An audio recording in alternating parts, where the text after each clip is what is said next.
Welcome to Tallinn. This is Kings of Tallinn. We just saw the crown. We will crown a winner of the main event in the upcoming weekend. But we are live already now, and we are with the 555 Championship, the Texas No Limit Hold'em. We will be live streaming too soon. I'm Wise Guy here together with Rasmus Lundström. You'll probably recognize this guy from either the commentary or the fields if you've been playing yourself, because Rasmus, you play a lot in this series, and you were actually in this very event as well. I was in this very event, and I did quite well, so I'm happy with that. But today I'm here to enjoy everyone who did just a little bit better. Yeah, and you maybe put a little nail to them then. Say the one who busted you, is that person still in? He's still in. Yeah, all right, we'll see if he's on the TV table or not, but let's head over to the table and we'll discuss more about this event. As we come to the 555 Championship with 25 players remaining, as you can see in the background on the clock, 608 entrants total, and this is now on day 3. And how many opening flights did we have on this one? I believe we had 3. Yeah, we had a turbo flight that was scheduled, but in the end was unnecessary because people liked the longer flight so much that was running on top of it. Yeah. So everyone ended up registering for the longer flight instead. Yeah. So 25 players, which means that we are on 4 tables right now. We're playing 8 max, and we'll be down to 3 tables once we have one more elimination form today.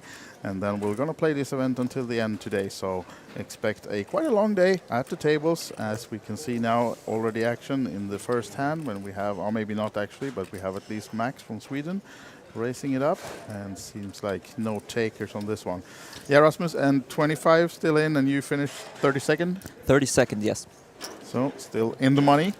Yeah, but at least I got a good night's sleep. I didn't have to worry about coming back today, you know. Yeah. There are some benefits to that, I guess. Absolutely. And I'll guess you'll be jumping in something else as well later on today. Oh, yes.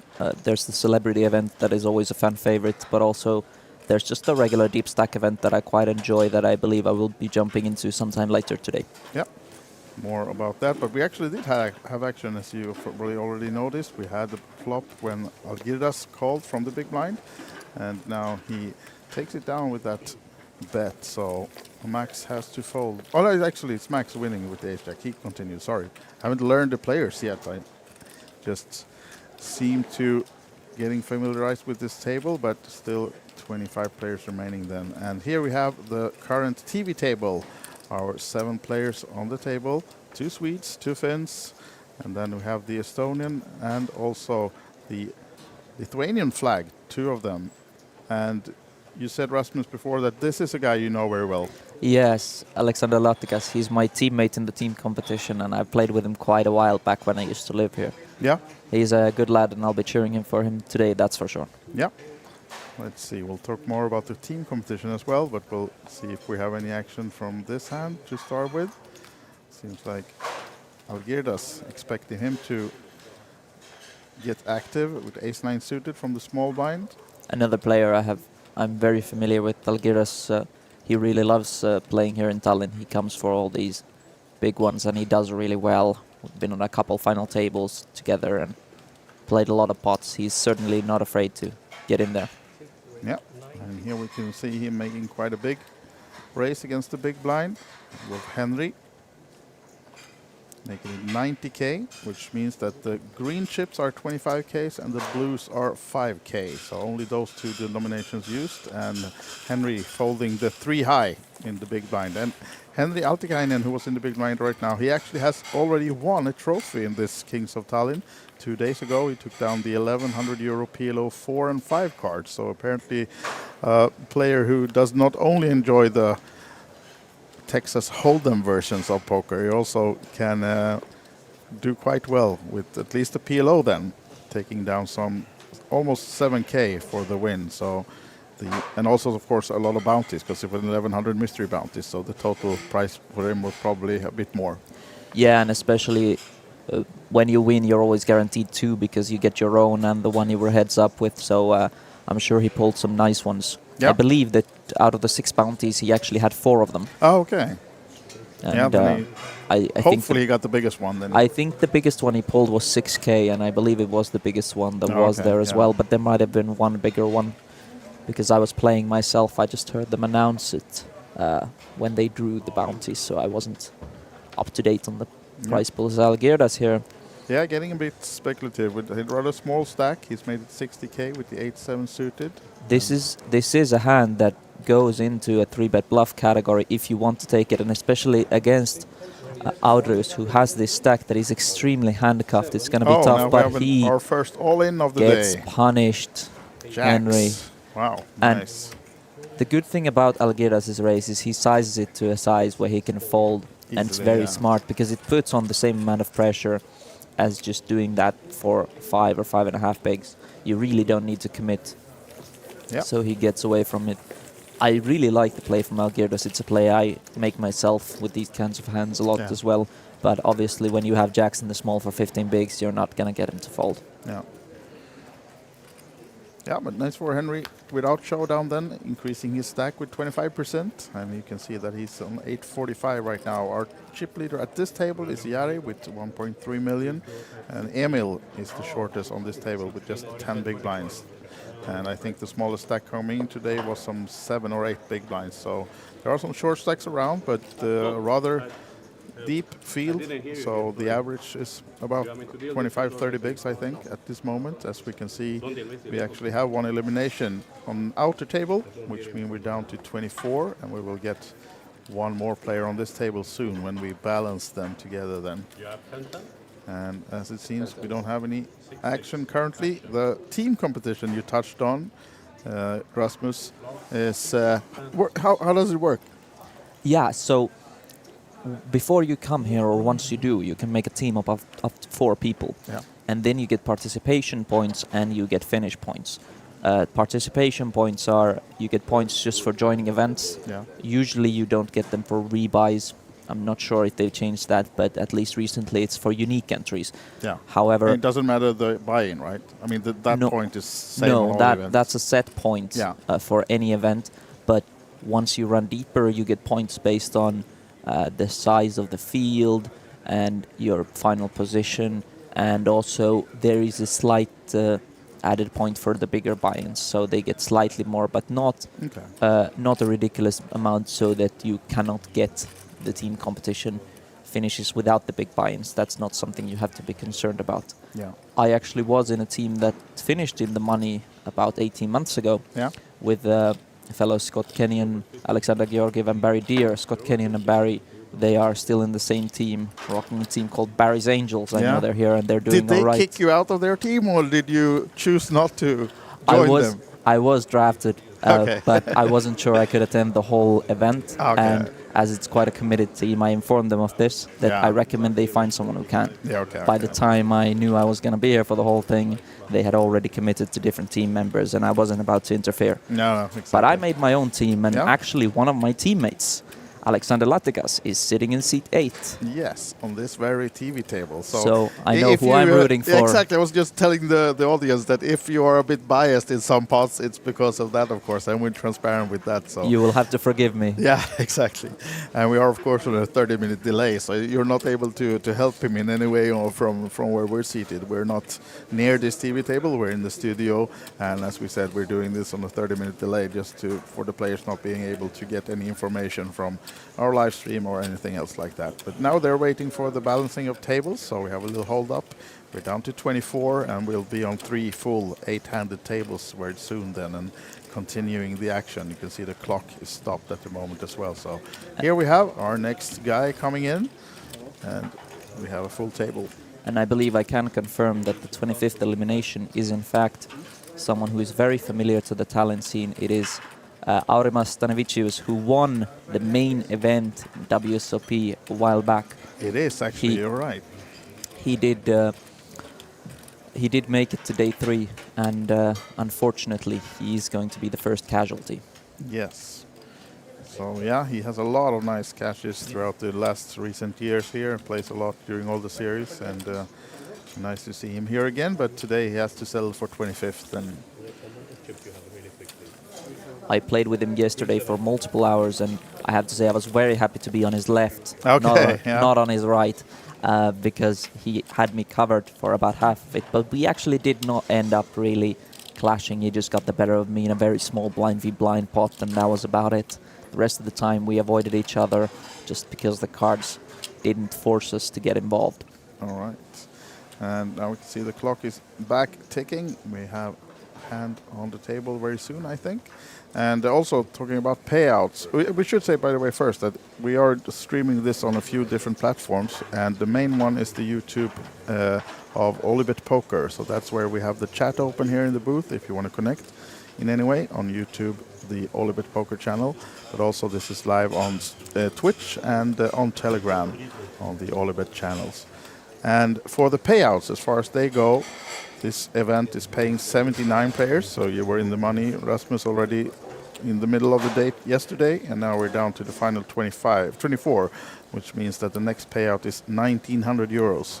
And then once we reach the final table, our 9th place finisher gets 4,750. And then if we look up on top, 3rd place almost 24k, 2nd place 35k, and up top for the winner 53,520 euros for the winner of this one, which makes a total prize pool of 282,720 euros. And now Jari, our table chip leader, wakes up with a hand immediately as we're back in action. Jari, interestingly, choosing to size up his open to 2.3 bigs. He doesn't go for that min open. No. Perhaps there's a very short stack in the big blind. Sometimes people like to do this to avoid a stack of around 10 bigs, which I believe we have. Exactly. We do indeed. Yeah. Getting there. And as we see, Queen 8 suited, if against the min open, is often going to flat, hoping to hit that flop and then check jam or just even open jam if you are shorter. I don't think he open jams his 7 bigs, which we would have had left, but if you are about 6 bigs plus big blind, then you can flat, then you can just open jam the 5 big blinds if you like the flop.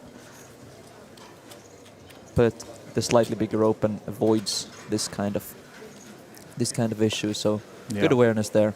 Yep, absolutely important, of course, for the player to keep track of that, how much all players at the table have in their stacks, just not, as you said, exactly like you said, not getting a spot where you raise a small stack with maybe a mediocre hand and then you get shoved on and have to call maybe just to double a short stack up. So, yeah, good awareness from Jari. And now pair of 7s for Algirdas.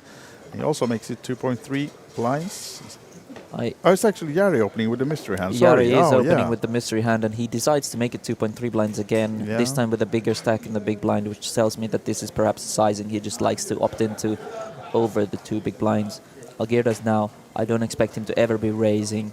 Not only is this a hand you don't want to raise against an early open, but it's also against the table chip lead, someone that covers him and can bust him, and Algirdas, with a very big stack himself, is not going to do that. However, do you always play the 7s here, or do you sometimes fold against the biggest stack on the table? I do sometimes fold. However, I do see why 7s plays well, because you can get out of there very easily if you don't hit. But when you do hit, having that big stack there allows you to build that pot, as Jari's mystery hand is now revealed to be ace-10 off.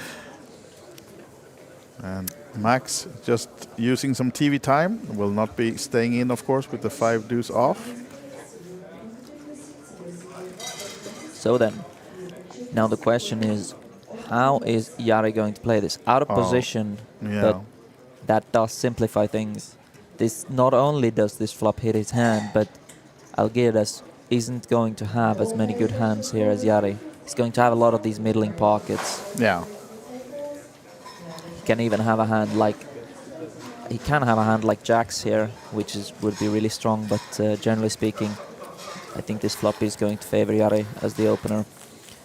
As we are not on the final table yet, you don't expect Jari to be abusing his chip stack that much that he would be opening something like 9-7 suited from this position.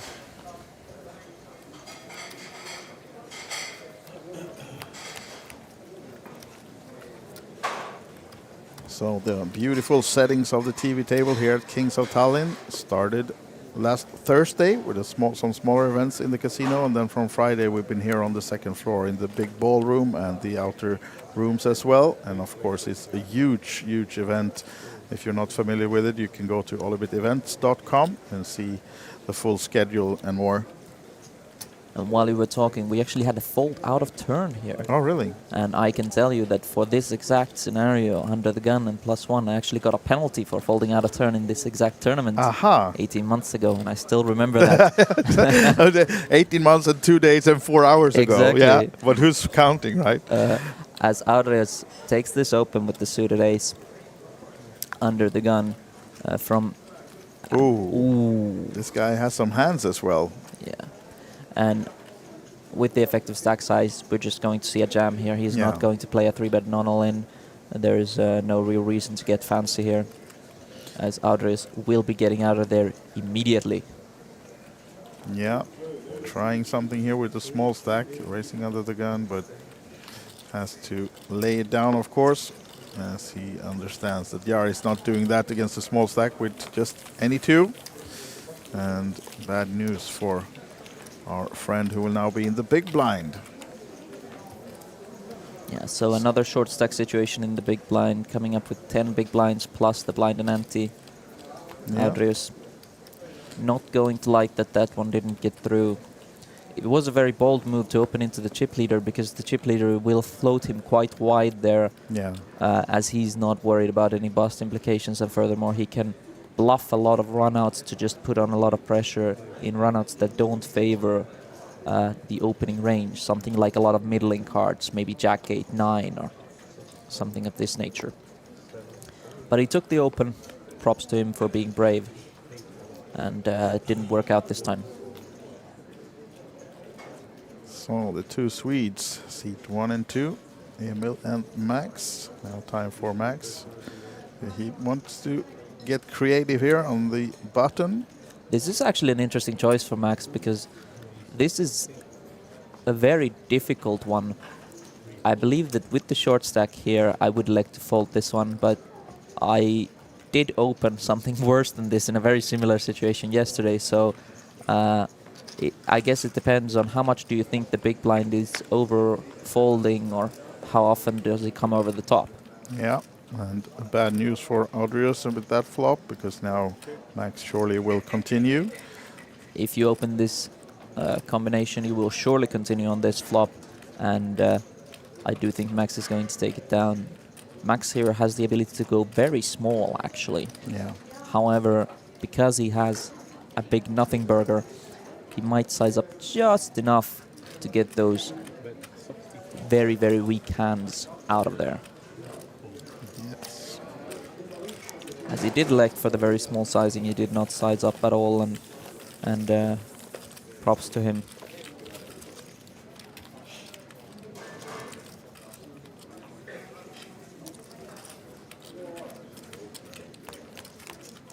Bit of a calm before the storm here at the table and the tournament in general, as 25 are left. Right now, they are mostly just playing to build up their stacks, but very soon we will get into that range of 15, maybe 14 players, where people start to worry very much about just not busting, making the final table, and the tension is slowly building as we're going along with the afternoon here. Yeah, absolutely. And of course, being a 5-5-5 buy-in, it's a rather big event for many of these players. We have some satellites, and few of these players still in are just in for maybe 50 euros or something, getting into this via satellite. So big numbers, big payouts coming up, and of course might affect a few of these players who's playing this as their biggest tournament ever, while some of the other guys are just used to this kind of tournaments, and a lot of more expensive ones as well, of course, but might come in play that as well during the day. But now the short stack of seat 4 is out, and decision on the big blind, as we have Max as the opener, and Jari has flat called behind on the button with the Jack 9 suited. And I think Andres has no intention of calling here, or at least he shouldn't, because while heads up you can call fairly wide with the small stack, being willing to stack off with a lot of pairs. 3 ways you're going to be in a lot of miserable spots, and now Andres is going to be kicking himself for that decision. Exactly. As he would have flopped a nice one. Yeah. But I do think it was the correct one. As Max now on this board, he should be checking almost all hands. Of course, much easier of a decision when you have ace-10. But I do think Jari will fire here. Some of the back doors. Some back doors, yeah. Exactly. And he folds out a lot of stronger hands than Jack High. And without a spade, I think Max will be out of here. Depends on the sizing, of course. Maybe he decides to get sticky. And as we are not fully aware, but as this is a long event, many of these players have been playing, of course, a lot of hours together already in this event. So might be some history involved in some of the hands as well, and some information and reads being picked up from the players during the days. And hard for Max, of course, to do anything with this against the table chip leader. And Jari adding some more, 1.7 million now, which might be good actually, at least for a top 3 in the overall standings. And as we came into the day, had a chip leader with Mindaugas Grigaitis, who had about almost 2 million in chips. So maybe he's increased that, but at least a top 3 stack for Jari now. I know seeing that flat, Max isn't going to like his seat very much, because as the chip leader, Jari is allowed to do these kinds of things, while many other players off of a 14 big blind stack, you would not be flatting Jack 9 suited there. Yeah. But not only does he have the stack, but also he has the ability to put the pressure on these flops where both miss, and there isn't a lot of potential. Jari is often going to be the one who takes it down. Yeah. Max in the hijack now. Don't want to be raising 2 hands in a row, so he folds the ace-4, but Jari, of course, here now in the cutoff. Decent hand and position and the chips to do it, so he's come raising again. Seeing this for the 3rd time, I think we can officially say that this is a sizing that Jari is opting into, and he's very much of the... So he wasn't actually adopting to the big blind, as you said, as you gave him credit for. He was just his normal raise, right? Yes, exactly. It just happened to be the first one we saw. Exactly. But Algirdas here. Certainly not folding. No. Calling is the most common play, which I believe we will see with him. But I wouldn't have been completely shocked to see him just rip it in on the occasion. And top pair for Jari. Happy with that flop, of course. And Algirdas doesn't connect anything here, so expect him to get out of this one. Seen some quick folds from him earlier, but now at least this time he takes his time, considering something. With no heart, I believe ultimately it's a very easy fold. But with a heart, we might see him peel one, especially against chip leader here. They are just deep enough that Jari isn't going to be plowing on just as much pressure on Algirdas as he would on some of the other players. Yep, and an updated chip count. Can see that Jari even more than increasing. 60 big blinds now, 1.8 million. And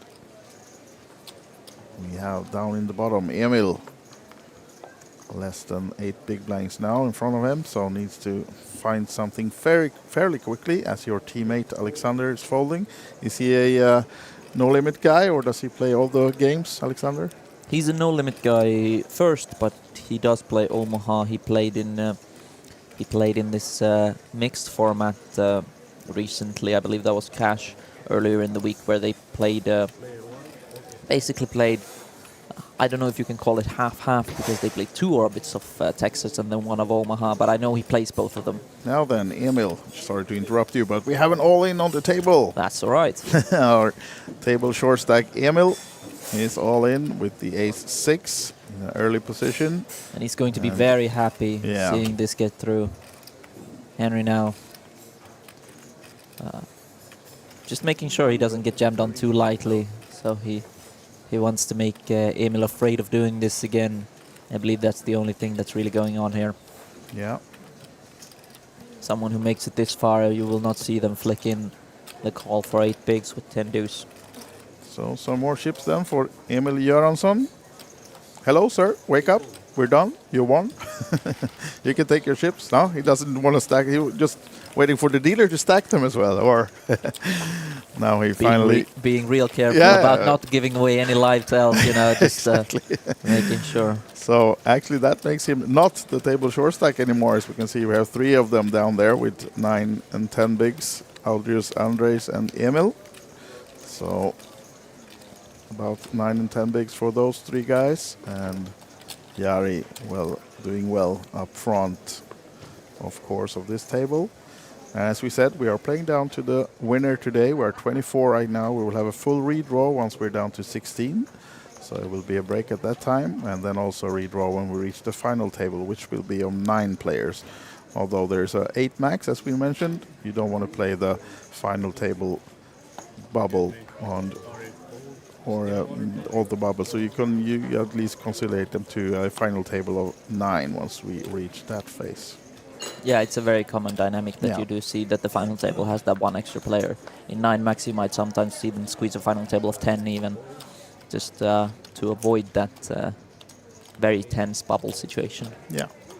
And another pickup for Jari as Alexander folds the king 4 in the big blind. 9s. So for mystery hand for a while, but they are 9s, so he didn't do that either with just air. Latik has been climbing up the ranks in terms of hierarchy in this table, just purely by not getting dealt any hands. Exactly. Everyone else getting chipped away by Jari. So Jari has extended his lead, but Latikas has now secured himself second place in chips in this particular table. Sometimes it is nice, especially at the start of the day, to have a couple easy decisions to get into the groove, feel like you are in the zone, not have to make those difficult ones. As Andres. Very interesting that he goes for this min-open. Not shoving with that short stack, but I do understand that what you want to do here is, if you have opens with the strongest hands, like aces or kings, then you need to have a couple opens that are bluffs. And if you think this is too weak to shove, then yes, I like the open very much. And if Andres indeed would be opening very strong hands here, then I think this open off of 10 big blinds is really good from him. And all credit to him, of course. I have to be a bit cautious now that I was wrong already once. Perhaps this is just something that he does a lot. We'll see about that. But Emil gets out of the way with the king 7 suited, so blinds and ante for... Good demonstration of the power of that open, as that was a hand that you would see flat against in a situation where both players are over 20 bigs deep. You would see the king 7 flick in a call almost 100 times out of 100. Yeah.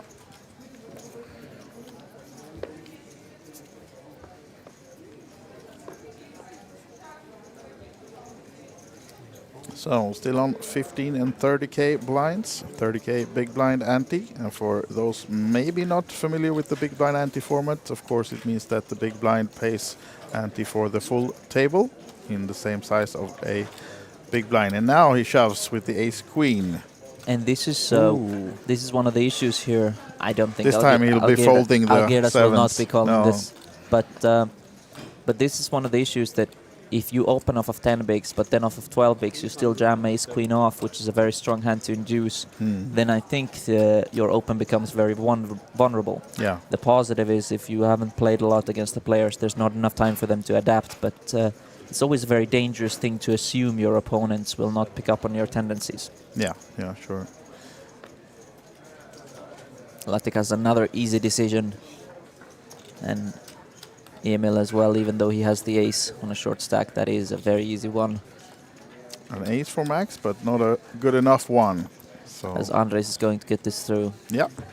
As a side note, I'd like to mention that though Jari has been very awake, it seems like his scanner is a bit asleep, because once again, even though he had the cards very much on top of it, we did not see what he was folding, and it feels like that's the third or fourth time it's taken a little while for it to wake up. Okay, yeah, maybe. But at least he himself is very much on his game. On his toes, yeah, he's too quick for the reader. And now we can see Andres now up to 15 bigs, so a couple of pots being picked down and taken down, and he's climbing a bit as we have 2 short stacks below 10 big blinds now on the table at the moment. And of course for them it's a bit of a waiting game, trying to find, as now he did with the ace queen, an all-in situation to at least pick up some blinds and ante each each different time the blind passes around. And Alexander, as you said, not getting any hands. He's saving them for the final table, right? I hope so, but he's going to need to get a few before then to just make it there. Yeah. Eventually the blinds will, for now it's very much smooth sailing, but eventually the blinds will eat into him. As I was going to say before the hand, it's going to be interesting if someone challenges Jari this time on the big blind, especially seeing him jam over that early open. Of course, the players do not know that he had ace-king and had a really easy decision. But seeing him play back from the big blind is going to make the players very cautious against challenging that, now that he's so far and away from everyone else at this particular table. It would be very good, I think, for table dynamics and very interesting from an entertainment perspective if we happen to get another big stack here just to kind of challenge his throne a little bit. But perhaps there's going to be a stack off that is going to make a big stack just naturally come to life here. A guy can hope. No. Keeping those 6 high, 5 high hands for Alexander, and has to fold another one. Now then, interesting decision for Max here. No, you let the Jack 7 suited go, and interesting fold from round Jari fold. here. Yeah. I think in Jari's shoes, it's. I don't think he should be folding a single suited hand, and even the offsuit ones. I think a min raise is very powerful against that stack. If you don't like the min raise, a limp is also good, because I don't think you'll be getting jammed on light by the big blind. Like, I know he had a king, but king deuce off, small blind versus big blind. If you are the small blind, you can jam, but if you are the big blind, it's a very uncomfortable situation, and he's going to be afraid of that call, as Algirdas now. Now he finds another one. He's had 7s twice and a few ace X nice ones, but now one of the premium hands, ace king. Offsuit though, but of course we'll be racing with this one, and he chooses to go with the min 60k. And this is a ooh, bad timing to get your first hand. Yeah. But these are very early positions, which might save Latikas here. I don't think it will. I do think this is the kind of hand we will see him 3-bet. Yeah. Even in these positions. But now let's see what kind of size he goes. Was that 150 or 125? I think it was around 150. 150, right? Yeah. Yes.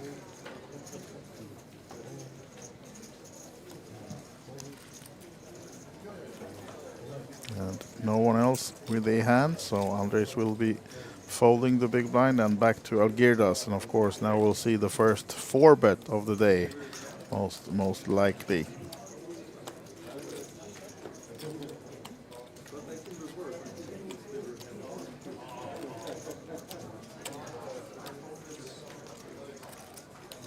On these stack sizes, I think we're just going to see a jam. I don't think Algirdas is going to 4-bet non-all-in. Even if he has a really strong hand like aces, he doesn't really want to go post-flop. So with Alexander narrowly covering him, I think all hands that come over the top here are just going to do it with the jam, which is what I believe we will see in just a moment. Yeah.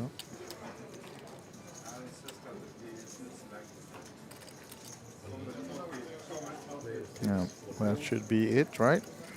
Yep, all in.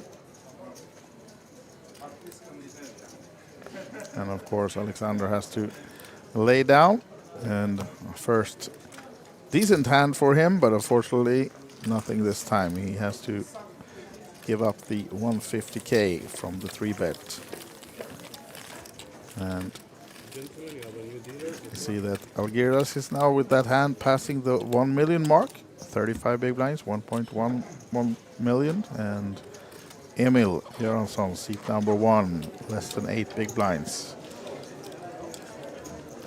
This is about the stack size that Algirdas came into the day with, so he's going to be happy to get back up there now that he took a few small hits, mainly that King 4 suited bluff that I was very, very happy with that he found, but unfortunately there were jacks behind.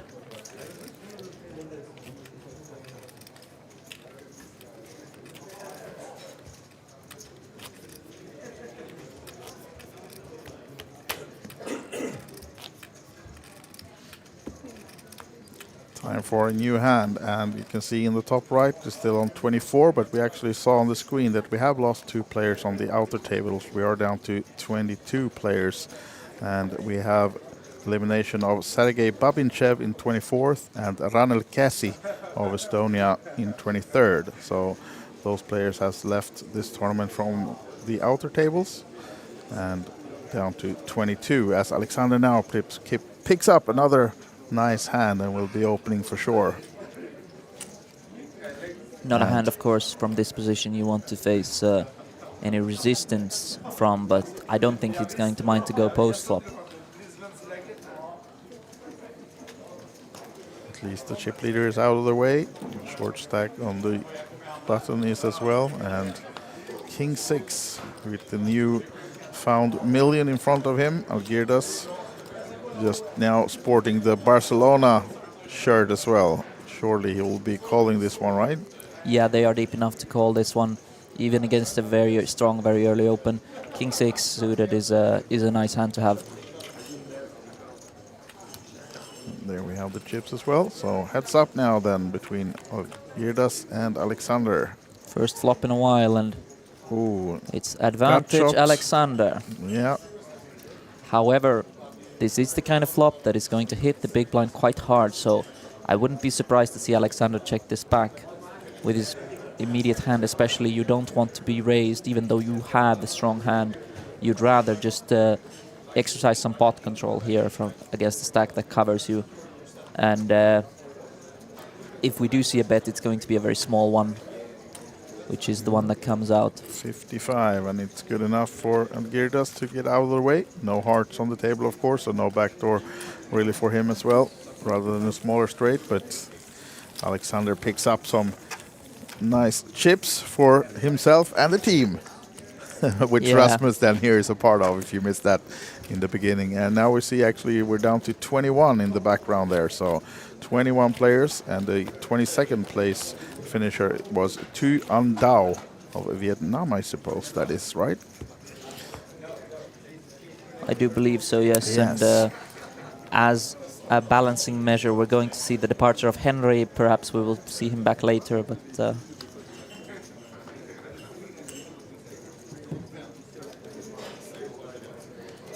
oh yeah, he was moved out to the outer table to balance, yeah. Indeed, so Latikas gets the big blind one hand earlier. So if we just had a short break coming back to this scene, Henry's not at the table. He's not been eliminated. He's just been moved to the outer table. Can be very scary to see everyone else who... Did we see Ace-Jack suited fold? I believe that's a wrong problem with the graphics, because I saw someone tossing chips. Someone is definitely a part of this flop. Okay. Pot. This was not a walk for Alexander Latikas. He did not win this pot. Okay. So I believe the Ace-Jack was the one who opened. Yeah, indeed. there we see. Okay, we just missed Max actually with the Ace-Jack. But good that they're keeping us on our toes here in the studio, seeing if we pay attention to the hands. Yeah, and now you see on the top right as well, updated that 21 players still remaining. And Emil Jönsson, the shortest stack of the tournament right now in seat 1 on this TV table. But still with a chance for those 53K up top. And looking at the payouts, they are now guaranteed 2150, 2,150 euros for the next person out of this tournament. And 9s for Max now, under the gun. And he just opened with the Ace-Jack and won a pot, but of course he will need to play this one as well. Tricky position though, of course, with a lot of bigger stacks on the table, and facing resistance can be troublesome, but he comes with the min raise under the gun with the 9s. Of course, looking quite strong to first open under gun +1 and now under the gun with 2 hands in a row. Algirdas with the the Queen Jack off.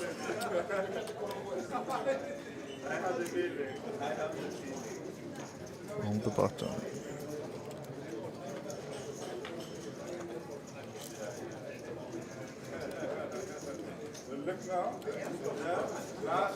We spoke about this one before when there was open from the Latvian in the table with Queen Jack off.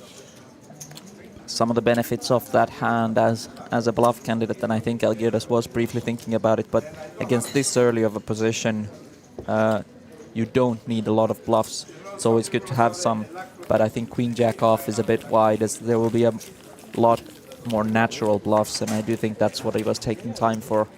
Yep. Now we see some tea being removed from the table. Did he get a wrong delivery, Alexander? That's not my tea. Yeah, he's perhaps he asked for some kombucha or something. Yeah, maybe. Or iced tea.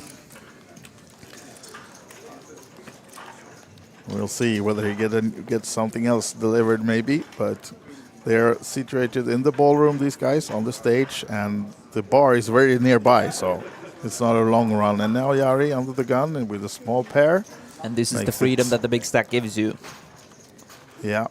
This is a hand that I believe every other table in the table would have folded in the same position, and we quickly saw someone fold, I believe, King 10 suited, which is a very strong hand, something that normally would be opening because of this pressure. However, easy decision, snap jab from Emil, and it's so small that we are going to see the call. Yeah, of course, yeah. It was just some 100 plus more, of course, for him to call, and we have our first race of the day at the TV table. Ace-Jack of Emil Göransson, risking his seat in the tournament, needs to find help against the deuces of Jari, and does so.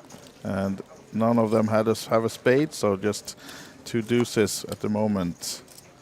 And let's see if he can fade the 2 outs here. Always the racing feeling when you have to wait for the final card, which is not a deuce, and that means we will continue to see Emil. Yep, we will. Up to 410k now. 12 big blinds, 13 even in front of him. I believe he will be extremely relieved that he found this hand, because he was running very short, and it's such a good feeling when a tournament that feels so dire takes a turn, because with this kind of stack you dare to dream already. It's almost 14 bigs.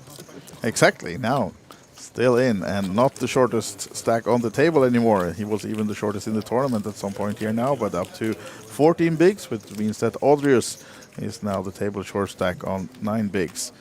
And Jari well up in front, 1.7 million now in front of him, and playing a lot of hands, and despite losing the race against the Ace-Jack, he's still well in front. So, yep, looking good. And still then, 2 Swedish flags on the table. Yeah, it's always nice to We're not only winning in the Olympics, right? Always here as well. As Jari was trying some Omaha out here, he got dealt 3 cards, but luckily he was paying attention, so he saw which one wasn't his and just did not cause a misdeal, quickly gave it back to its rightful owner, Max. Yeah. Now then, Andres, we saw him open earlier.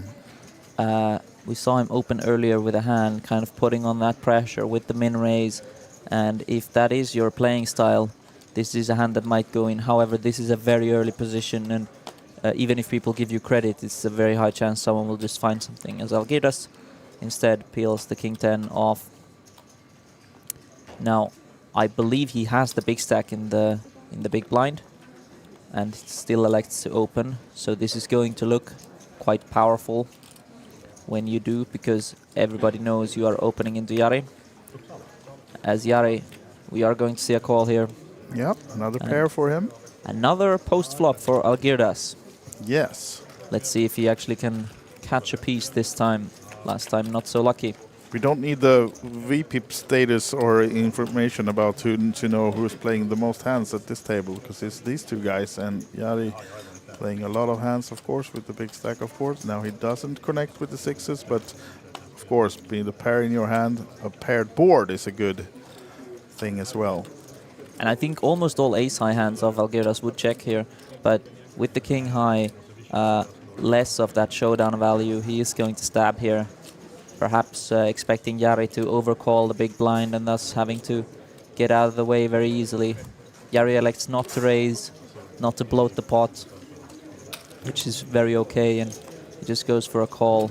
Nice card for him as well, of course, on the turn. Yeah, I think Jari is quite comfortable where he is. He's just wants to avoid seeing a pot-size bet here from Algirdas, and I don't think we will be seeing that, but you never know with this man. He certainly isn't afraid to play the bigger pots, which is a strength of any player.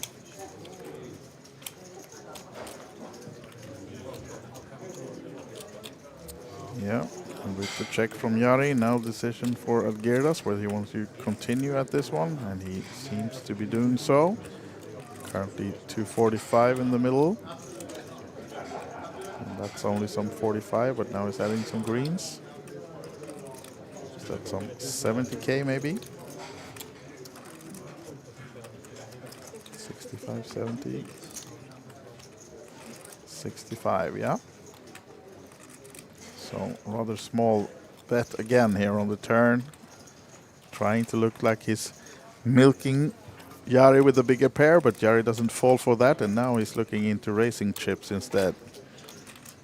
It is interesting that Algirdas chooses this almost inviting the raise. Yeah. And I believe that is part of the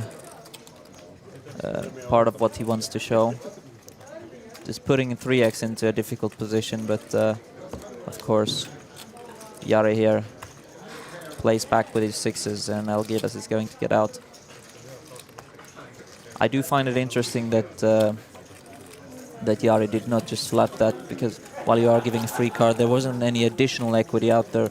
There was a backdoor flush draw that came in, but no real gut shots for the high cards. Nothing much of that, and on an ace river you can fold quite comfortably, but he elects to go for the raise and it works out this time. Perhaps he knew that Algirdas will be firing a bit liberally here. Yeah. As we do have a new level, and this is the new look of the chip stacks, we can see that it's much, much shallower now. Multiple sub-8 big blind stacks at the table. Absolutely, and we also saw from the screen behind them that we're down to 19 players, so we've lost some more players on the outer tables again. And in 20th place we have Mario Antonio Colavita of Italy, and 19th place Audrius Stakelis.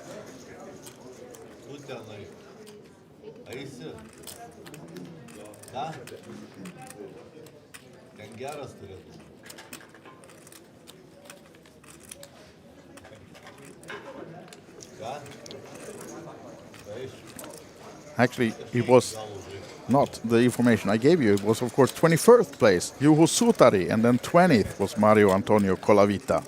So that's the eliminations, 21 and 20. We're still on 19 players.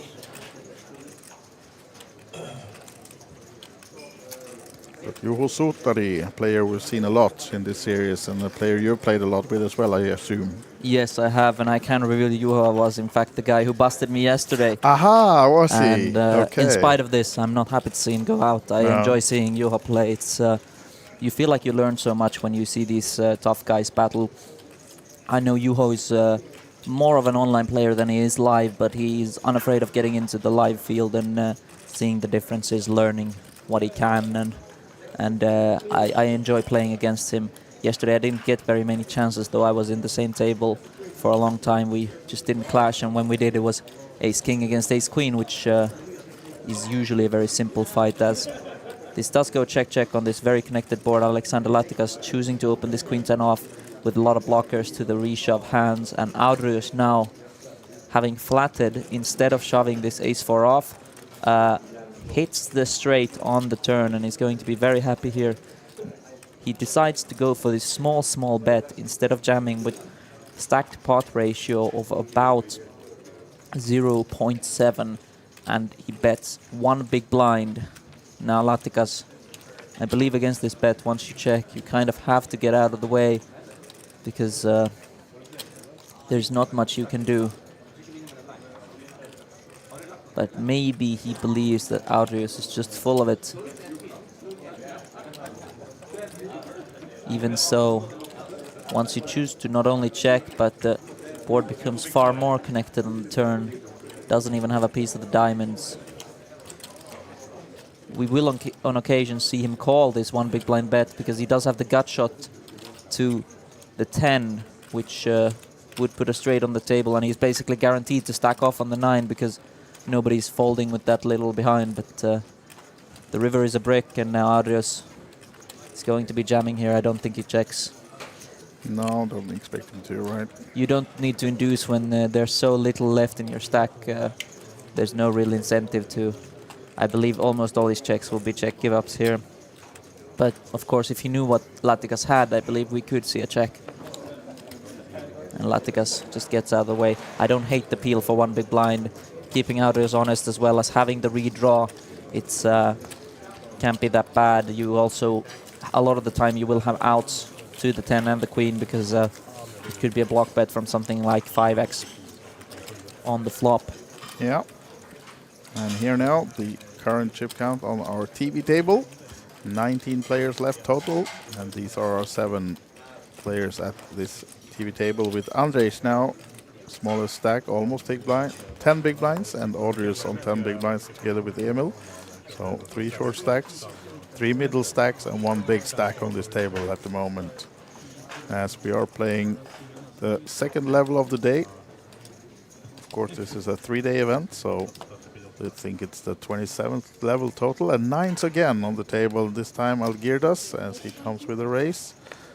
And the min raise now being 80k. Latikas quickly getting out of there with the ace-10 off a hand he would have loved to open, but against the under-the-gun raise, especially from this stack, you don't want to get involved. No.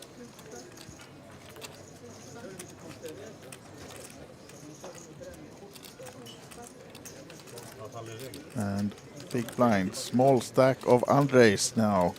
And indeed, Does come with the call, hoping to. I do like the call here. Shove. Against under the gun, you're not going to be doing it that well, but you flop really well. And here, I don't think you'll see him be blown off the pot that easy. He will be calling at least one street. The question is, does he choose to just check jam it when facing the bet, or does he go for the check call? Check jam can be hard to represent anything but a flush draw because, of course, a lot of the ace-6 jams pre-flop, but when it's under the gun raise, there are quite a bunch of them that flat because you know you're not doing that well against the range. As Andres does come along, and I believe Algirdas will be shutting down on the turn here, especially this turn. Oof. Nice one. Now he's really hoping that Algirdas has that ace, which he doesn't, but surely Andres will just check this one and wait for another bet. No, he actually bets now. Surprised to see that. Are you? I do see the point of the lead. Algirdas is going to have a lot of hands like gut shots here on this board or pockets. Even something like kings hates this bet because you lose to the ace and the jack. So I actually quite like that bet from Andres. Okay, yeah. It is a card that is going to generally favor him, and when that happens, you have the opportunity to lead.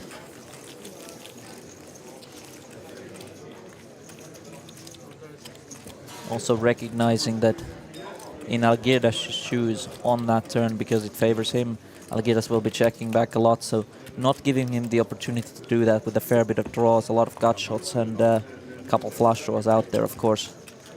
With the ace of spades on the board, Algirdas has a lot less of the flush draws than Andres, but that's what makes the lead so good, because you can lead with a flush draw there and put something like queens in a miserable spot. Yeah. So yes, I do like it very much.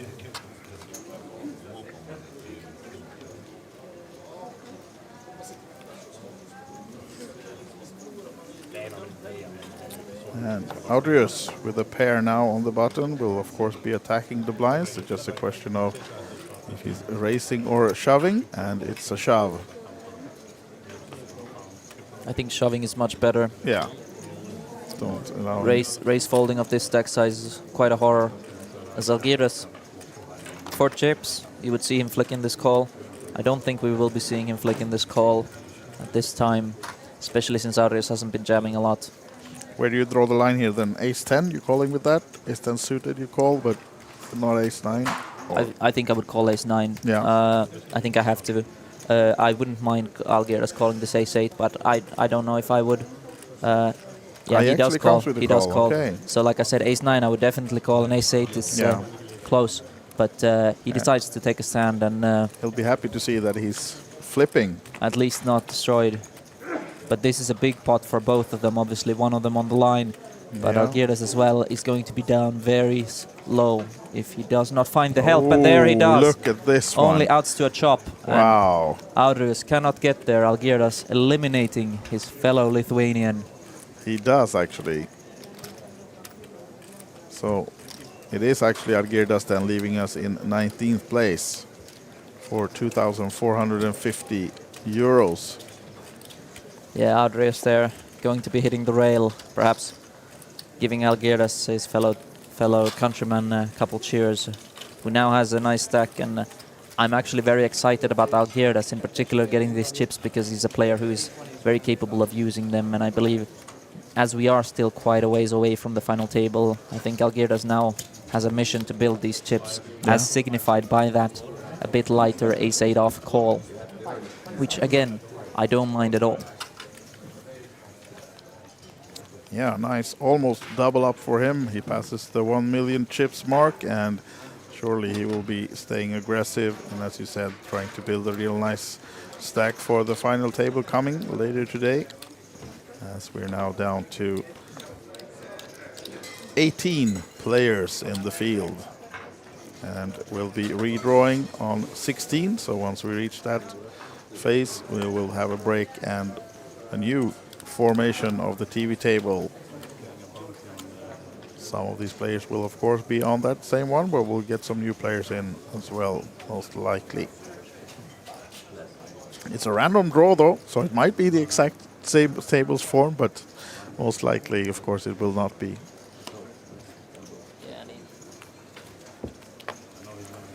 Yeah, and even the ones that are already here are going to see their positions shuffled up a bit.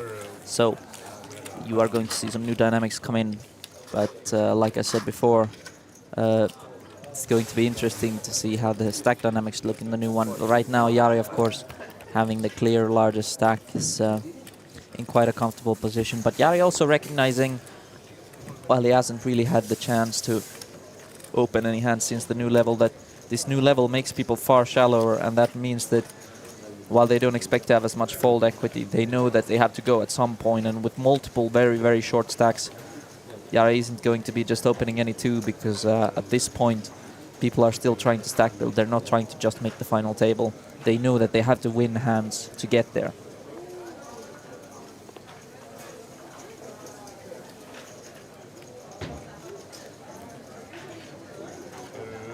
Algirdas with these newfound chips.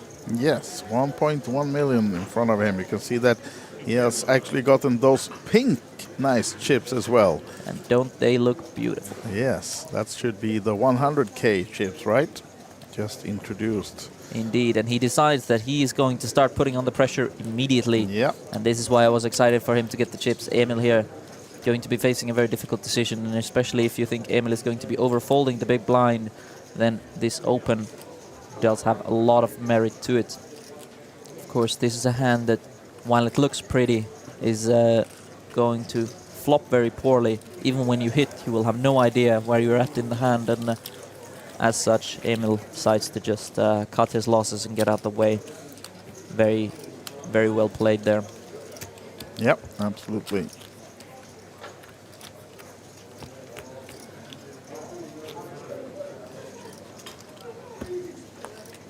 So what are your plans for the rest of the day then, Rasmus? You will be here with me for a few hours, hopefully, and then you have some tournament coming up.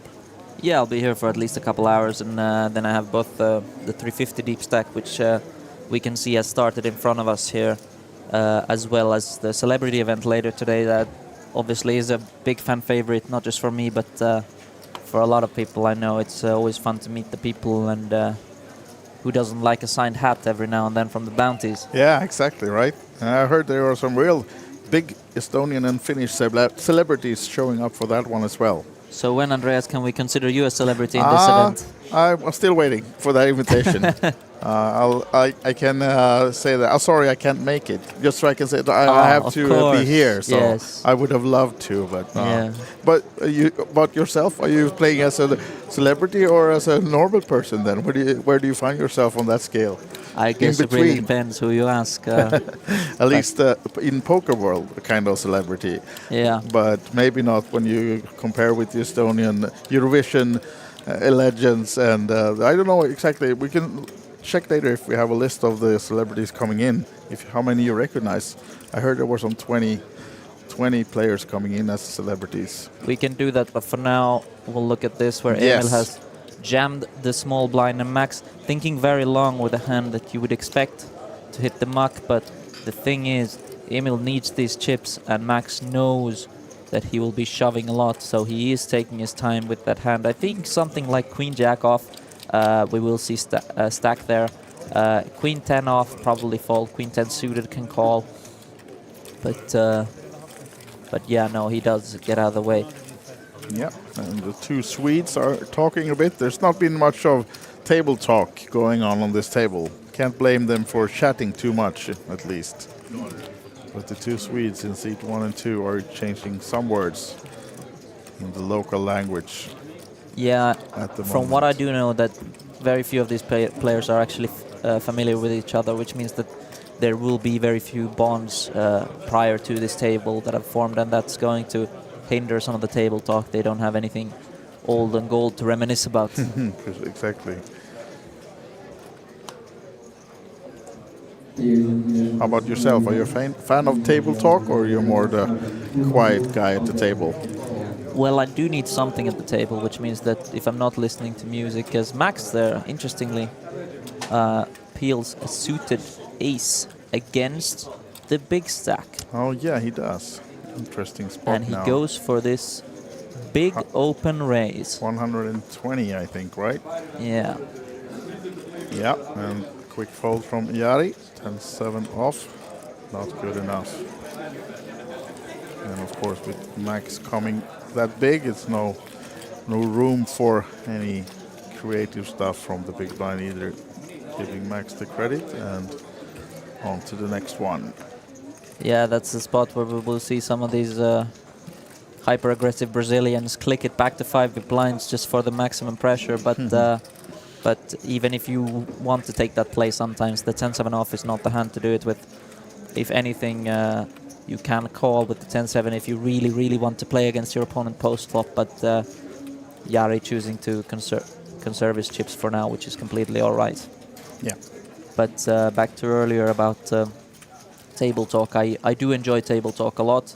I think it's just really nice to get out here and be social. That's one of the main benefits of live poker as opposed to online poker. And a lot of people who come here, they come here for the experience. They don't pay because they expect to win the tournaments. They pay for the experience like you would pay for the movies or the amusement park. And I really enjoy that aspect of the game. But once the table quiets down, I do find myself very quickly going to the comfort of my music or my phone. But when people interrupt me from that, I am always very happy to chat. Yeah. So when someone asks me something, I am glad to get involved there. Perhaps it's just a matter of some patience once the table talk quiets down. As Jari now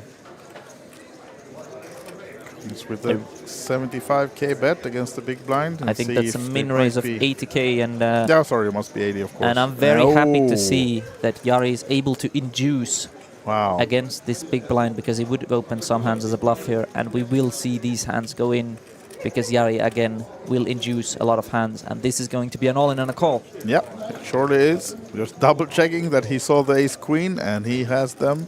They are on their backs, and another flip now with a small pair versus 2 overcards, and ace queen slightly behind. Needs to find some help for Jari to eliminate one player. And so far the 4s are good. No backdoor flushes possible for Jari either. So he needs to find now ace or a queen. Oh, there's the queen on the turn, but there's a flush draw for Andres. So he's definitely not dead. He has 11 outs. Will it be one of them? It is. Look at that.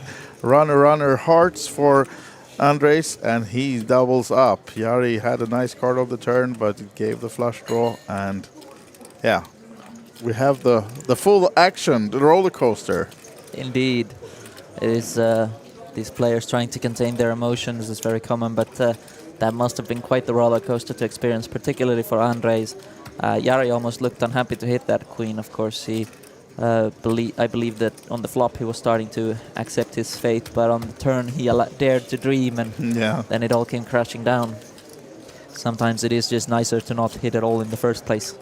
Avoid the heartbreak. Exactly, but yeah, this was one of those situations where you say, "Oh, that's the queen. Oh, he has the flush draw," and then you know, just know it's coming, right? Yeah, you can just feel it. Yeah, and of course you don't remember all the times it doesn't. But exactly, you just remember the hard ones. Yeah, Those you just remember as, oh, I want to flip, but the ones where it does come, you're like, Exactly. oh no, Yeah, every time. every time, right? It's a classic pitfall of any player, completely natural. Yeah. And updated chip counts for our 6 players at this feature table. Getting- 18 players remaining. Getting much more condensed here. We can see that first place has less than double of fourth place now after that stack off. Yeah.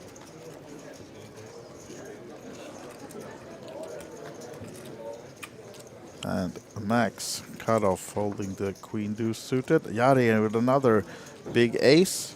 Ace jack surely will be making it at least 80k to go. Looking back at those other hands, I think Jari is eager to win back his chips here, Yeah. as Algirdas will not be giving him any resistance with this one. Jari, of course, with that induce in previous hand, very good play, but not the hand he was hoping to induce from, as that was a clean flip. He was hoping to induce from those worse ace-x hands.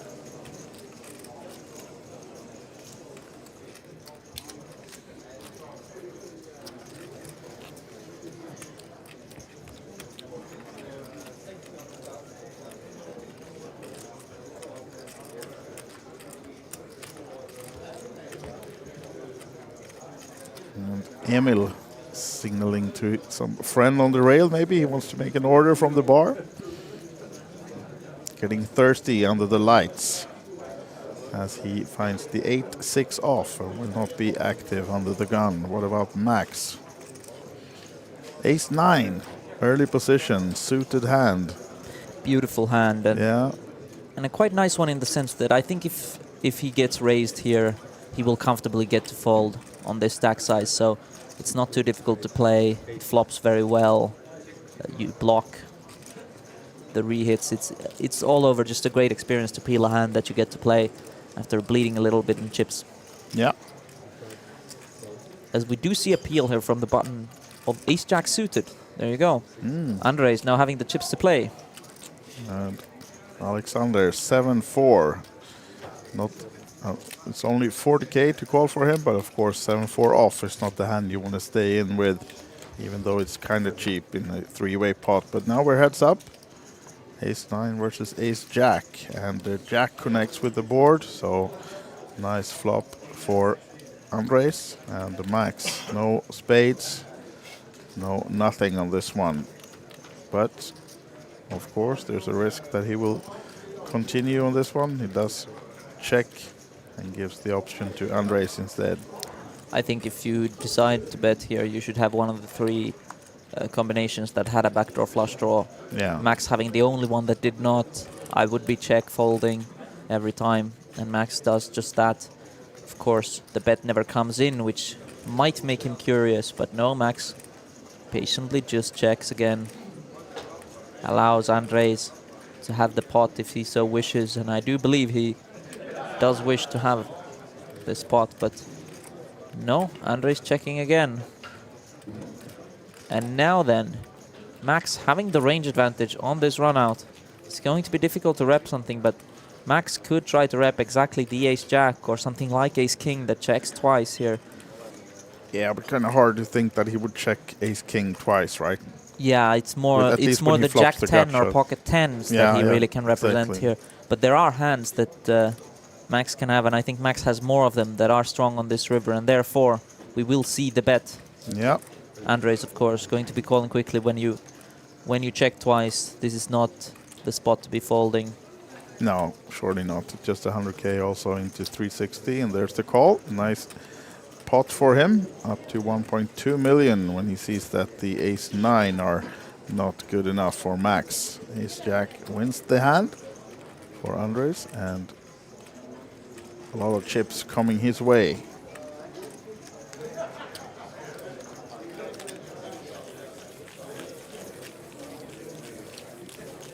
And Jari still up front, but getting chased by Andres and Algirdas, both of them over 1 million. And then we jump down to Alexander, who's now on 15 bigs.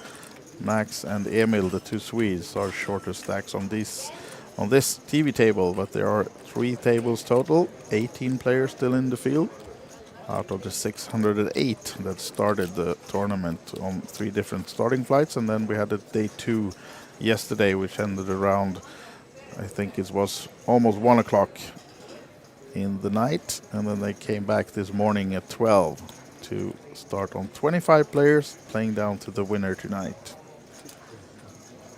On 40-minute levels, so expect this to take maybe 5, 6, 7 more hours.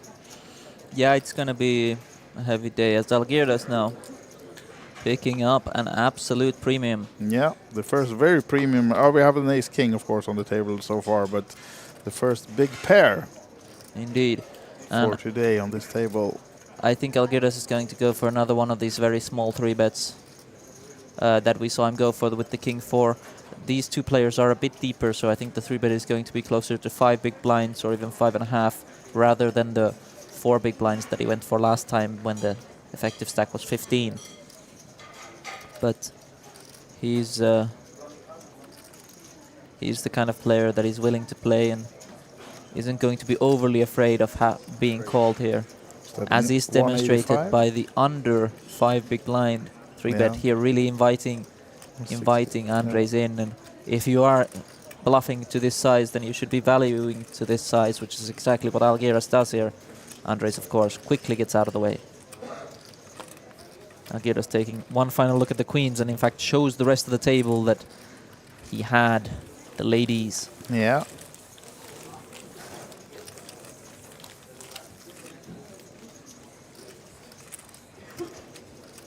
So looking at the outer tables, we still have a lot of Finns and a lot of Lithuanians actually. They are a big bunch playing here. We have Mindaugas Grigaitis, Algirdas Saveikis, Irmantas Bzegis, and Tomas Bulksas, all of them from Lithuania still in the tournament.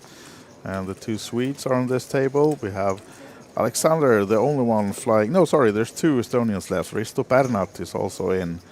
Martin Sobel of Germany, and Yevhen Sukov and Arsen Petrunin of Ukraine still in. One sole Latvian, Andrejs Kovalovs, is in there, and then together with 5 Finns as well, with the current chip leader being Onni Ensio Hutunen of Finland. Is that a familiar name to you? No, it is not. No? I actually, with Thomas, the Lithuanian I played with yesterday and a long time, and we were right next to each other, so we had multiple blind versus blind collisions. First him bluffing me and me picking him off, and then me bluffing him and him picking me off, so we didn't really get into the thick of it there, and eventually our table did break, so at the end of it, no harm, no foul. But I do believe we were quite even in the exchanges, just trading blows as you are supposed to do when people are close to you. Yeah. So 6 Finns still in total, and actually 3 Swedes, because we also have Simon Hassan on the outer table as well, still in the field. So not forgetting him, but I think that's the current players we have in this one on 18. As Algirdas now folding the Jack 3. Oh, premium for Alexander. And he's been dwindling a bit down to 585k. Wants to find the double up, of course, and he'll be at least coming with a race here to min 80. Let's see if you have any takers. You will see some people greedy jam this, but Latikas very well. Oh, no! Wow, this is a big one. Yeah. Because now the chips will be going in, and this will be one of the biggest part of the day, as Jari surely will be 3-betting or shoving this one. Looking at the stack size of Alexander, he might come with the shove, but it seems like he's just going for the 3-bet of 220. Maybe he decides that he would have a bluff here that would fault the jam, but this 3-bet is committing. Yeah. So I don't believe Latikas will be taking too long before he decides to get in there. 220. It was slightly smaller than it looked originally. To 220, you can still have some open 3-bet folds. This, of course, not being one of them. But as the big stack, this is a play that you might do with something. There's the all-in, and of course, Jari will call. And if you missed it earlier, Alexander is the teammate of Rasmus, who's here in the booth. So I know who he will be rooting for. Yeah, I guess you will have to be Team Jari then Yeah. to even out the odds. Living in Finland for a few years, I'm going to have the Finnish side, even though you are the Finn of us. But yeah, but let's see. Latikas is a friend, so that trumps the Finnish part. Oh, look at this. Wow. Drawing almost dead here, Yeah, Alexander. this you can see he's down to 8%. And these are some more outs, actually, because now a deuce or a queen would have... Oh, wow! Wow, look at that run out, guys.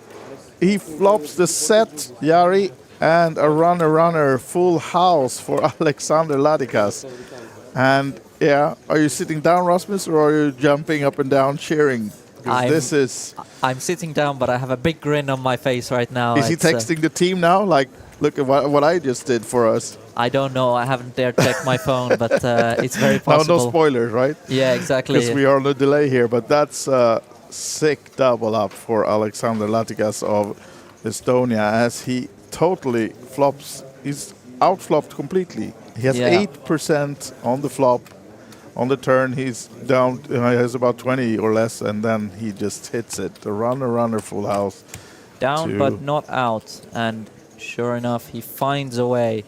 As Jari is going to be in a poker player's nightmare spot where not once but twice he gets rivered in big pots deep in a tournament, and this can be mentally extremely this is just tough. Going to the head, right? He's had premiums. He hasn't had a decision to make. It hasn't been him picking creative plays and getting caught. It's just been him being dealt premiums and being in flips, and the flips have not gone his way. No. But he needs to remember he still has 20 bigs. 20 bigs is a big stack at this stage of the tournament when people are extremely shallow, so he needs to try to keep a cool head, but that is very difficult, having faced these two monstrous beats now in a row. Yeah, and just started off so well for him. He came in as one of the bigger stacks in the tournament, and he won some big pots and picked up some smaller as well in the beginning, just building his stack to almost 2 million. And now just two tough beats in a row. But as you said, down a bit, but definitely not out. So Algirdas now with the 7th. And I even have to correct myself from earlier and say he actually lost 3 flips because while one of them was quite small, it was the deuces again. Oof. Oh, wow.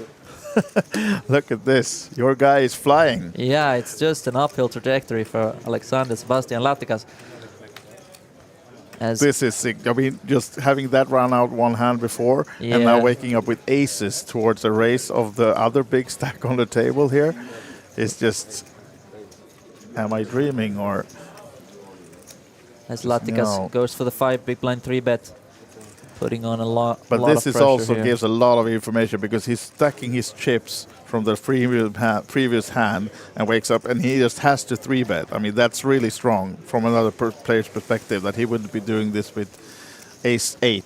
I mean, he would never do that in this position he's in right now. It is indeed strong, but at the same time, good players recognize that while it is very strong and there's not a lot of hands he would do this with here, it doesn't matter what has happened previously. What matters is what happens next. In the same way I talked about Jari needing to keep a cool head and now accept this is a new tournament and he has 20 bigs. Yeah. Latikas can now accept that this is a new tournament, he has 30 bigs, and what that indicates. As Algirdas has a tough decision to make, but I do believe that we will see the fold. If they were 40 big blinds deep and he was facing 5 or even 5.5 bigs, you could see him flat to try to set mine, but I agree with that fold. Of course, I would have hoped that he would have done something very rash there, but I wasn't expecting it. Algirdas being as strong of a player as he is. Yeah, but still, some more chips for Alexander, and now the full captain of the table with the chip lead here on this table, 1.4 million. And Algirdas second place, and you can see Jari still has 20 bigs, as we said, definitely not out. And Emil on the shorter stack, less than 8 big blinds again. And also there's a race of the blinds coming up in 6 minutes, so there will be even more costly. Needs to find some help, Emil. Another double up, but it's not going to be this hand as he folds the Jack 4 off. And Max also staying out. We didn't see the hand. It was 9-5 suited, but it's in the muck already as an ace in the small blind will get Andres interested in playing this hand for sure. Yeah, I guess it's just a matter of how. He does announce something. This is not a jam. That would be very overzealous. Yeah. Oh.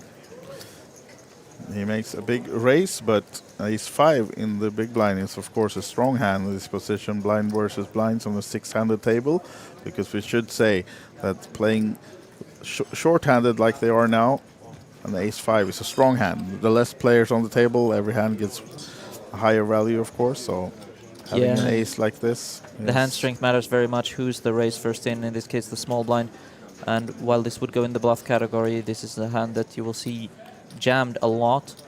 Any play that is not a fold is a good play and a winning play, but what play you choose is completely up to you. The flat is also good.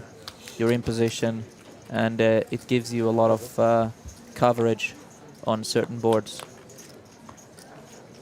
Let's see what the flop is. So the flop is a big nothing burger again for both players, except Andres, who has that backdoor flush draw. But the question is he going to rep something, or does he decide to go into check call mode? That's what he's going to do. Over to Algirdas, who has nothing. Grabbing the chips, but not sizing anything in the bet yet. I think this is such a connected board that I actually think Algirdas will check here, because the hands that are not a hand here, you want them to at least have some backdoor equity or something going on for them, because there's so many hands that just will not get blown off the pot to one bet, and going for two bets is difficult. As now Andres, probably with a similar logic, chooses to check. But this is interesting because if Andres bets here, then once the flush completer would have come out, he could have repped that flush. Of course, now that there's a pair on the board, it's much less relevant because the nuts becomes full houses and not flushes. But not seeing him bet that flop was certainly a choice.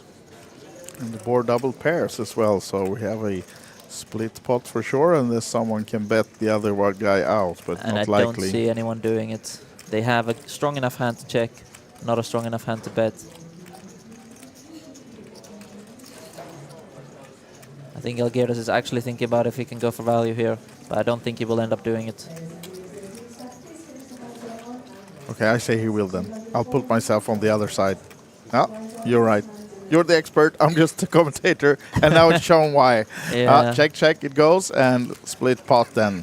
Two pairs for both players, and an ace as the kicker means they will split the chips. And both players fairly happy with that, I think. Yeah, I don't think Algirdas was expecting to be behind here. That's not what this is about. It's more about the fact that he doesn't expect to be called by worse. So there's no reason to bet. And in fact, he could be bluffed by worse. Yeah, actually he has showdown in a very value rare with scenario. just the ace. Yeah. Not something that I think him or I expect to happen, but the possibility being there makes the bet just quite pointless, really. You'd rather check and take whatever part of the pot you can get. As I wonder if Andres is going to read into the fact that he chose flat with this combination that could have come over the top either as a small 3-bet or as a jam. Of course, I don't like the small 3-bet with that kind of hand, because when you small 3-bet, folding is a horror to the jam, and it just becomes very uncomfortable.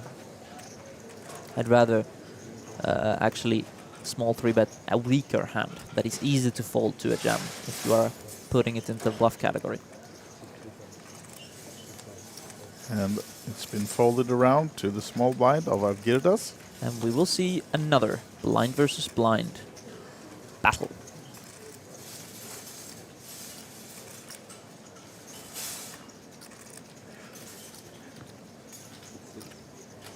Call from Algirdas, and Alexander has nothing in the big blind, so he will check this back, most likely. There's the check. Could we see a 6, 7, 8 flop? No, not for you, right? Oh, look at this one. It's the 9 for Algirdas and the gut shot for Alexander, but no other backdoors for him, so just a bet from Algirdas would probably take this down. But he goes for the check. if he did bet one big blind in position, I don't mind the peel for one time, because on a lot of runouts you'll be able to take down the pot later when he seemingly give ups. And Alexander now taking over incentive in the pot. I like that he does this, because your hand doesn't have a lot of showdown currently. It has one decently strong redraw. It's the kind of hand that makes perfect sense to start putting some pressure on, well, frankly, exactly what Algirdas has, or those ace-high, queen-high combinations. I believe he doesn't expect to get a ton of folds immediately on this board, but depending on the run-out, he can follow through with further pressure. Yeah. As Algirdas now, very spicy, puts this in to the bottom pair check raising range. I like that he has a check raising range here that includes bluffs. Algirdas, being a very capable player, does have that, and realizes that his hand isn't going to get any better than it is, and but he is going to get a fair bit of equity folded out, and does just that. So Yeah, well played from Algirdas. yeah, I like the play from both players. It's Yeah. it's Algirdas, of course, with the far more creative part of it, but So this board is a nice read for any Estonians cheering for the home country, and also for Rasmus Lundström in the booth here, who has Alexander in his team here at the Kings of Tallinn. And if you missed the start of this broadcast, we talked about the team competition, where you are, is it 4 players in each team, right? And you form a team yourself, and then all the points you gather from the different tournaments, you get points for entering tournaments, and also, of course, for laddering at the final tables. And it's also the indicator of whether it's like the higher buy-ins as well, the more points for the final tables and stuff like that, right? it is indeed. As Max making a very conservative laydown here with the a6 suited, while he is under the gun, they are just 6-handed now. So Yeah. with his stack size, people are going to feel pressure to play back at him, and he decides still not to raise that. It is an interesting choice. Perhaps just waiting on to keep maximum fold equity on those rejams as... Whoa! Now. He has a lot of options here. Yeah. I think in these positions he will choose to go...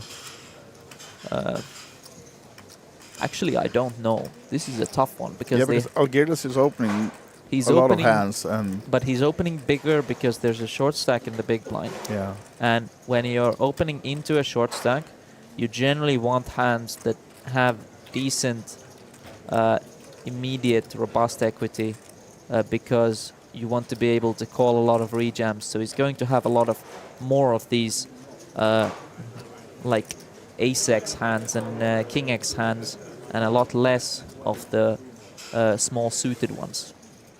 But Latikas coming in with the 3-bet. That's my boy. And oof, look Wow. at this then. The short stack of Emil is just almost blinding out. I mean, this is almost a spot you have to take, right? This is a horror. And I think he should fold, because he has no fold equity here. No. None whatsoever. No, it doesn't. But The amount of money is already in. Somebody's Yeah. going to run for it. The real question is, how much is the dead money worth? Because that's where the real money comes from. Algirdas, if he goes here, Algirdas is going to fold a lot of the time, which is going to put 100 plus the big blind in there. So that is an incentive to go. But the bet and 3-bet is Yeah, not. that's So the- indeed, he takes the dead money and goes with it. I don't expect him to think he's in amazing shape here, especially with 5s. It dominates almost no hands. But now Algirdas, over to him. In position. And with the jam, it's interesting because he knows if he flats this jam, what's going to happen is there's almost no incentive to bluff on the board. runouts, Yeah, because you still exactly. have to win Emil's mystery yeah. hand. Because there's no extra, no side pot. So Algirdas might flick in a call. No, it doesn't. But no, yeah, exactly as you said, that would be, of course, a lot. I think a hand that can turn very strong hand, something like a suited hand. Yeah. We could have seen peel there, but no. Algirdas gets out of the way. I think it's the right decision. And Emil actually, a lot of interesting choices to talk about in this hand, but Emil chose to go for it. I don't mind that at all. Doing good, but also an 8 will be bad for him now, but still in ahead, and the 4 is good for Emil. And the 7 also. So there will be a triple up for Emil, almost at least. So he's up to 680k now. Nice pot for him, and Alexander losing some chips here now, but still on 1 million. So still in good shape. The teammate of Erasmus. But the Swede, Emil Göransson, still in, and now at least with decent stack of 14 bigs or so.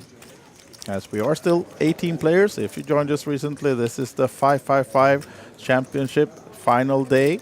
And 18 players, 3 tables remaining. And this is the TV table ship count that we've been watching for a couple of hours soon. And it's been a roller coaster for a lot of these players, actually. We haven't had too many eliminations on this table. We have a lot of double ups on the short stacks. And yeah, the table dynamics are switching as we go by. So interesting TV table to watch. It is indeed.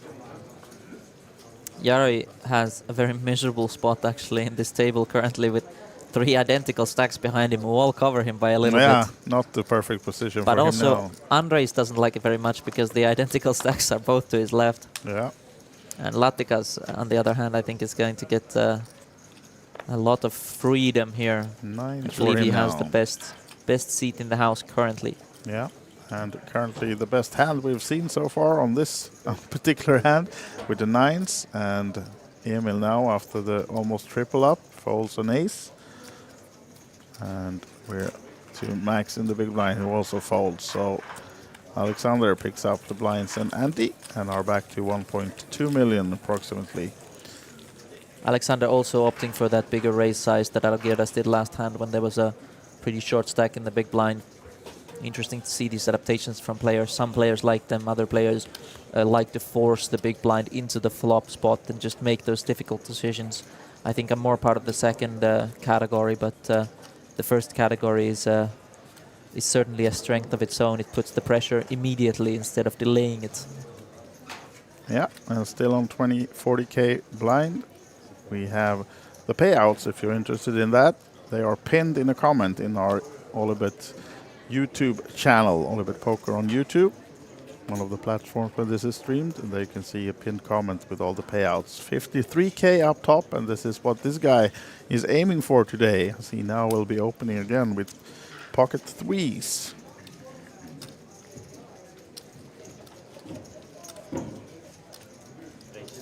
Could fold, and I think Actually does. maybe Andres would be folding here because of his position, but no, Algirdas and Alexander both probably open. Algirdas having a tough decision, and Alexander having a pretty easy one.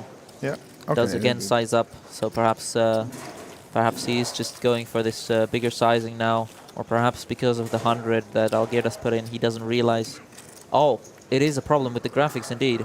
The blinds have gone up to 2550, as we can see behind us. Sorry, yeah, we So are in a new they blind have level. not sized up these. I see. Yeah, no, These more opens. understandable. Yeah, we're on the 2550k now, and you can see that we've also lost one player on the outer tables, and it was actually Simon Hassan of Sweden, who is our 18th place finisher, taking home 2.7k for 18th place. So down to 17 now, which means we are on the redraw bubble. Once we lose one more player on any of the tables, it will be a short break and a redraw down to 2 tables of 8 players. And then we'll resume the play. So it will just be a short break, but that happens once we lose one more player. Currently we're playing at this 6-handed feature TV table. And then there are 2 outer tables just down beside this stage. You can see it almost in the background here, the outer tables as well. And of course we're in the big ballroom, so we have about 50 tables in this one where they are seated on the stage, and then you have a lot of tables in the lobby as well and down in the casino. So yeah, some 200 tables or something here at the Kings of Tallinn, one of the biggest festivals, of course.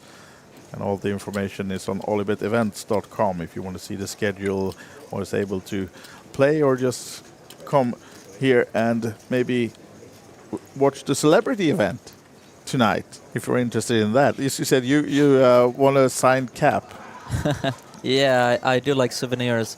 in all forms that they do come. Yeah. As Jari going for a min open here with the suited king. Perhaps just trying to avoid getting jammed on. And Andres calling his ace-3 off, doesn't go for the jam. And you don't need to, but you can. Both players miss this flop, and Jari now, after you open, is going to face a lot of difficult spots, and I think very often on perhaps too many boards, players tend to go into this bet check check line, which means that you will see the opponent in the big blind float the first bet very wide because they expect you to give up on future streets. And sure enough, I don't expect Andres to fold his ace high here, which is one of the hands that Jari would really like to fold out. Of course, he's more aiming to fold out that equity of those hands that are below him. And now we will see if that truth becomes realized, that Jari decides to shut down. He does indeed. Andres is going to be very happy to see that, but I don't expect him to fire. There's no reason to. Something like a 6 that checks here isn't going to fold to a bet.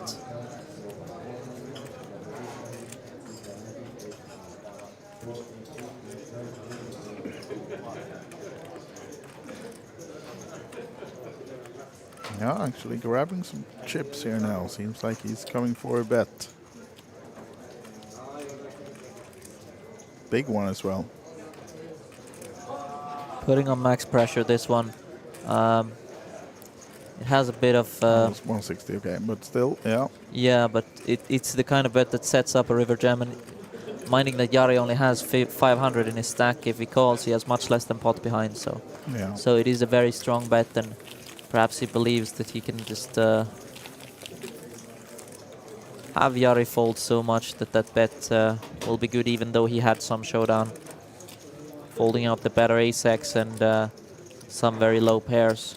Maybe he believes he can fold out the 6x, and also how many 6x is really Jari min-raising pre-flop is the real question. So when he does check, it does look very much like this waving the white flag case, and it is always better to take down the pot early than late. So Emil standing up for a bit, looking at the outer tables. A bit interested, of course, in getting to that redraw, get it back to 8-handed tables, because the blinds are coming around quickly when you play 6-handed as they do now. But still no eliminations, so still playing on 3 tables until we lose one more player. there might be some action on the outer table, because Algirdas looked like he didn't want to give over his blind. Maybe waiting on a possible break to save his blind and ante, but who knows. Yeah, it seems like they're all looking at the outer tables. Yeah, they're all looking, so there's definitely something happening over there. But for now, at least, either it's free cake or someone is all in on the outer tables. Exactly. Maybe someone's in the tank or something like this. But for now, we're pushing the 17, and the dealer just said we'll keep playing. Yeah. I believe even if someone would have busted in that exact moment, they still would have dealt out this hand because the shuffle was done. Exactly. Jari folding the king 8 off on the button. Yeah, just want to reach that possible redraw coming up, and Andres looking at the stack size and looking at the clock. Spot where we will see a lot of limping, but he chooses to go for the raise. Yeah, does so to 125. Wow. Ooh, look at this, yeah. Jacks in the big blind and a 125 raise with 2 big stacks. Is that going upstairs? He's certainly pumping it up. The question is how much. I don't think he's going all in here. They are very deep. Yeah, exactly. Actually, he could. The blinds just went up, I forgot. But even so, against this 2.5x, I think he has a 3-bet non all in, and this hand is so strong, blind versus blind. I think he will 3-bet non all in.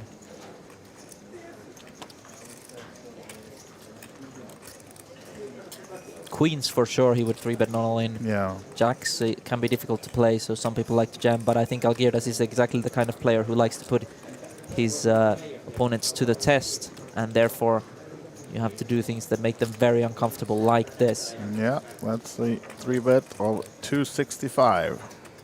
And if the job is to make someone uncomfortable, I think he has duly succeeded, as Andrei's in a miserable spot. And this is why we will see a lot of limps, especially with hands that are very happy to call a raise. Because when you do raise and then you face some action, even very small action behind, it's just very, very uncomfortable. And sure enough, Andres folds a very big hand. But the correct laydown. Yeah, absolutely. And seems like we did not lose anyone on the outer table, so I think we have... No, we actually did. So we are on the redraw now on 16, and I think we'll be having a break. On the screen, and then you just can move around.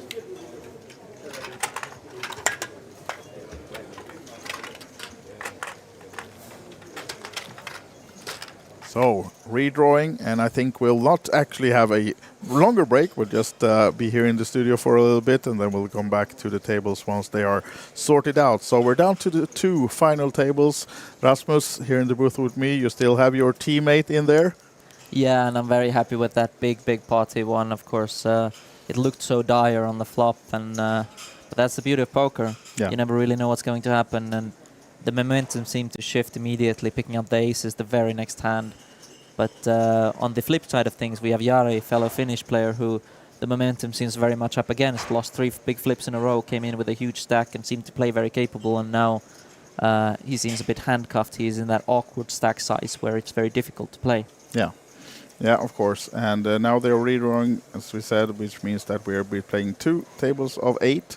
And those are the 16 last remaining players in the 555 Championship. They started on 600 and plus players. They've been playing 3-day ones, and then we had the day 2 yesterday, and the players came back today at noon for 25 players, and now down to the final 16. And 53K up top, so it's a big one.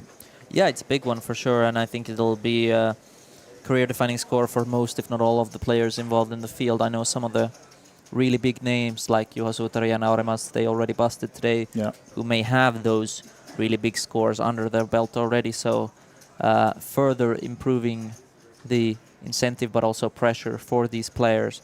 And I think we will see a lot of that creep in a little bit later when we come to that final table bubble. And some of them will thrive and others will crack. But for all the exciting action, we're looking forward to it regardless. Yeah, absolutely. And I'm not sure if we're ready to get back to the action already, or if we have a few more moments. Yeah, we are actually back on full table of 8. This is our new feature table then, shortly restarting. And we can see, of course, a few of the players that we had on the first table. The 2 Swedes are now in seat 5 and 6, Emil and Max. They're still on the feature table, but otherwise it seems like we have most. Yeah, seat 1 is also still at the table, right? Yes, indeed. Seat 1 is Andres. Yep. And surely that can't be right. Andres just had a very big stack, so these stacks have not updated. I believe these are the stacks they came into the day with, looking at how many short stacks there are here. I believe that these are the stacks they came up with, because Andres came with a very short stack, and I know Mindaugas came with, I believe, the biggest stack in today. So these are going to be updated very shortly. We are going to wait for that. But regardless, we are going to see this new final table. Max retaining that position he has on his countryman. Emil is still on his left. I think he's going to be quite happy with that, not only because of chatting reasons, but also because he doesn't have to worry about facing much payback when he retains that position. Yep. And just side note, it's not the final table, it's the feature table. There's 2 tables left, just so you know that if you happen to say final table. So I do apologize for that, getting a bit carried away here. But because of course, you want your boy on the final table, right? And he's now on the outer table. And he's now in a good shape to make that, but there's a long way to go. 16 left, 9 make the final table, and of course we will have that hand-for-hand action with 10 left. Absolutely. And now you can see that's 28 minutes left of this level, and then we will have a 15-minute break. So if you're watching this and maybe you want to have a toilet break of your own, since it was just a short break now for the redraw, in 28 minutes there will be a 15-minute break, and then we're on to the next level. We're playing 40 minutes levels throughout the day, and the blinds are currently 25 and 50K. So some 28 minutes to the first break of the day, and a little breather for these players. And now we're back, and we have some new faces on the table, as we said. But also this guy we recognize from the feature table that we already have. Andres. And Arsen, Ukrainian flag, rather short stacked, 10 bigs, and they all go in here now in the small blind versus Tapani in the big blind, who will not, unfortunately, be able to call with his small, even smaller stack, but 10-3 offsuit is not the hand you want to be using your last chips for. Oh, he actually comes for the call. Seems like he felt he was too committed. What do you say about that, Rasmus? Don't we fold the 10-3 there, even though we just have 5 bigs behind? I understand the desire to call, but even though in chips you're going to be in decent shape, I would still put this very much in the fold bin. Even the suited variation I would put in the fold bin, because for starters, one of your cards is so weak, but also... Now he has the gut shot as well, but still behind, of course. We can continue the analysis once we see the turnout. Now, about 10 outs, of course, one of them being dead. Ooh. And he does get there. Oh, fortune favors the brave. Fortune does. Tapani doubles up through Arsen here now, who will be left with almost crumbles if the graphics are correct now, because 325k. And they do look very correct, because Arsen does not look like he has a ton of chips. No.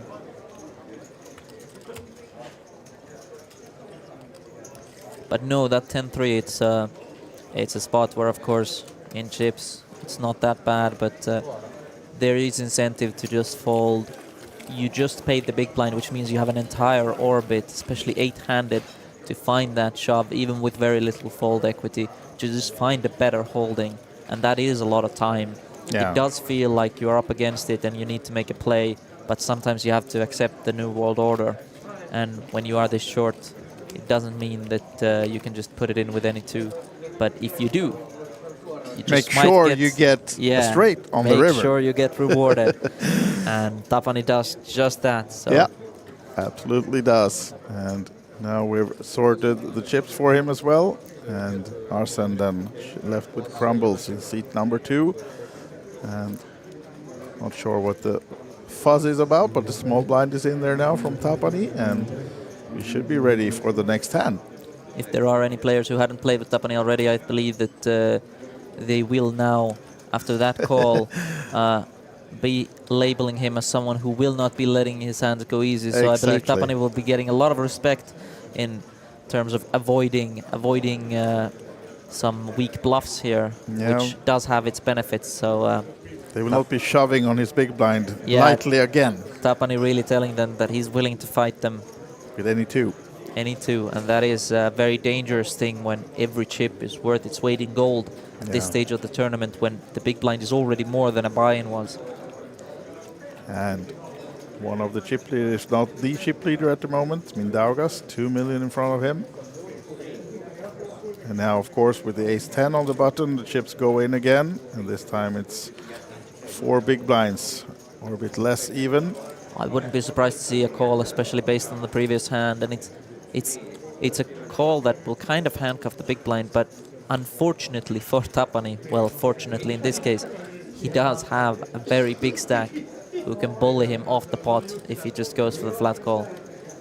Does come for the shove. And therefore he goes for the reshove. He wants that dead money in there. He thinks it's going to be a lot of 50-50s. But Yevon asking for a quick count. He saw the 10-3, so... Exactly. he understands that Tapani is going to get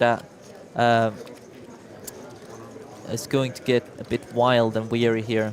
So he's going to ask for a count. And while I do think if eventually is fold, I think if he had something like King Jack off, we would see him flick it in, because he understands that this is a chance to build up a big advantage. Arsen, of course, having peeled that hand with these few chips on the button folded to him, I'm sure he was exalted to see such a good holding. But no. But I think the graphics are wrong, right? It's not that much. It's less than this that they are playing. And you can see that it's 400 something. So I think we're actually... does call But Tapani just now has almost 500, so he had less when he actually. Yeah. That makes the 10-3 more sense. Much more understandable, indeed. So we are going to wait for that, but until then we're going to have to be very eagle-eyed. And I believe Yevhen has about 100, and Yevhen flops both of the players, drawing very, very slim. And Tapani is pretty much dead here, and I think the side pot is going to go to Yevhen. I think he's going to be okay with that outcome, as Arsen is going to be thrilled getting this triple up. But I believe Arsen it is less. We should remember that. I believe Arsen had about 2 big blinds. I think he had about 90k or 100k. So he's not going to be at 1.6 million. He's going to be much closer to maybe 400,000. Yeah. But like I said, while we were waiting on the updated chip counts and the graphics, we're going to have to remain eagle-eyed here to get a visual count of each pot.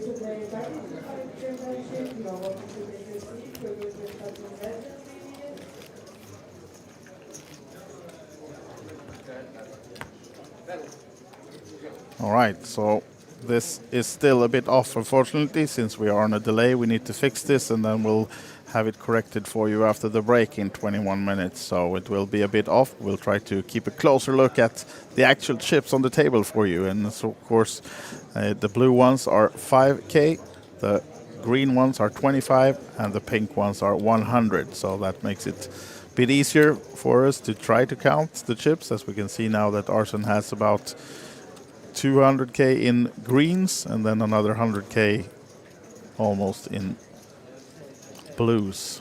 Yevhen now picking up an Nice absolute hand in monster. the small blind. We can see Yevhen's actual stack is north of 2 million, and he jams on the two shorter stacks. Trouble for Emil. He can't fold blind versus blind here, of course. Absolutely not, but I still, don't think he's going to hate being up against Ace-King, because it's about the same as being up against anything else. Much worse, of course. But no, you have to call here. This is way too strong, especially against a big stack that can put all kinds of pressure on you. Blind versus blind. I mean, if Yevhen would have opened early, you might fold the sixes, but not.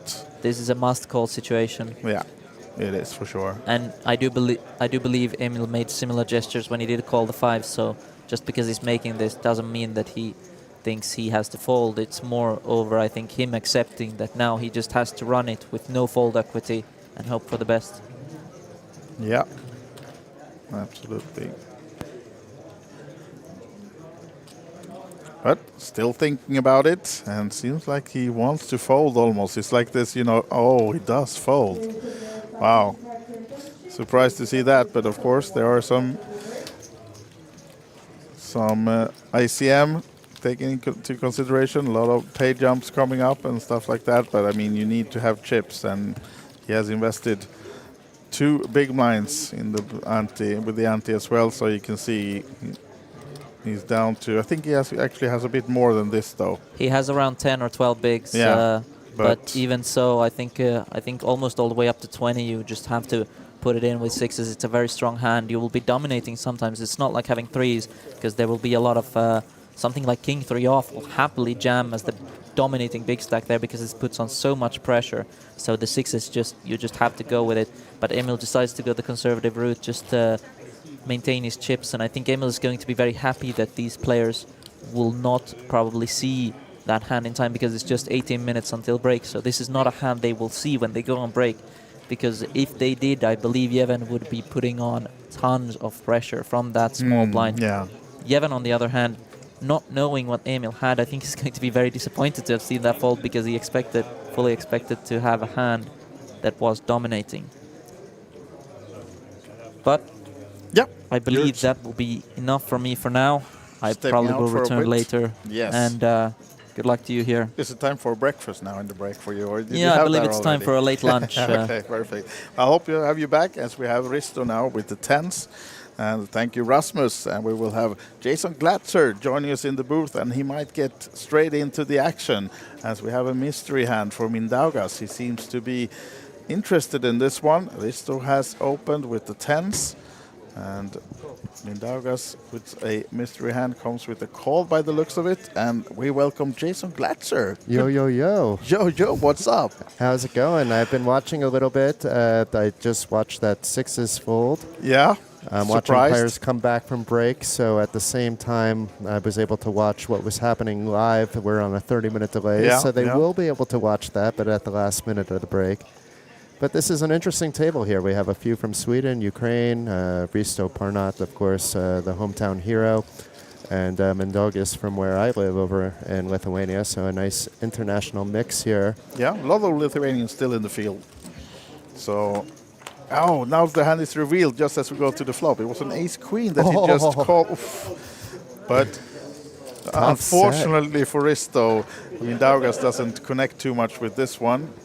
And I don't know if he had any hearts at all in his hand. No, he didn't. And the sneaky check. Oh, yeah. Mindaugas smelling that one. Yeah, he did. But now... Not falling for it. Now he can... Let's come with a small bet here now, because now he turns the boat, so it's definitely a check mark on his hand already, as you can see. No outs for Mindaugas to counterfeit him here, but how will he do it now? He checked the flop. Will he checked one more time here to induce a bet? Seems like he's betting now. Yeah, I think you need to bet here after it's checked. You need to start getting value from the hands that your opponent think you missed from. Yeah. So like an ace-queen is going to call quite a lot here on the turn. On the pair board as well, especially with the small bet. The small bet actually is a little bit deceiving. You know, you're more worried actually about the small bet than the bigger bet sometimes. The bigger bet is more polarizing. If he was trying to push him off the hand, that's not with the 65,000 bet. No, exactly. And now,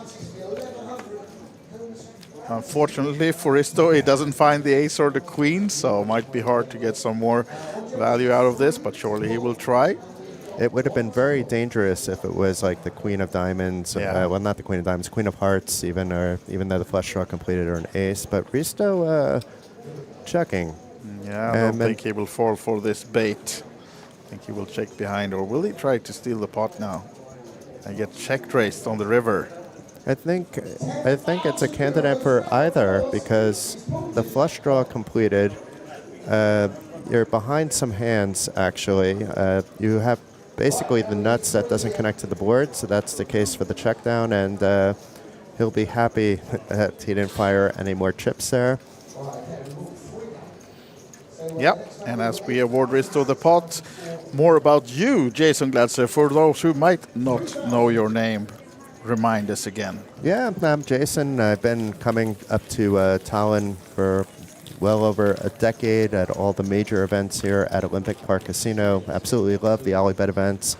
While I'm not here, I run this poker media outlet. We're the poker media partner of OlyBet and poker.pro. You should check it out. Christopher Carlin right now is busy actually reporting this event and other events as well. Yep. And we have Mr. Glenn Brown. You might have actually heard his voice in the background here. He's so loud, right? I think we can overhear him now doing some mystery bounty pulls maybe or something like that. Yeah, it's day 2 of the 1K mystery bounty. So there's some nice bounties in that as well.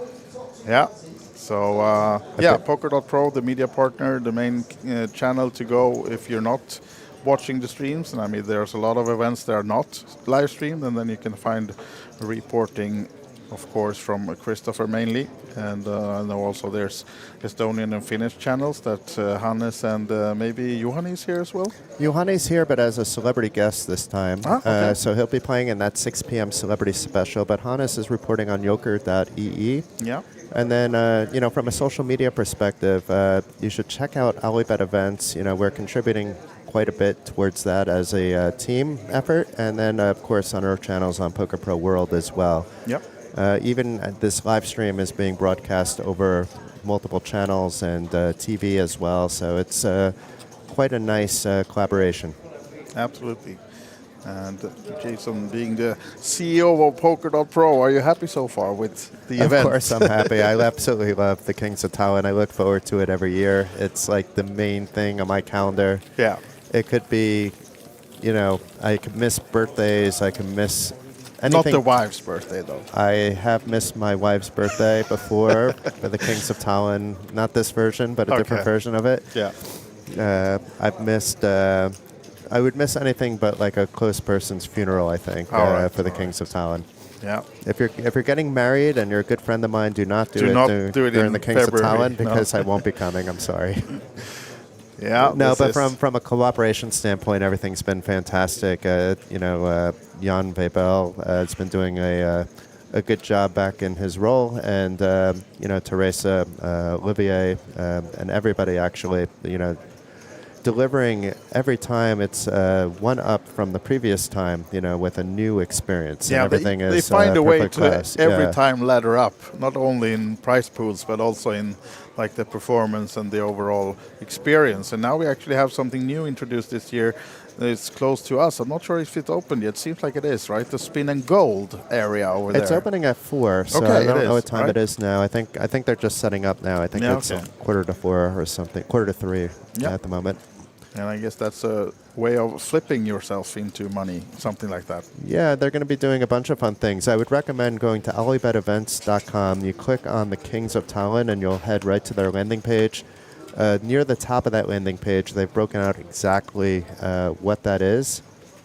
And while on that page, they can also read a daily recap from you if you want to know what happened the previous days, right? Yes, I can read that there, and also, of course, at Poker Pro, and then, the entire schedule is there, player guide is there. Pretty much it could be your one-stop shop. If you're curious who is still in an event and you don't want to see their pictures or writing, you can actually back-end your way over to that through OlyBet Events as well. It's along with Poker Pro, you're getting all your information. Yeah, absolutely.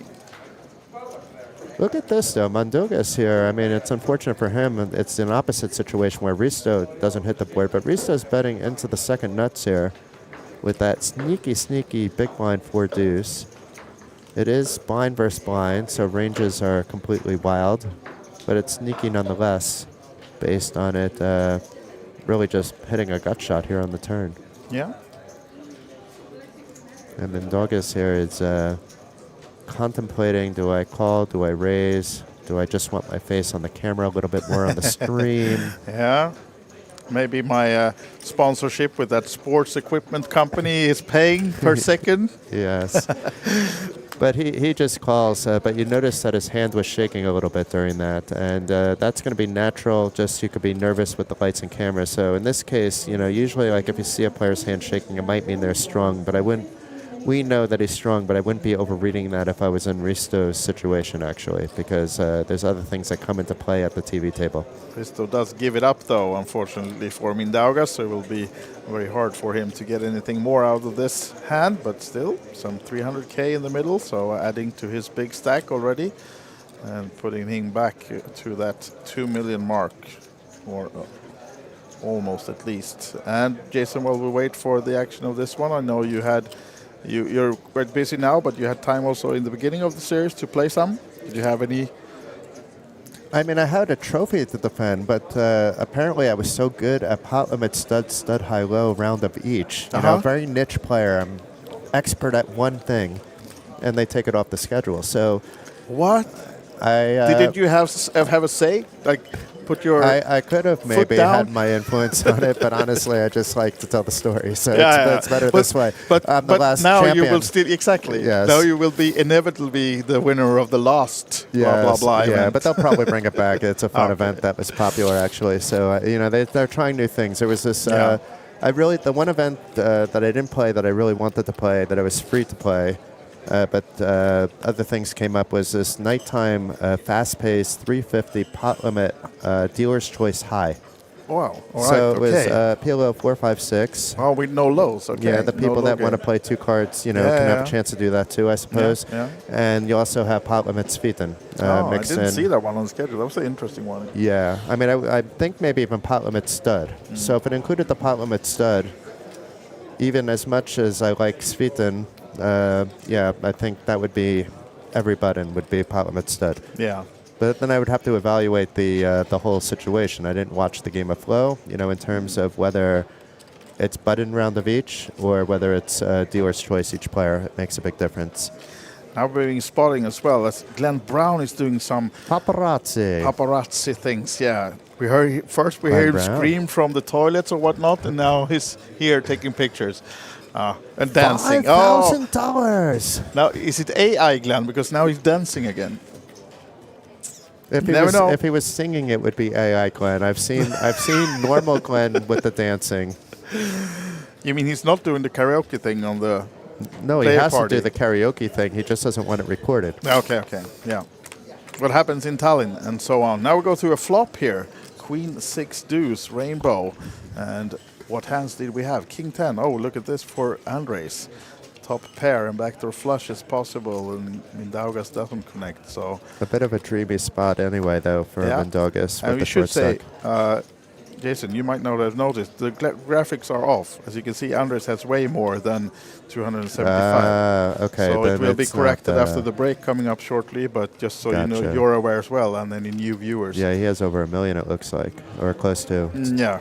So that makes a big difference in what I just said. It was a dream situation just because when your SPR is so low and you called from the big blind, you're not necessarily guaranteed to double up, but you're getting such good value from your short stack anyway. But in this spot, he's still going to get value from this hand because the 10 hit the turn, and Mindaugas actually has to call here. Yeah. And this will very, very often go check, especially with a river card such as that. But it's possible Andres tries to sneak out some more value. I think he will. Also blocking a 4 for the possible 3-4. If for any reason he would have that. But no, he will definitely seek some more value here for the 410 in the middle, I think. And then he would come with a little half pot size bet maybe. Or what do you say? Yeah, I mean, I think anything like that, around 40 to 60% is basically what we're going to see here. Trying to go for some thinnish value, basically just targeting the 10, maybe the flop 6. That's 200 and adding some more. Oh, he goes for the full. What's this? He's going to do it more than pot size. This is interesting. What? He's going 1.5x. He is so polarizing, this. Wow. That's surprising. That's a big one. Wow. What hands are you targeting here now, actually? He's Because- targeting the 10 only. Yeah. And with that Because kind the of betting hand started really on the called- turn. And the Well. turn was called. The turn can call with the 6. The turn can call with the weak queen. This is almost like you feel that some history involved here as well in this kind of polarizing, because this is interesting. Yeah, I mean, I imagine that these two have played together quite a bit over the past 3 days, Yeah. just on random tables as well, on top of what we've maybe seen on stream. Not just today, even. Because in a vacuum, this is a clear fold. But if you're putting your opponent that he's bluffing, we don't know what the bet size is, but let's assume it's a pot size bet. Your opponent has to be bluffing 50-50 more or less. Yeah, but it must have been like some almost 550, 600K that he bet. It's too big of a risk for Or your at least stack. 500. Although if he calls and he's right, he has a pretty big stack. Yeah. So it doesn't show the bet, but it did look like more than pot. And when he looks back, I'm pretty sure he's going to watch this hand just to find out if he made the right fold in this spot, because if he calls and he's correct, it actually guarantees him a spot on the final table unless something ridiculous happens. Yeah, exactly. Yeah. But a fold it is, a correct one, and now we can see that the big blind is fairly committed now, putting 100K in the middle and having some 200 behind, less than that. And down to 14 players now, as you can see in the top right corner. So we lost 2 players on the outer table, right? Do we have any information about the players that are at the table? There's a number of them that it's my first time seeing them, which is quite unusual. Usually I'll recognize at least half the table. And, it's just a testament to the diversity that the Kings of Tallinn is bringing in, that it's always new faces coming in. And we don't have a ton of information because now we actually just had the redraw before you joined, so many of these are new as well on the feature table. So we just have 2 of these played from the start of today. What about the Swedes? Because Max I recognize, but Emil I don't actually. No, me neither actually. I tried to get some information about him, but I haven't found anything. So Emil is no information known about him so far, and now he's all in, but it seems like there's no takers. But wait for it. No. No. Does not come along with the 10-5. And Arsen's another one that I don't recognize from the past. No, me neither. Andres I've seen around. I don't know so much about him. And Risto is the one I know the best, actually. Risto is a hardcore regular, a local player. Yeah. A very good player, I have to say, which you can see evidence here. He's had some good results over the years as well. Mindaugas I obviously know from locally, but I don't know him like personally as a friend. I just know him from saying hello or playing at the table with him, back in Vilnius. Yeah, and we should update you for the players that we've lost the last few orbits here. Now, if you're a Finnish follower and rooting for them, unfortunately, in 17th place before the redraw, we lost Henri Antikainen, and now on the outer table of this one, we have lost Jari Kurika in 15th and Veli-Pekka Pentinen in 16th. So it's been a Finnish disaster the last few spots. Yeah, exactly. They still have so Lithuania's got to be Huttunen, high. though. So they have a hope. And Saimi Puljainen is still in. But meanwhile, we have Max. I have to just assume he has chips still in front of him, it looks like. So I have to assume he just raised off the 11 big blind stack. That was a decision that I wanted to wait to see what he does from under the gun +1. Yeah. I'm actually, it depends on the table for me. He only has 315. Yeah. That's an easy shove. It looked like he had 515 actually. But as we said, the graphics are off, so it might for all of the players. So it might be that he had more, but yeah, then it's not really an interesting spot. It's an easy shove. If it's 11 bigs and you're under the gun +1, you have a decision to make, and it's very close whether you should be shoving or opening. And I do that myself based on who's at the table. If I have a bunch of players that like to 3-bet, I don't maybe mind 4-bet shoving. I don't know. If I have a bunch of players, the one spot that I'm actually shoving is if I have a table where, there's always 2 players calling behind no matter what, then I just shove. So now this is the last hand before the break. We'll have a 15-minute break coming up after this hand. And let's see if we have some more action before we go on the first break of the day. For these players, we started on 25 players at noon, and now we're down to the final 14. And final table will consist of 9 players, so a bit more to go before we reach that stage. Andres with the pocket rockets. Oh, he definitely doesn't have one. He's the one that caused the problems. He doesn't have 1.6 million. I don't care that you think, he actually just has like 3 big blinds, so they're going in. No, but Andres is in seat 1. You're putting Arsen. Okay. But Arsen has less, yeah. Okay. Absolutely. So this is just... mystery hand is all in, and he will definitely get snap called by the aces, if that's the correct graphics. Ace queen, too, so ace is looking even stronger.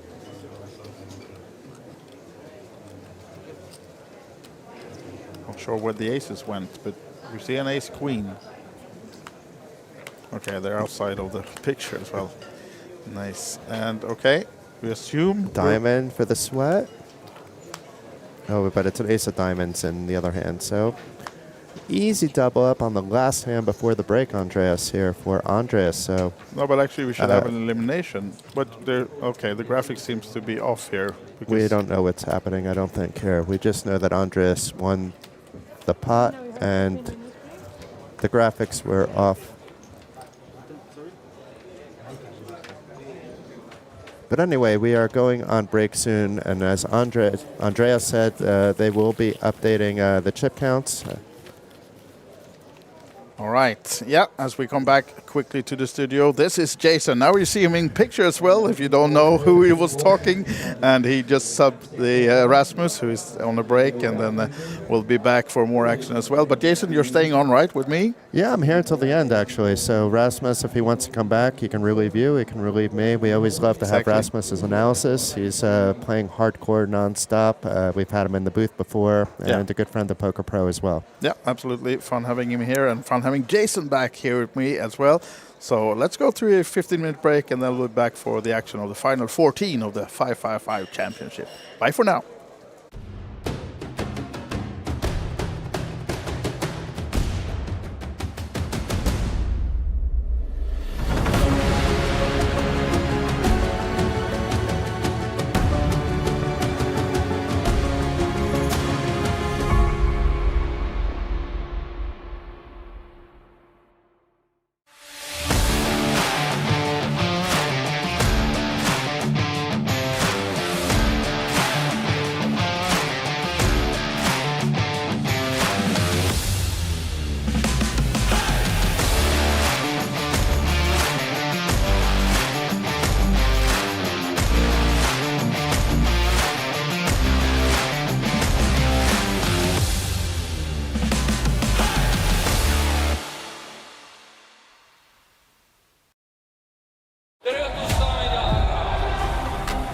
Täna me avame Baltimaade kõige suuremat isekotikeskust.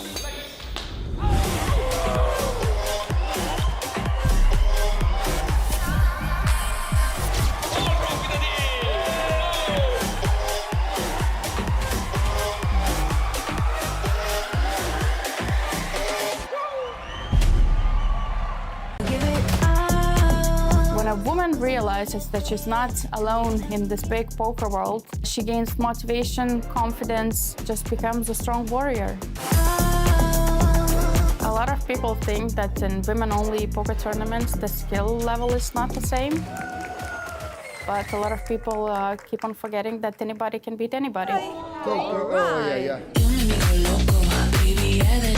Women play poker a little bit differently than men.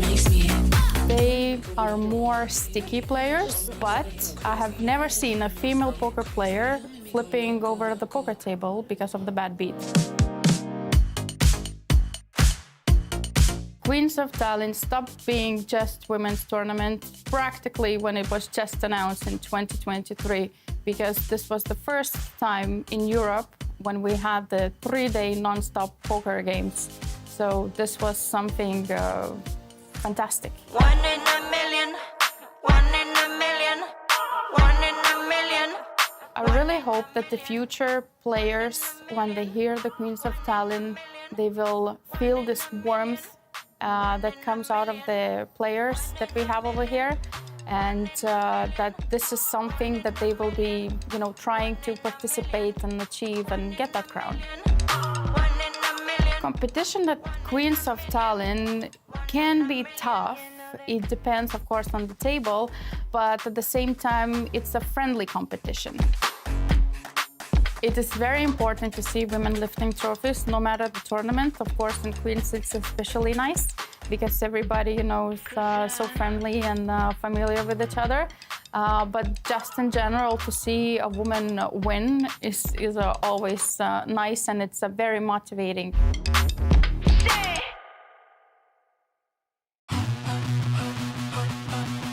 I'm very, very happy that we're coming back to Estonia, back to Olympic Casino. We will do 2 stops here in Tallinn, one in the summer and one in the autumn. And then we will have a stop each weekend in Vilnius and in Riga. So I'm very, very excited coming back home.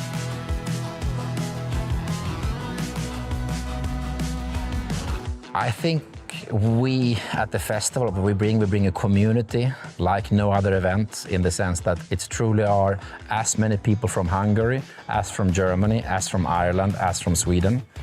Somehow with the mixed games, but still a lot of Texas, but with the mixed games, the road is open to get to know people from all walks of life, from all countries. So we bring a different community.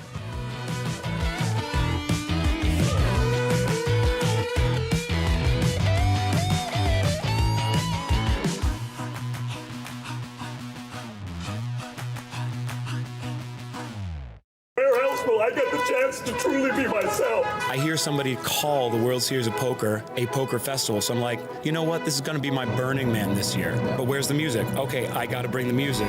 I'm a maniac on the floor. I just randomly wander into a corner of New York, rap, freestyle, get 1 million views, feel that energy coursing through me. Fly out to Vegas. I go out and buy a cowboy hat. I step into character. Then I'm that guy. Right, good afternoon, guys. Welcome back to the No Filter series here in Tallinn at the OlyBet Casino in Hilton Park. Wow, what a week. I'm with a very special guest. I know we spoke to him early on. Duncan Blake, welcome. How are you, sir? Nice to catch up. I am right as rain. It is good to be seeing you. It's good to be seeing you all here. And it's an honor to sit with you, Glenn. Come on. Thank you very much. I want to find out who the real Duncan Blake is. He's serenading for the call. My name is Duncan Blake. I'm 26 days old. Duncan Bradford Horst was a being who had 39 good years, died in the middle of France after a castle fell on his head, and Duncan Blake came here with 2 hats. White hat is for loving people. I'm a maniac. Black hat is for taking everybody's chips. We're gonna do it because it's about energy. Excuse my French. Estonia. You've come out to Estonia. It's your first trip here. What do you think of Tallinn? I mean, this is the real Wild West now, right? Tallinn, Estonia, beautiful people. Respect from America. Crushed it. Beautiful women, beautiful men. I love the old town. So I surf out of here. I walk straight through the park. I go to an old town place. I eat a deer. I absorb its energy. I come back. I hunt. Need you more than ever. And if you love me, hold me tight. And you will push them in forever. Poker brings you around the world to do it. Yeah. Poker brings you around the world to meet people, meet men, meet women you would never meet otherwise. Play ball! Let's go! No. I mean, I watched you on the WSOP singing to people at the tables and stuff, and the next thing I know, I meet you in Estonia. So how does it go from there to here? What actually ends up happening, I hear somebody call the World Series of Poker a poker festival. So I'm like, you know what? This is going to be my Burning Man this year. But where's the music? Okay, I gotta bring the music. Winner takes it all, the loser's standing small. I wear an American flag suit, and at exactly midnight on July 4th, I sing, God Bless America. It gets like 1 million views on the WSOP, right? Mike Murphy, tournament director, is in it. All the tournament directors know me, love me now. And then 2 dudes are like, yo, are you playing the main event? I was gonna fly home on the 6th. I was like, no. They're like, no, you have to play. The energy's amazing. I'm like, I'm not planning on it, guys. My clothes stink. They smell like a dog rolled in something dead. They're like, all right, we will roll you. All I wanted was to break your walls. So that's how I got to the main event. Then day 2, I'm singing at the table. Munir hears me on the table, hears the people are paying me to sing songs. He pays me $20 for Hotel California, which is his favorite song for obvious reasons. We stay friends. He's like, come drinking with me tonight. I'm like, that's a terrible idea. All right, let's do it. So, you know, I meet that guy and he's like, you know, we have this no filter poker tour. I think you would be perfect for it, Duncan. Come on, let's go. Let's do this thing. I will dub you Duncan Blake, citizen of Sweden. I fly in last minute, feel this, get to see Sweden, get to see Estonia. Get surrounded by 7 Finnish people at the final table of the legends and get absolutely sniper rifled by their snow team. Finland is for me. Okay, good luck, Duncan. Tommy with the snap call. For Duncan, it's not to be, unfortunately. Good luck, Finland. Run it up, take it down. You got my chips, that's worth a lot. If you don't win it, I'll be disappointed, sonny boy. How did that feel? Because you did really well at Legends as well. So you've turned up here, not only singing to everyone, entertaining everyone all week, this is just, I know you're pulling the energy from everyone else in, but exhausting. But you actually made the Legends final table as well, which was great fun. How did that feel to make, knowing like people like Mizrachi's here, Scotty's here, Helpy's here? I mean, it feels phenomenal to actually have the results to back it up, to play with some of the best here, to get to know the world, to get to know the players, to get to share my unique brand of love and fire to everybody who's here. It makes me a bigger person. It makes me a better voice. No filter. The jam is it's about love. Poker is the best form of therapy for men. If you can get it, I'm in. We're in. Tallinn. It's been great to get to know the real Duncan Blake. My honor, Glenn. You absolutely bring it. You're here for the long haul and you're here for the right reasons. All the best, man. Safe flight home. Guys, Duncan Blake. I need not say anymore. Lose your filters right now. We're playing poker, baby. Woo!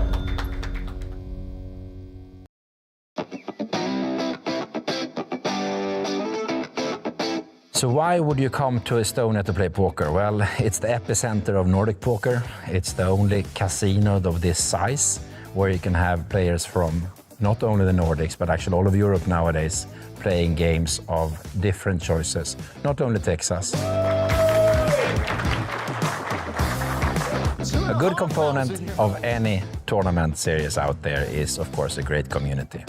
Prize pool doesn't matter. 90% of us will lose money. So we need to have a good time when we're at location. Yeah, there's a special community always here in when you come to play Olympic Casino tournaments in Tallinn. I have formed many friendships with poker. I think Kings of Tallinn is a lot of fun, nice challenge for everybody because the level of play is nowadays quite high. High quality of service, dealers, organization. Of course, the marketing and also communication between the players. A lot of Finnish players come, a lot of Swedish players come, and a lot of local players come and they have fun. So it's a bit more relaxed here than in most other poker stops. It means a lot to be a Kings of Tallinn main event winner. You get your name to the stairs here, and you're appreciated in many ways when you're the main event winner here, and you get invited to special events, so it's a very nice thing. It's a great pastime activity, it's a great hobby. You use your brain, you meet people from all walks of life. You can travel a fair bit, and wherever you go, most people knows the rules, so you meet people in different cultures, different settings, but they play all the same game, and we all love the game. That's why poker.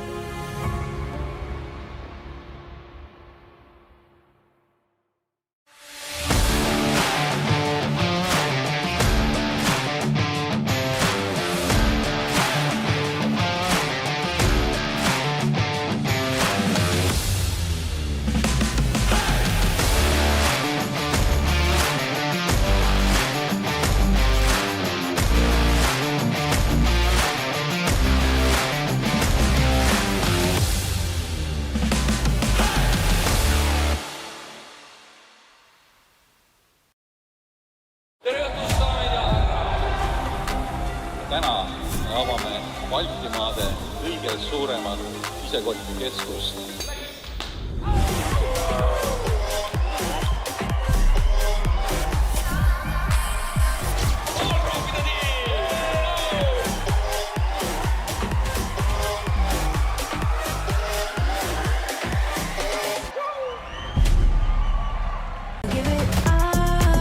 When a woman realizes that she's not alone in this big poker world, she gains motivation, confidence, just becomes a strong warrior.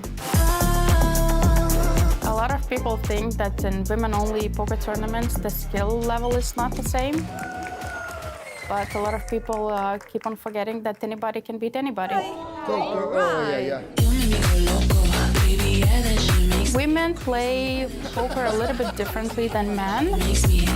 They are more sticky players, but I have never seen a female poker player flipping over the poker table because of the bad beat.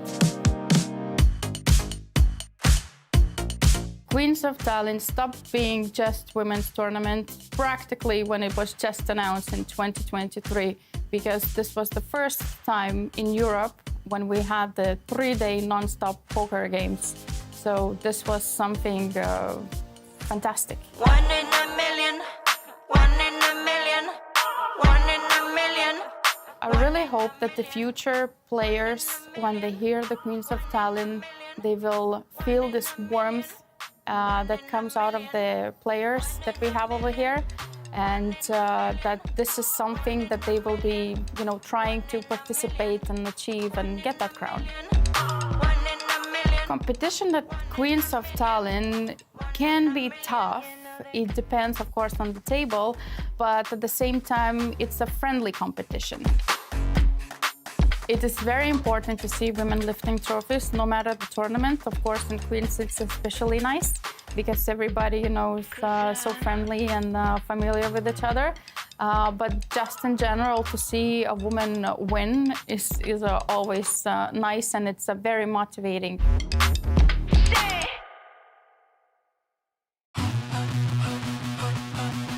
I'm very, very happy that we're coming back to Estonia, back to Olympic Casino.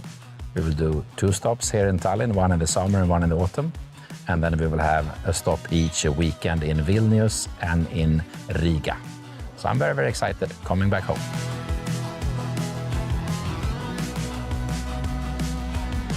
I think we at the festival, we bring a community like no other event, in the sense that it's truly are as many people from Hungary, as from Germany, as from Ireland, as from Sweden.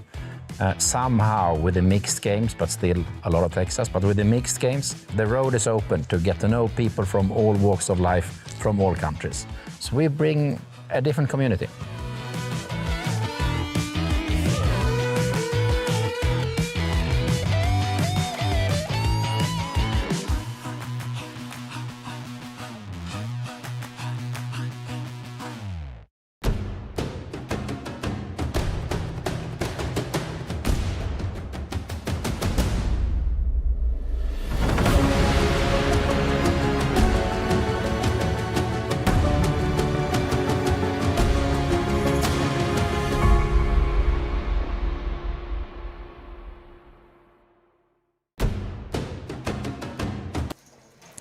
That's us back here, Kings of Tallinn. Ladies and gentlemen, welcome back. If you just joined us, this is the final day of the 555 No Limit Hold'em Championship being live streamed to you. It's the day 3, and this is White Sky and Jason Glatzer in the booth, taking you through the full day. We have a winner crown later tonight, but now we are on the final 14 players. 2 tables. And Jason, it's been you just joined me before the break, but you've seen some action already. Yeah, I mean, I just saw a little bit of the action, but before that I was watching you and Rasmus, and quite a lot of good players left, not just on this table, but during the break we were eyeballing that other table, and we have Sami Puljanin, Algiris Savekas, and a few other also very good players remaining that likely we'll see one or more of them at the final table in not too much time. Yeah, definitely so. So let's head back to the tables and continue the broadcast. This is our final 14, and this is the feature table. And then also, of course, one outer table. And then once we reach 9 players, we will consolidate them to a final table and play for the 52K up top. So nice prize pool in this 608 runner total in a 555 tournament. So I mean, this festival is huge. I mean, it's crazy when you think about how this whole progression went, right? So you start with the mini main. It was day 2 on Saturday. At the same time, you had opening flights running for the 350. But yet still the 350 got numbers with the day 2 happening on Sunday, and that's when you have the final opening fights in the 555, and the 555 still got more than 600 despite the fact that everybody was still playing the mini main and the 350. Exactly. So they proved me wrong, because looking at the schedule, I was like, wow, this is going to collide. This is going to be, can you really fill them all? But they sure did. And then there's like anywhere from 5 to 8 side events every day with 4 of them, awarding trophies. It's just obscene in a good way. Yeah. The amount of action, that's happening at the 2026 Kings of Tallinn. Definitely. I think once it's in the books, will be the biggest one ever, because this is just, as you said, I mean, already from the slow start, as it was called, like the Thursday last week was down in the casino, just building up, and that was huge as well. Filled the casino totally, and then we've been upstairs here in the ballroom area since Friday, and just not only are we just halfway through, we're just building and building. As Emil now comes with the race on the new blinds of 30-60, and he made it quite a big one from the small blind, attacking his countryman Max. It was blind versus blind, so the raise size was fine. I think. Yeah, you can even limp and 3-bet shove there, or shove, or raise. I'm actually maybe even raising a little bit more there to 3x. The difference being you're playing post-flop out of position as well, and you want to rep it that you have some strong hands. And this is the chip count of our feature table, and hopefully now we have all the correct numbers here, because we had a bit off before the break with the chip count, but it's been corrected, we are told. And 2.8 million now, and aces. Only aces for Mindaugas, and it explains Mindaugas' easy fold with the king 10 before. Actually, you know, he already has a final table stack. Yeah. There's no reason to decimate it on a questionable call. True that. But he certainly will be raising here. Oh, and Glenn Brown is back announcing mystery bounties in the 1100 day 2 of the mystery bounty. You can hear his voice in the background. Yep, if you hear someone screaming in the background, it's not us. It's Glenn. It's always going to be Glenn if someone is loud, right? Yeah. I think Arson Maybe is fortunate Frank, this isn't suited, though, Wise Guy, because Oh, that yeah. could have been a 3-bet shove candidate, and as is, it's a fold, and he agrees with that. Yeah. It would have been the bottom end of that, potentially, with a lot of ICM pressure at this stage, but for Max, it's going to be showers. I mean, you have 300,000, Yeah, of it's course. unfortunate. It's 5 big blinds in the small blind, so 5.5 big blinds. But there's only one move to make. Absolutely. Yeah. Even if he had twice or 3 times as much, it's the same move. It's more or less just taking his time to maybe get the big blind along as well, but he'll be in trouble once he gets back to Mindaugas. And here we have the all-in from Max. Oh my, Risto now saying, what's going on here? Wow. Oh. This hope is trouble. It's not going to be too much trouble, because he's either going to flat and play 9s as if they were deuces, more or less, or I don't see him. I mean, I've seen Risto play, and I don't see him blowing up his stack at this stage against Mindaugas. I think he would rather. You're right. I think it's going to be call, and I won't be surprised if he even just folds it here. If he shoves, I will be surprised, but that's the natural instinct to do. You look down, you have a strong pocket pair, but Risto is not an everyday player.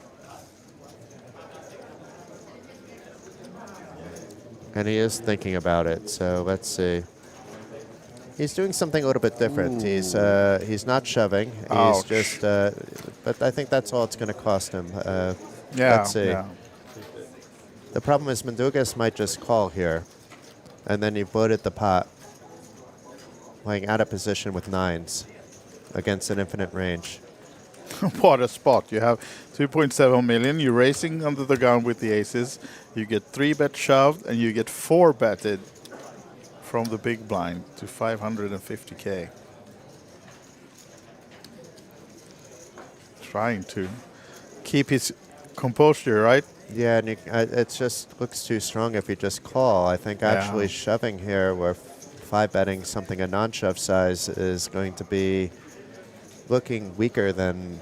Yeah, because normally just a Risto raise. has an even stronger hand than he Or a actually call. does. So, Yeah. I mean, normally he has 10s and jacks or up, and now it's with the 9s, but still this is, I mean, Mindaugas would be happy just to take He the is all in. side bet right pot right away. And I like this. Yeah. And now we can see what Risto will do.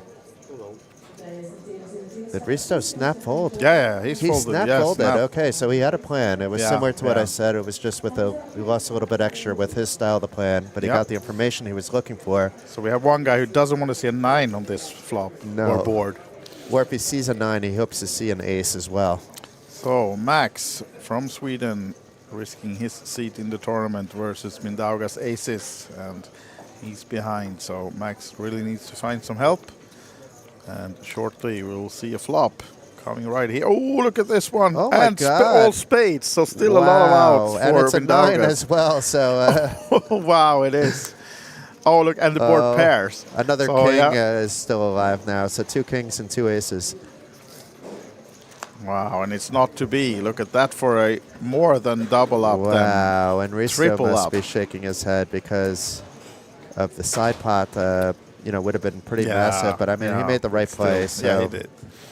But if only he was not as good of a player and he just shoved those nines, you know, he would be looking a little bit different. Exactly, he would. So Mindaugas can actually be happy that it turned out the way it did, because he gets to pick up a little side pot and doesn't lose any chips almost on that one. Still on 2.7, but look at Max now.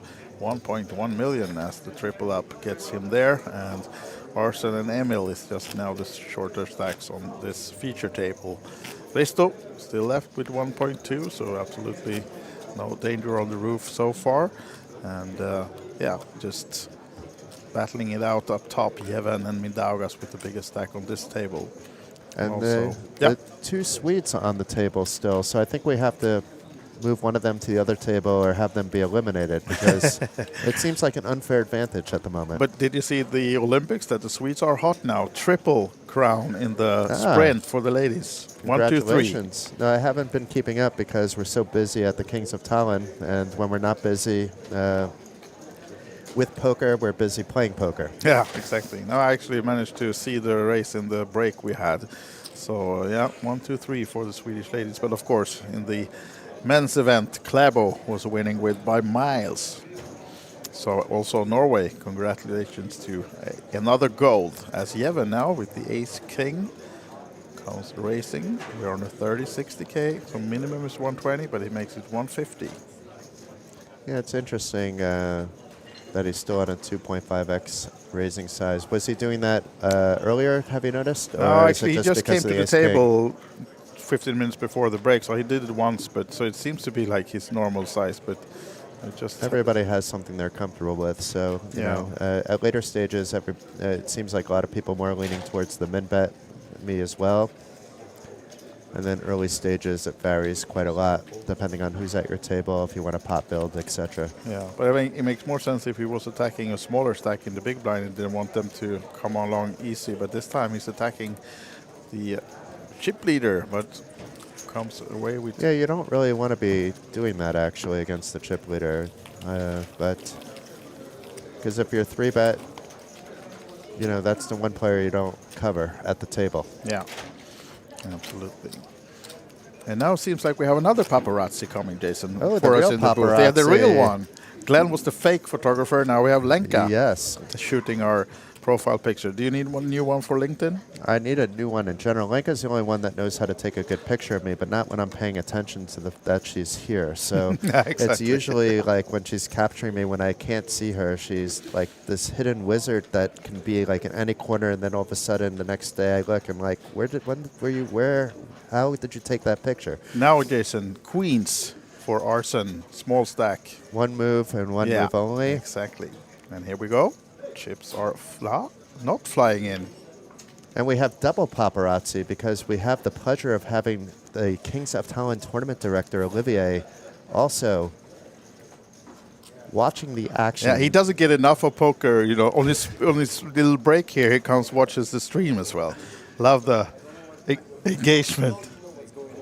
And he doesn't know. He's not used to seeing people with cards that actually read the cards. He's only used to seeing them face down until the action is over.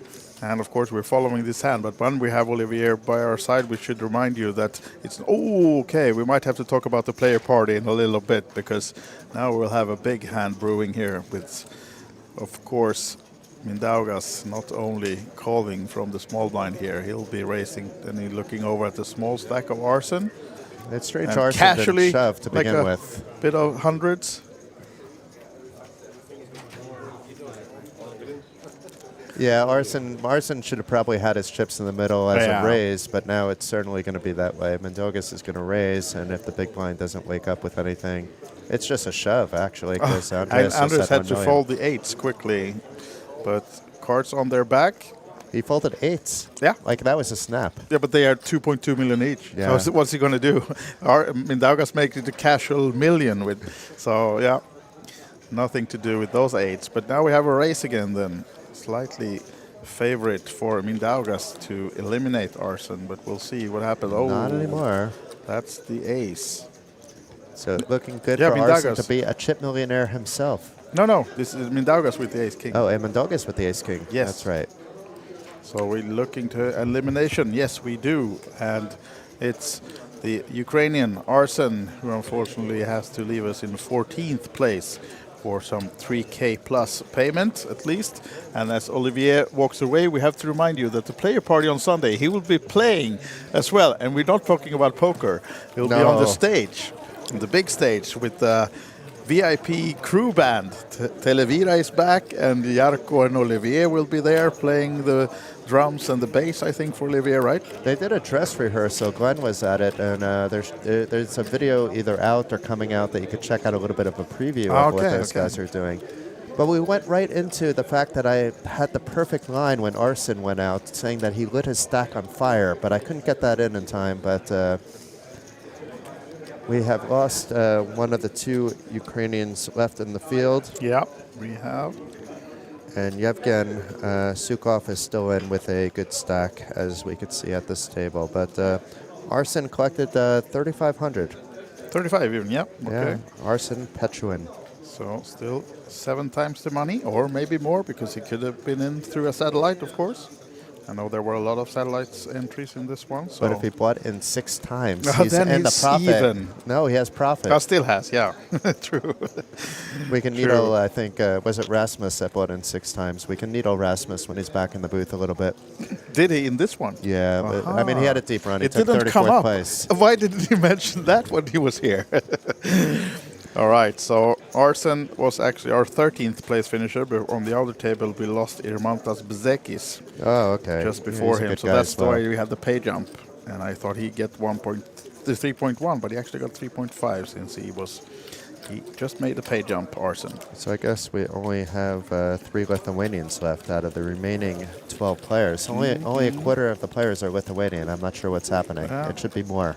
And only 2 Finns. I mean, 2 Swedes and 2 Finns. I mean, you normally see 8 and 2 Finns Estonians. and 0 Swedes. 1 player from Germany, and Martin Zobel, who's on the outer table. Yeah. And Andreas Kovalovs, who we see waving the Latvian flag here on the feature table, is representing his country. So it's all Baltic and Scandinavian countries left. Yeah. Well, Germany as well, but yeah. we can consider them partly Baltic. I think he lives here, or at least used to. The German guy. Martin? Yeah. I think he used to sometime. He actually sometimes he played has an under the Estonian flag, actually, yeah? so you're right. So we can consider him Baltic as well. Yeah, exactly. Like we We'll do consider that me for now. Baltic, and I'm not originally from the Baltics. But it's fun to see, actually, as a Swede, a lot of Swedes here. It's just been building a lot the last few years with Swedes coming here. And now, you know, the state casinos in Sweden are closed, so there's no legal way to play poker in Sweden anymore. And this is an easy either plane or a ferry ride to come here to Tallinn and play. And they are really showing up and already won 2 titles on this stop, I think. At least I know Thomas Grass took down an event the other day, but I don't think... Yeah, that was, I think, the PLO high-low. Yeah. 4-5. Yeah, well, actually, I think that's the only trophy so far, sorry, because I know Patrick Falk was heads up the other day, but he got 2nd place, so maybe only one. I think it was one of his first times of playing poker. Really? Falk, yeah. I remember hearing, because Christopher talked to him, our Poker Pro reporter. He was interested, and he's always interested in Swedes that he doesn't know yet. Yeah. I think he was here during the No Filter, though. I'm not sure, maybe. That's possible. Yeah. But speaking of No Filter, that's one of the reasons that we have a lot of Swedes coming as well. Munir has done a fantastic job with that tour. And that's a nice segue into the fact that we have big news, Andreas. That big No Filter poker documentary that was produced throughout the week here, along with before at the activities that they had pre-event. Yeah. It's being released on Poker Pro World and also the No Filter YouTube channels. Oh, really? At around 5 o'clock today. Today? Yes. Wow. So you'll be able to check that out as well. Yeah, we've been waiting for that one. I know And they shout had out a to the little guys preview at down Poker in... News, Liam and the crew, they're the ones that actually, put all that together. Yeah. We're just, we're happy to publish it. Cool. Yeah, I've been waiting for that one because I know Munir told me that he was showcasing it during the EPT Prague, just like a preview thing, but I couldn't make it, so I haven't seen it yet. And ask him Munir when it doesn't come online, and now it's happening. And you're in it, actually. I might suspect I am, right? You're wearing clothes. Oh, that's good. Because it is No Filter. I have to kind of make sure that that's out there. Everybody's wearing clothes, including Wise Guy. Everyone. All right. Everyone in the video is wearing clothes. Okay. They may have Maybe not the been wearing clothes cameraman at doesn't. Yeah, the cameraman was probably naked, but everybody else was fully dressed. All right. That's not how I remember the festival. But now we're concentrating on the Max and Yevon hand, which has Yevon flopping the gut shot, and not much then backdoors for Max. He checks it, back to Yevon with the bigger stack, probably taking a stab, right? He should. It's his flop. I know it's a button, and button's range is wide, but Queen Jack X big blind is even wider range. Yeah, I mean he has to 3-bet shove, all like the stronger hands though. So there's a lot of queens that are going to be missing from his range. So it's a pretty safe bet actually. Yeah, small 100 into the 330. And there's no reason for Max to really continue with just the backdoors that he has. Exactly. Even if he doesn't think his opponent has a queen very often, it just doesn't make sense to take that risk at this stage. And for me, it's just going to hurt a little bit seeing Max folded my favorite hand of all times. 9-7 suited is your Yes, favorite? yes, especially in I'm trying to hearts. figure out how you do a 9. I thought maybe 9-6 suited. 6-7. Now it should be 6-7, right? 6-7 suited, yeah. 6-7. But it's now. Meanwhile, Max is not snap folding this. Okay, he does come to the fold. He looks a little frustrated now. Max, breathe in. You know, nothing you did wrong there. You have No, chips. You have absolutely. almost 15 big blinds. That's not nothing at this stage. Absolutely not. With 12 players remaining, all fighting for the 53K up top. And next player out will get 3-5. 3,510, I think it was, right? And final table consists of No, 3,500 even, but okay. and then there'll be a jump after the next elimination up to 4,050. So right now is actually an interesting time for all the players where they should tighten up a little bit or play a little bit slower when they have a hand, hoping there's a bust out at the other table. yeah. You know, that's, I would say, soft angle shooting because it's not really an angle shoot because the TDs will put a shot clock on you if they think you're abusing it, but softly abuse is okay. And they even recommend it, I would say, at this stage because it's a €550 pay jump. That's a full buy into this event. Yeah. Over time, having those little bit of extras on the short stack do add up over the course of a poker career quite a lot. The bigger stack should try to be playing as fast as possible and putting pressure on everybody at this stage. Yeah, and until screaming. the final table is reached. Screaming ICM for poor people and so on. Yeah, and maybe, but they should still stay clothed because you know we're streaming in front of a live studio audience. Exactly, we are. Live streamed audience. Yeah, and we're actually seated just outside the big ballroom when these players are on the stage, and we have a big field of players just in front of us as well, because this is another event ongoing with like 20 odd tables. I think it's the 350 deep stack that should be over there. Yeah. I mean that's getting pretty big. We should see how many are in that while we're talking about it. The seniors event is happening as well, but that can't be this. Yeah.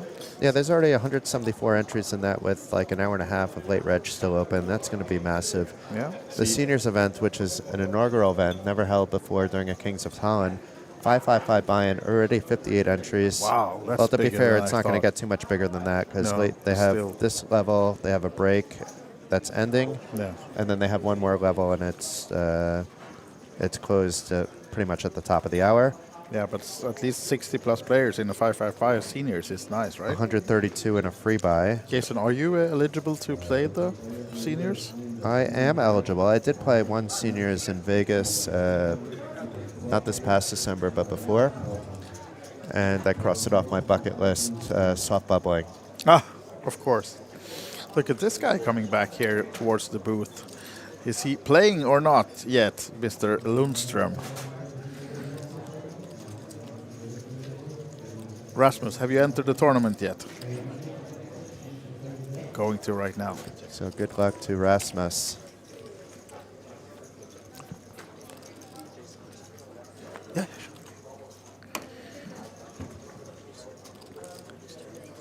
And all diamonds on the board here if we get back to the table when Risto and Mindaugas are playing a blind versus blind pot.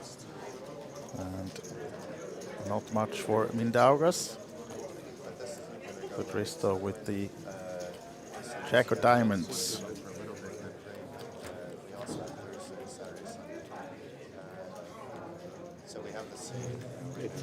Fold to the small bet of Aristo, so he's over the million still, 1.1.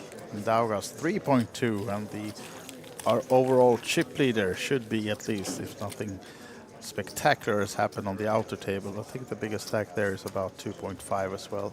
But Mindaugas 3.2, and Emil Göransson now the shortest stack on this table, and his fellow Swede Max with 14 big blinds are the shortest two currently on this table, with 12 players remaining, and we're playing it all the way to the end today.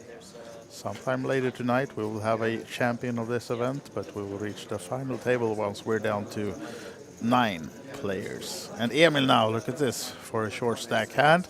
Just a question of whether you want to raise or shove. He has less than 10 bigs, so I'm expecting a shove here, the hijack position, but choice is his. We saw him fold sixes in an earlier spot with blind versus blind being shoved on, but he ain't folding this time. First in, just, yeah, that's the shove. So it should be 515k. Let's see what the other guys to his left might wake up with. Risto definitely not getting involved with the ace deuce. Mindaugas with a weak, rather weak ace. This should be a fold, actually. Yep. You're tempted to call just because of short stack shove, but at this stage he shouldn't be shoving so light. And no takers for Emil, so he has to settle for stealing the blinds and ante. Which is perfect for him. He chips up 150,000. You know, you're getting called. If you get called, it's usually bad news, unless you're called by an ace, jack, king, queen type of situation. And now, if you were wondering earlier who we were talking about, the paparazzi, she just steps off stage now to our left. Lenka, that's the main photographer for the event. And you can find all of her pictures where, Jason? You can find them in a lot of places. So first there's a OlyBet Flickr album, but you know that might not be your thing. And what I'd recommend you do is go to OlyBet Poker on Facebook and Instagram. Click that like and follow button, and it's not just the pictures that you'll see there, but you'll see all the videos and the stories and whatnot too. So it's quite good on the audiovisual side, this event. I do recommend you check that out. And of course, Christopher Carlin and his reporting is also including the photos where you can read about a bit of what's happening and get the flavor of the event that you can't see in the pictures and videos. Perfectly. But Mindaugas with another ace, but this time it's an unopened pot, so it's an easy button open. 125, I think he made it. Yeah. So pretty much a min, and Yevhen should be defending pretty wide. This is within the range. And those are the two biggest stacks on the table as well, going up against the flop together. And swing and a miss, so ace high is good enough, and probably continuing and taking it down. No, checks behind. Gives a gut shot for the 6 on the turn for Yevhen. Yevhen may take a stab after it went check check.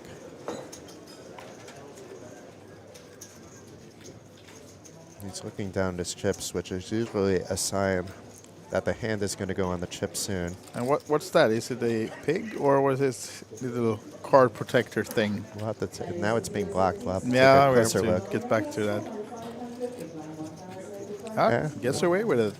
Nice one. So I think Mindaugas missed a bet there on the flop. I agree with you that you just start continuing, you know, close to 100% of the time until the final table. Yeah, I mean, with the big stack and a paired board, an open button, I'm surprised I think the board could have been anything, and you're just, you know, there are some boards where you're checking, but I think I would be betting about 90% of the boards. Yeah, new dealer coming in. Next hand will follow shortly. Of course, I'm not a GTO wizard such as Rasmus. My ROI is definitely lower than his in terms of hold'em, but at least it is a positive one. And I have more focus on, the Potlam in Omaha lately. online. I'm playing a lot of pot limit Omaha and high-low especially. Yeah. And of course, in the live format, any mixed game around, I want to see if I have time to play. Yeah, we had a point some month ago when you were sending me screenshots of one online tournaments, like not I got daily, bored of doing hourly. it. Yeah, I got bored of doing it. I mean, it's it's the ROI in PLO 8 is Was over too high. 100% right now, over 1,500 tournaments. It's really Wow. I don't know if it's a statistical anomaly or if I know something somebody else doesn't, which I find hard to believe. Might be. You might crack the system. Daugas now with another ace. Looking towards the blinds, and the guy to his left decides to lay this one down. And Andre is already out, so it's blind versus blind. Yevon with the 4-3 off, eyeing the smaller stack of Emil. I don't think Emil has looked at his cards yet, but yeah, King 8 It would have been an good interesting enough. spot, yeah. Yeah. If he was shoved on, it's really close. I think Emil, with the history I've seen, he would have folded because he folded sixes. when That's he right, got but yeah, but he had more chips then. he had more. Yeah, but still, he has more now than he had then. So Stack is bigger, but effective stack, I think, Maybe about the would have been same, different. Yeah, same. and seems like we've lost another player, Jason, on the outer table. Yeah, Number it's- 12. Do we have an update? It's somebody wearing a local flag, Alexander Latikas from Estonia. Oh, that was actually Rasmus' teammate.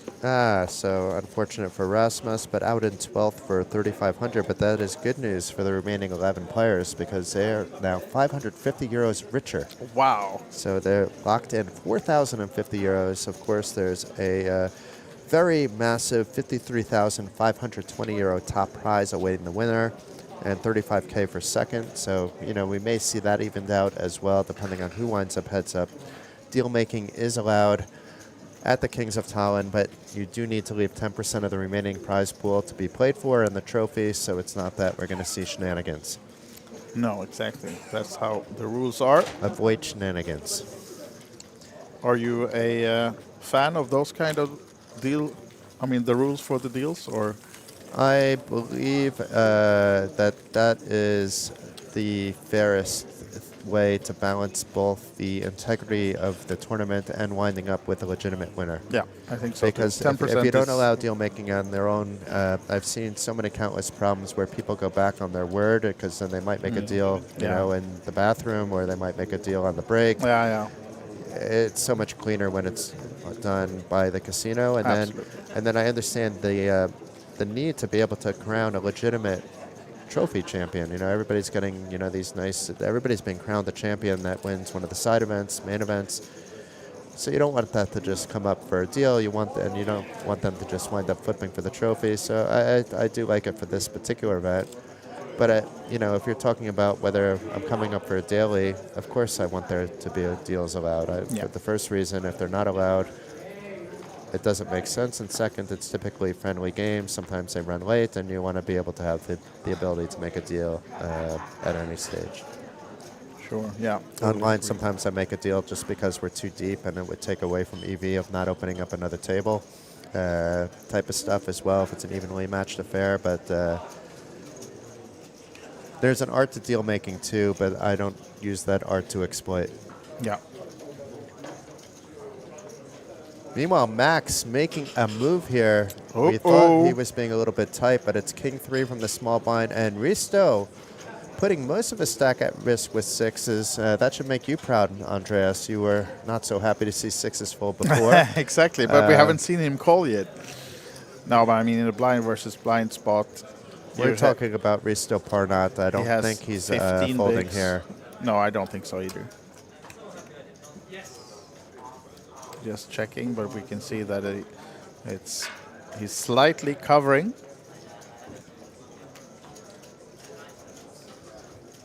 And there's the call, so He is not happy about it, but he has to make it. And Max is not happy either, but he does have some hope and dreams alive, though. Yeah, but Risto is in good shape with sixes. Maybe he thought it was going to be flipping, but it's better than that. And We'll see whether one of the two remaining Swedes will now leave the tournament. He needs help, the King 3 of Max. And there's no help for him. Yeah, backdoor clubs possible as well. We've seen one of Backdoor those. straight, but then the set has to... Oh, no! More outs as the 3 of club for Max would give him a flush with any club, but or an ace or a king. Sit back it's down, the Max. Sit back king. down. It's that king for Max. It's been on his way, on his bike 3 He times. had his having alley to sit boost, down. sorry. He was chugging it down so he wouldn't have to even carry the can out. But no, there's no. But that's unfortunate for Risto. We both like the call there. Now Risto is really on fumes. Unfortunately. He's going to have to make a comeback of his own, and if his hand is able to hold there, the outer table is probably happy about this. And you're dealing with a very formidable player with a very decent stack who is willing to cause some trouble. Yeah, and you see in the background that the average stack is 1.6. So I mean, Risto had 1 million. So I mean, being shoved on blind versus blind. He wasn't short, but he was still only on 15 bigs. So I think that call makes sense, totally sense, and unfortunate for him. He was beaten by Max's king on the river and down to 3 bigs now for Risto. He has to put half of that, 1/2 blind in for the small blind now. So expect him to be all in with almost any 2 in the next hand, hoping to start his way back. But 11 players left, including Risto. So we might be on the final table bubble soon, but Risto is not out yet. No, but I think Definitely he's going to have to get a stack in this hand from the small blind. Yeah. But it will not be Andres who will be competing with him. It will not be Yevon. What about Emil? Seems like he folded as well. You're making some bold predictions. Yeah.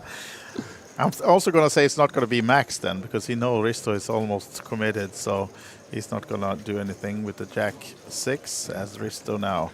You could just call here, actually, if you want to, but I think he's going to shove it.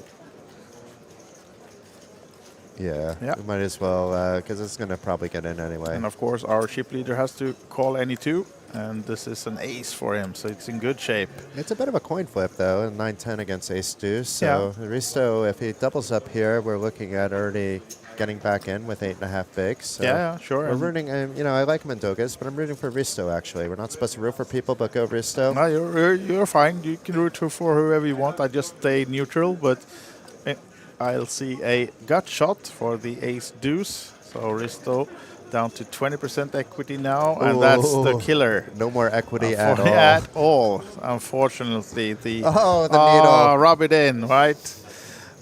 Risto Parno of Estonia is eliminated, and to the right in picture now we have Christopher Carlin, who is live reporting. We talked about him earlier, so now you have a face for him as well as he walks away from down to the outer table.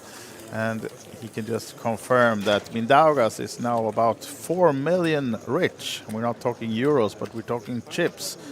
And looking good for him as we're now down on the final table bubble. Wait a minute, Andres. We're not playing in 1973 when every chip has a monetary value? Those were the days. Actually, me and Christopher, because he was asking me yesterday, what's the oldest data you think we can find, the caches on the Hendon mob? And we tracked down, Puggy Pearson and Doyle Brunson and stuff like that. And we had some caches. There's a few from the early 70s you can find from those and those actually, exactly those that you mentioned, where the buy-in was exactly the total price pool was the same as the total amount to buy in. So even my first WSOP experience, it was probably about 20 years ago. Yeah, I think then you 2005. 10K, right? If you're paying $1,500 for the buy-in, you're getting $1,500 in starting chips. That actually. was my first year as well. But I was playing mostly cash games. I was living partly in Vegas at that stage as well. I wasn't playing that many tournaments back when I had a different life. And what happens in Vegas and so on. But Yevon now, 125 raise. And Mindaugas, expect him to, although out of position, might be not against this particular best player. No, I exactly. mean, he can 3-bet here, but it's not going to go well beyond that. But we also need to say that Risto collected that 4,050 euros. The next prize is the same. And then it's not just a final table bubble, but they get a 700 euro pay jump to 47.50 for ninth place. Yeah.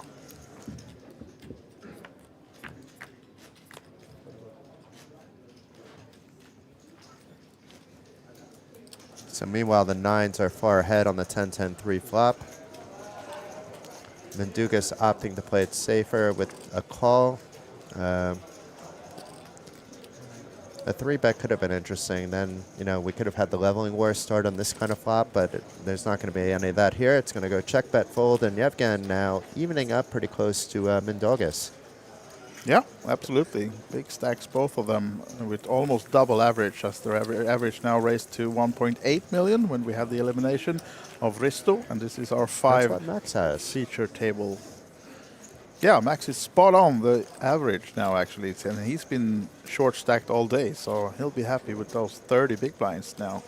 Emil also short stacked all day, but still surviving, and now has 11 bigs, so in no way out of this one. And as a reminder, when the final table is reached, they're going to do a full redraw. So it'll be interesting to see where these big stacks and small stacks line up. It's all random. Ooh, look at this for the short stack we were talking about. Hello. You have 2 choices still. It's 11 bigs. Last time he I prefer chose shove. Yeah, he did that last time, but now looking at the race, I think. Because last time he had about 9 bigs. Now he has 11. Might be. But he's just racing here now. That's 200. That's 220, I think. Maybe trying to make his ace-king look into something like aces or kings, but 220 was the bet, yes. And Mindaugas is out.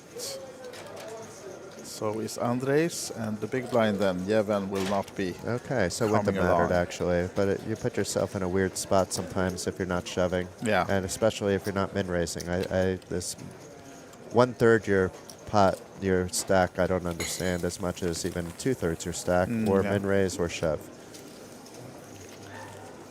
Yeah, but he at least gets the blinds and the ante, and now he has to put in just that. Maybe a pot limit Omaha player thinking I'm going to bet the pot pre-flop. Yeah, maybe. And then I have to fold to a flop that I don't hit. Yeah, I think I have to, once we will have a break for the final table, if Emil is still in, I think I'll have to have a little chat with the 2 Swedes to get some information, because I'm not too familiar with them. I myself have been living outside of Sweden for the last 7 years, so I haven't played in the local scenes. So I'm assuming they are players from Stockholm or some other area that plays a lot on the club scene, but let's have a chat with maybe all the final table players just to get some more information. It's going to be hard because of the delay, so they're actually going to be playing. You are right. We might be able to catch it if they give them a nice 40-minute break to set up the final table, but I don't think that's going to happen. No, but actually we do have a little teaser after the break. Scott Kenyon might be joining us in the booth. Oh, yeah? So maybe I'll step out and have a little chat with some players. We could do some tag teaming. Rasmus came back to asking if he's like, I can come back at 5 and stay till the end. I'm like, wait a minute, we have jobs to do. But wasn't he playing? No, he's playing something, but I forget what exactly he was saying. But I told him, today it would be, if you can come back, you can come back, but don't expect that you're going to be here till the end. Yeah, exactly. No, but we'll have him back throughout the whole week. It's great to have Rasmus, and the problem with coordinating is if you're coordinating with players as guest commentators, they're very often going to prioritize their playing, as they should, of over course being in the booth. So. It's always and fun, for as you the said. future days, we do need to nail down some times with some guests, because there's a lot of interesting people here that you guys are going to want to hear and see. Yeah, definitely. A lot of people with a lot of insights, and those guys who are more into the statistics and the GTOs and all that kind of stuff. Even though you have apparently solved PLO now, but PLO high-low. High-low, okay, yeah. So my ROI is not as good, but it's still positive. Better than Hold'em. Is there any high-low event here now then for you? There is tomorrow, actually. There was already. There was a mixed PLO, high-low. Yeah, I saw that one. But then there's a better one in my head, a mixed Sviten and PLO, high-low, but it's at 2 o'clock tomorrow. So we'll have to see. It's going to be a game time decision. I may be able to late enter it. I may be able to play from the start.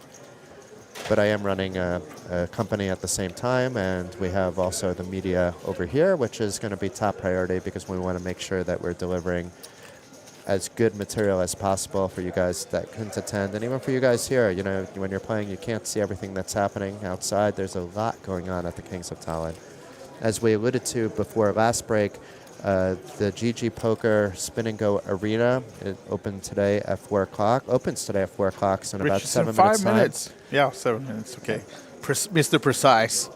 And then you called me that I'm not the statistical guy. My bad. No, but I'm not actually, to be fair, studying based off solvers, but I study certain spots with friends that are breaking sometimes stuff down with solvers using, let's say, the intuition that I'm providing them. So to say that I never consult a solver would be a fallacy, but to say that I let it dictate the general flow of how I'm approaching the game, yeah, I'm not on that level the same way as, let's say, Dominic Nietzsche, obviously, you know, is using that quite a lot and incorporating everything into his game. I play for fun. I'm glad that I can make money with my hobby, and I take more pride over the fact that I'm better at some of the other games than, let's say, 99% of poker players. Hold'em, you know, there's a lot of people that can make money doing it. Yeah. Now then, interesting spot here now because Max just limped in the small blind with the Queen Jack and Ace for Mindaugas, but he checks it back. So those guys goes to the flop with a bit of undervalued hands. And it's the Queen in the window, which is good for Max, of course. Let's see what Mindaugas does here, because Max is very often going to check here. Yeah. Okay, so it's going to go bet fold. Yeah. But I think if it checked over, he would try to rep this flop, actually. It's pretty disgusting for most ranges, so, you know, you could feel pretty good about betting that flop, even in a limp pot situation. But Mindaugas is thinking, is Max thinking the same thing, and maybe my ace high is good. Oh, he comes and along. He did actually call, at least for now. I don't think he's going to be spewing his stack away with just ace high. The king on the turn doesn't make things any prettier for either player and may slow down the action. It is a blind-on-blind versus situation, so Max probably feels he's still ahead, but that doesn't mean you bet here, because what is calling you is another story, and if it goes check-check here with the dry river, you could try to get some value out of a river. But Max has other ideas. He's reaching for chips. And it's going to be a cheeky bet, it looks like, yeah, of 175. Yeah. And now maybe Mindaugas gives it up. Yeah, it's like he's not quite priced in. No. But if Mindaugas does call and an ace comes, it's kind of on Max at that situation. I think if you're betting, you bet a little bigger. But he's worried about the king too much and not targeting the 8 or a weaker queen. Yeah. But well done by Max. He was able to get value out of the flop. I didn't see that one coming. No, not really. That's true. And Andreas, should we? Are we going to have a time during whenever we have this final table reach? Maybe we do a quick draft, me and you, or we can even involve Scott if he's coming in. We each take 3 players. A fantasy for the final table. Yeah, we have to stay away from the other room before we do it. Yeah. Because maybe the final table will start in that 30-minute delay. But right now we still have 10 players left. I'm talking about when the final table is reached. Yeah. Because then we can take a look also at the chip stacks and who is doing what on the outer tables. Now we have sitting out here on 10 players final table bubble. Quite an unorthodox move, but yeah. He is the chip leader, so he can afford to miss a hand or two. If I wasn't on TV table, I could run to the bathroom in this spot, knowing it's not going to cost me anything. True that. Now Max with an ace in position on the button and makes But what's going on here? Why is there another camera on us? I don't want to be filmed, actually, Scott, to be fair. There is Mr. Kenyon here with his live stream. But why are we being live streamed? I'm not prepared to be on camera. I have a voice for radio, not for TV. You have to tell him. Go put a little tape on his recorder. But I'm going to need to step out, actually, if that's approved. No, we're going to talk to him, but...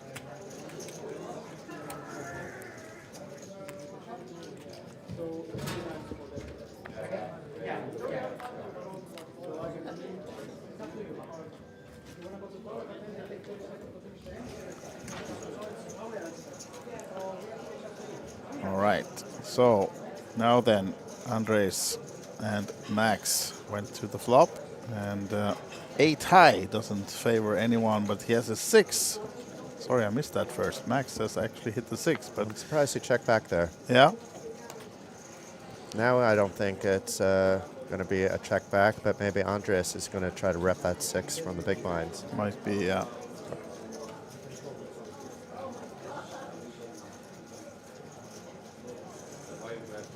Andres trying to hide his mouth and neck, as is Max, to be fair.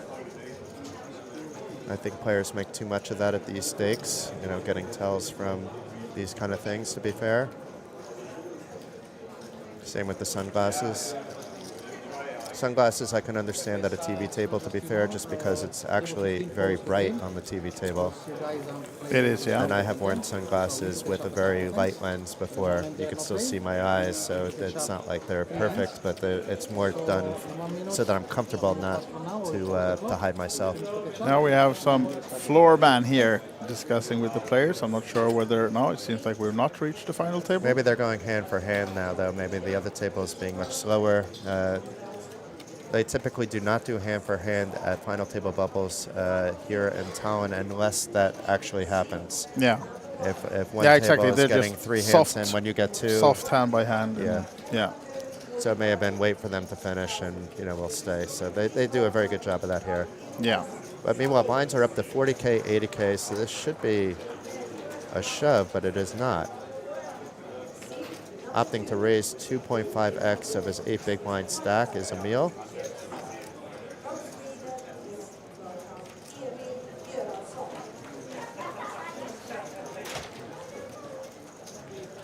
Especially from under the gun, where you could be kind of playing that out of position. In this spot, it doesn't really matter what he did. A shove or a raise to 200K would be the same, but even a min raise, you know, you could have maybe got more value from. You know, if you're looking to try to get like pumped up value from your 9s, and that's why you're raising bigger, I would even then suggest to just min raise if you want to play your 9s post flop. Yeah. Because the blinds are so big that you're not going to get too many, you know, at this stage, you're not going to get those random, I'm calling, you know, from the cutoff with Jack 10 suited. That's probably going quickly into the muck off a small stack and raise. And the big blind defends, so be it. But I still prefer a shove in that spot, Andreas. Yeah, I can agree with that, absolutely. So still 10 players in. It's 40,000, 80,000 blind level now, if you haven't mentioned that. 9 minutes back, and we are on 40 minutes level. So we will be soon on a final table. Probably, it might take some time, but it's most likely happening soon, since the blind's just gone up and we have a lot of short stacks on the table. So right now, still playing on 10, and I think seems like the action has stalled a bit on the outer table. It might be that they're doing hand by hand and they're just waiting for this hand to finish, as Andres now with 1 million in chips will be surely racing or shoving this one. He has 12 bigs in front of him. So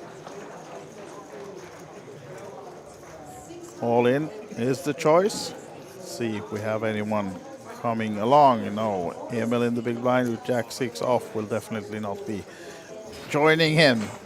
And Max sits down in his chair as well. And we're ready for the next hand.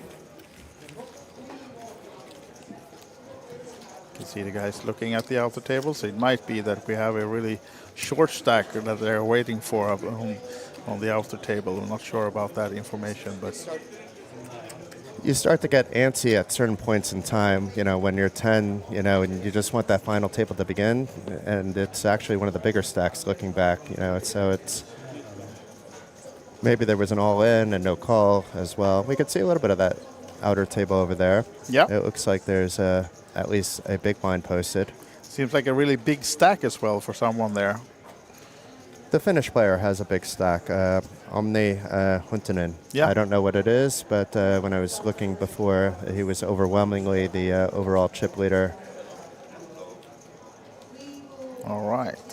It was, I think, close to 3 million at that stage. It was a Okay, little bit okay. more than, I did a quick count during the last break. Yeah. I see.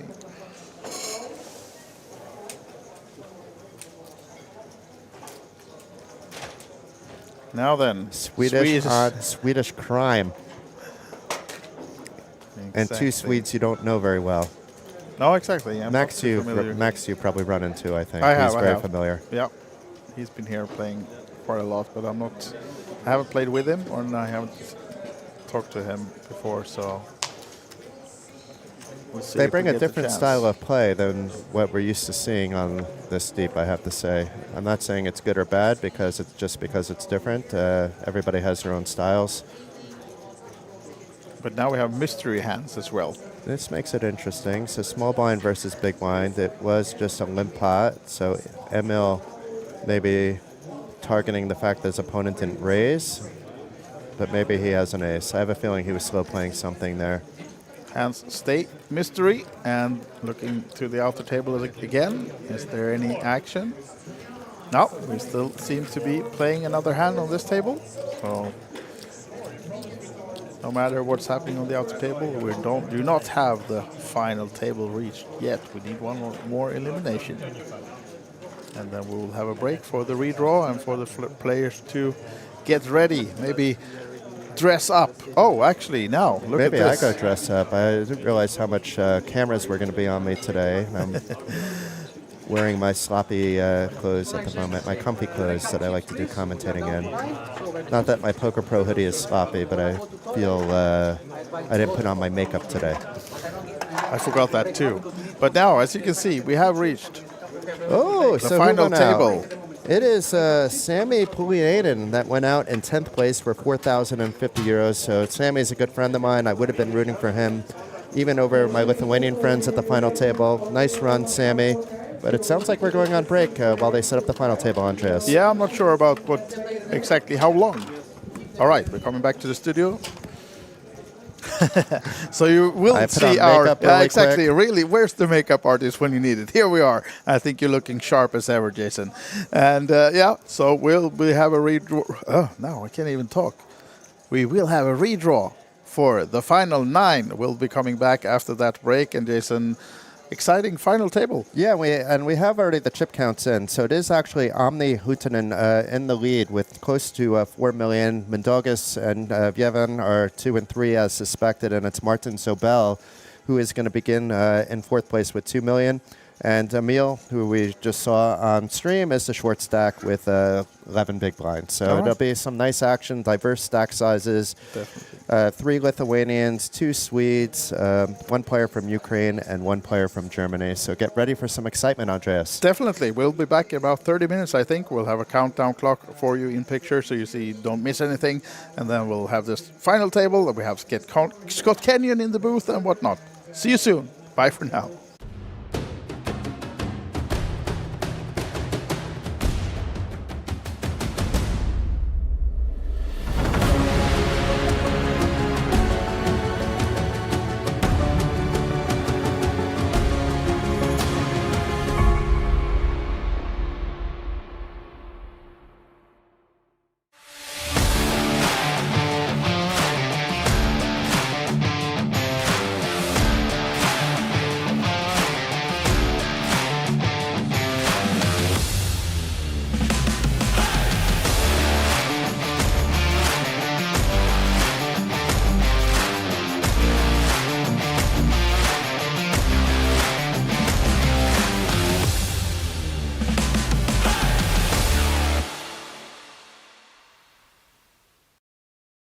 Where else will I get the chance to truly be myself? I hear somebody call the World Series of Poker a poker festival, so I'm like, you know what? This is going to be my Burning Man this year. But where's the music? Okay, I got to bring the music. I'm a maniac on the floor.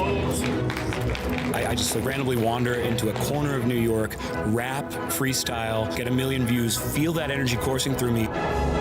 Fly out to Vegas. I go out and buy a cowboy hat. I step into character. Then I'm that guy. Right, good afternoon, guys. Welcome back to the No Filter series here in Tallinn at the OlyBet Casino in Hilton Park. Wow, what a week. I'm with a very special guest. I know we spoke to him early on. Duncan Blake, welcome. How are you, sir? Nice to catch up. I am right as rain. It is good to be seeing you. It's good to be seeing you all here. And it's an honor to sit with you, Glenn. Come on. Thank you very much. I want to find out who the real Duncan Blake is. He's serenading me to call.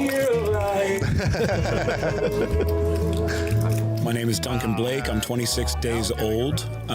Duncan Bradford Horst was a being who had 39 good years, died in the middle of France after a castle fell on his head, and Duncan Blake came here with two hats. White hat is for loving people. I'm a maniac. Black hat is for taking everybody's chips. We're gonna do it because it's about energy. Excuse my French. Estonia. You've come out to Estonia. It's your first trip here. What do you think of Tallinn? I mean, this is the real Wild West now, right? Tallinn, Estonia, beautiful people. Respect from America. Crushed it. Beautiful women, beautiful men. I love the old town. So I surf out of here. I walk straight through the park. I go to an old town place. I eat a deer. I absorb its energy. I come back. I hunt. Need you more than ever. And if you love me, hold me tight. And you will push them in forever. Poker brings you around the world to do it. Yeah. Poker brings you around the world to meet people, meet men, meet women you would never meet otherwise. Play ball! Let's go! No. I mean, I watched you on the WSOP singing to people at the tables and stuff, and the next thing I know, I meet you in Estonia. So how does it go from there to here? What actually ends up happening, I hear somebody call the World Series of Poker a poker festival. So I'm like, you know what? This is going to be my Burning Man this year. But where's the music? Okay, I gotta bring the music. Winner takes it all, the loser's standing small. I wear an American flag suit, and at exactly midnight on July 4th, I sing, God Bless America. It gets like 1 million views on the WSOP, right? Mike Murphy, tournament director, is in it. All the tournament directors know me, love me now. And then two dudes are like, yo, are you playing the main event? I was gonna fly home on the 6th. I was like, no. They're like, no, you have to play. The energy's amazing. I'm like, I'm not planning on it, guys. My clothes stink. They smell like a dog rolled in something dead. They're like, all right, we will roll you. All I wanted was to break your walls. So that's how I got to the main event. Then day 2, I'm singing at the table. Munir hears me on the table, hears that people are paying me to sing songs. He pays me $20 for Hotel California, which is his favorite song for obvious reasons. We stay friends. He's like, come drinking with me tonight. I'm like, that's a terrible idea. All right, let's do it. So, you know, I meet that guy and he's like, you know, we have this no filter poker tour. I think you would be perfect for it, Duncan. Come on, let's go. Let's do this thing. I will dub you, Duncan Blake, citizen of Sweden. I fly in last minute, feel this, get to see Sweden, get to see Estonia. Get surrounded by 7 Finnish people at the final table of the legends and get absolutely sniper rifled by their snow team. Finland is for me. Okay, good luck, Duncan. Tommy with the snap call. For Duncan, it's not to be, unfortunately. Good luck, Finland. Run it up, take it down. You got my chips, that's worth a lot. If you don't win it, I'll be disappointed, sonny boy. How did that feel? Because you did really well at the Legends as well. So you've turned up here, not only singing to everyone, entertaining everyone all week, this is just, I know you're pulling the energy from everyone else in, but exhausting. But you actually made the Legends final table as well, which was great fun. How did that feel to make, knowing like people like Mizrachi's here, Scotty's here, Helpy's here? I mean, it feels phenomenal to actually have the results to back it up, to play with some of the best here, to get to know the world, to get to know the players, to get to share my unique brand of love and fire to everybody who's here. It makes me a bigger person. It makes me a better voice. The jam is, it's about love. Poker is the best form of therapy for men. If you can get it, I'm in. We're in. Tallinn. It's been great to get to know the real Duncan Blake. My honor, Glenn. You absolutely bring it. You're here for the long haul and you're here for the right reasons. All the best, man. Safe flight home. Guys, Duncan Blake. I need not say anymore. Lose your filters right now. We're playing poker, baby. tere õhtust, daamid ja härrad! täna me avame Baltimaade kõige suuremat isekotikeskust.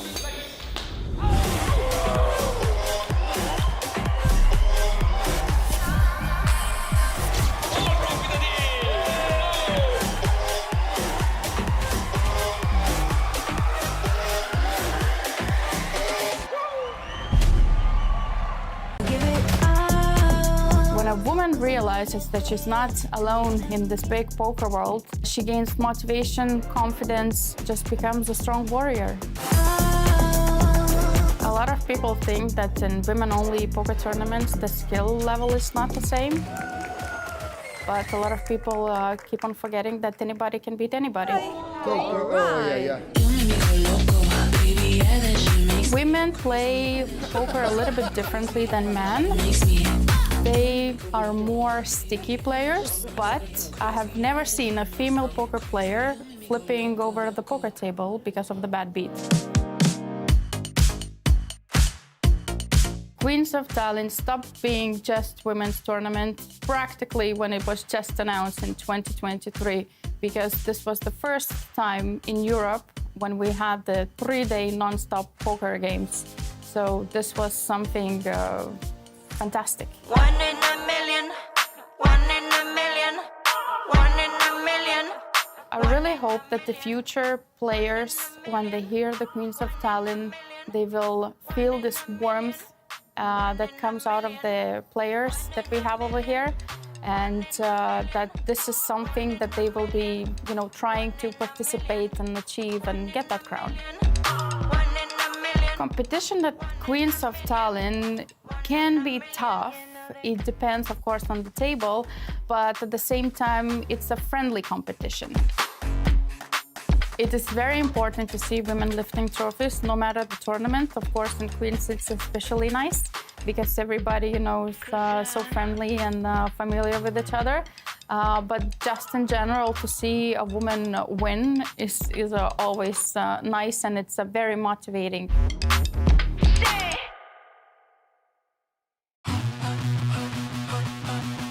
I'm very, very happy that we're coming back to Estonia, back to Olympic Casino. We will do 2 stops here in Tallinn, one in the summer and one in the autumn. And then we will have a stop each weekend in Vilnius and in Riga. So I'm very, very excited coming back home.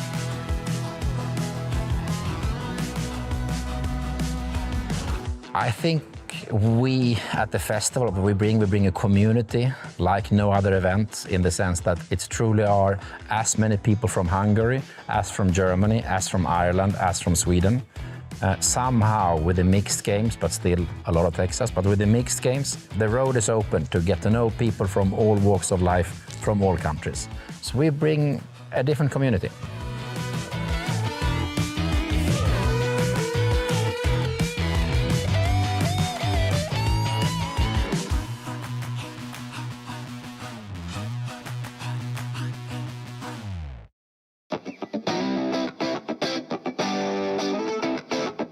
So why would you come to Estonia to play poker? Well, it's the epicenter of Nordic poker. It's the only casino of this size where you can have players from not only the Nordics, but actually all of Europe nowadays playing games of different choices, not only Texas.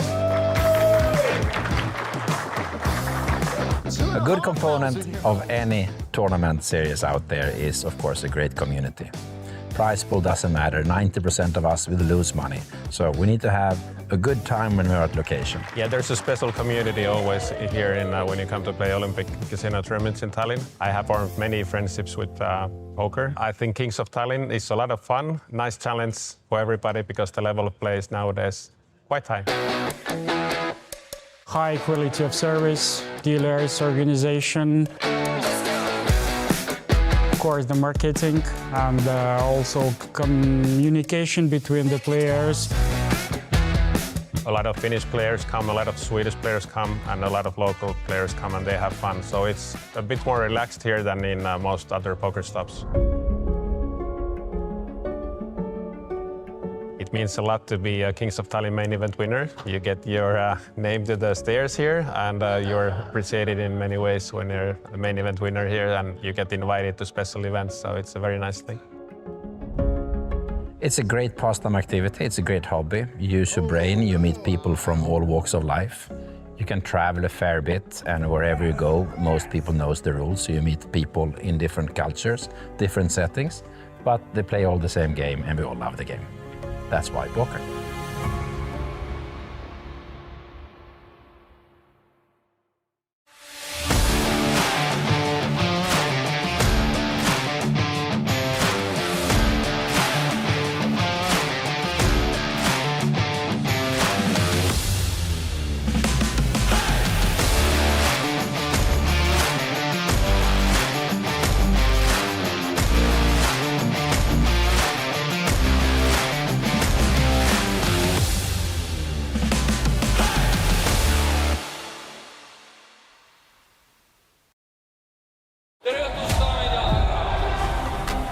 täna me avame Baltimaade kõige suuremat isekotikeskust.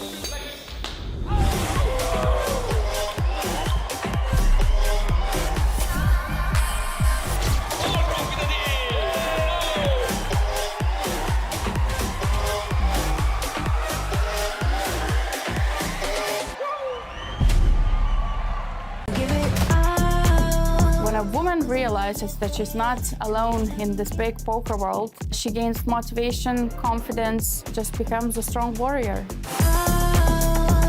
A lot of people think that in women-only poker tournaments, the skill level is not the same. But a lot of people keep on forgetting that anybody can beat anybody. Women play poker a little bit differently than men. They are more sticky players, but I have never seen a female poker player flipping over the poker table because of the bad beat. Queens of Tallinn stopped being just women's tournament practically when it was just announced in 2023, because this was the first time in Europe when we had the 3-day non-stop poker games. So this was something fantastic. One in a million, one in a million, one in a million. I really hope that the future players, when they hear the Queens of Tallinn, they will feel this warmth that comes out of the players that we have over here, and that this is something that they will be, trying to participate and achieve and get that crown. Competition at Queens of Tallinn can be tough. It depends, of course, on the table, but at the same time, it's a friendly competition. It is very important to see women lifting trophies, no matter the tournament. Of course, in Queens, it's especially nice because everybody, is so friendly and familiar with each other. But just in general, to see a woman win is always nice, and it's very motivating.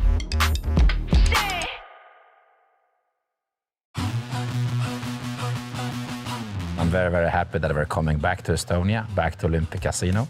We will do 2 stops here in Tallinn, one in the summer and one in the autumn. And then we will have a stop each weekend in Vilnius and in Riga. So I'm very, very excited coming back home.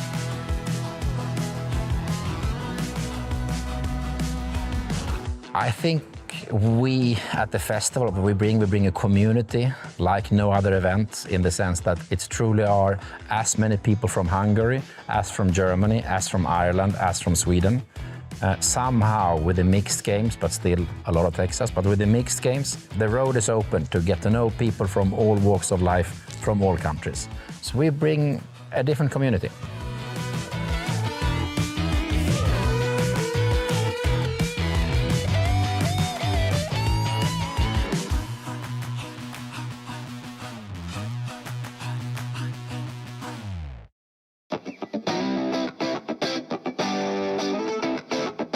So why would you come to Estonia to play poker? Well, it's the epicenter of Nordic poker. It's the only casino of this size where you can have players from not only the Nordics, but actually all of Europe nowadays playing games of different choices, not only Texas. A good component of any tournament series out there is, of course, a great community.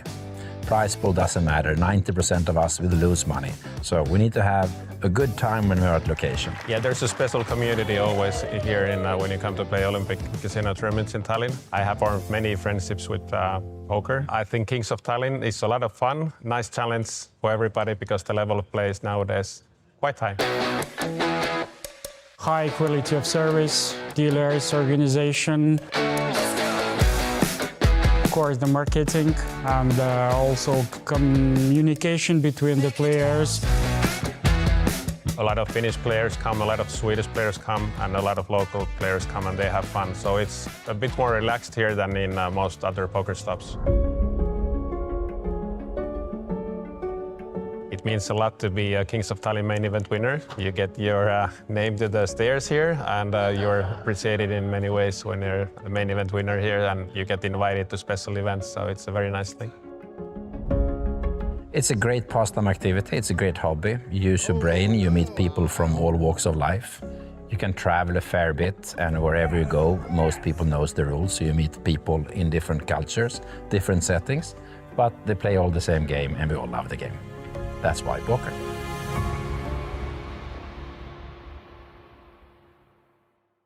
Where else will I get the chance to truly be myself? I hear somebody call the World Series of Poker a poker festival, so I'm like, you know what, this is gonna be my Burning Man this year. But where's the music? Okay, I gotta bring the music. I'm a maniac, maniac on the floor.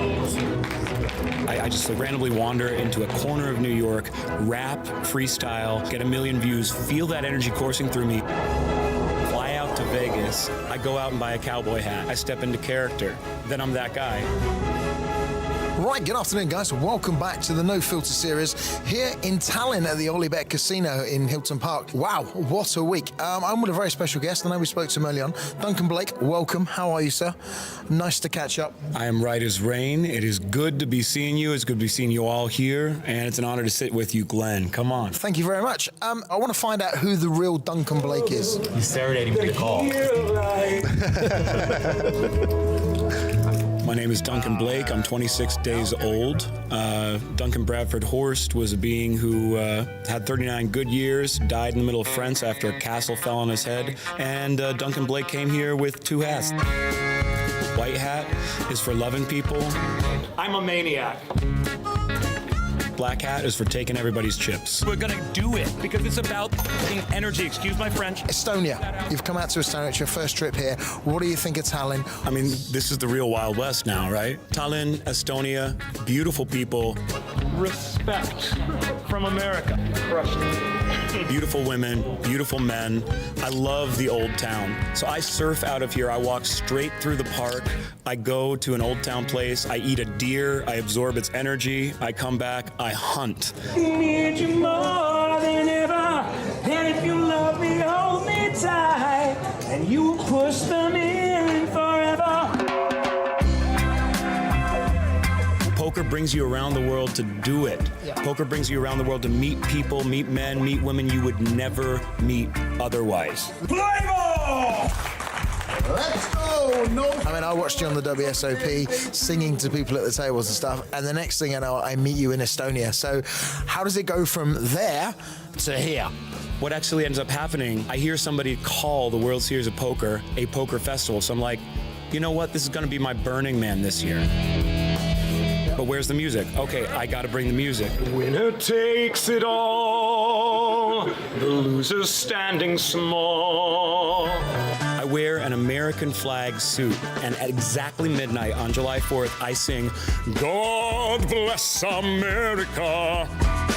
It gets like 1 million views on the WSOP, right? Mike Murphy, tournament director, is in it. All the tournament directors know me, love me now. And then 2 dudes are like, yo, are you playing the main event? I was gonna fly home on the 6th. I was like, no. They're like, no, you have to play. The energy's amazing. I'm like, I'm not planning on it, guys. My clothes stink. They smell like a dog rolled in something dead. They're like, all right, we will roll you. All I wanted was to break your walls. So that's how I got to the main event. Then day 2, I'm singing at the table. Munir hears me on the table, hears the people are paying me to sing songs. He pays me $20 for Hotel California, which is his favorite song for obvious reasons. We stay friends. He's like, come drinking with me tonight. I'm like, that's a terrible idea. All right, let's do it.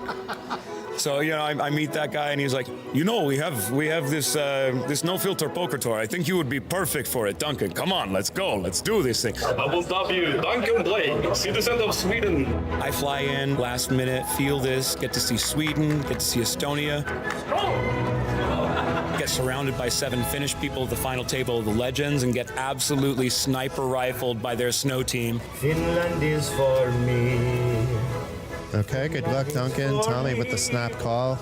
For Duncan, it's not to be, unfortunately. Good luck, Finland. Run it up, take it down. You got my chips, that's worth a lot. If you don't win it, I'll be disappointed, sonny boy. How did that feel? Because you did really well at Legends as well. So you've turned up here, not only singing to everyone, entertaining everyone all week, this is just, I know you're pulling the energy from everyone else in, but exhausting. But you actually made the Legends final table as well, which was great fun. How did that feel to make, knowing like people like Mizrachi's here, Scotty's here, Helpy's here? I mean, it feels phenomenal to actually have the results to back it up, to play with some of the best here, to get to know the world, to get to know the players, to get to share my unique brand of love and fire to everybody who's here. It makes me a bigger person. It makes me a better voice. No filter. The jam is, it's about love. Poker is the best form of therapy for men. If you can get it, I'm in. We're in Tallinn. It's been great to get to know the real Duncan Blake. My honor, Glenn. You absolutely bring it. You're here for the long haul and you're here for the right reasons. All the best, man. Safe flight home. Guys, Duncan Blake. I need not say anymore. Lose your filters right now. We're playing poker, baby. Woo!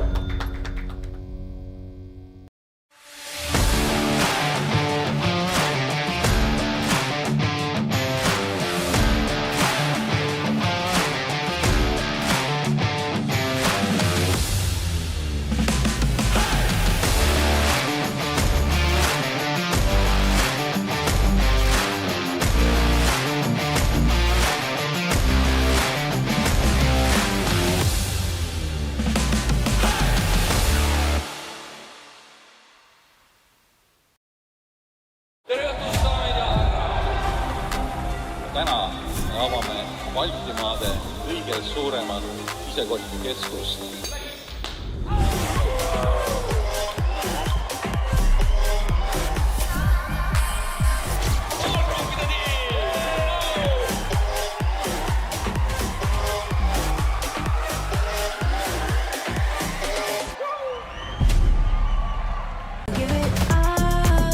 When a woman realizes that she's not alone in this big poker world, she gains motivation, confidence, just becomes a strong warrior. A lot of people think that in women-only poker tournaments, the skill level is not the same. But a lot of people keep on forgetting that anybody can beat anybody. Women play poker a little bit differently than men. They are more sticky players, but I have never seen a female poker player flipping over the poker table because of the bad beat. Queens of Tallinn stopped being just women's tournament practically when it was just announced in 2023, because this was the first time in Europe when we had the 3-day non-stop poker games. So this was something fantastic. One in a million, one in a million, one in a million. I really hope that the future players, when they hear the Queens of Tallinn, they will feel this warmth that comes out of the players that we have over here, and that this is something that they will be, trying to participate and achieve and get that crown. Competition at Queens of Tallinn can be tough. It depends, of course, on the table, but at the same time, it's a friendly competition. It is very important to see women lifting trophies, no matter the tournament. Of course, in Queens, it's especially nice because everybody, is so friendly and familiar with each other.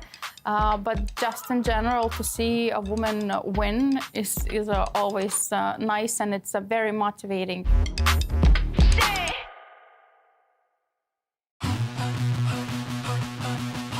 I'm very, very happy that we're coming back to Estonia, back to Olympic Casino. We will do 2 stops here in Tallinn, one in the summer and one in the autumn.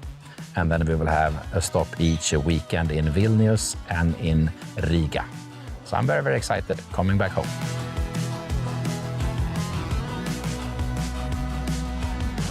I think we at the festival, we bring a community like no other event, in the sense that it's truly are as many people from Hungary, as from Germany, as from Ireland, as from Sweden. Somehow with the mixed games, but still a lot of Texas, but with the mixed games, the road is open to get to know people from all walks of life, from all countries. So we bring a different community.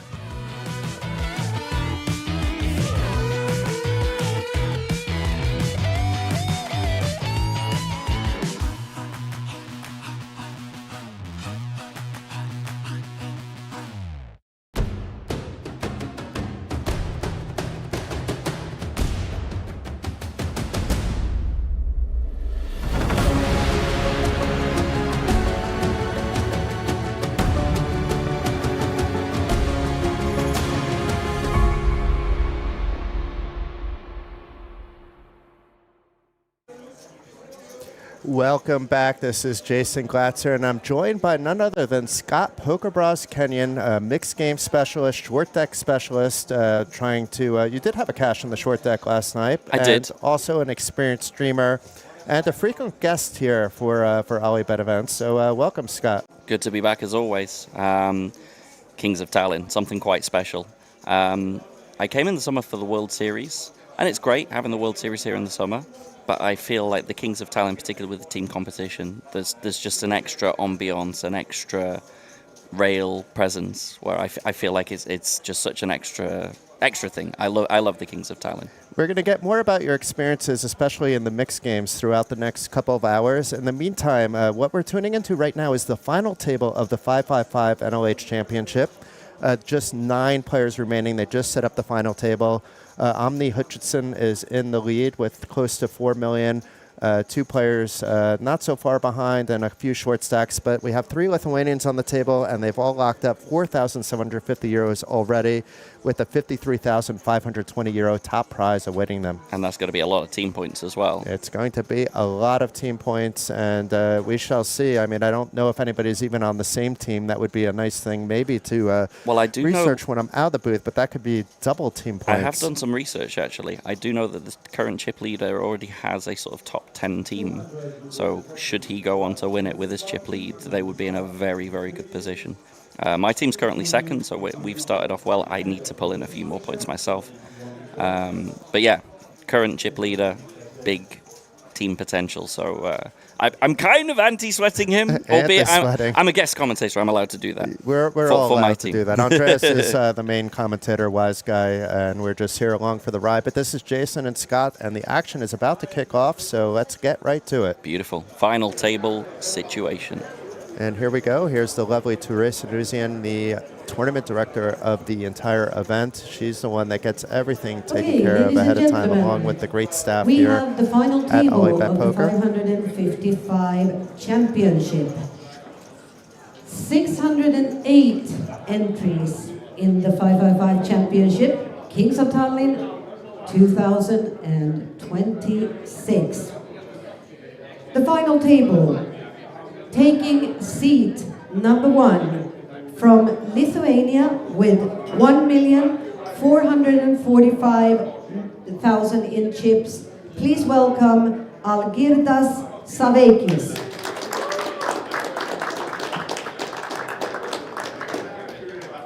Seat number 2 with 865,000 in chips.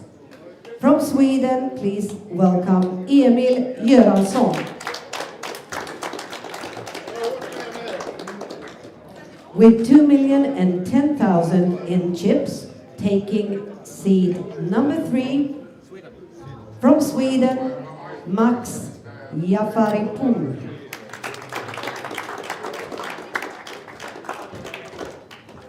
From Lithuania, with 1,615,000 in chips, please welcome Tomas Bulksas.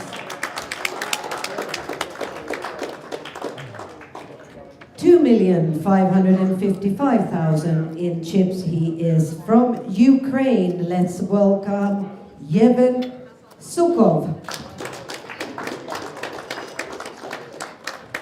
From Lithuania with 2,895,000 in chips. Welcome Mindaugas Grigaitis.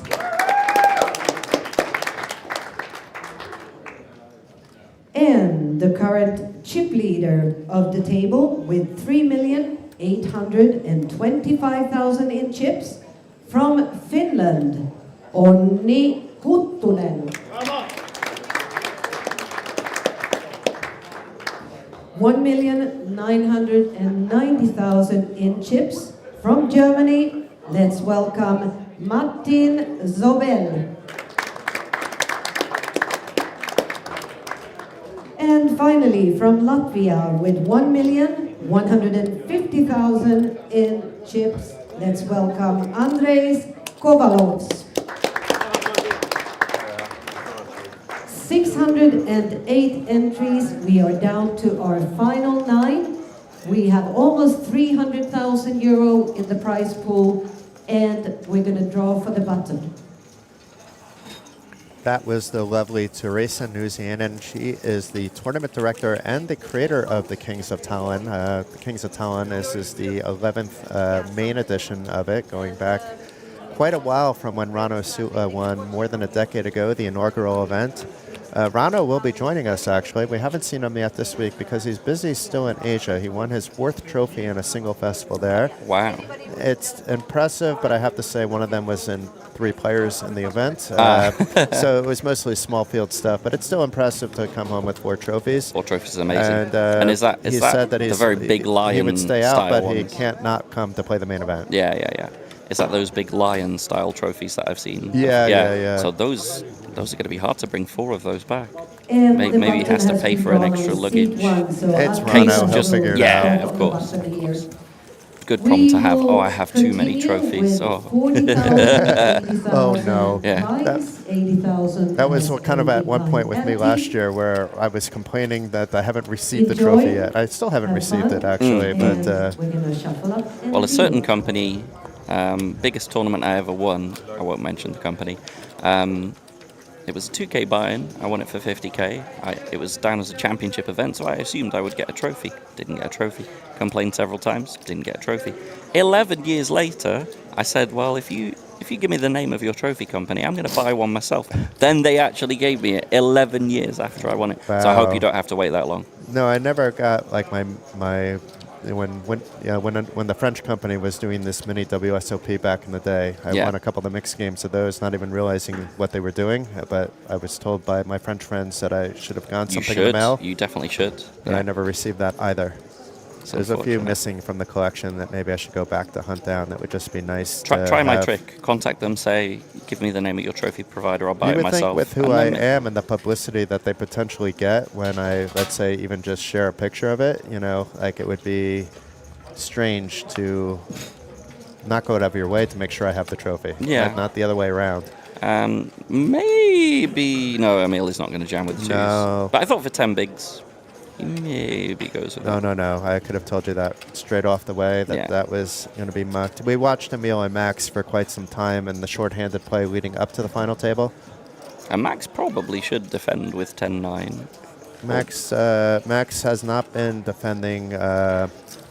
He's very conservative on his defense from what we saw shorthanded, but there was a different pressure there because you had to kind of wait for the other table, but here there's still ICM pressure. Maybe he just doesn't want to feel like, what do I do if it's a king 10 3 flop and I'm probably ahead, but now I have to check call, and that type. He's maybe actually making the right decision for him. It definitely gets tricky in these ICM situations. We can see that the shortest stacks, there's 3 of them around the sort of 10 to 15 big blind mark. Chip leader on 45. But to answer your question, I don't think there's a stack size that I have that I'm not defending with 10-9 offsuit. Yeah. It's a I clear think it's one defend. way you should defend, but ICM, I fully understand pressure. It might be your first big feature table. It's sometimes better to take the. It's not that much different, so to take the slightly worse EV option if you played the rest of the hand perfectly. But if you don't think you're going to play the rest of the hand perfectly and too worried about the pressures of being in a spot you may not be in for a long time again, the fold is also a clear fold. Yeah. But Algirdas here, I would have been surprised to see him open. I've played quite a lot over the years with Algirdas in Lithuania, mostly cash games. His tournament game has reached a new level in the last 6 years. Emil is not going to be jamming his 10 big blinds. No, he doesn't like to do that either. No, We've seen this move from Emil before where he's opening for about a third of his stack. So let's see if it's about the same. This time it's about a quarter of his stack. So it's not the min raise, and it's not like committing your stack either. It's something in the middle. I'm just kind of not a fan of this because if we end, like the only plus side is if it goes sort of shove, reshove, but Max was on the same table as him, and this is strange actually. He's just going to call. I would say a shove would be a little bit ambitious against a type player like Emil. Also, in case you run into something in the big blind, I guess. You do have full equity if you want to try it. You try it, but a call surprises me, actually. Yeah. And the good flop here with the ace-10 of diamonds. Very clean flop. Likely, we'll see Emil bet here. He's all in. Okay, so it's a pot-sized jam here for Max. For Emil, and a Max should have an easy fold with no diamonds in his hand, the 2 overcards. If his opponent has a jack, he's screwed all together. I just feel like Emil might have missed some value here. Had he jammed his 10 bigs pre, I assume that the king-queen is calling. No, I think Max it's close. is folding based on what we saw. If it's another player, maybe. I don't know. Yeah. I agree with you that a jam or a min bet, depending on, once again, how well you think you could play post flop against the players with also the understanding you have ICM pressure, both are fine. Yeah. From the button, I lean more towards the min raises with these kind of hands, actually, without having any information in a vacuum. Even off 10 bigs? Off of 10 bigs, yeah. Because your continuation bets are getting through so much on that you're picking up the extra blind, and you may get, if you get shoved on and reshoved, you got away from one. If you get shoved on by the small blind, you could probably fold, being how tight he was earlier. And if you get shoved on the big blind, you have to evaluate whether you call or not. Yeah. I'm still min raising even with 10 big blinds in other spots as well, but there's other spots where you might say you have 15 big blinds and I might be shoving from under the gun because the table is so passively calling that if I'm opening just my ace queen suited, I don't want to play it with 3 callers. Yeah, yeah. And I don't mind a call per se, I do because I jam from early position, but very often you're ahead or flipping. I'm going to make a prediction. Mindorgas off 40 bigs. Oh, I thought he might open that actually. It's 9-handed now. Oni will definitely be opening. And he has the worst seat on the table. He's going to slow down a little bit. And he wasn't playing hyper aggressively even when he had chips before he came in. It's an interesting kind of seating bank here because we have 3 of the bigger stacks basically all next to each other. In fact, even 4 of the bigger ones. So the seat draw's quite interesting. Yeah. Algirdas has a pretty good seat, though. Yeah, Algirdas has got all the shorties behind him.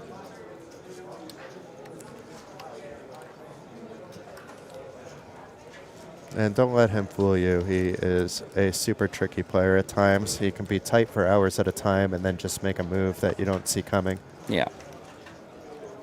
He picks his spots very carefully, though. You could see that he's actually thinking now. This isn't like a stall by any means. He doesn't know what to do, and I don't know what he saw because the 2 of them were playing for hours at the other table, on the side table.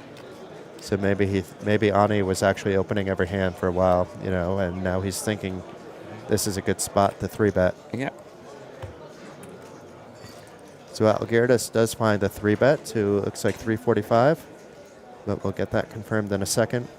355. And it looks like it folds back around to Ani. And this isn't easy. It's tricky. Because already the SPR is going to be very low post flop. Should we go to the flop? And we don't know how Algirdis was playing, as I mentioned, he has different gears at different times. Yeah. So, like, if Algirdis was playing super tight, which is one of the gears he has, this doesn't look like king-queen offsuit. No, not at all. We are going to go to the flop. So Ani opting to play out of position with his ace-jack, not even knowing if he's good if his ace hits the board. We know he's good. The nice thing with the suited combo, at least it has good post-flop playability compared to the offsuit combo. But now this should go check, bet, fold. But let's see if Algirdis can find the bet here. He clearly was representing a high pocket pair with this 3-bet. I guess it depends how big he goes. Because if he goes like, say, quarter pot sizing, ace-jack with the 2 overs with a runner-runner flush draw, runner-runner straight draw, probably should peel once for a quarter. But I think anything bigger than a quarter should get it done.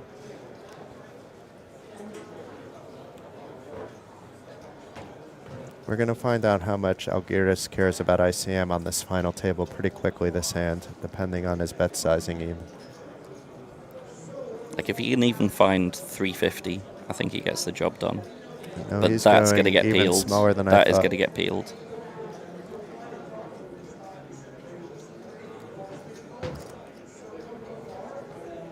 But we once again don't know which Algirdis was playing at that other table. We're seeing a slightly tricky Algirdis in this hand, but I have a feeling he was playing super tight leading up to this point and thought he might have a spot here. He still might. Yeah. I mean, Ani's not making any quick decisions at the moment and also has all 3 options still available. He could raise here as well.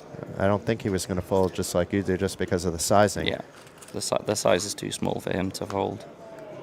And what a card here for Algirdis. Great card for Algirdis. And it may even go check at this stage. Yeah, it does. He decide to get tricky now?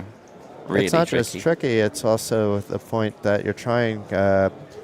You may be afraid that you're being trapped with the set, so you may be just trying to keep the pot low so maybe all your stack doesn't go in. I don't know what he's thinking, but let's see. Yeah.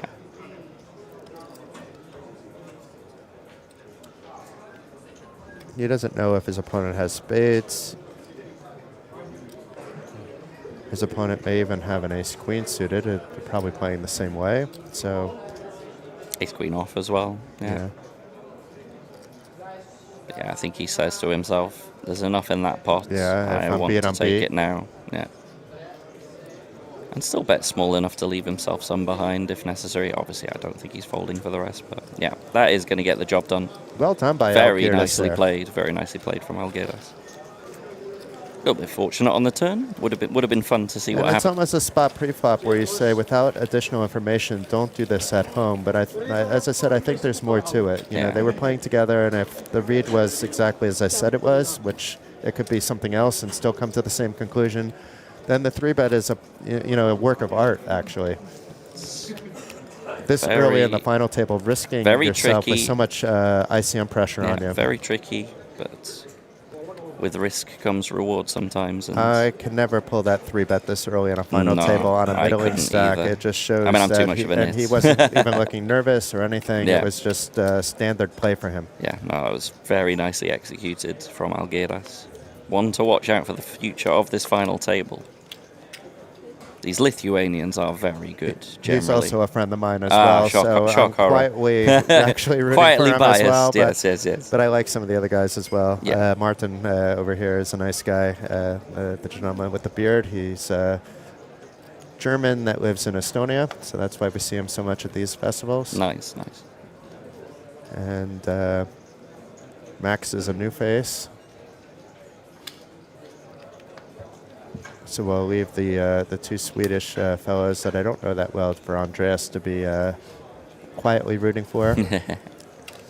I've had quite some interactions already with our chip leader. Several final tables where he's like railing teammates and stuff. It's been a very he's good. a nice guy too. They're very supportive of each other. Their whole team.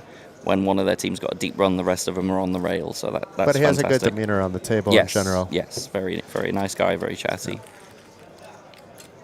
Honestly, like when I say I'm rooting for them, I have no, it's like rooting for, somebody in the Olympics, but when somebody else is winning the gold, you're still appreciating every moment of that race for them. So Of this course, is it's more not like good. of a marathon than the sprint, if Yeah. we're going to equate to what's happening outside of poker right now on the big stage. Yeah, no disrespect to the other players, but just No, you have no. your In favorites fact, I'm friendly sometimes. with a few of the players, but Yeah. you know, I moved to Lithuania 17 years ago, and Algirdas is one of the first people that was welcoming me, despite not knowing a word of English at the time, Oh, that's really nice. and despite me knowing about 10 words of Lithuanian.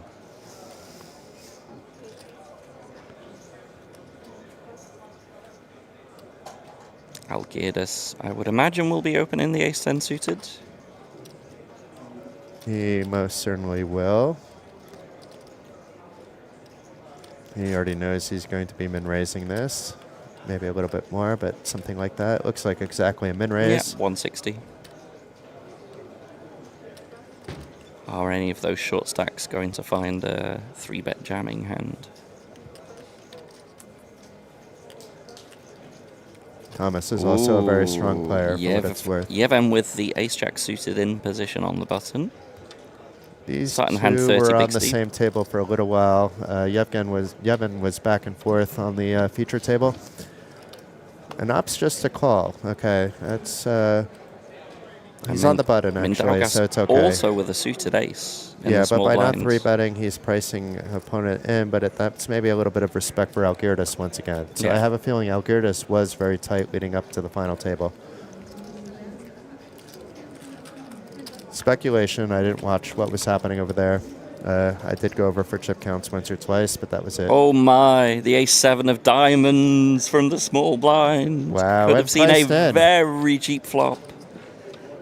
And I thought he priced would have in. called, to be honest. Yeah, I really yeah. thought he would have called pre. Not to be results oriented. I especially when Yevhen flats. Gives him a great price. Yeah, that would have definitely been some action on this flop. Yeah. And if no diamond came on the turn, it could have continued all the way to the end, potentially. I don't think it would have been stacks in, but it would have been an expensive pot for Yevhen. Yeah. Unless it goes jack, jack, ace or something. On these single suited boards, I expect Algirdas with pretty much no showdown value to actually bet this for a quarter, say 130, 140, and then obviously give up when he realizes that his opponent is interested.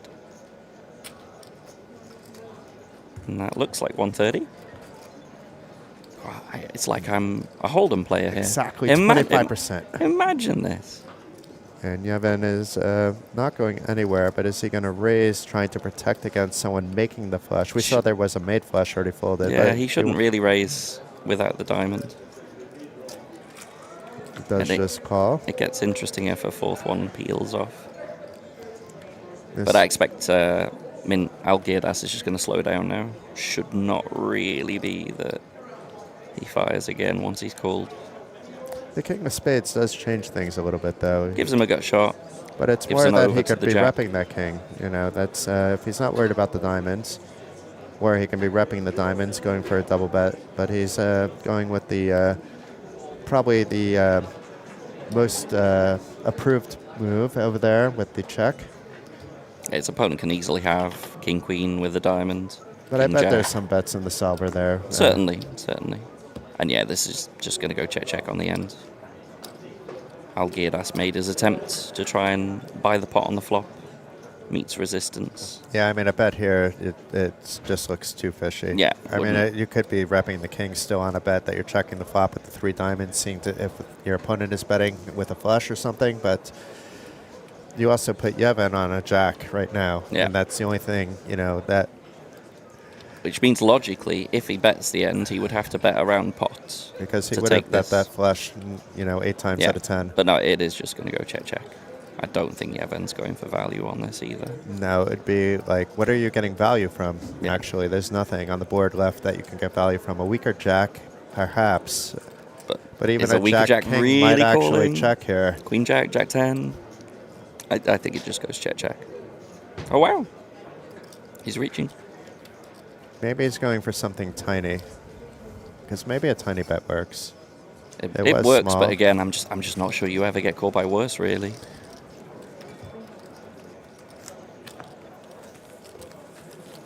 You're getting called by a weaker jack with a tiny bet. That's maybe even a 6, you know, just to see. I miss, you know, there's missed flop. There's missed if you- diamonds for sure, yeah. It's not that his opponent couldn't have been on a draw. We just see that the made flush actually folded their hand. And here's a look at the chip count. So you can see the average stack size is going down, and we're going to be at the 500 and 100K level. So we'll probably see some players start to hit the rail this level and next level. And things are pretty tightly bunched outside the top 3 there, with the remaining 6 players within 10 big blinds of each other. And even if the last place stack doubles up, he would shoot up straight to 4th position and be within a few big blinds of the top position. So yeah, everything to play for. But right now it's a 2-class final table. There's the 3 players that are in the rich class, and the other 6 in the want-to-be-rich class. Economy class. Economy class, yeah. First class and economy class. Yeah.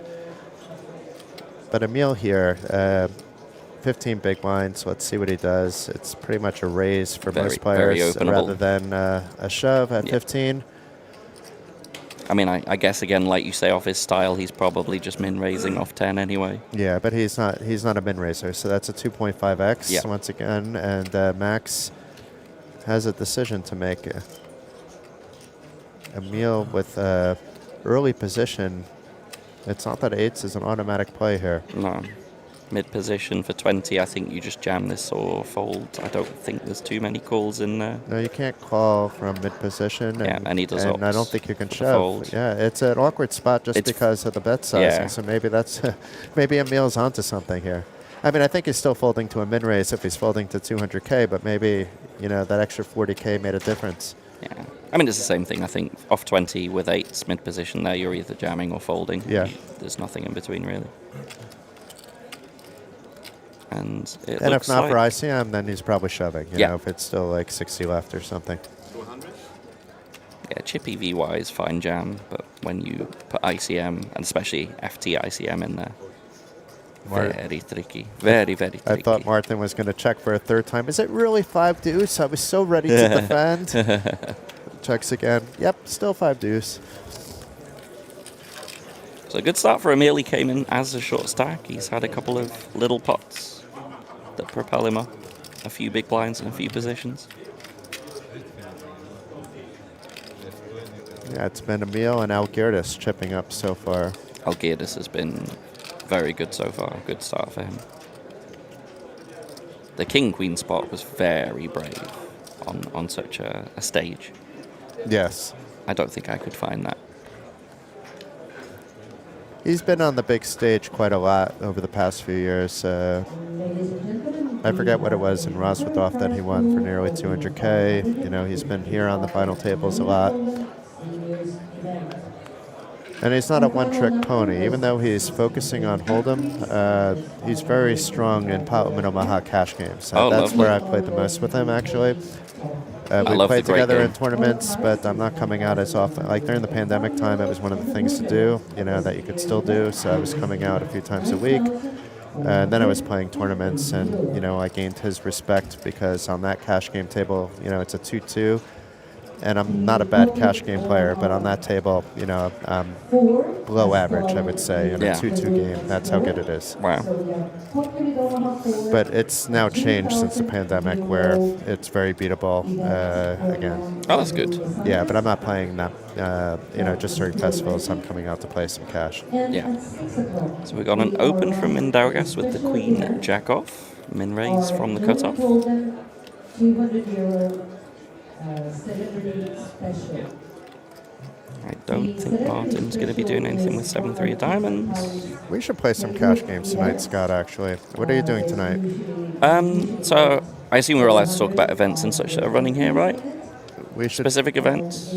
Can we mention? Talk about the celebrity event. Yeah, we could talk about that's the pot limit Raz event that you may be. Let's not talk about the pot limit Raz event that I did 3 bullets in. We'll undo that needle and pretend that it was never brought up. That never happened. But what were you playing? But yeah, celebrity. I don't really like Hold'em in general, as I'm sure you know. I am the leader of. How much fun is a celebrity? It's amazing. It's very soft. Firstly, you have a celebrity on most of the tables who That's just fun. They're very willing to punt their chips off. I don't particularly know who a lot of the celebrities are because they're Finnish and Estonian celebrities. It But I know a turns few out of them. this time, I don't know so many of the Estonian celebrities, but all 4 Finnish celebrities either I know fairly okay or I know are really good friends of mine. Oh, nice. Like Juhani, the administrator that normally is doing Finnish reporting. Yeah.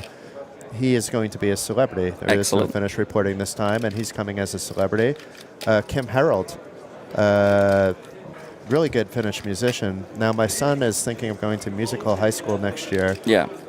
He was inspired by meeting Kim in the elevator here about 10 years ago. Really? You know, Wow. I keep in touch with Kim. Oh, that's cool. He's a good guy. And then Alari Ziggy, of course, everybody knows. Oh, he's one of the celebrities. He's one of the celebrities, but I as he saw him should playing be, a very... he's actually, I think, the only poker celebrity, unless you count Juhani, that's on the list. Yeah, he was playing a very early cash game this morning. I think it was a PLO5 cash game downstairs. There were trays of shots, piles of shots everywhere. So he's back to being himself again. Yeah. Okay. Yeah. And then we have Asi Kanan, the boxer. You must have played with him if you played in a couple of Hold'em events. He played mostly Hold'em, but I've seen him in Omaha before too. He's a very methodical player and impossible to read. Like the question probably is, one of the toughest players that I've had to play against, not because of skill level, just because of his demeanor at the table. You know, it's big guy. He's not like you wouldn't necessarily know he's a boxer unless the shirt is cut short, but it's just he's hyper focused. Yeah, I feel like Algirdas could be a boxer. Algirdas definitely he lifts.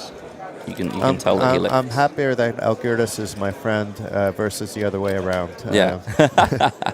No, but Algirdas is a sweetheart at this stage of his life and a very good guy. Yeah. Will we be celebrities, seeing as we're commentators? I'm probably going to still be in the booth. Yeah. And it's for Finnish and Estonian celebrities, not poker celebrities. Nobody knows either of us outside of the poker world. We're not real celebrities. This is very I don't true. mean to take you down a notch, Scott. No, you're not wrong. You're not wrong. And it's how I like it, to be honest. Can you imagine going to the supermarket and having people recognize you? I mean, that would just be happens to me inconvenient. quite often, unfortunately. But it's usually but then friends you of mine, are a actually. celebrity. No, but it's funny when it happens in other countries. So it's one thing if it happens at home, and then it's like normal. Everybody has that happen. I assume that you bump into people that know you that Of course, maybe yes. you're not sure where you know them from. Yeah. Oni with a bit of a loose open with the Jack 2 suited, Martin with a call on the button, and Algirdas is thinking about doing some things with the Jack 8 off. Now, you did say he has different gears. Yeah, but he doesn't have a 3-bet here. It's I'm not sure what he's doing. He was thinking about whether he's going to be priced in for a call, I guess. Yeah. He has moves, but he doesn't blow up his stack needlessly with hands like Jack 8 offsuit. That would be unusual for Algirdas. He plays usually decent cards. So Oni, one assumes, should continue, seeing as he doesn't really have any showdown value. Got some runners. Martin should not be folding for a quarter pot. Yeah, I would. I'm surprised that it's not a little bit bigger than that. He does fold though. Wow. That is interesting. I guess no real backdoor. Maybe they were playing together, and he knows if he's calling the flop, he's facing another bet on the turn, regardless of what his opponent has. So he's not really gaining information. Nicely nice played from read Oni. by Yeah. Jack deuce suited for the win.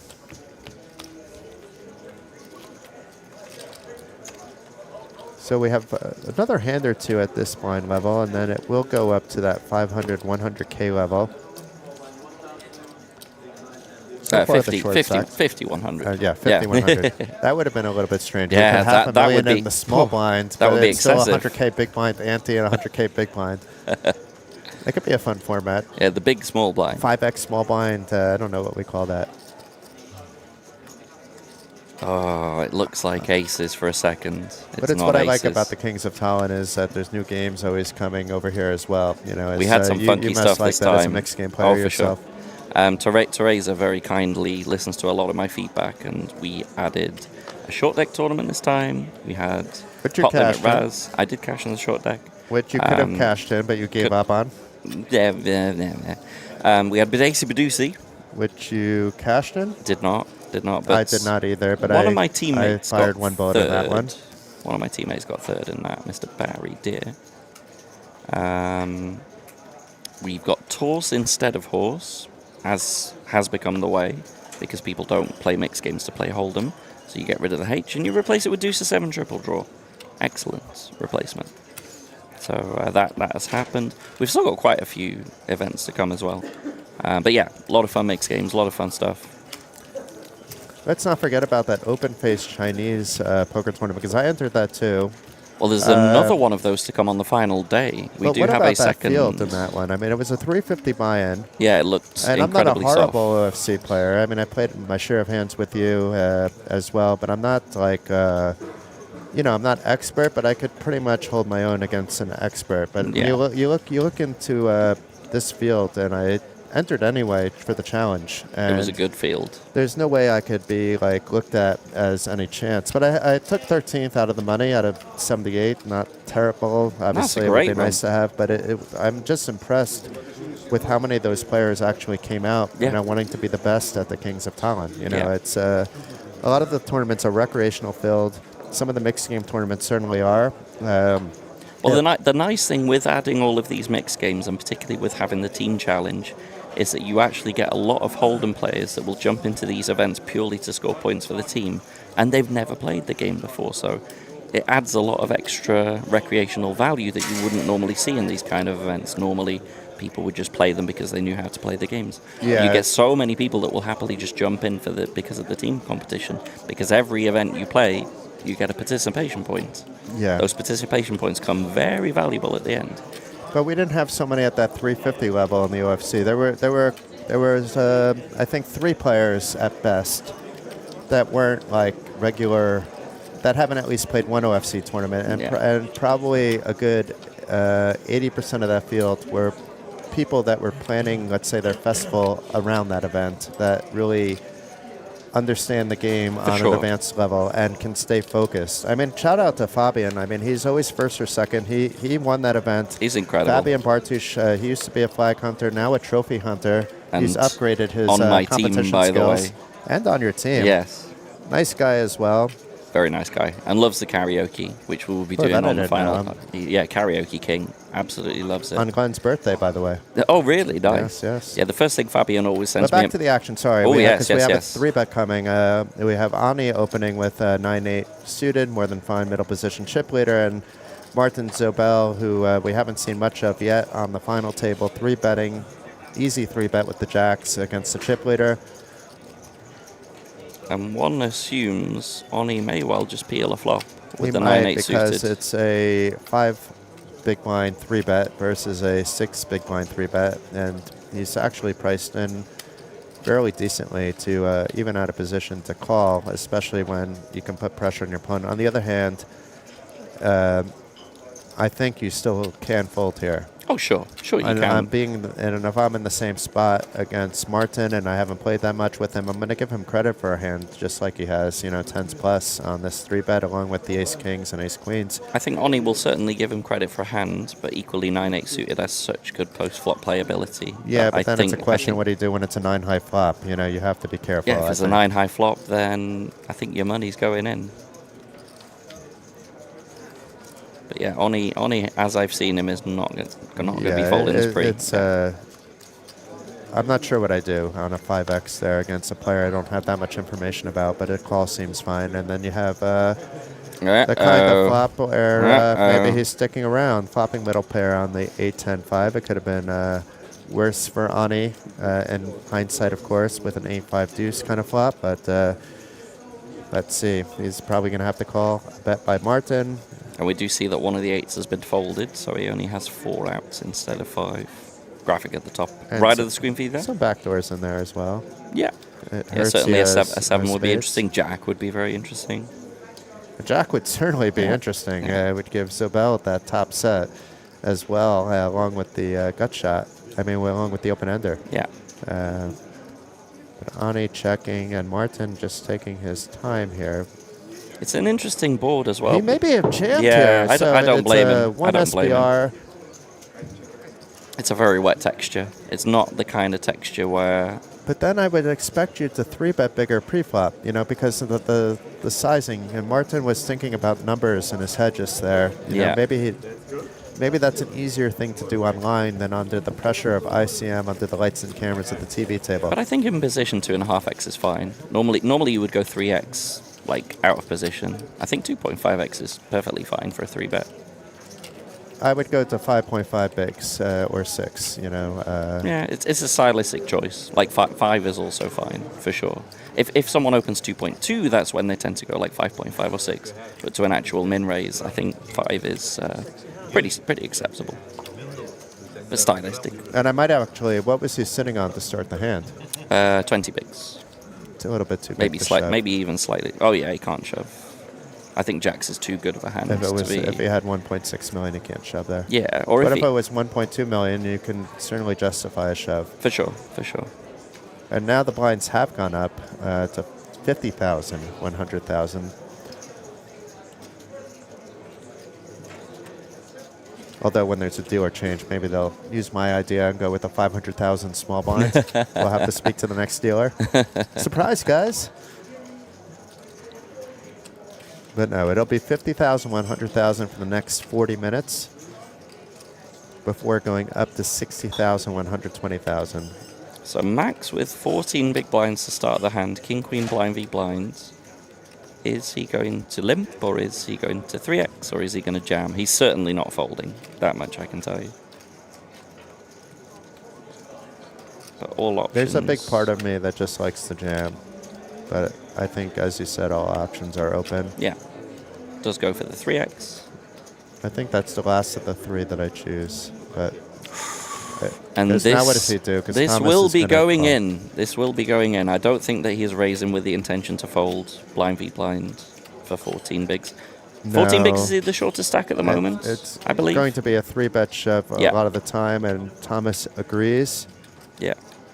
Thomas Bulskas, he had I think a good result recently at the Vilnius Ace Breaker, but I'll have to double check that.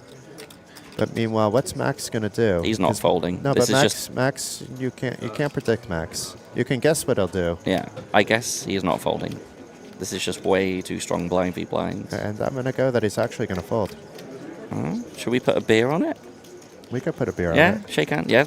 A beer has been an adult beverage. Wagered. An adult beverage. That it might look like I can even take a better juice. beverage. Maybe Jackie Cola that looks like cola. No, it's still beer. We just maybe shouldn't say that on the stream. We should say adult beverage, of course. Oh, it's fine, it's fine. 18 plus stream here.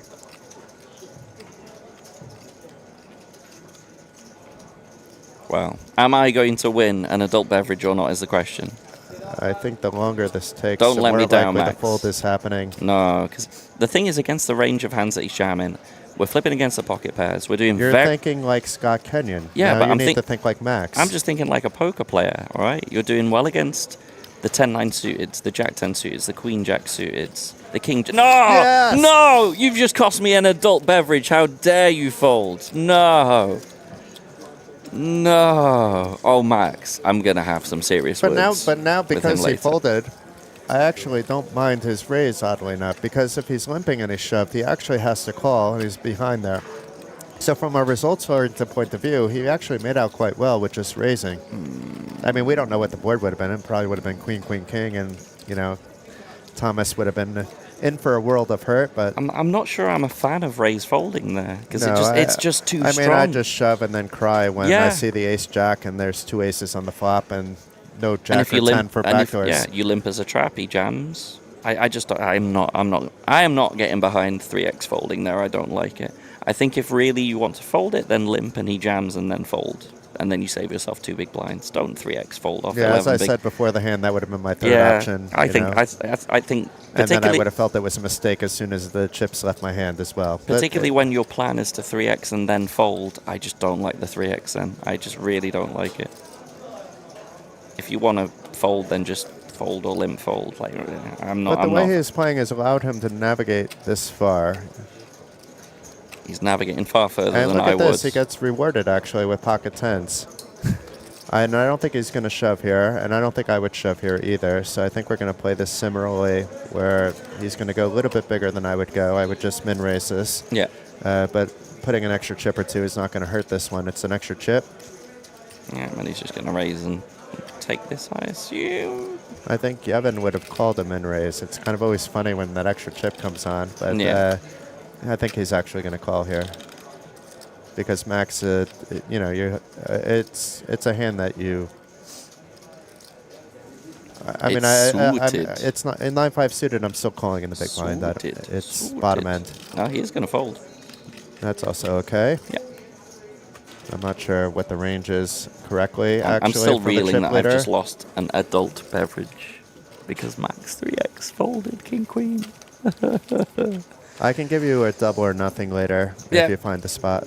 Yeah, I'm sure we'll find a double or We nothing forgot spot. to do our fantasy draft, though, of the final table because we couldn't find Andreas before the stream, and it wouldn't have been right to do it before that, but he's pulled away for other responsibilities at the moment. Yeah. So seeing as we haven't lost any players and the blinds have gone up, it's getting a little bit shorter out there. Emil with 12 big blinds, Max with 14. Yeah, it's Getting just a bit 20 tight big at the blind bottom. average at the moment, Yeah. actually, which is quite unusual for a final table with 40 minutes. It's because we haven't had any bust outs. Every player that busts average goes up. The longer. You're good at math. I know. It was always my favorite subject at school. No joke. I was a math nerd. Did Andres fold the ace-jack? He did. Facing a, you know, Andi now is opening like on a 40% clip. I know it's under the gun. I know you have players after you. But yeah, we could be looking at a 15 big blind average if ace-jack is being folded. It looks like the short stacks really want to play super tight. Oni is abusing the table, and at the moment he's getting away with it. And the more he gets away with it, the more his chip lead will extend. And we could be seeing the Oni show in about an hour. Okay, I can forgive Mindaugas for folding 7-5 offsuit, but he can call here as well, believe it or not, but the fold is preferable. Yeah. It would have been not good news for him if he called and it was a 7-high flop. Well, a 7-high flop, chances are he would have two pair mixed in there, but you understand what I mean. Is Oni our only adult beverage drinking player at this table? It's hard to see what's going on the other side, but he is the only player from Finland, so chances are the Lithuanians aren't typically, you know, going player by player. Algirdas can have a drink or two, but he's not typically drinking in big moments. Not typically drinking at all while he's playing tournaments, actually. Yeah. I like to have a cheeky beer or two sometimes. Thomas is enjoying a little bit of a water. It looks like Andres has some carbonated beverage and waking up with the jack. So back to the action away from the beverages and min raising to 200,000. Emil has water folding the ace-3, and let's see what Max and his water do. He folds, and Thomas with nothing, and Yevon, we haven't seen him with hands yet, but I don't think this is the time to start playing. No, especially against such an early position raise with onto the gun +1. 15 big blind stack against a player that's just basically playing pretty solid poker at the moment. Not playing that many hands, but not getting them. Yeah, this would be very loose. No. We know there is one loose player on the table in the big blind. His name is Oni. And I wouldn't even classify him as, let's say, when you think of loose, it means that he's opening a lot. He's not necessarily a maniac loose. No, There's I a think big he's difference controlling between the two. I think he's controlling the table very nicely at the moment. He is going to defend with the queen 10 off. Active is, I guess, a better way than... Yeah, V-pipping frequently. Oh, and it's a queen high flop for Oni. Hashtag reward. Trouble for Andres, so let's see if he can get out of the way, or maybe a jack comes his way. He doesn't have any of those spades. Should be that he puts in sort of third pot c-bet. It's a little bit of a wet texture, so... He's going less than that. It looks like 150 into 550. Yeah. And Andres here with the jacks.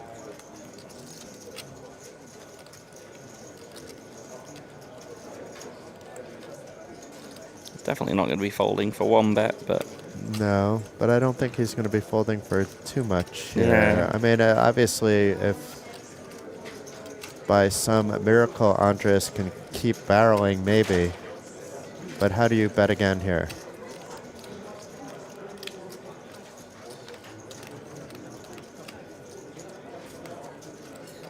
The nice thing is, if Andreas does decide to give up, I think it does just frequently go check, check, check, check. But he is going to fire again. This is starting to get dangerous. If he's not going big, and if he goes big, it's still dangerous, of course, but maybe he can find a fold that way. He's not going to get a fold here. I guess what he's thinking is probably that his opponent can have some spades, so he's trying to get value from flush draws. He's trying to get value from 7x. Obviously, he's blocking the Jack 10, but that wouldn't have called the flop bet necessarily.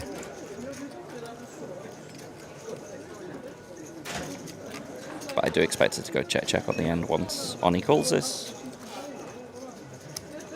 But if he is facing that unexpected jam here from the Jacks, I'm curious if Ani calls or not. I just don't think... Now it's going check, check. No, but I think it was anyway. Like, he's trying to... Ultimately on the turn, he's trying to get value from 7x. He's trying to get value from the spades. He could turn his hand into a bluff if he's now put Ani on that queen. Yeah. But he's not going. Yeah, he's not going to. It wouldn't have like worked, you say, he's I don't been very think, anyway. in line. Yeah. So unfortunate for Andres, down to 9 big blinds. Yeah, just an unfortunate Yeah, flop. too many chips to open jam the Jacks as well. Yeah. If you're wondering why he didn't do that, it was a little more than 15 big blinds, almost 16 big blinds he had. It's a bit of a cagey situation on this final table. We still have not lost a player. The average slowly creeping down. We're at 20 big blinds average at the moment. Oni has been chipping up really, really nicely to start the FT.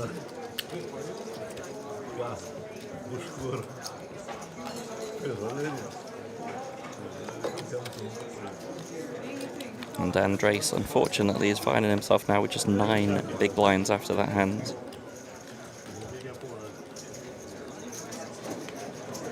Algirdas probably would have opened this later position, but under the gun +1, bit too loose, is going to fold the Jack 8 suited.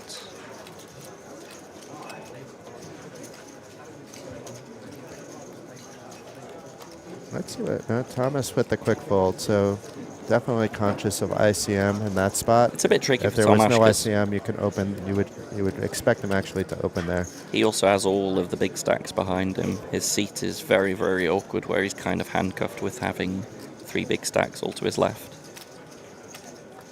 Including and speaking of the big stack, the chip leader, Oni. Over 4 million now. Yeah, this FT started very, very well for Oni. And he's not really faced too much resistance. Any 2 suited will do for an open from the small blind from Ani. This is don't do this at home unless you're chip leader and can fold.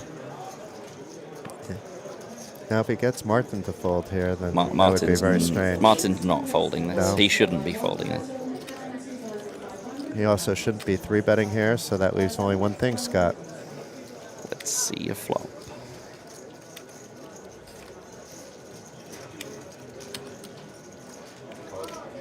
Yeah, off to the races we go.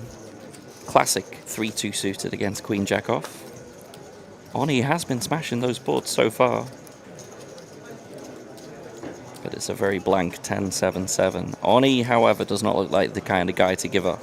His eyes almost lit up at this flop as if it was something exciting to him as well. I don't know if you noticed the sparkle I there. saw the little glint. It's that cheeky glint of, oh yes, that's my board. And, oh, look, he's given a huge tell there. Yeah. The hand just flicks up as if to say, oh, I've missed that flop entirely. What is this board? Huge tell from Martin.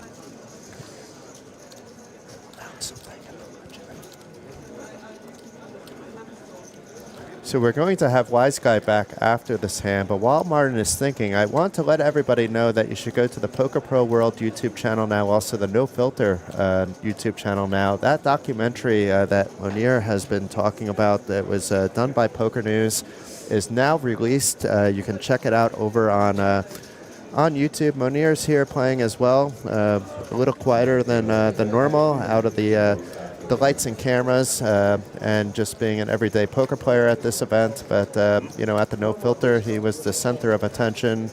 And you can see it all in the documentary on Poker Pro World. Scott, you would have actually enjoyed that one, even though it's no hold'em. We could talk about that a little bit off stream. Sure. But I'm going to be giving the microphone back over to Wise Guy, and maybe I'll join Scott again. Maybe, I'm sure I will sometime this week, but maybe later today. I mean, I'm kind of hoping to be stuck in tournaments. I didn't want to do 3 bullets in the Raz and then have to come here. I thought we weren't talking about that anymore. No, we're not. Okay, so have fun. Thank you for joining, Scott, and you'll be with Poker Bras and Wise Guy, 2 nicknamed guys.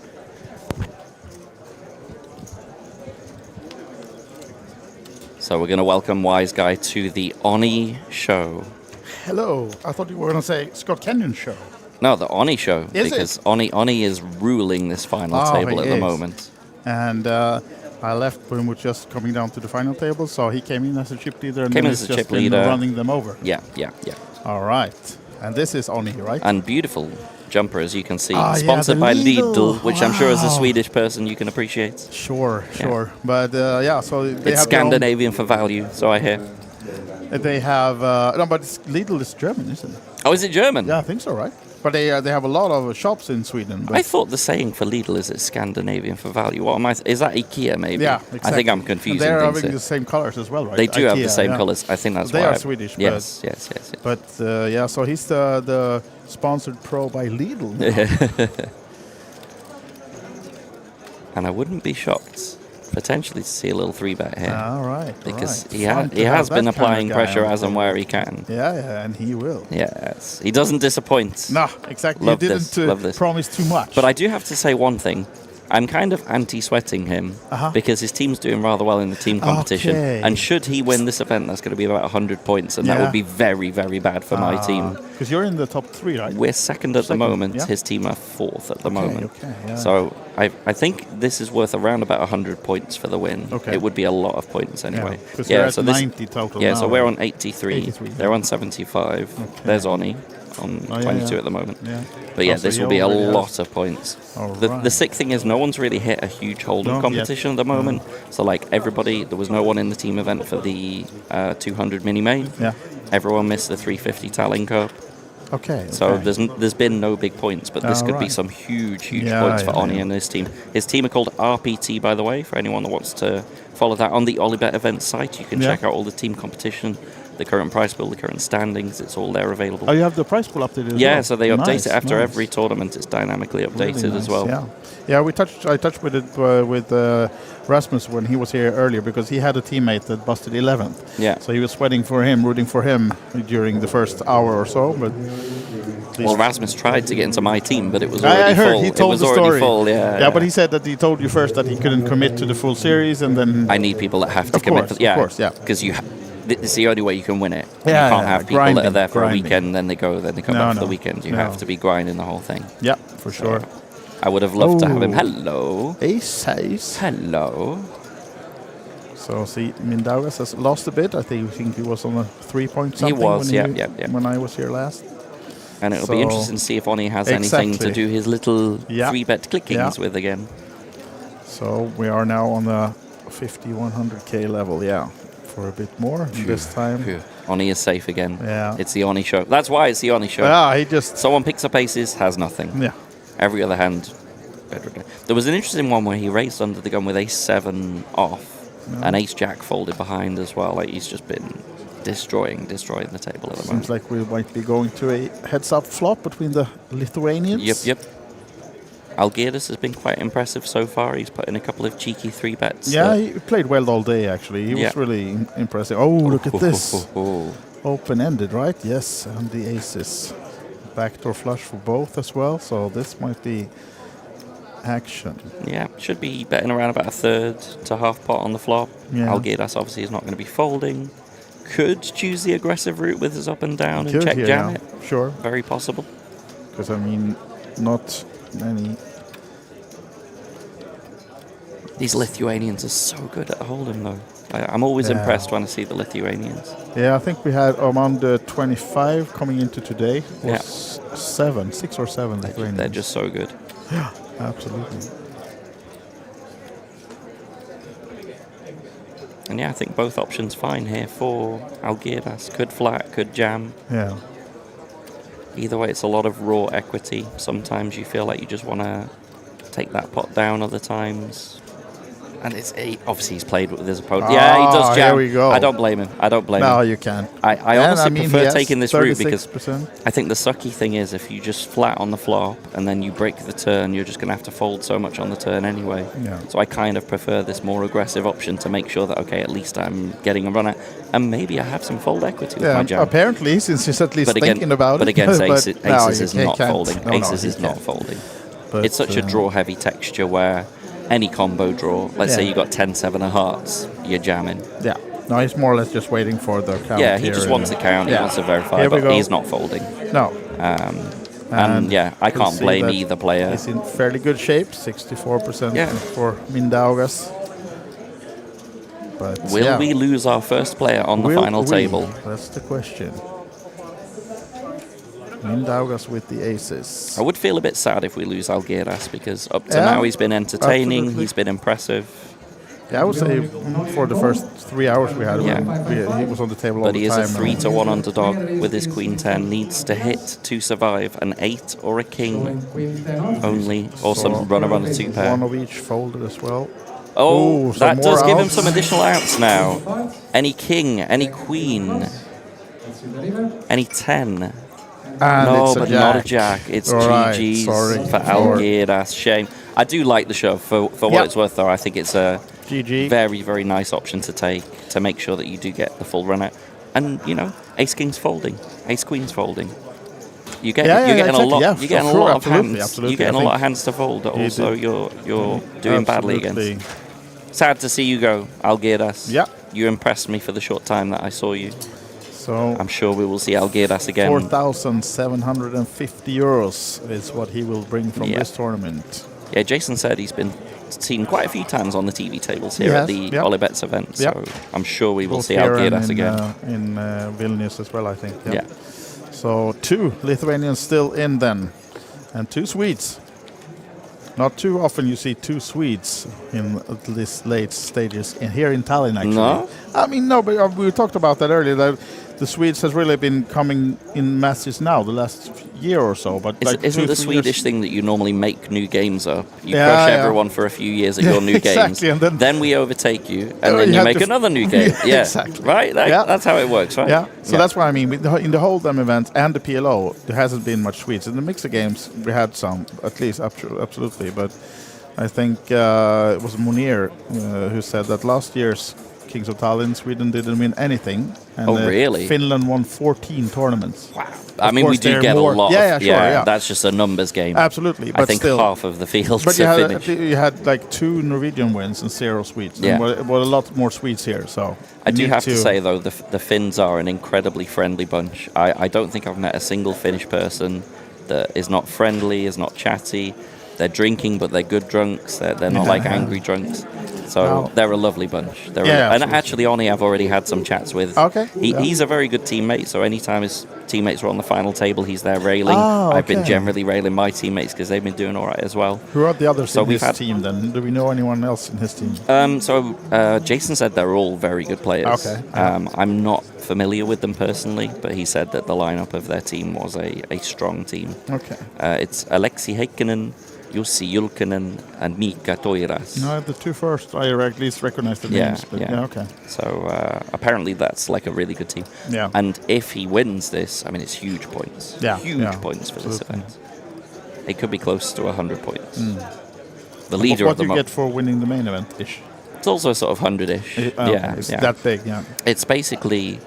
The calculation is like individual players, and then it's how much you X your buy-in. Yeah. Okay. So this one is 555 buy-in. It's almost 100x for the win. It's going to be close to 100-ish points.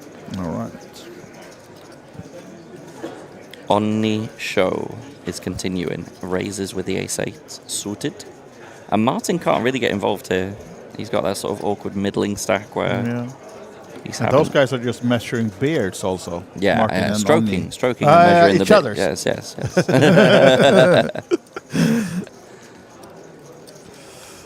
Max folding. Holding on. Oni is just running this table over at the moment. It's been an excellent start to the final table. I think he came in with about 3 million chips, so he's chipped up about 2 milski. Yeah. If it continues like this, I think there will be only one winner. It's very tough when you get someone with the chips that really knows how to use them as well, particularly with final table ICM. Yeah, he's pulling away very impressively. And then it's always the case, is he going to take a dent to it along the way, or is he just going to keep on accumulating? At the moment, it's very smooth graph for Oni. 5s for Mindaugas. Awkwardly early position. Yeah, exactly. And awkwardly with Oni to That's our left. his left. Not the perfect spot. But nice that we now have a bit of a bigger stack following winning with the aces, holding with the aces. Sure. Because like you say, he'd gone from 3 million to 2 million, was sort of dwindling a bit.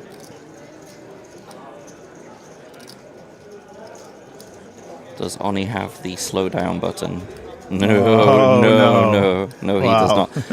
And again, this is what I say, like opening with the 5s, 40 bigs. I get that obviously you're meant to, but it's just so awkward with Oni to your left. He's just at it, he's constant, he's really pushing the pressure. And yeah, I assume Mindaugas pro. Oh, hello. Now the sick thing is, Oni does not get to fold for the rest. No, so it's actually He's already to say this fight, before that he's with all these 3 bets that he does, he's committed to a lot of the short stacks. Yeah, so he's not going to be able to fold for the jam as much as he knows this is a very strong hand. Yeah. It's 600 to win 2.1. Oopsie. Yeah, I mean, he just has to hope that it's just ace-king or ace-queen. Yep. But it will be worse than that. And Mindaugas, of course, is out of the way quickly with the 5s, and Oni will see that he can't fold this one. This is most unfortunate timing, I have to say, because I love the 3-bet. Everyone's having to fold like 95% plus of the deck. It's just very unfortunate timing that someone's woken up with it. But I'm sure he knows, whilst he is giving a bit of information to what he's 3-betting to the table. If he calls, exactly. That's the worst thing, right? That's the worst thing is that you can't. But equally, when you 3-bet like this and fold, they're going to know that it sucks. But like we can't fold for 600 to win 2.1. No way we can. You hope he has ace king or ace queen. If he has something like that, you're not right. I mean, you're running pretty well. Oh, he is going to fold it. Wow, surprised to see that. I mean, they're all going to know how at it he was with the 3-bet when he folds. But the another problem now is that the table thinks that it was even worse than 9-8 suited that he was 3-betting with. Yeah. Like he did it like with an 8 deuce or something, because, I mean, we don't fold many hands there. Yeah. I kind of don't blame him, though. You know what? Sometimes we put a 3-bet in and we were at it, and let's just not compound the mistake and put more in. Can we do this online thing in Rabbit Hunt now, please? See, flop was 9-8-3. Or oh, that would be fun if they had a little sort of glass thing in the middle of it. So and just we can see it, but not the player. Yeah, just rabbit the board for us. Yeah, you know what? He's been running the table over. I actually don't hate that he wants to preserve his stack, keep it healthy, and keep running over the table.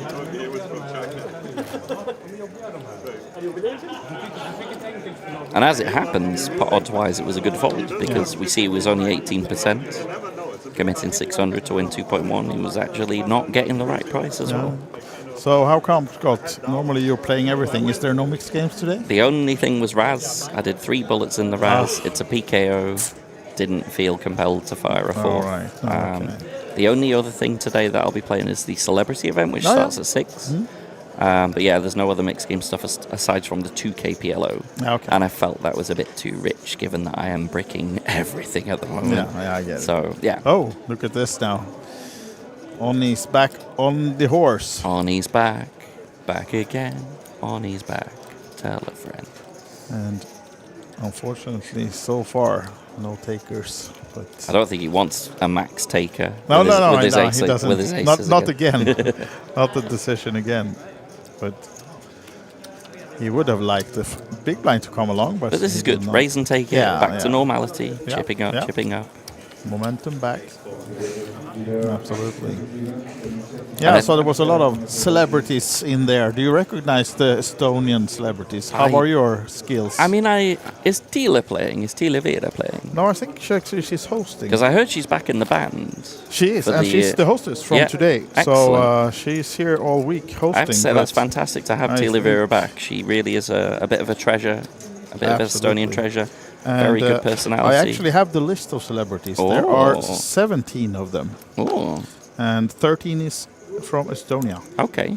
From you people local, you might recognize Erki Saarapuu, Maria-Liis Ilus, sorry for my pronunciation here now, but Robert Ruhl, Silver Laas, Kaspar Wellberg, Liis Luusmägi, and some others playing as well. So, and from the Finnish side, we have Kim Herold, the boxer. You don't want to go heads up with that guy. He's not the boxer. Amin's the boxer. Kim Herold is, of course, the model and singer, songwriter. And then Ilari Sami is playing as a celebrity. That's nice. And also Juhani, our poker legend journalist. I have to say, Ilari is really one of the nicest guys you'll ever come across in the poker world. And also, actually, we do have one Latvian celebrity. And even more, sorry for my pronunciations, but Karis Rokals is in the game. He's the fastest Latvian superbike rider and the first Latvian to finish the legendary 24-hour Le Mans motorcycle race. Wow. That's very impressive. 24 hours race. I think they take turns, right? Wow. At least in the car version, they do. That's very impressive. Like a team of 3, and then you go for 24 hours, but you have a break every now and then. It's like us in the commentator booth. I assume they just have a sleep or something if it's 24 hours. I think they nap, I think you would think they do. Because they're still safe driving, right? Yeah. So I'm not much of a Hold'em player generally, but I have to say this celebrity event is something very special. It always turns out a huge number of players for a midweek event. Yeah. I think in the past we've had 400 or 500 players. So for a one-day event, you get a huge prize pool. Yeah.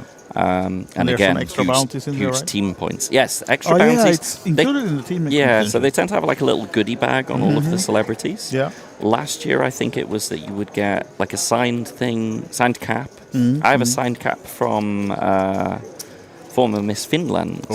I'm trying to remember the name of former Miss Finland. Sara Shafak. Yes. Sara Shafak, yes. So I have a signed cap from Sara Shafak. Got some mints. Got some casino credits. And there was something else. I can't remember. But there was a few little goodies in there. Nice. I think even last year they did like a sort of deck of cards. It was like a golden deck of cards. Oh, yeah, I remember that. So, sometimes these goodie bags are really, really nice. Equally, it's just like added value. But yeah, some of the celebrities love to give their chips away quickly and then go to the bar. Yeah. So I think a few of them will be dusting their stack off quickly. So some free chips at the table, perhaps. Always nice. Yeah.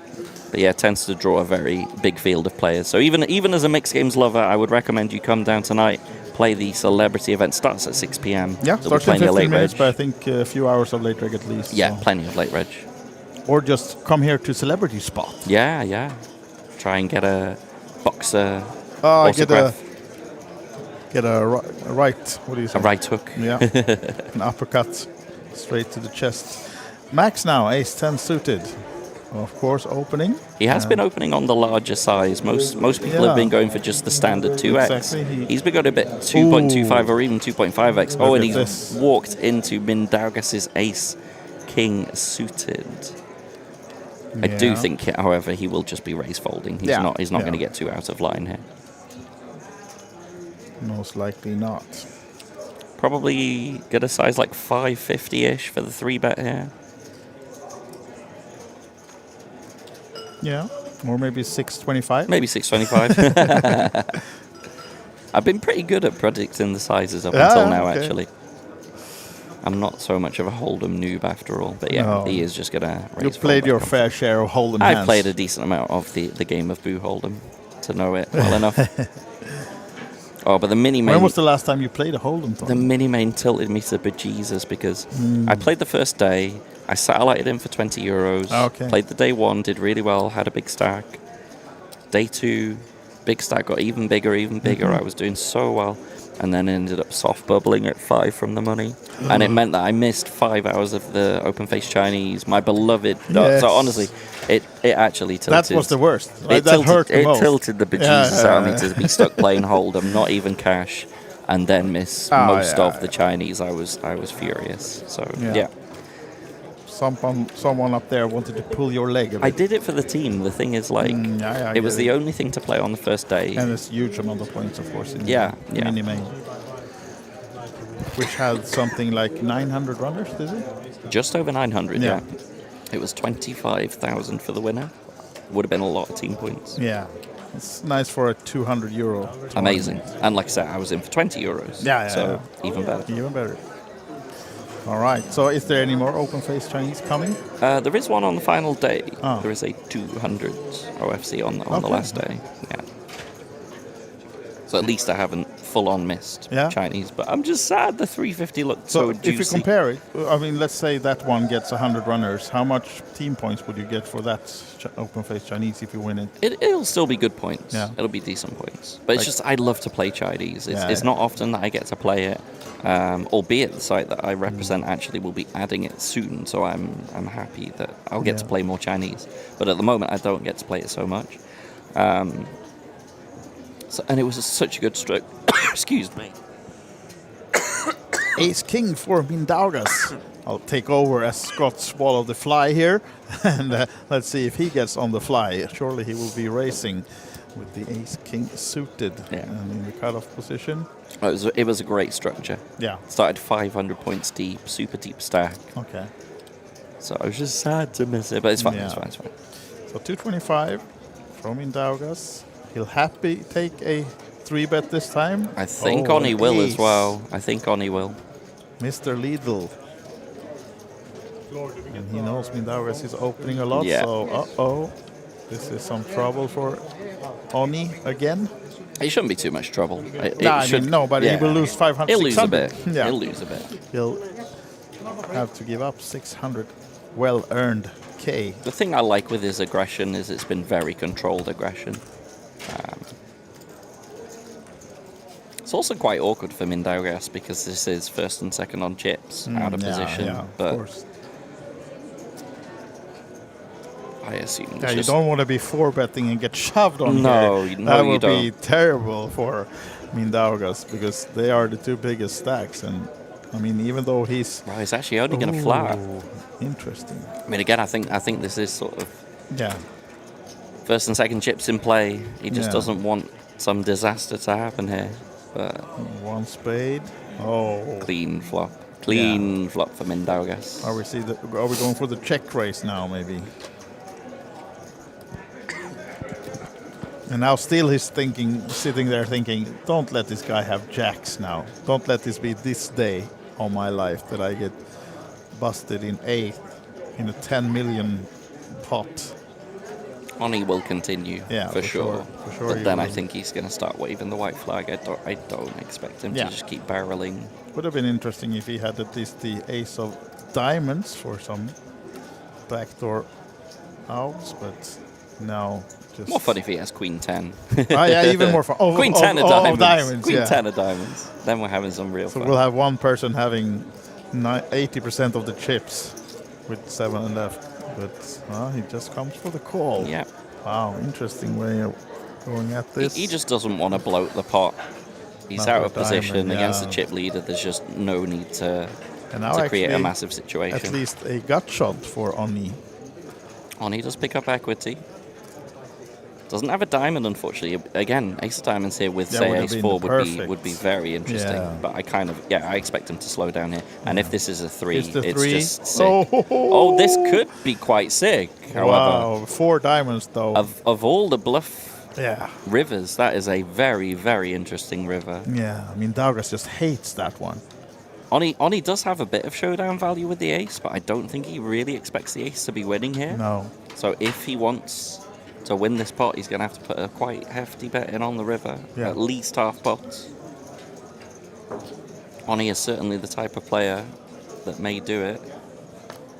Oh, but he's just going to take the showdown value. I don't blame him, to be honest. Like, He's already put a lot of chips in. He's already really tried to run this bluff as Look best at as this. possible. Yeah. And now they're actually off on a break. So that was the last hand before the break. They got to sweat, at least Mindaugas did. So just coming back to us here in the studio for a bit, and then we'll send you guys off to a break. So this is Wise Guy and Scott Kenyon, and it's been a fun ride in the final table so far, right? It looked like Oni was really running over the table so far, but the last couple of hands he's taken a little bit of damage. Yeah. I'm sure that he'll find a way back, though. His perseverance is really good. It's been a lot of controlled aggression. Really sad that we lost Aramas in 9th place. I liked him. I thought that he was quite impressive at times as well. Yeah, a good man to have on the final table. But still plenty of action to come, and we'll have about a 15-minute break, and then we'll be back with all the action till we have the winner of this 555 championship. So see you soon. See you then.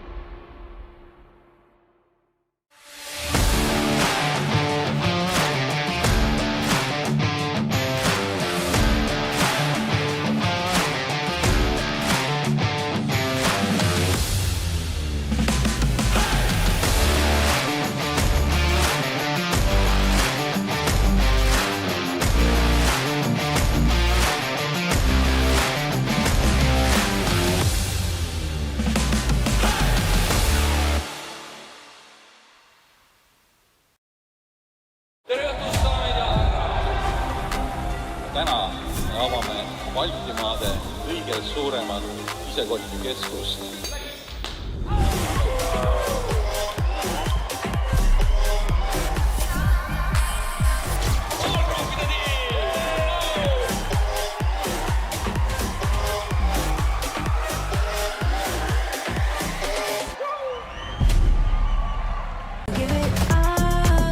When a woman realizes that she's not alone in this big poker world, she gains motivation, confidence, just becomes a strong warrior.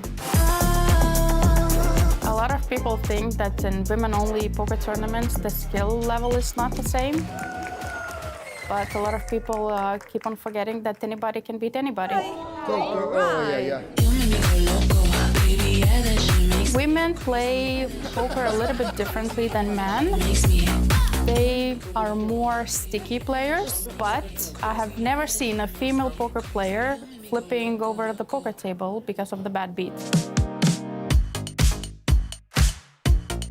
Queens of Tallinn stopped being just women's tournament practically when it was just announced in 2023, because this was the first time in Europe when we had the 3-day non-stop poker games. So this was something fantastic. One in a million, one in a million, one in a million. I really hope that the future players, when they hear the Queens of Tallinn, they will feel this warmth that comes out of the players that we have over here, and that this is something that they will be, trying to participate and achieve and get that crown. Competition at Queens of Tallinn can be tough. It depends, of course, on the table, but at the same time, it's a friendly competition. It is very important to see women lifting trophies, no matter the tournament. Of course, in Queens, it's especially nice because everybody, is so friendly and familiar with each other. But just in general, to see a woman win is always nice, and it's very motivating.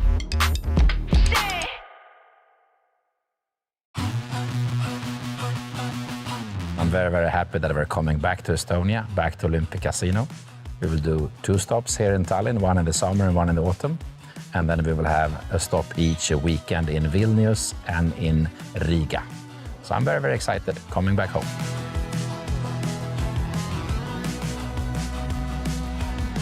I think we at the festival, we bring a community like no other event, in the sense that it's truly are as many people from Hungary, as from Germany, as from Ireland, as from Sweden. Somehow with the mixed games, but still a lot of Texas, but with the mixed games, the road is open to get to know people from all walks of life, from all countries. So we bring a different community.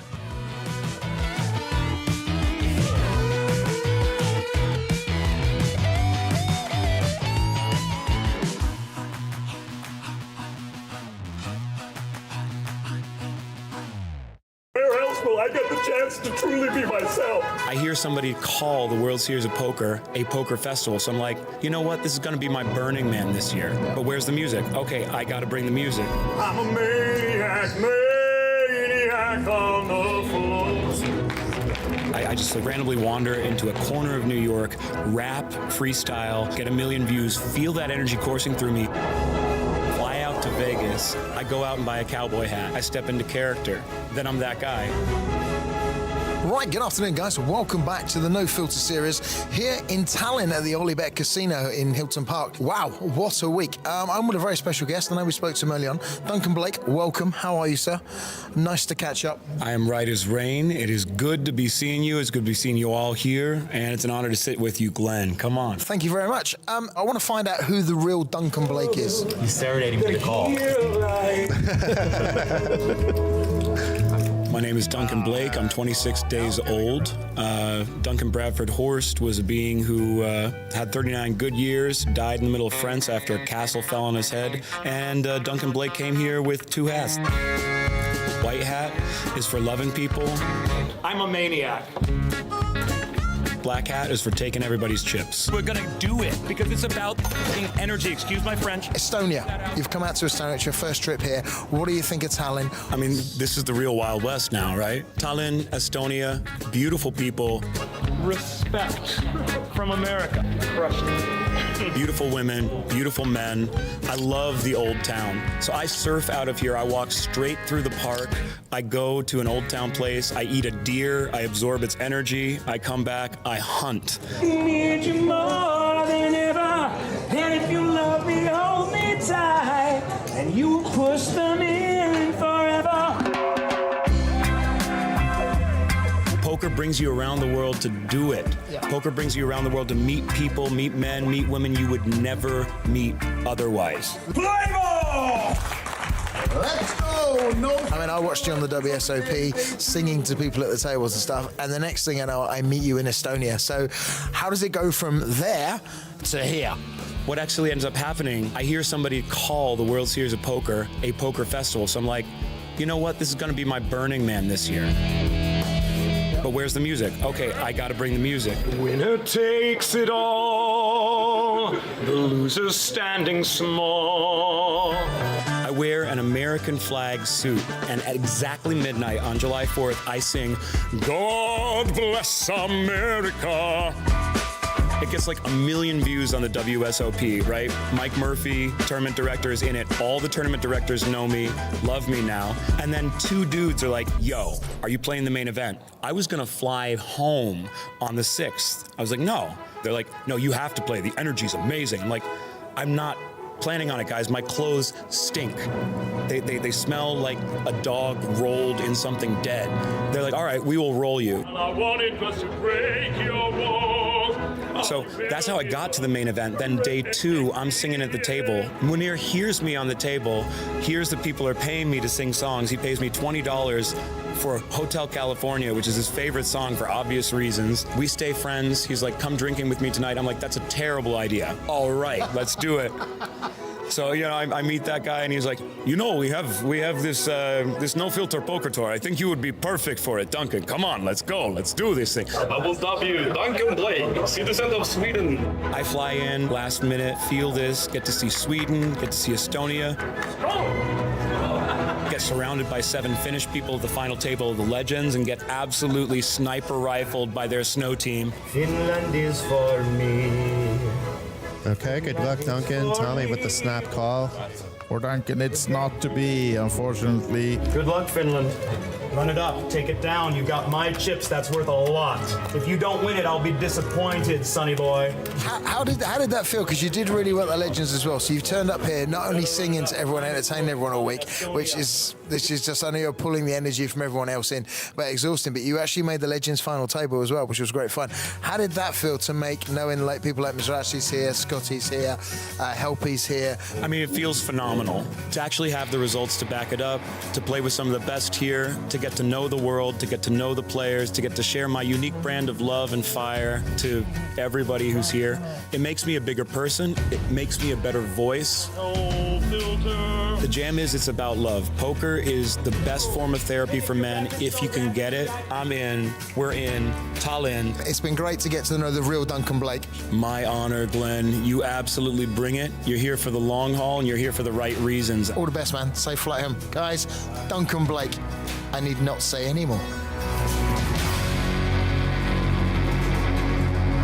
Lose your filters right now. We're playing poker, baby.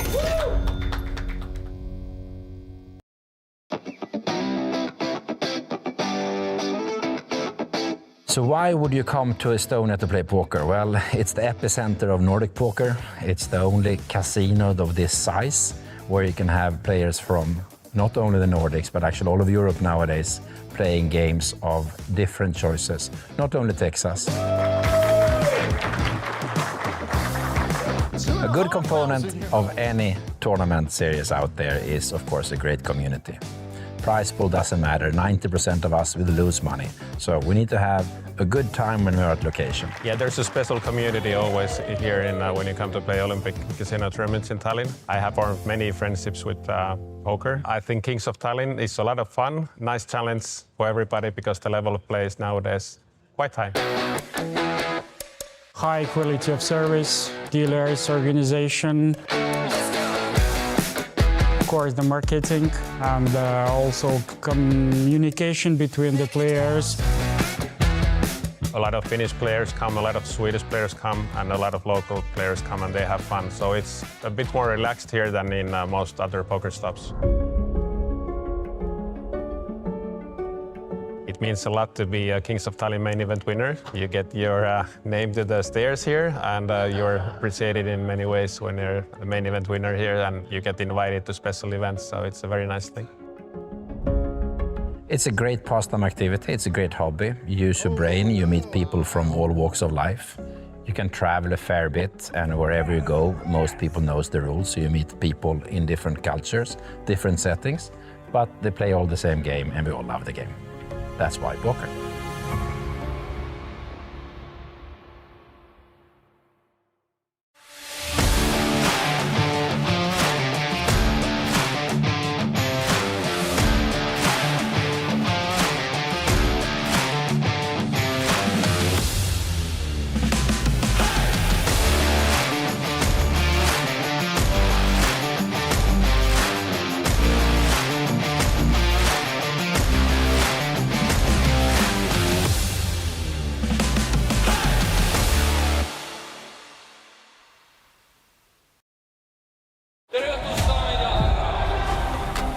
Täna me avame Baltimaade kõige suuremat isekotikeskust.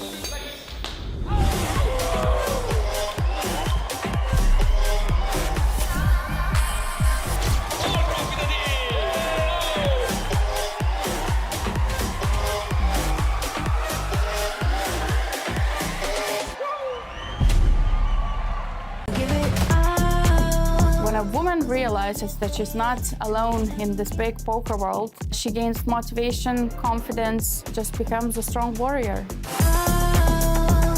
A lot of people think that in women-only poker tournaments, the skill level is not the same. But a lot of people keep on forgetting that anybody can beat anybody. Women play poker a little bit differently than men. They are more sticky players, but I have never seen a female poker player flipping over the poker table because of the bad beat. Queens of Tallinn stopped being just women's tournament practically when it was just announced in 2023, because this was the first time in Europe when we had the 3-day non-stop poker games. So this was something fantastic. One in a million, one in a million, one in a million. I really hope that the future players, when they hear the Queens of Tallinn, they will feel this warmth that comes out of the players that we have over here, and that this is something that they will be, trying to participate and achieve and get that crown. Competition at Queens of Tallinn can be tough. It depends, of course, on the table, but at the same time, it's a friendly competition. It is very important to see women lifting trophies, no matter the tournament. Of course, in Queens, it's especially nice because everybody, is so friendly and familiar with each other. But just in general, to see a woman win is always nice, and it's very motivating.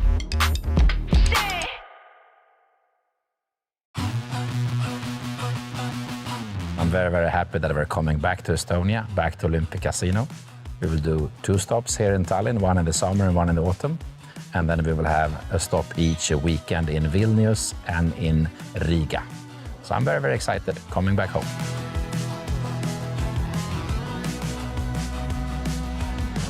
I think we at the festival, we bring a community like no other event, in the sense that it's truly are as many people from Hungary, as from Germany, as from Ireland, as from Sweden. Somehow with the mixed games, but still a lot of Texas, but with the mixed games, the road is open to get to know people from all walks of life, from all countries. So we bring a different community.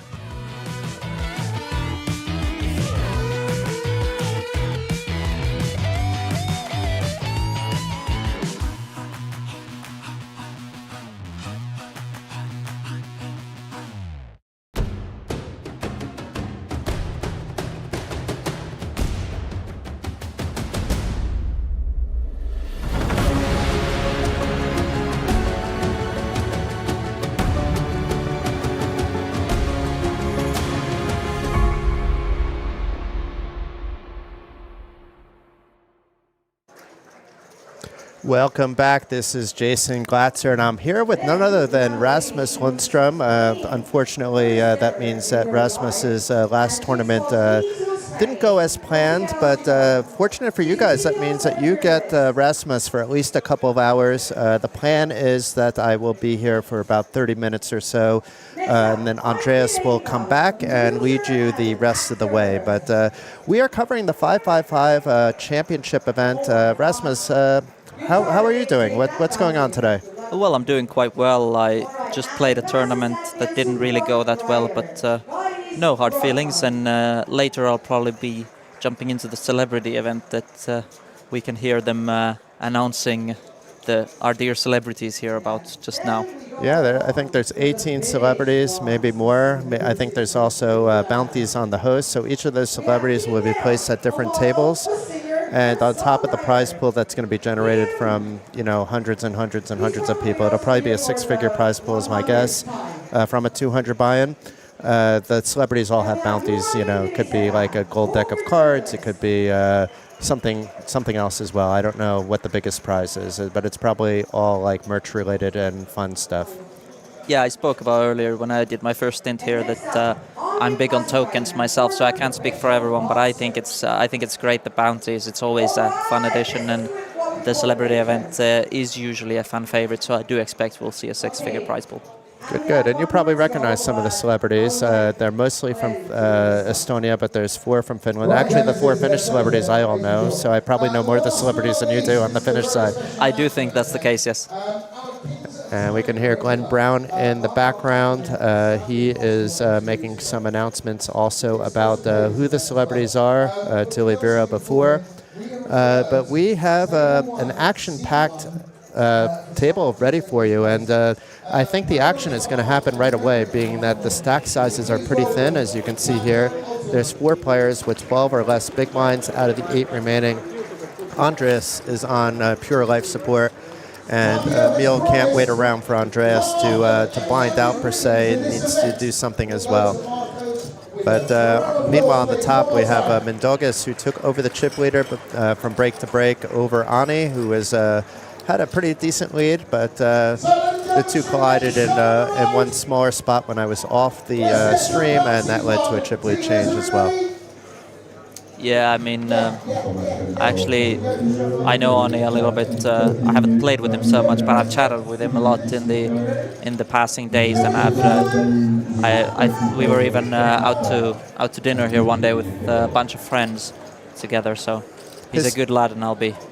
And we were looking at his team. His team already has a lot of points. So if he winds up winning this, they're going to probably be a clear lead going into the main event, is my guess. But we'll keep an eye on that as well. You'd think that, but normally the celebrity event winners are that's right, because get an obscene amount of points because of the unique entries. Yeah. As we see Javan open here with the ace-king suited. Even me, that doesn't mind to re-enter. I said I'm just going to give it one go when I'm off the stream, and if not, then I'll be free to come back in. Sounds like a good plan, that. I noticed Algiras was out in 9th, which... that made me sad when I saw I wasn't actually here. He's a friend of mine as well, as I said previously. But as I also said, each of these 9 players, now 8, are worthy champions if they can do it. I'm not going to be upset with any winner, obviously. But when you have a friend on the final table, it's only natural to want them to do well. Absolutely, and I wouldn't go as far as to say I'm friends with him, but I've played a lot with him, and I do respect him and his game. So I really enjoy watching him play, and I do root for his success from the sidelines. So unfortunate to see him go, but that means we have had our first elimination of the final table if you are just joining us, and we are down to 8, as Jason earlier mentioned. I'm sad, though, for a different reason, because Algiras plays a very good game of poker, reading the table quite well, and he lures people into thinking he's tight until he's not. He has a very... I love watching him play when he's on stream, but sometimes I actually enjoy playing poker with him as well. It's one of the few players that if I'm in a spot that I'm thinking a little bit longer, about, because he knows how I play as well.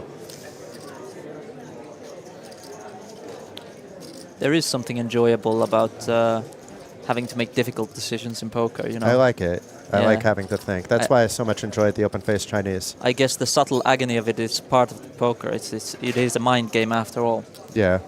And when you're playing online and everything's automatic, it's nice when you can get some live reads and some live tells and psychological tells as well, that you can apply that more effectively when you're not, I maybe 6 table, others 10 table, when you're focusing on one table singularity that's moving at a very slow pace comparatively to online.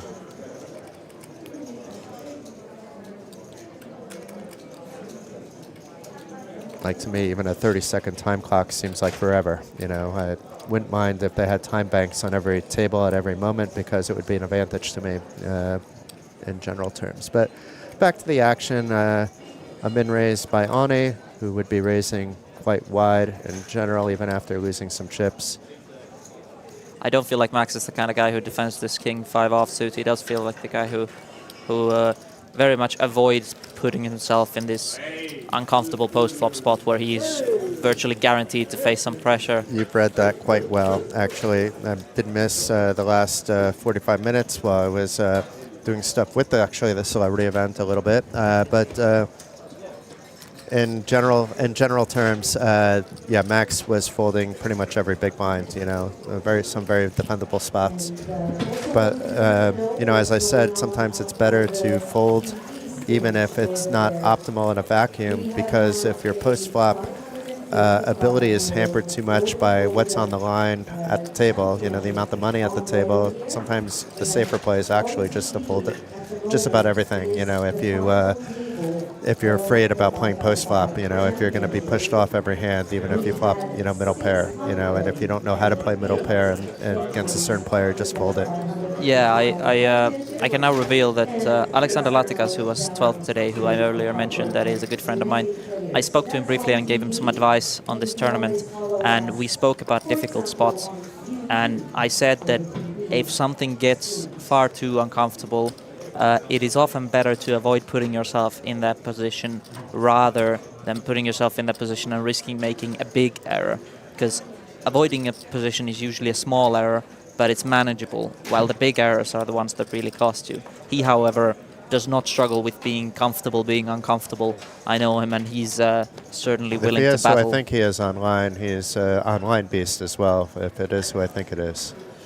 He has a lot of successes. I can't reveal the screen name, but I think it is. I think you may be right, but I cannot confirm nor deny because I haven't.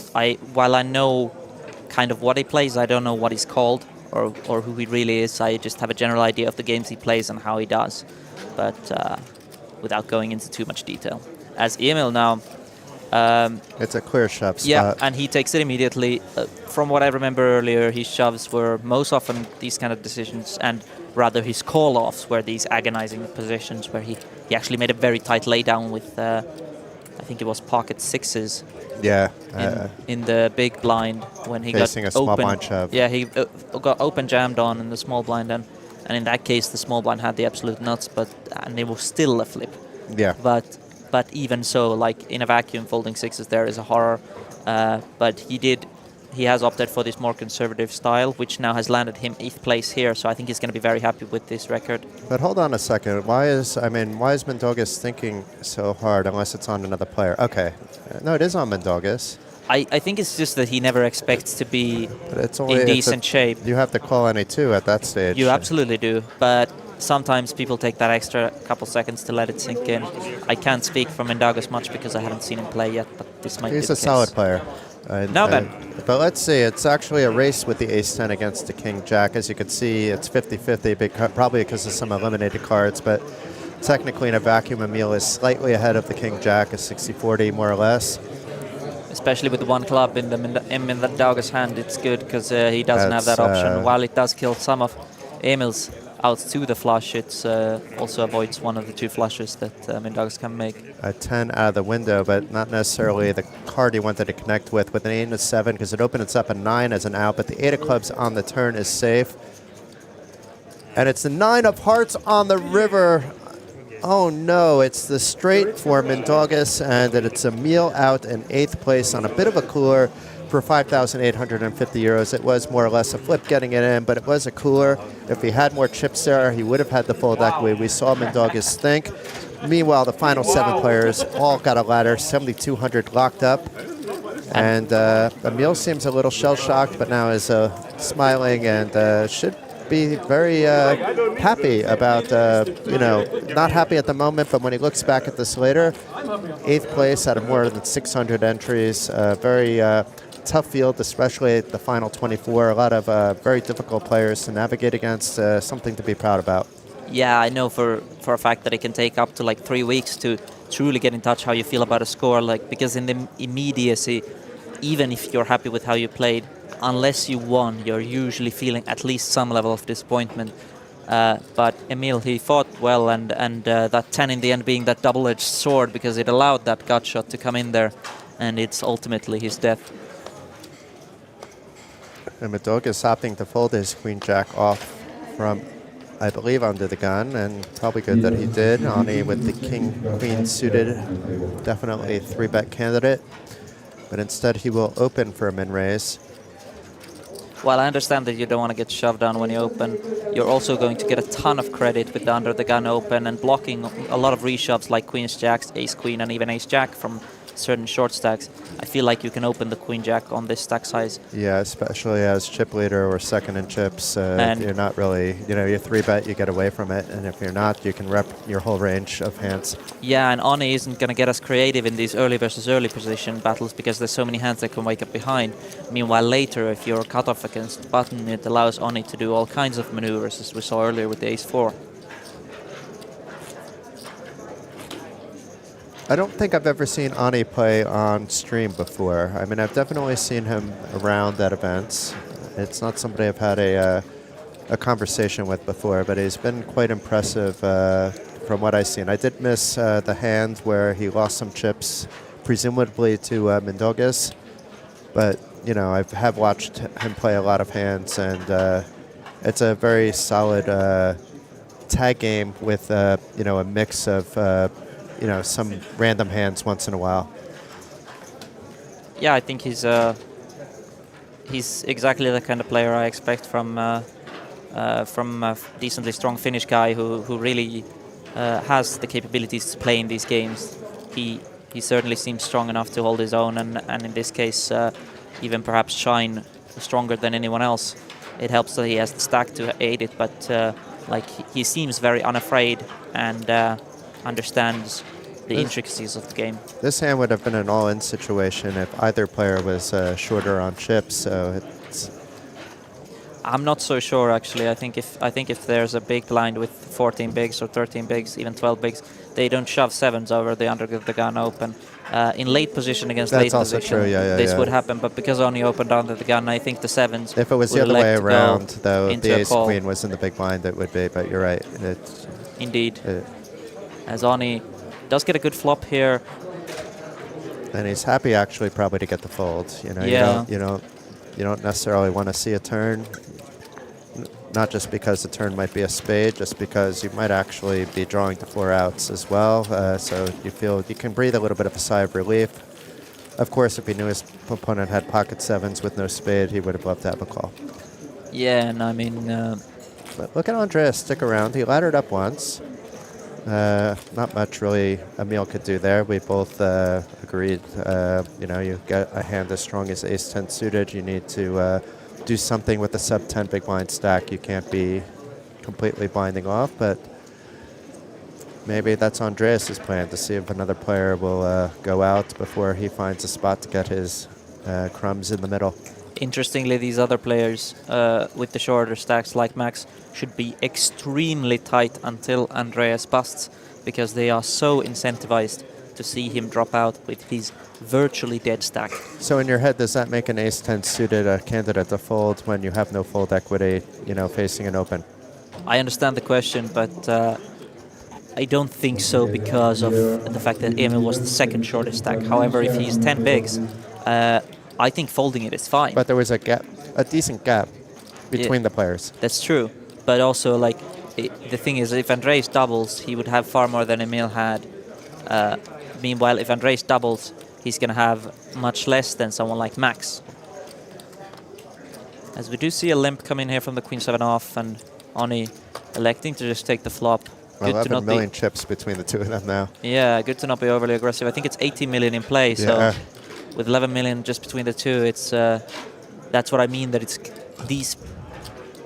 these boys like unrealistically will not be fighting for the win as much as they are fighting for the ladders, the rest of them, until they really get that chance to chip up big.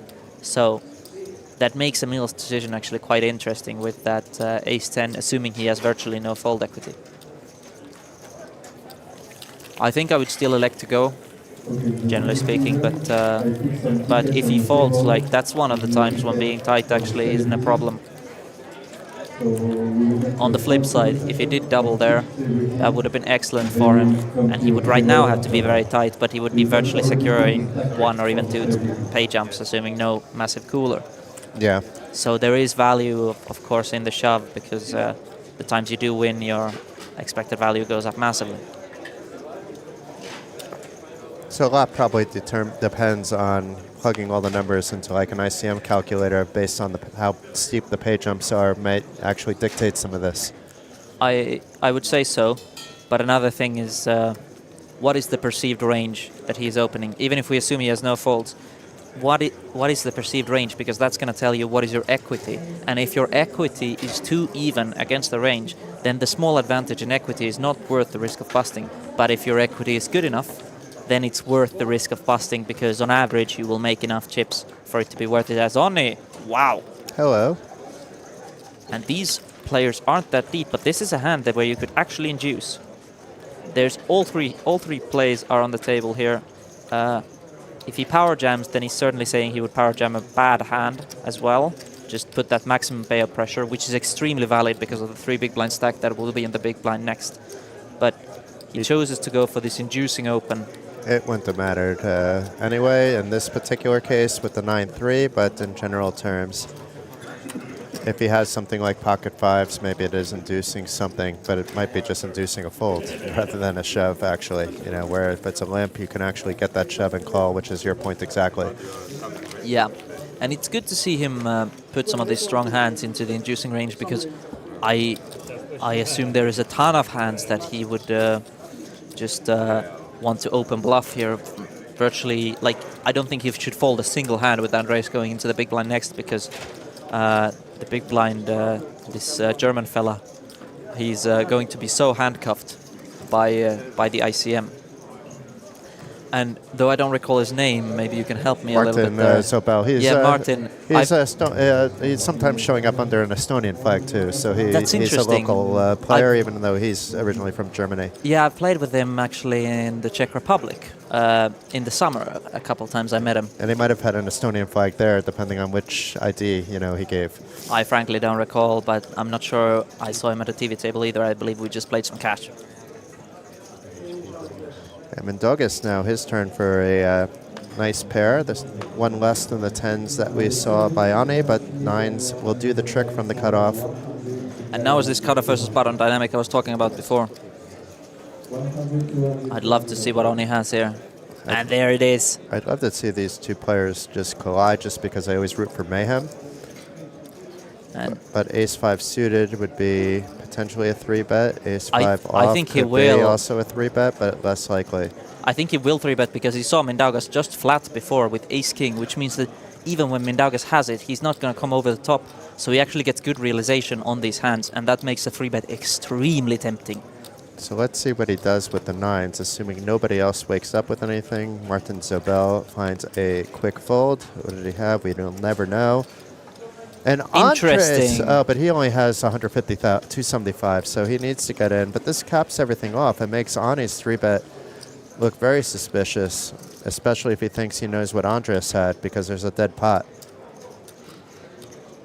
Mindaugas is in quite the pickle here. Without Andres, this is easy, because you just call every time. You don't do anything else, especially when you cover, but only very slightly. Now he has a real decision to make, and this is ultimately just dependent on what kind of player you want to be. I'll be surprised he folds. So I mean, it's he does fold. You're right. And this is exactly why Andres called this, because even though he doesn't assume he's in amazing shape, there's so much dead money in there, and he assumes a lot of the time there will be a fold from the original open. I mean, he did only have one blind left, so it was going in, I think. Yeah, but now he has the chance to go from 3 bigs all the way up to, I think, 8.5 or something like this. Yeah, because it was basically already covering him with the initial raise. As we move the start to the right side, and the ace in the window. It's looking ugly, but great fall by Mindaugas. Yeah, Mindaugas going to be tapping himself on the back for that one. Maybe we can see a king or a jack. No, now it is showers and it is cheers, actually. That's not nice. We like Andres. I believe there is my dinner friends from the other day railing on Ani. There we can see them in the back, the Finnish guys. Yeah. With the nice rail for Ani, and he smiles over to them. But meanwhile, Andres is out in 7th place. He did manage up to ladder up one spot for 7,200 euros, and the final 6 players have now locked up 9,500 euros each. Even though the average stack has gone up a little bit, still we have 3 players with 13 big blinds and less, and Yevon can easily get down to that range, and it's all Ani and Mindaugas. Ani regaining the chip lead actually after that hand. He entered the final table with the lead. Mindaugas was the first player to take it over before last break, and now Ani has it back. So that's the story at the top end of things, and at the bottom end of things. We'll see what happens with these short stacks. Indeed. Going further into the dynamics of the previous hand, last time, of course, Ani got the chance to muck because Mindaugas showed down his ace-king, and it was good against Ani's hand, but this time Mindaugas actually got to see what Ani had 3-bet him with, and seeing the ace-5 off.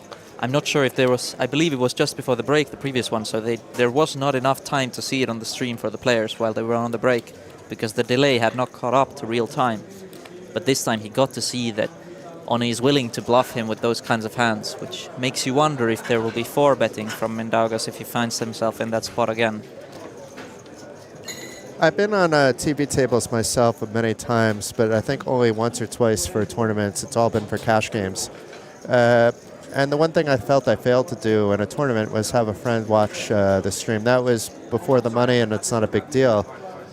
But it would have been really nice to know what some of those hands are. And there's nothing stopping from any of the players, let's say, from doing that. They can't watch the stream themselves, but if they step away and somebody tells them something, that's part of having a support team. As long as they're not giving you real-time assistance, it's all fair game.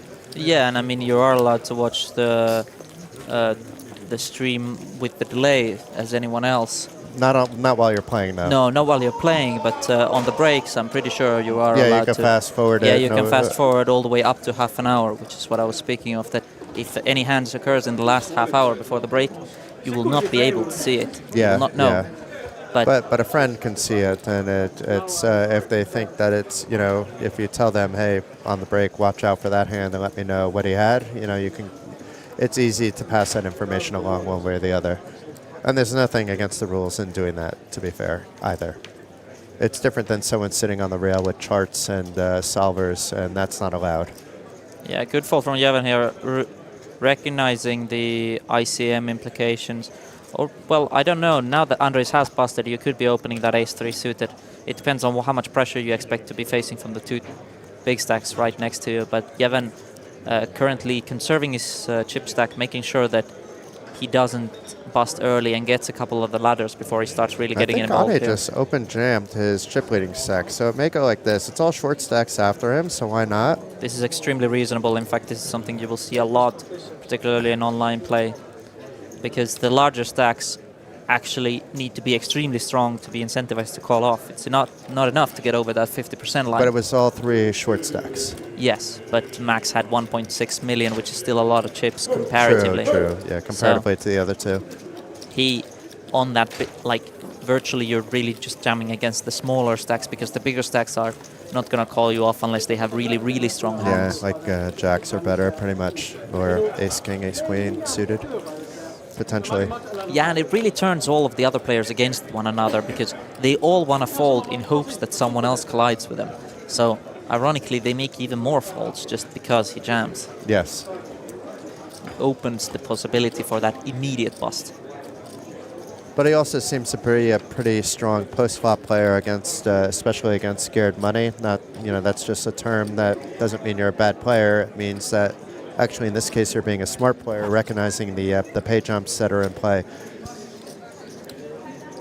In which case, he can actually get more than that 2.5 blinds that he's getting, the big blind ante, and the small blind, sometimes on just a min-raise, and he will shove. So now he's back to min-raising, but I think it's because there's different stack sizes from the hijack. Yeah, and I mean, and it's a hand that plays better post-flop than the deuces. Post-2 million stack in the big blind. So knowing there's that big stack in the big blind, he doesn't need to open jam. He can just open. And let's see what Yevgen does here. He does have a dominating ace-9. I think we will see a call. And then Jeven trying to keep the pot as small as possible post-flop, which in this case, I think he will be mostly successful, because on boards where he misses, Oni's just going to take it down, and on boards where he hits, Oni's also going to keep the pot moderate. But here already, when Oni puts in the small c-bet, even though your hand is in immediate strength strong enough, it's difficult to call. For the one big blind, you definitely come along, but if that c-bet is 2.5 big blinds, then it's very, very difficult already. No diamonds about, but it is a scare card for both players, in fact. But I think Ani is going to continue. It doesn't need to be I don't necessarily big. think he will continue, because this board is much favoring the big blind's range. So yeah, I like that check by Ani. The range is really, as we do see, the chop run out, which makes it extremely likely to go check-check. There's very small incentive to bluff for either player. Yeah, you're not getting value anymore. Nothing can call you. A king isn't going to call. But as we say that, look what happens. Jeven trying to bet his opponent off with a min bet. That certainly not doing anything, but maybe he is targeting that king. Ooh. Yeah, it's this bet is supposed to serve as a block. He wants to avoid getting bluffed off the pot, and Ani indeed just accepts the block, as you are supposed to do, and it's a chop. Like I said, I don't dislike the block at all. Well, I didn't get that far, but like I like the check for the same reason that the block works, which is that on this board, Yevon is going to have, I think, more of the flushes and more of the full houses, though Ani is allowed to open quite wide, so if he goes all the way down, it is also possible for Ani to rep the full houses. Yes. It is definitely not out of the question. While under normal circumstances, you would expect him to virtually never have a 6 or a 4 there.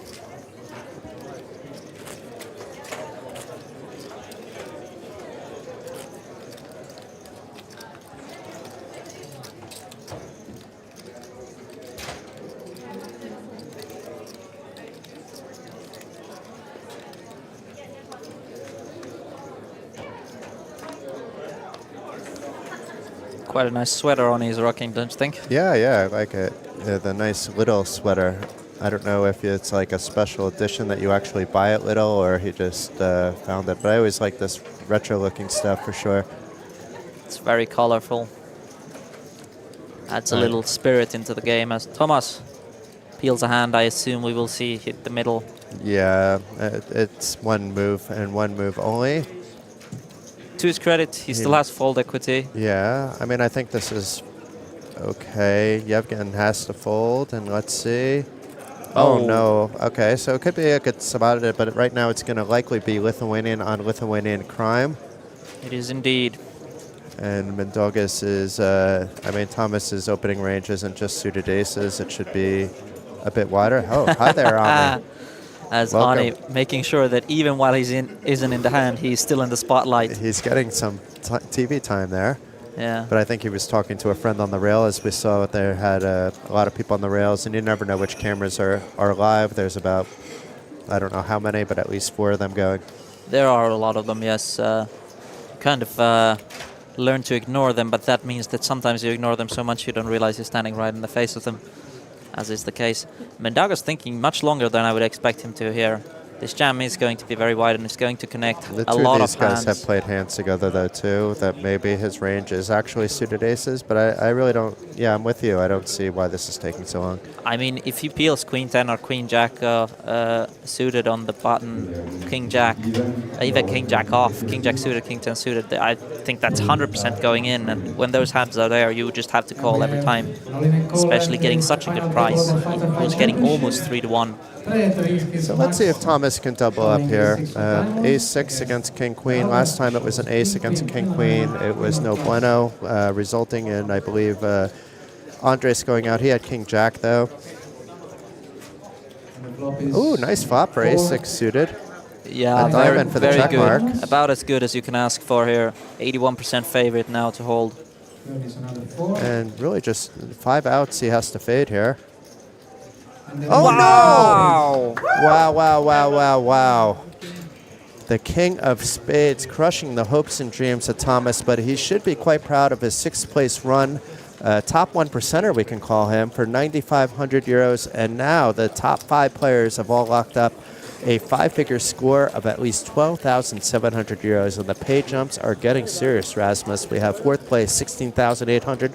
3rd place, 23,950. 2nd place, 35,250. And tonight's winner, 53,520 euros. A look at the chip counts. I see Mr. Wise Guy's back, and I want to thank you, Rasmus. I'll be listening to you as well from the sidelines, but always a pleasure to join the booth with you. Lovely. We'll miss you while you're gone. Aww. Thank you, Jason. So now, being joined back in the booth by Andreas Wise Guy, and going to get right back into the action, perhaps seeing a bit more fireworks now that that immediate ICM pressure is gone from the short stacks, and even the shorter stack is around 10 bigs, which is Martin here, as he folds the King 8, completely reasonable. But Max now, being one of the shortest stacks, peel this King Queen off. I like a jam here. I also like an open fold play. It blocks a lot of the re-jams. But ultimately, my point is that this is the kind of hand I don't want to see him fold, and he does indeed fight in the open. I also like this play. Yeah, Max hanging on there. It's been rather short stack from start of the day, but finds his double up when he needs them, and now aiming to get more chips. Now the real test is getting through Oni, who's actually not going to put up much of a fight with this hand, I don't reckon. That would be extremely wild. Even Oni can fold once in a while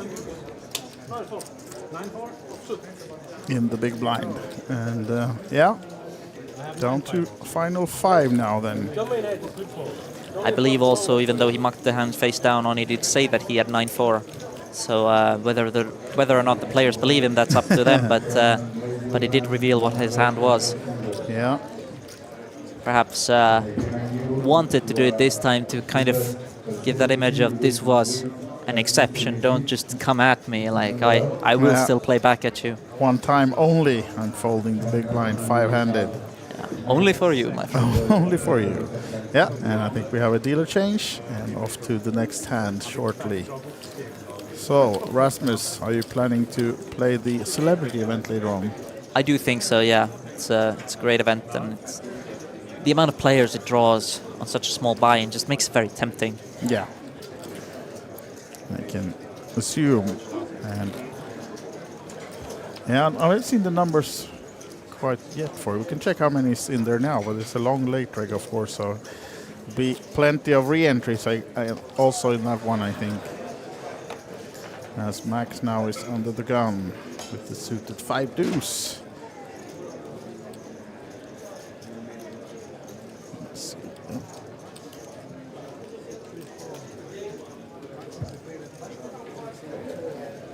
Definitely not going to see Evan get involved with that hand. He has a clear strategy of being conservative now that there are 2 runaway stacks, and challenging them is going to be very difficult. So unless he has a hand that is going to do very well, he's just going to conserve his chips as much as possible. And perhaps after one more ladder, it frees himself up a little bit. In that 400 bout, you do have to start playing hands, or otherwise you will just bleed out too quickly. But as Martin now, while it is a weak ace, he does have an ace against a capable and potentially aggressive chip leader. And indeed, he does take this rejam with the fold equity he has in positions that are going to have very wide ranges. Also plays very poorly post-flop, but it feels too strong to fold. So he does jam, and I do expect Mindaugas to get out of the way here. Especially with the amount of time he took thinking about the king-queen offsuit, a hand you just missed, where he did call and eliminate Thomas. Okay, yeah. And it seems like Oni was... Oh, okay, I thought he was in the big blind, but he was not. He was in the small. Yeah. Mindaugas opened the button. Yeah. So now Oni is going to get that button, and my favorite table setup for this, where Mindaugas is in the cutoff and has had a bunch of opens, and then Oni gets to come with his 3 bets. He had yet another one. Yeah. The hand that ultimately busted Andres, because Andres was in the big blind with just over 1 big blind behind after he paid the blind and ante. Okay. And it went open cutoff with 9s and then 3-bet with the ace-5 off. So Oni once again putting the pressure onto Mindaugas. But this time, unfortunately, because it went to showdown against Andres, Mindaugas folding against Oni's 3-bet.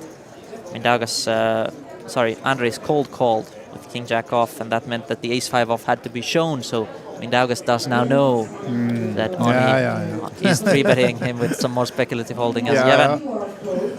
A hand you would like to open, but seeing his strategy, I fully expect him to fold, and he does.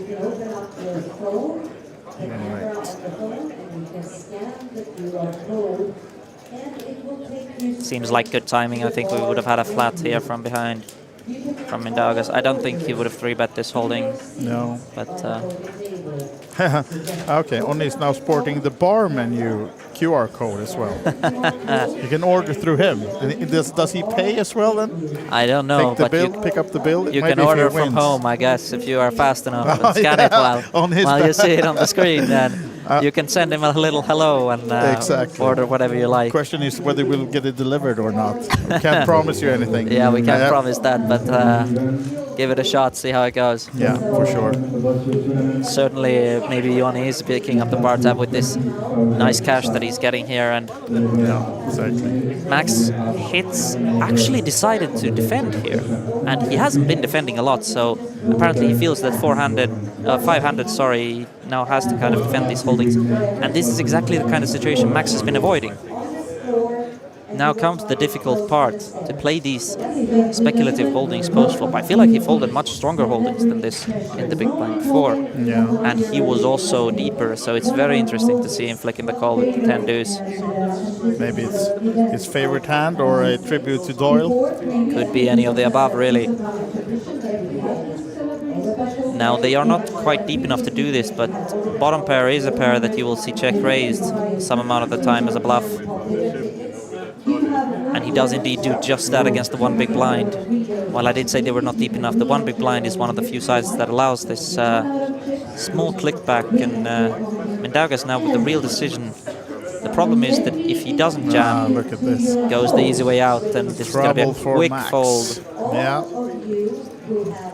For Max. Perhaps just making sure he doesn't get bullied, so he's going to take a little while, but this hand is going to be over. Now Mindaugas does choose to 3-bet here all in, because if you flat with the about pot behind and then the turn bricks out and your opponent jams, you don't really have the odds to call, but you're folding a ton of equity. So Mindaugas realizes this and just decides smartly to run with this equity. Even though your opponent is going to think that it's very flush draw heavy when you do this, it puts on pressure anyway. So at this stage of the tournament, it works a treat, and certainly much easier to do than call and play and flow. Absolutely. Yeah, and for the celebrity special that we have, there are currently 252 runners already in that one. So yet another big tournament, and ongoing on the other rooms up here is the 2K PLO, 37 runners. We have a RAS, €200 progressive bounty, fun format, 6 players still in, and Erik Grönberg seems to be the chip leader of that one. These 2 Finns still in, and also there is a 350 deep stack, big tournament of course, with 250-ish runners. I didn't win that one, so it's now suddenly very uninteresting. And we have the seniors event, €555 buy-in. Yeah, funnily enough, they wouldn't let me join that one. They didn't? No, you I were did just ask. like some 20 years too young. Something like that. And actually, is it 50 years, which is the yes. breaking point? Yeah, for the seniors. And actually, Saimi Puliainen, who final table bubbled this 555 that we're watching, he's still in the seniors, so he must have max late regged that one and held on. And now Oni really showing this aggression with the 9-3 suited, having that cutoff position where Mindaugas, the only chip stack that really threatens him, folds before it becomes to his turn, gets to put on maximum pressure. And while I don't know if I would pick the hand exactly 9-3 suited, certainly opening extremely wide is warranted, as we see by all the folds and the respect he gets. These are exactly the kind of things that when 5-handed help you set up for that very likely 3-handed or heads-up bout, keeping your stack healthy and taking these aggressive roads. Here, though, I don't think he's going to be opening 9-3. King Deuce is reasonable, but I don't think he opens 9-3 into the chip leader when they are even on chips. It's also possible that Oni is starting to realize the caliber of hands that have been folded here a couple of times.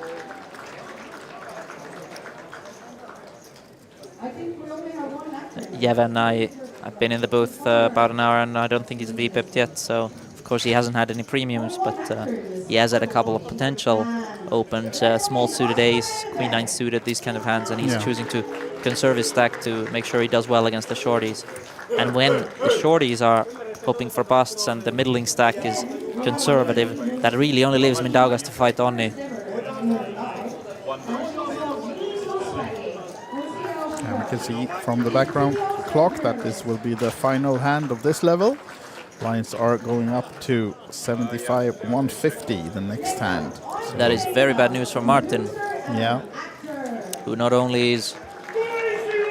I believe he's no longer shortest after Max's call and then check raise, but he is very short and he's going to find himself surrendering 20% of his stack to the big blind and ante next hand. Yeah. But for right now, he still has 12.5 bigs, and you could have opened that as a bluff candidate. You should never shove, but you could have opened that as even. Now he peels that premium we talked about, and he has both big chip leaders in the blinds. So he just takes the shove to avoid letting them shove on him, because he really doesn't want to have any issues, and gets it through. And Oni is actually there doing the introductions for the celebrity event. That's what we're hearing in the background. So probably there was some celebrity he liked. Yeah, I mean, there is a fair few Finnish ones, so more than likely there's at least one he knows. And maybe it was Ilari Samies. Could very well be. Is he one of the celebrities? He is, yeah. Well, then surely it was him. And then I know we had some actor and some singer on the Finnish side of the celebrities. And then were a lot of Estonian celebrities in the house being introduced. Yeah, I actually ran into one of them downstairs just very quickly. I ran into Tele, who's always a recurring face and one of the celebrities in the celebrity events,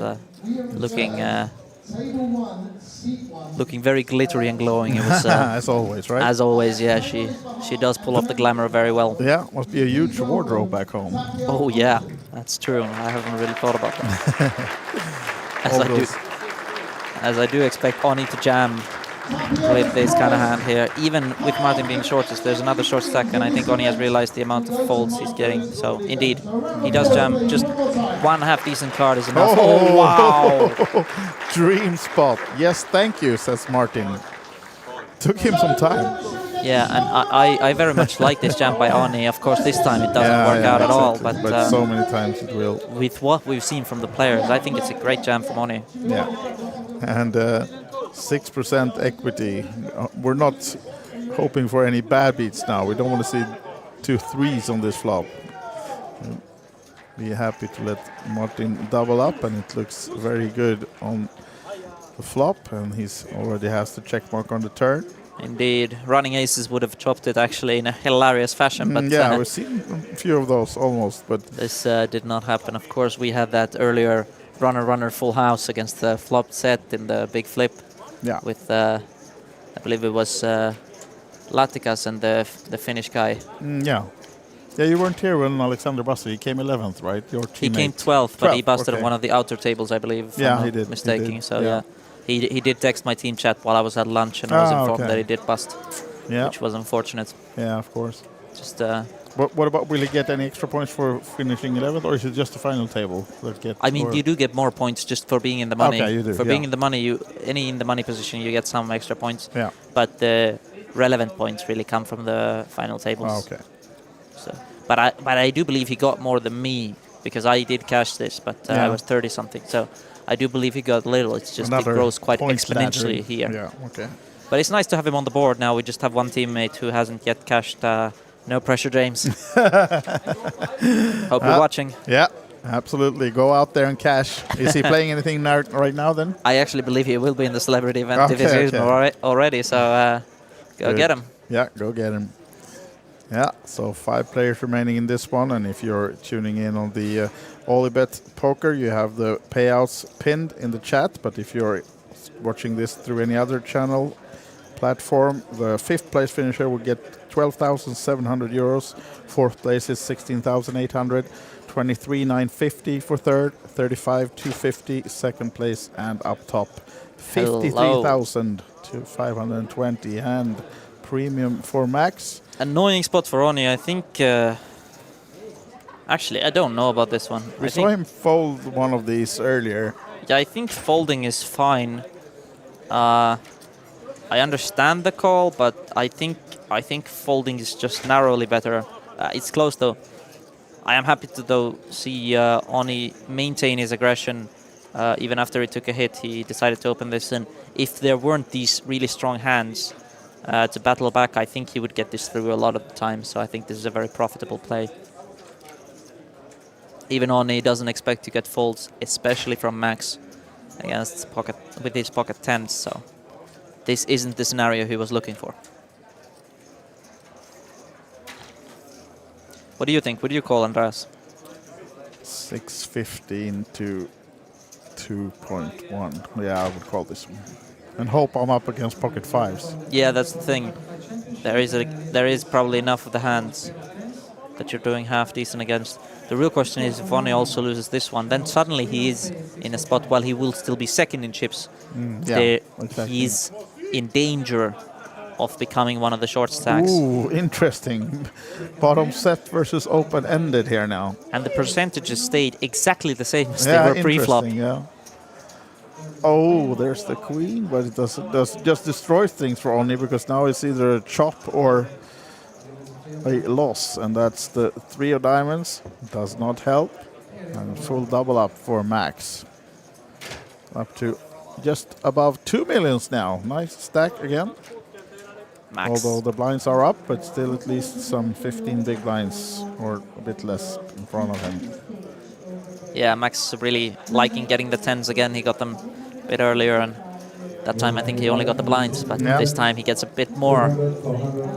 And I know Martin is going to be extremely disappointed having just got that huge double, and then immediately the other short stack also gets in there. But now I think we will see a slowdown in pace on this final table, unless Mindaugas decides to just put the pedal to the metal.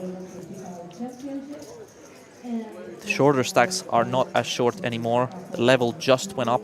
Yeah. And Oni, most notably, is considerably shorter than he was before. This is the kind of hand Mindaugas could easily be opening here, being the clear largest stack. But as soon as you put your hand in that motion, you are signaling to players that you're going to fold. As Oni, does he maintain the aggression? Now under 30 big blinds. Yeah. But also his opponents have stacks that are more difficult to play back at him because they aren't capable of rejamming back to him as light with that 7 or 8 big blinds that there was before. And Oni does continue his aggression. Yeah, he does. It is the kind of hand that does it very well, blocking all those rejams, you know. Paparazzi's here as well. Always nice to have some fans. Yeah. Makes us feel as celebrities as well, right? Yeah. Oh, works out this time for Oni. I guess most people are a celebrity in their own heart. Exactly. But how many of you have cameras chasing you half the day? Yeah. As I feel our table has become a bit shorter. Yeah, Max taking a little break. He's going to have to hurry back if he wants to make the next shuffle. I don't think he did. I'll double up. Let's sit out. I have 15 bigs. Sitting out on the big blind. I thought it was incoming running, but it wasn't. On the button, sitting out is certainly a choice. Wow. He must really... he must have really needed the break. Yeah, bathroom break. Maybe it's emotions running high, especially if he's one of the satelliters. It's also possible that he takes a minute to cool off a little bit. And if you do find yourself taking excess pressure, it is better to do that than to stay and steam or oppositely do something rash. And I think it's about an hour or a bit more until the next break. So if you have to, you have to. Yeah, an hour 11 minutes, as you can see from the clock. And now you see Oni's out of his chair. Is there free drinks in the bar, maybe? Maybe somebody ordered those drinks we talked about with Oni's code. Yeah, true. We just saw it on screen again. True. Yeah, they're asking for his card now. Oni, you have some orders here. With the delay, it's possible that somebody tried a little trick, or maybe it's just the rail ordering them more drinks. Yeah. A good rail will order Oni more drinks, and a great rail will order everyone else more drinks. Exactly. Max still sitting out in the cutoff, and Yevhen continues to conserve his chips. Looks like he's acting like he hasn't really had any hands, which is partially true, but he's also chosen to be very conservative with the few opportunities he has had. Yeah. And a bit of change of pace though, because I think he was fairly active during earlier stages of today and played a lot of hands, but yeah, and maybe that final table thing is and the pay jumps are getting to him. I spoke about it with Jason that I think it is a very conscious play that he has chosen to be this conservative, because his key element has been maintaining above these short stacks. However, now that both the short stacks have doubled, they're all even. Yeah. Mindaugas continuing, and Oni having completely missed the flop, even having the only suit that doesn't have a backdoor there, just gets out of the way. Yeah. As Max is back. He is. But Yevon has left. Yeah, they're taking turns. Looks now like that seems like to be missing a hand here. What's going on? Yeah, it it's doesn't not seem often like you see one person miss a hand on the final table, and now this will be the third time, because it was once when you were not here, Rasmus, as well earlier, that another player missed a hand. So yeah, a bit rare, but indeed he will miss the hand. There is, of course, the positive in that you can avoid a collision in that particular hand, as Max has an interesting decision here under the gun. Yeah, actually, nice hand, of course, and now only four-handed since Yevon was not at the table. Absolutely no fault in opening, and seems like he made it a min 300. Yes. Yevon already I like out. open. Oh, sevens on the button. This is interesting. Yeah. Because and he if had he sevens 3-bets so many times. If he 3-bets small, he cannot fold to the jam. No. Because of Max's stack size. And that's why this open is so good, because with the 14 big blind stack, you're going to avoid a lot of these, like these marginal hands will not like to 3-bet you. I think he will flat. But he is counting out 3-betting chips. He's going for a min 3-bet or something very close to it. Looks like 350 or 650. And in this case, Max will not be jamming, but if he was, I wonder if Mindaugas would just fold. Now, seeing Mindaugas 3-bet this kind of hand, even though Max has been quite passive, if we knew that, if Max knew that, I don't think there's any way he would be opening that 10-9 suited. No. But actually, I think Mindaugas could have just flat here. With position, with the stack, Max has to be very conservative post-flop, and sevens plays decently post-flop this short. Yeah. So I like the flat, but Mindaugas chooses the aggressive route, and it's gonna work this time. And Yevon is back, so just a little short break for him. He missed one hand, but Max taking some time probably will find the fold, but you never know. Is he planning something else? Earlier in the tournament with Andres, I don't know if you recall, but we talked about him opening the queen jack off. Yeah. And how if you open those kinds of hands, you have to also open the very strong ones. Perhaps Mindaugas believes that the very strong ones would still be jammed because he's afraid of inducing. Yeah. So the open is going to be, on average, overfolded. This is possible, which would allow him to 3-bet then a ton of hands. Yeah.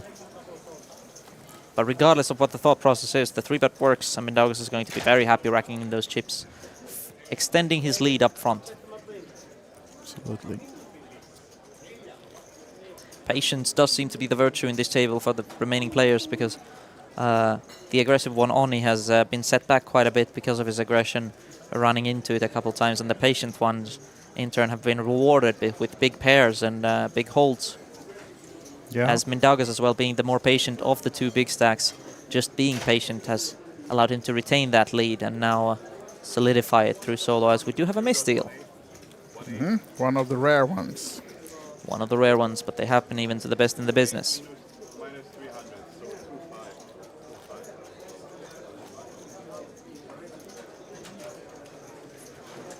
Let's see if we can go for the very rare back-to-back.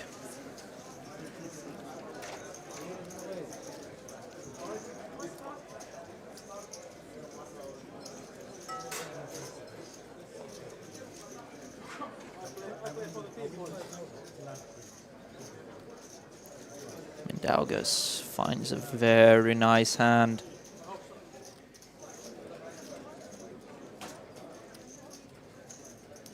I think the only player he really doesn't want to be facing action from here is Oni, because Oni, with this clearly shorter stack, will no longer be playing him. Oh, wow! Ooh. as I was about to say, that now that Oni is clearly shorter than Mindaugas, but he's second in chips, he's actually incentivized not to play back at Mindaugas. So if he does choose to raise instead of just flatting, I think Mindaugas is going to be in a world of pain. Yeah.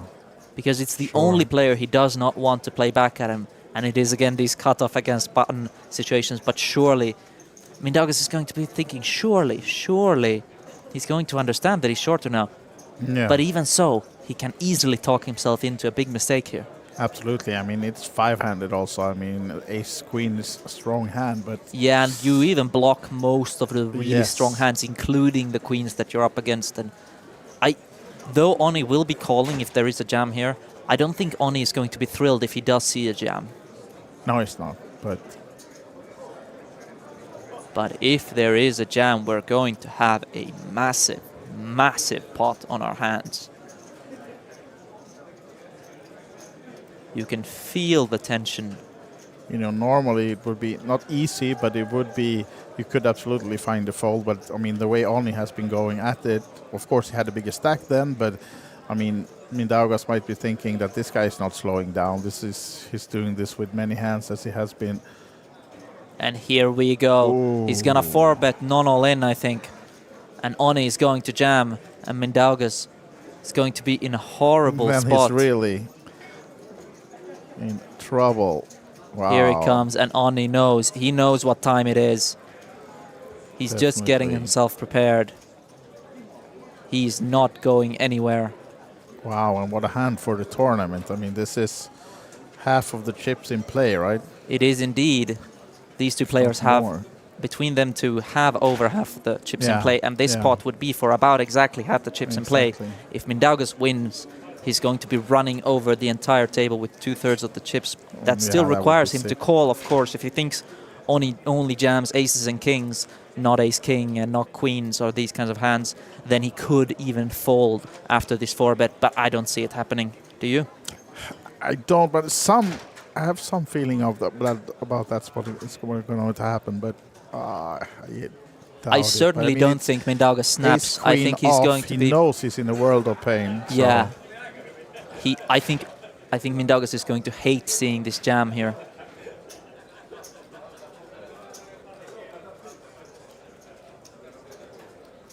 Because Oni now. you know with ace queen off that you're never ever leading. You know that you're in a world of trouble if you Exactly. if Oni shoves and Oni you- doesn't shove. Wow! Wow!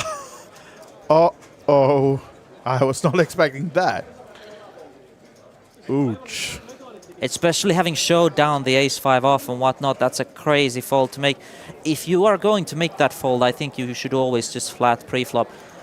There are two short Yeah, stacks yeah. in the big blinds who can just jam, and when they do, Mindaugas is going to get away from it a lot of the time, and you can then call it off. And of course, But- watching this chip count, you might understand it more since he's still in second place. But yeah, that's And just. I understand it from the point of view that he thinks it's just not worth the risk. But at the same time, I think when you decide to 3-bet this strong of a holding, this shallow, I think you just have to accept your fate. Yeah, I would agree with that.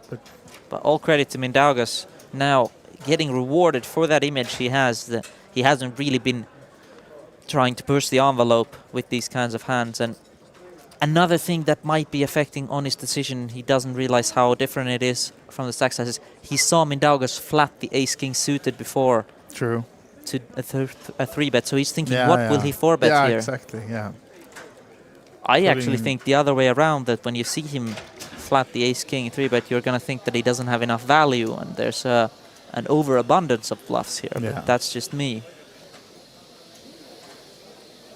Yeah, I think when we're five-handed. Wow. Oops. This is a wild jam from Max, but I guess he's using that raise first in to its maximum advantage and gets a fold from king 5 off. Yeah. No, but I mean, if we're five-handed and happen to run into kings or aces when we have the queens, then we're just super unlucky and just have to swallow it, to chug it. But he got away from it, or got away. He was ahead, of course, but he laid it down, and we'll never know what would have happened. But surely was not expecting that outcome. No, and I truly again, this is why it's important to have a plan beyond your current action and current street, because if Oni decides to go for this 3-bet with queens, which I do like when he has so many bluffs, you kind of have to be able to stack off. It's a miserable position to be in, but you just have to take it, because you have to think on the flip side. If Oni does win, like he was now clearly shorter than Mindaugas, so he's no longer a shoe-in for the heads up, and if Oni does win that hand, he's top 2 for sure. For sure, yeah, absolutely. And now instead he's given Mindaugas the absolute advantage. He has like the half of the chips almost. Yeah, Mindaugas in an amazing position here. Yeah.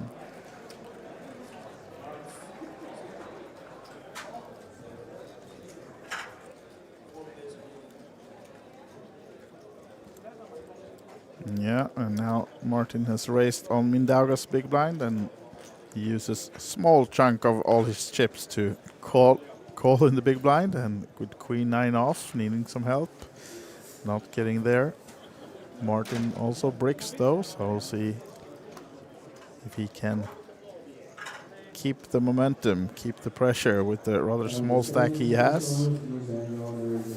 Of course, a bit afraid here now that the opponent has connected more with the board than he has, but regardless, I think he should continue here as he does. Yeah, 250 was it? I think it might have just been 150, the one big blind bet. Yeah. True.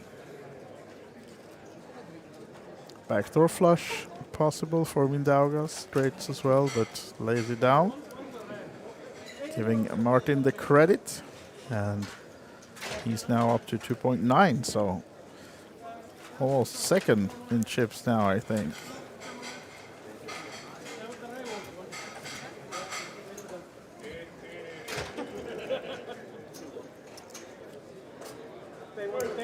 And here they are, the final 5 in the 5-5-5 No Limit Hold'em Championship final. Kings of Tallinn, if you just woke up and tuning in, this is Rasmus and the wise guy in the booth. And we're taking this till the end today. They started with 25 players this morning, or noon, morning poker time. And this is day 3 of the 608 field large tournament. So big one. There's 53,000 euros up top. As Max now surely flicks it in even. He goes all in again. Done it a couple of times in the last orbits. And will he find anyone ready to jump the train with him? Oh, no, half the stack. I don't see Oni calling it from the big blind here. But what do you say, Rasmus? Ace 10, 5-handed? 12 big blinds. For chips, you would call this. On a final table, it's very different. It's a cutoff jam from one of the shorter stacks. It's a difficult choice, really. I would say this is ultimately player dependent. I would call ace jack here. But this one for 12 bigs, I say it's player dependent, because if a lot of players are going to jam most suited aces here, and if they do, and then jam a bunch of king X as well, then I think it's fine to call. But if they don't, then I think calling is actually quite bad. If they don't jam a lot of suited aces and such, then I would not call. And again, this is really my cutoff point. Like ace jack, I would call. Yeah. Ace 9, I would fold for sure. Yeah, exactly. It's just there. Maybe ace 10 suited is like the cutoff line, but for me. ace 10 suited, I would also surely call. Exactly. Like, because you And get this enough maybe bonus not. equity from just that suited portion. But Oni looking like he's really willing to gamble here. Like he's really willing. wants to call here. Yeah, he wants to look him up. And said if he would have had 5 million behind, he would have already called. I think so as well, because he realizes the implication it puts him in if he does call and he's wrong. And he's going to be thinking back at that queens. He just folded queens, and now he's going to call off this light. But on the other hand, if he knew that Max 3 hands ago shoved with Jack 3 or something. Yeah, Jack deuce off. Yeah, Jack deuce even. Yeah. In the small blind, then might make the decision easier. But yeah. Also, a player shoving 2 hands in one orbit is like. And he does call. He comes for Here the we call. go. He Big could race. not resist. So we're off to the race, almost 50-50 between Oni's ace-10 and the Swede Max with the 8s. And the I one believe who's all that in. the rail is going to be cheering for Oni on this one, because I know Oni has quite a big rail. Yeah. So there is very big possibility that we do hear some cheer in the background here if an ace or 10 comes. And queen 8. Additional outs to the 9. Even the 9 would help Oni now. Oh, that's the full house on the turn. Wow. So Oni now, a real fall from grace here, going to go to last in chips along with From Yevon. Hero to almost 0. He's 10 big blinds. But in this shallow stack table, 10 big blinds is a lot. So all you need is one double and you're right back in it. Oni just needs to remain cool here and accept the New World Order, as we spoke about before, with someone else.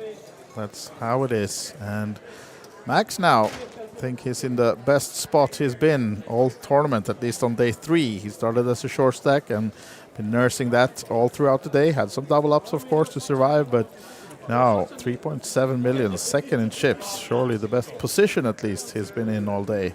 And good spot now for him on 25 big blinds, as Yevon is the shortest with 10 bigs and only left with 11 bigs approximately after that losing hand of ace-10. And now only in the small blind, still having to put some chips in, and Max with his newfound chips will most likely not do a third all-in from this orbit. Yevon's folding as well. And our chip leader, Mindaugas. This is an open. I open this, but Mindaugas keeping at that conservative line, and it does pay off because Oni had a rejam hand. Yeah. Now, as Oni, do you limp to induce, do you min raise, or do you jam? For my feeling, Martin is not the guy to induce. I'm not seeing him too Indeed, aggressive. and as such, Oni does jam. This is going to get through. Great pickup for Oni here to get this big hand, just get that momentum swing a little bit back in his favor. Yeah, absolutely. And furthermore, he's going to get it without a showdown, which is always a nice bonus. I don't think Martin is ever going to call this. He's just taking the bit of extra TV time. Even if he would assume that Oni is way out of line, he still would not put this into a call. Yeah, and Oni gets some pink chips as well, having only greens for the moment. But 5 players still remaining, and nothing much has changed here, but we see it again. Mindaugas Grigaitis up top, 8.5 million.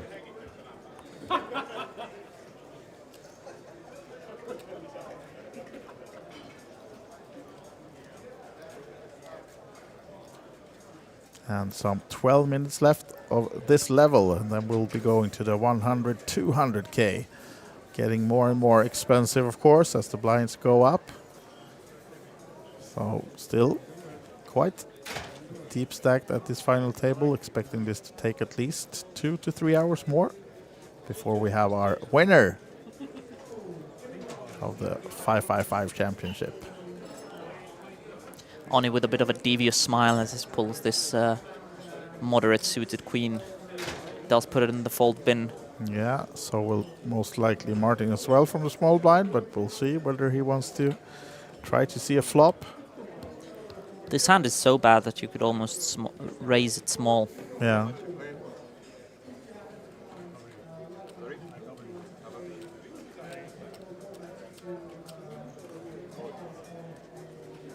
But no, Martin continues his style and puts it in the bin. King Deuce was the hand for Max.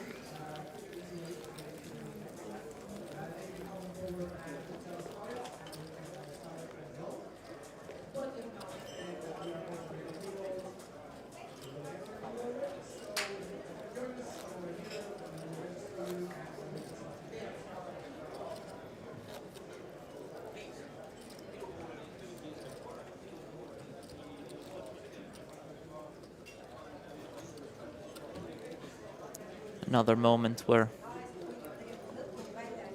the vibe around the table is quieted down, calmed down a lot. But it's only going to be temporary until we see another collision. With these blinds rising, it is inevitable, as you said, 100, 200 coming upon us as Mindaugas opens up the Jack-10 suited.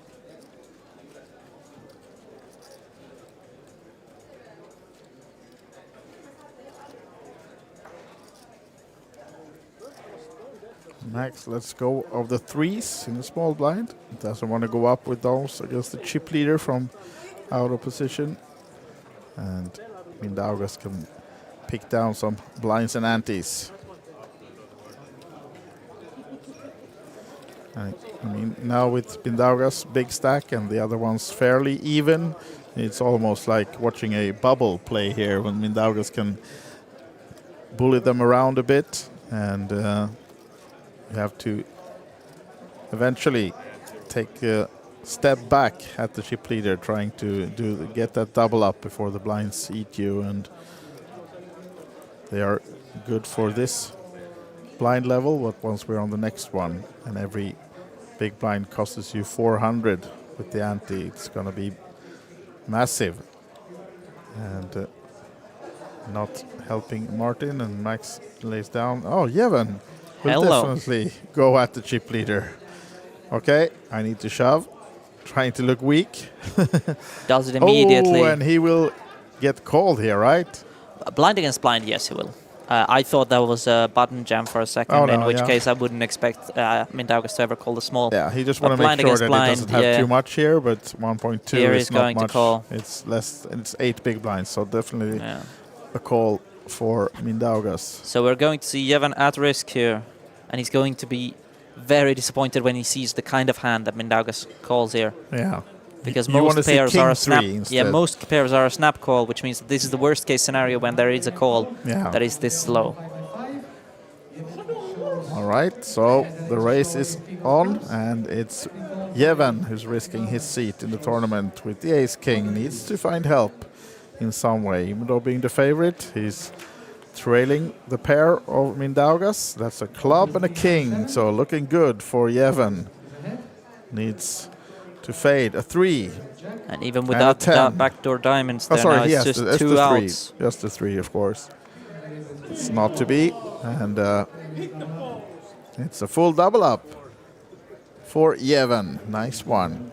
Good sportsmanship from Max, congratulating him, even though he probably wasn't rooting for him very hard, as that was a 4,100 pay jump the players just avoided getting through Mindaugas losing. I think Mindaugas had 3 big fans sitting at the table there. Yeah, I think so too.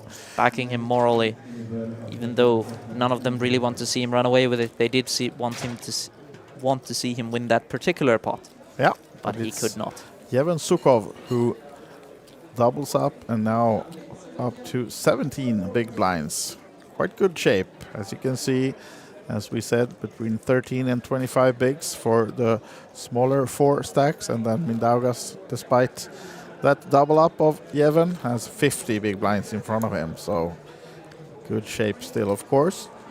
Yevon getting that big double also means that Oni is now officially shortest. Yes. And has gone from largest stack to shortest stack in quite a short span, as Martin picks up an absolute premium here. Under the gun, and now he's too deep to jam it also, especially since we saw him open the ace-10 suited. This is 100% an open. Do you want to see 300 or more? 300. I don't think there's really merit to opening more. I understand that Oni is quite short, but you don't mind it if Oni jams. No. And of course, if Oni wants to come along, fine. This hand flops well. Let's see our man in the big blind, king 6 off. I think he will fold, but it is possible he peels once. I mean, Martin has been the tightest at the table from my point of view. So Indeed, and as such, Oni does lay it down. Against the later position, call isn't completely unwarranted, but the fold is generally better.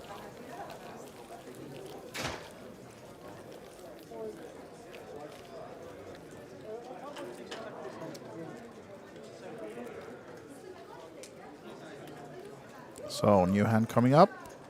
Still 5-handed. And only now down to about 10 bigs, right? And needs to find something because shortly the blinds are going up, and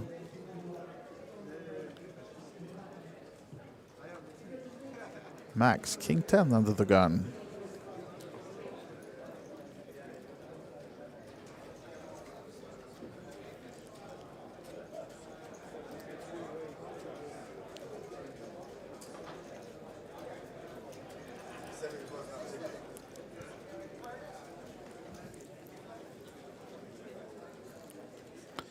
Now then, 300 raise.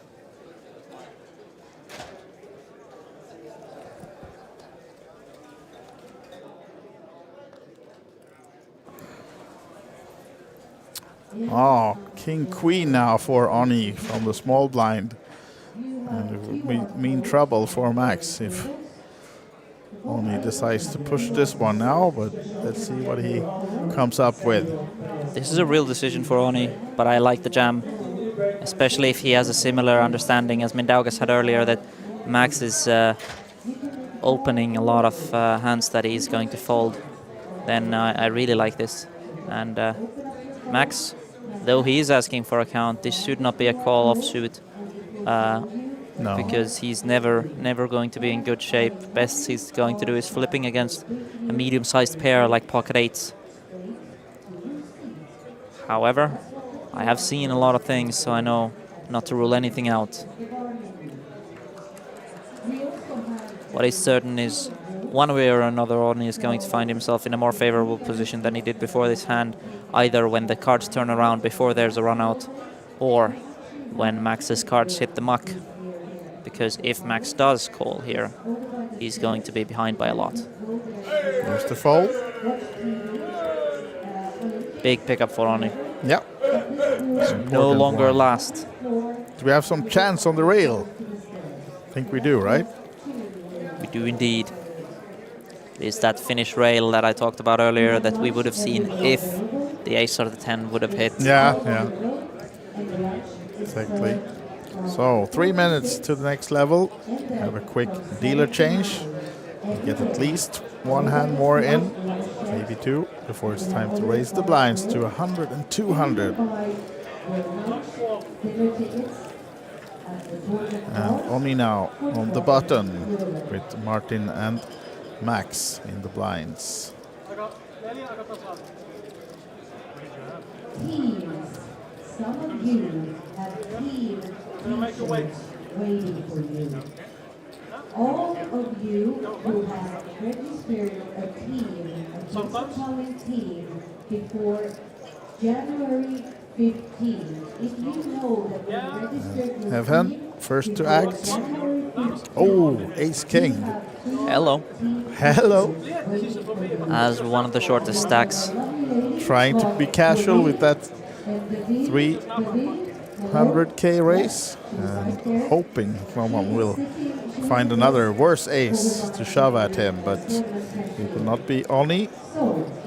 Or will it? Not with an ace, but I don't of course think so. he's free to do whatever he wants with his king deuce. But I mean, Evhen opening under the gun, looking strong.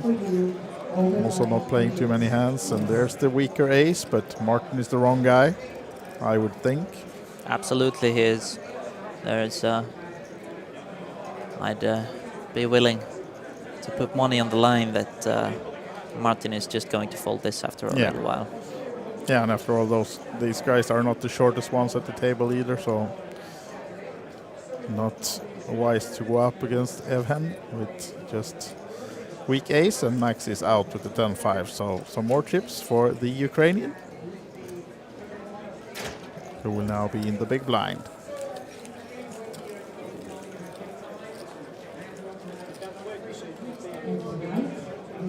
Sounds like people are enjoying themselves in the celebrity event as well. There's we can overlook the part of the room where they are playing, and it sounds like there's party going on in the break here. Yeah, I think it's part of their small side event, almost flips or whatever they are having. Yeah. That people are gathered around. Those are often quite popular. It's a nice time spent as No, Mindaugas. Mindaugas under the gun with a decent hand. And whenever one of the big stacks gets a big hand, it is always interesting because those are the most likely ones to face pushback. Yep. Last time we saw him use 325 in almost similar position when he went with the 4-bet, and this is going to go in. Is this the comeback train starting up for Oni? Maybe. It just might be. But one thing I'm certain in, and that is indeed that he is not folding this time with the queens he did. But yeah, he did actually, but this time he is not folding. And I think Mindaugas will call as well. I think with the kinds of hands he opens, this is too strong to fold, especially against a shorter stack. I think we are going to see a call in under a minute here. Yeah, I mean, this is when the blinds now go up next hand, this is less than 10 big blinds. Exactly. So, or actually, yeah, okay, he did not, according to the graphics, he just 3-bet non-all-in, so he has 2.2 total, but it's at least just 11 big blinds, so...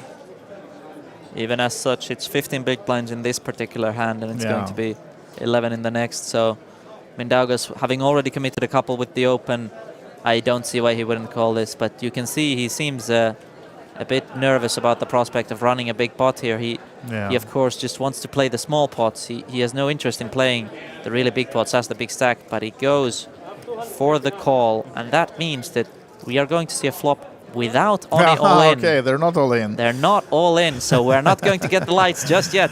All right. I believe we saw one king and one queen folded as well from the other players. So. And ironically, unless Oni hits really hard, he's actually incentivized to check it all the way down, no matter what the run out is. But I think he just, he does check. And the turn is the 6. And again, if Mindaugas doesn't bet, Oni is just incentivized to check because he's going to have a lovely opportunity to steal blinds and antes later. So this is very likely going check again, and we are going to see showdown. Ace Queen against Ace King. Celebrating with the rail. Almost double up then. 4.6 million now. Back in contention. Indeed. And the rail just having the slightly delayed reaction, didn't dare celebrate until they were absolutely sure. They didn't know exactly what happened because they just went check. Exactly. So maybe they didn't quite catch the size of the pot either, but it's a big one and a lot of chips to stack for him now. Oni rakes in so many chips he can't even fit them in his booth. As Mindaugas definitely going to be disappointed with that, especially with his more conservative approach to the game as a big stack.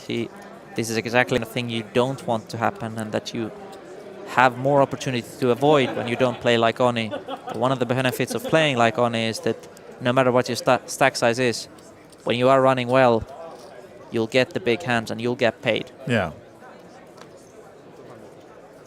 9-8 suited. Not the worst of hands in a 5-handed game, of course. And we are back. Yeah. We are so back. And also doing that, I'm stacking chips, but I need to play this because it's so good. Exactly. Kind of thing. Yeah, I know a lot of people are affected by that. I myself, I don't let it affect me. I just play pretty much exactly the same that I would. I don't notice that it has any impact whether I'm raking in a big pot. Yeah, but you're a professional, right? So you have to take in consideration that not everyone is. I guess so. All right, now we're off to the flop between these two guys again. And interesting flop here. Yeah. Completely crushing on his range here. Yeah. Gut shot for both of them. For a very small bet, I don't think Mindaugas is folding quite yet. However, with only the gut shot, no other draws, no pair, no nothing, unless we see a very small bet, which I believe we did see, then to something like a third, you can actually just fold, and he folds to just over one big blind, even with the gut shot. Yeah. So gives up immediately, knowing that this board completely favors Oni, and he just, even when he hits, he's never going to get paid by a worse hand. So the equity itself, you don't get to realize it very well, and when you do, you're not going to get paid. So I don't hate the fold. And here we can see it. Oni is actually up front now, again. 5.3 millions, and it's evening out, 2.5 to 5.3. It is quite crazy how the world works sometimes. Yeah, absolutely. So, but we also see, if you look at the chip stacks, they are very shallow. They're starting to be now, as we just raised the blinds. It's 100, 200, and with the big blind ante, of course. So, yeah, it might look quite okay if you have 15 bigs, but you consider that you need to put 2 of them in each orbit. You're getting fairly short all of these guys now, so expect some fireworks shortly. I'm surprised if we will be more than 3 players if after this level, but we'll see. Martin with a hand that you could have opened, but a player like him I don't expect to ever, with the Queen 8 suited. And with a player that's going to flat you a ton of the time in the big blind as well. Just decides to avoid that situation altogether and fold. It's Mindaugas now in the small blind against Oni, who now has taken the chip lead. Decides to just limp this Queen 5 off, and I think he's going to limp most hands. Oni, however, decides to check his suited ace, doesn't want to compromise his equity by getting check raised there. And it also gives him coverage on ace-high boards. It is good to have some of those checkbacks. Gives him coverage on flush boards to have the nuts. Because, of course, a lot of those hands would be raising. Mindaugas checks it over to Oni, and Oni decides to check back. Of course, ace-high having decent showdown, and I think also he believes that Mindaugas will not start bluffing very light. So checking has additional equity when your opponents will not blow you off the pot. Yeah. So Oni again, exactly with the same mindset, is going to check again. And seeing this run out after it goes check, check twice, I think Oni is going to assume he's always good here, unless he faces at least a 500k bet, which he does not, because Mindaugas indeed just checks and goes into check give up mode. Oni now could rep something and go for value, and I think this is a value bet. Big bet as well. I think this is a value bet. I think he's targeting king high. However, the bet is so big that it kind of defeats his own purpose. But having seen Mindaugas check 3 times, Mindaugas is repping so weak that Oni could just go for a steal with something like, mind you, he checks back something like 7-3 offsuit, or 4 deuce suited. All these garbage hands that don't want to check 3 times, and Mindaugas just might look him up. And the benefit of the big bet is that it looks more like a bluff. Yeah. But I think 400 was actually a very interesting value bet there on the river if you wanted to go for it, but he goes for the pot size. And I do believe that was a value bet. Yeah, I almost thought you were right there. You said like he was going to look him up, but he decided eventually not to. But close call for Mindaugas, I think. Mindaugas has seemed like the kind of guy who thinks about every decision, so he understands the possibility, but he almost always goes against them and takes the conservative routes anyways. I don't know how he's played earlier in the tournament. Usually there is at least some level of aggression to a player that makes it this far, but towards the latter stages he has seemed to become more passive. It's Max now. Off of 15 bigs, could open. I would open, but he has faced pressure when opening before. And if you think you're going to face too much pressure, then it is definitely a fold, because you don't even block the hands that will come over the top, whether as a bluff or as value. Yeah. And Yevon now puts this in the open bin, which means that he's planning on open folding. Yeah, Mindaugas folds. And Oni, small blind, Jack 10.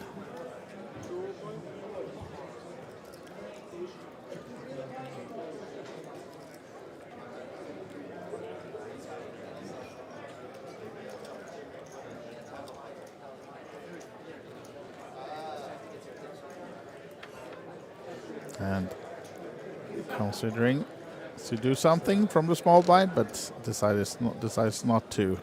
Martin, as I pointed out, as the tightest player on the table, 8-7 suited now, costing him another big blind of 200 to call, and he seems to be coming along with the suited hand. Or is he 3-betting this one? Seems like he just took it back and called with the pink ones. So yeah. Oh, 8-7 on the flop and a 10. Look at this for an action board.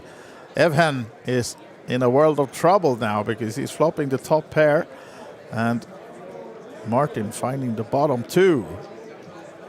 Will he be just betting straight out here now, or is he going for the check raise? Seems like he wants to bet this one. Yeah, he's giving all the telltale signs that he wants to bet, so if he checks and then comes over the top, it's yeah, that's really actually going to look much stronger telling. than it normally would. He absolutely will. Yeah, he's... well, of course, it's easy to see when we see all the cards in the booth. This is just a jam and a call because of the line that he took. He has the perfect opposing hand to be up against. These stacks might look big because you're used to smaller blinds, but it's actually 10 bigs each now, so it's not that much. It is definitely a call for Evhen, but we'll see. Yeah, there it is. And we have Martin in good shape. Evhen needs to find some help with the King 10. Or we will lose our 5th place finisher. But still, of course, not out. No, he has about the same odds you would have with Ace Queen against Ace King. There's always that chance. Will the turn give any additional outs or even get him ahead? There's also chop outs with the running straight. Less likely perhaps, but still out there. All right. Every point of equity. See the turn. We have some hold up. Not sure why, but they do want to get everything in order before doing the runouts on these tables. But now we see the burn, and it's going to be a blank deuce. No extra outs for Evhen, and he needs help now. Of course, the pairing of the deuce would work. Would help, yeah. So, King 10 or deuce. Oh, it's not. And Evhen Sukov is our 5th place finisher from Ukraine, and it will be... Oh, he's actually not out. Sorry. I was too quick there. He covers by 150k. So yeah, so he's in horrible shape, but he's still in. And as you are not the one paying the ante in the first hand, I think we're going to see Evhen virtually jamming his range. Unless he decides that there's some magic reason why these players would get out of line. But the way this final table's been going, I think he should jam because the players are playing so tight that they are more than willing to wait the extra hand or two before he busts. Definitely so, yeah. So I think Evhen will jam almost any two his next hand. For sure. So yeah, it should be 150k in front of him. And as someone who looked like he was facing a bit of frustration when not running that well earlier, he's certainly not going to be happy with that outcome. Of course, one that you had to take. The open was good, and on that board, when your opponent jams, you just have to call off. Here we have it. A piggy and a dream. A ship and a pig. Yes. And a dream. A beautiful card holder. Small card holder, big dreams. As Evhen actually finds a decent holding. Yeah. So you have decent cards. They're a little connected, and as you have to pay the ante first, this is a hand I would jam. Definitely. Yeah. So but Evhen goes against it because next hand he's just going to win his own money back, you know. Yeah, exactly. No, I mean, there's no... Do you pay the big blind first here? I'm not sure, but regardless... I'm not 100% sure, but I think it's... Mindaugas opens, and Oni actually could 3-bet super wide here because Mindaugas should be super, super, super tight here against aggression from Oni. Yeah. So if Oni realizes this dynamic, then Oni could 3-bet about half his range here, like an obscene amount. Yeah, true. And for very small as well, because there's no need to go big. So I think this is a hand where you might see him click it to 950, a million. And he is counting out about 1.1 million. So he goes a bit on the bigger side. I think it was 900, wasn't it? No, I don't think so. Okay, I think it was 1.1. Okay. No. I won. You win. Congratulations, Andreas. Thank you. That's 20 euros down my pocket. Yeah, this is why we have two of us. Exactly. Oh, yeah, the bet was for what? 500? All right.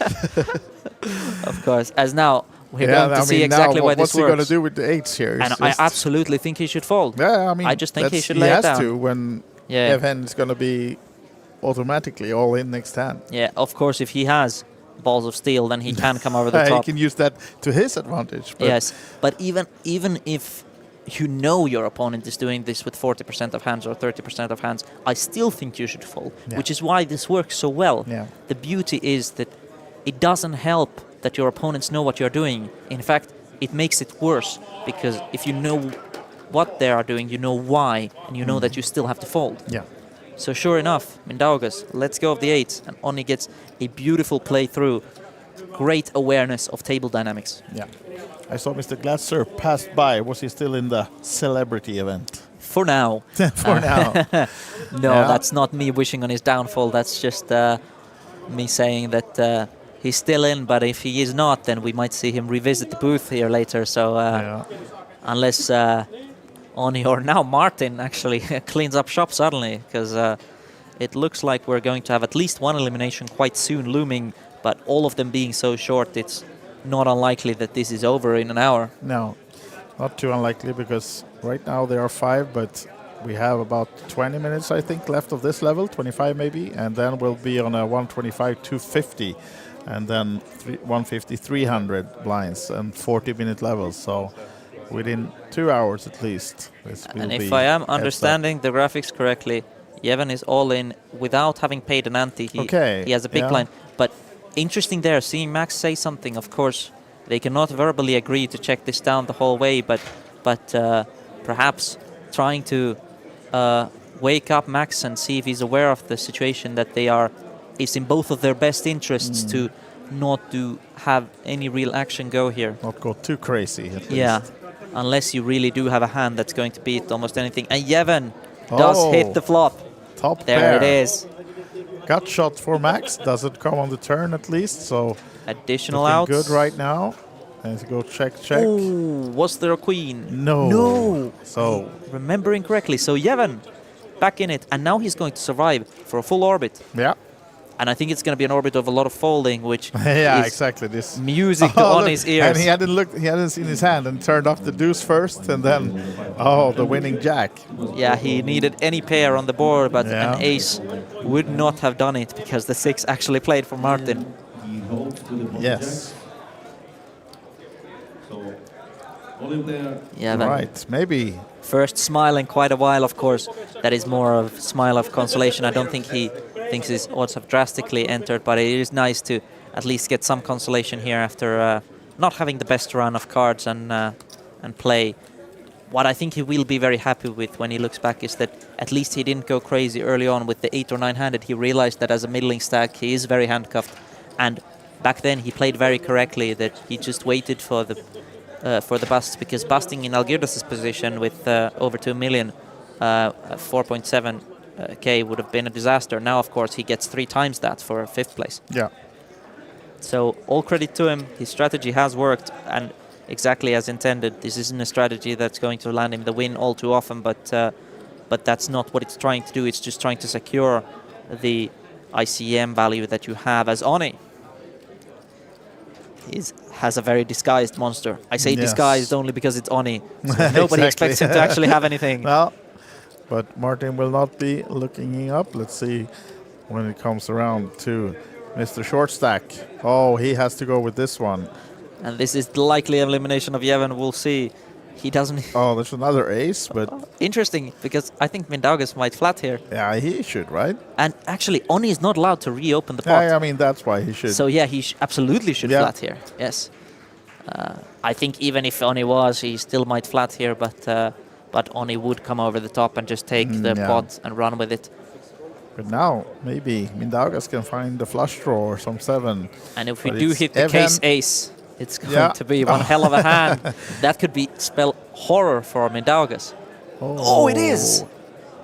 I feel bad almost. That was that's on me. And now Evan is feeling good because, maybe one other guy has an ace, but I should be in good shape with ace 10, but he's not actually. But Mindaugas flopping an ace and trailing both these players. And again, this bet doesn't say much yet. Later on, it's going to look extremely strong with Yevon in the pot. But this bet doesn't say too much because actually Onni doesn't mind too much if if Yevhen wins this pot, then he keeps him in because it allows him to further continue with that pressure. Yeah. And so will there be additional outs for Mindaugas as he has the gut shot as well with the 6? We saw Yevhen make a bit of a face when it went bet and call, even though it was a very small call. Of course, he's trying to stay neutral to not affect the game too much. All credit to him. But now over to Oni. Mindaugas now hoping for the good old 6-7 on the river. But yeah, it will be costing him 675, I think that is, to see that one. Which of course is quite a chunk of his stack. And I don't think Mindaugas gets away just yet. He's not going to feel good about his hand, but with the additional equity of the redraw and the double barrel, again, Oni could be betting here twice, especially now that they have a bit of a side pot to fight for. There is some merit to betting a hand like pocket queens. I don't think he does it enough, but for it to justify the call. But I think Mindaugas is going to feel forced to call because you look at it, you're like top pair, especially with all the side pot that's so big that you assume you will win most of the time. You don't think Yevhen's going to have a better hand than ace-7 on this board. I think Mindaugas is going to call, and then he's going to be in a world of trouble. Yeah, that's my prediction as well, that he will come for the call. And Yevhen now looking at these guys like, ouch. Yeah, now that my ace-10 might not be as now good that as it I is a thought. second bet and a tank, I think Yevhen is feeling very insecure about his hand. But actually, all credit to Mindaugas finds the fold. As He I said, does. he should. I didn't think And he now would. then Yevhen needs a 10 and a 10 only. There's 3 left in the deck, unfolded, so that's... And watch the 6 roll off on 3. Oh, yeah, 2. For Max Payne. For Max Payne, yeah, for 6 or 7 for Mindaugas would have helped him, but is it to be? Or is it a 10 coming to keep Yevhen in the game? Of course, let's focus on the important matters here. The 10 and only the 10. All 3 are live. It's 8%. Yevhen already once, with the guaranteed all-in, managed to pull a rabbit out of the hat. Can he do it again with much worse odds? Oof, he cannot. That pairing of the board doesn't help him, and we have an elimination. Now then, I might have mentioned it previously that he was out when he wasn't. He had a big blind and a half, but now he's eliminated. Yevhen Sukhov of Ukraine is our 5th place finisher for 12,700 euros, and says his goodbye to the other players. And yeah, all credit to him. He seems to take the loss in stride. It's always really heavy walking away from these tables, but keeps the sportsmanship high, and I think that's really important in poker because you have to understand that the emotions are running really high, and the other players as well, they act very respectful most of the time because they understand that they have been on the receiving end of this position. Yeah, exactly. So, updated chip count, only 7.6 now. And Mindaugas, who had half the chips in play some hour ago, now down to 3rd place and getting a bit short as well now as the blinds are 100, 200. Yeah, the stacks have quite turned on their head compared to a couple 90 minutes ago when we had Mindaugas in the lead and Oni in second, but clearly behind. In that key moment when he folded those queens, that decision just might come back to earn really him be the big money. And if you think back, even after that, if he just won that next flip, he actually would have never even felt the damage of that, but only because he lost a big flip. He was even in the position of being short in the first place. Yeah. If he wins that flip, he sits for less than an orbit in a small stack. Mindaugas. Yeah, limping from the small blind by the looks of it. And Oni. Interesting limp in the sense that I wonder if he just calls off. If there's a 15 big blind jam from Oni there, puts on a lot of pressure, but that's a good flop for Mindaugas. And that is an interesting flop for Oni as well. I think we will see a bet and a call. I don't think we will see a raise from Mindaugas because the ace has immediate outs. But Oni, having a bit of both, a bit of draw, a bit of pair, decides to check it back. Good timing on that check. Avoiding the check raise from Mindaugas, of course, who now, I believe, will start firing. No, doesn't. No. he has seemed to go with these very passive lines, post-flop in particular. Pre-flop, we saw him 4-bet the ace-queen, which was not passive at all. That was very much balls on the table poker. But these, particularly these blind versus blind pots, he has been very passive, which allows Oni to come in with this small bet and actually gain value from his bottom pair. And no help for Mindaugas.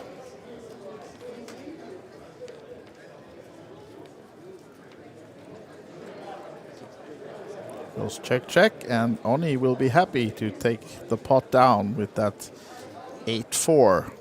Pair of fours. Earns him another 400k addition to his stack. And I have to feel like this is a pot that an aggressive approach would have won. You had the opportunity pre-flop. You had the opportunity flop to go flop and turn barrel, which in 2 barrels I believe would have done the trick even with the redraw because the pair was simply so weak. And if any of these actions would have been taken aside from just a flop barrel and then give up, I think it would have been enough, really showing how the aggression can pay off sometimes. But Oni as well, showing earlier how sometimes your aggression can cost you, having to call off the queen 6 off among other hands, or jamming the jack 3 off and then just getting a stone cold cooler in the big. he's king now for Max, looking at the table or the clock behind him and deciding to make it 450. And Daugas will not be biting the bait. Taking some time, but now folding the 10-6 off. Oni 10 deuce. You saw him play that, right? Earlier, suited 10 deuce very strongly, but not this time. So it's not his favorite hand. That was not the reason for him playing it earlier. I frankly don't recall, but I do recall seeing Max flat with 10 deuce and going for the check raise, having to fold to the jam from the flush draw with the maybe 2 I'm overs. thinking of that, yeah.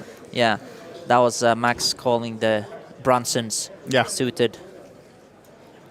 And I believe Martin made the very tight fold of once folding the Brunsons when there was about a 15 big blind jam in front of him. I think he folded it in the big blind. I don't know about that one, but maybe I'll let him slide that time. Maybe, just maybe. As this time, of course, covering, he might get to realize more of his equity, but Martin just lays it down. And I think especially from Martin, this is very expected by now. Yeah. Exactly. And Max now 3 million in front of him. We'll have to pay 400 in blinds and ante now though. And these guys are about 15 minutes away from the next break. So if you're watching this and you need a break yourself, you will know that in 15 minutes or so, we will have a shorter break of 15 minutes as well. And you have the chance to use the bathroom or get yourself some coffee or food maybe, in case you need it and don't want to leave the screen right now. Yeah, tip I've received from both poker players but non-poker players is that it's important to keep in mind the fundamentals. One of them, of course, making sure you get whatever sleep you can before the day. Sometimes the nerves might be too much to get too much of it, but try to at least get some, and then make sure you're eating and drinking on the day. Yeah. Especially with the lights and everything, you might get a bit carried away. And well, I think Oni's certainly been taking care of the drinking part. I don't know about the rest of the guys. Absolutely staying hydrated, yes.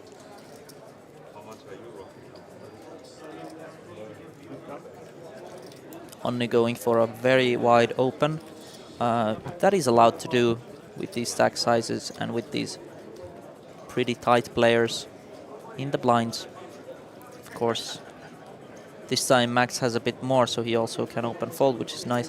But Max actually going for a very wide peel, and I think when we see this peel, we expect Max to peel into suited cards and just see what happens. Yeah. I don't love it because even when you hit, the pairs are so small. I would rather peel something like 8-7 off than the 4-deuce suited because of the playability on this short of a stack. Of course, on a big stack, it's more important to make the really strong hands rather than the one-pair hands. Yeah. But with 12 big blinds behind, just making one pair is often enough, as it's going to be for Onni this time. Onni going for a c-bet that I'm sure we would have seen even if he missed. And it's going to work. It's going to work, yes. And then again, Max did check raise small that bottom pair earlier, and because once you hit the pair with that hand, it's very likely to be the bottom. I think we could have seen that against Onni, which could have worked against this queen 3 off if Max hit and Onni missed. Yeah, absolutely.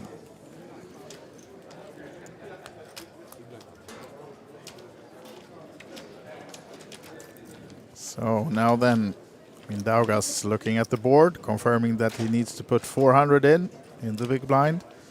And our former chip leader is getting short. And Mr. Lidl is not short in any means. And Queen Jack, four-handed. Discussing something with Martin, not sure, not hearing the table talk, but they had some words at least being exchanged. And Martin now folding the king 7. One thing that I can say for sure is I'm fairly confident that Onni is having the most fun on this table out of anyone. Of course. He's certainly enjoying his time in the limelight, and that is always beautiful to see. I think that is the real spirit of poker. Yeah.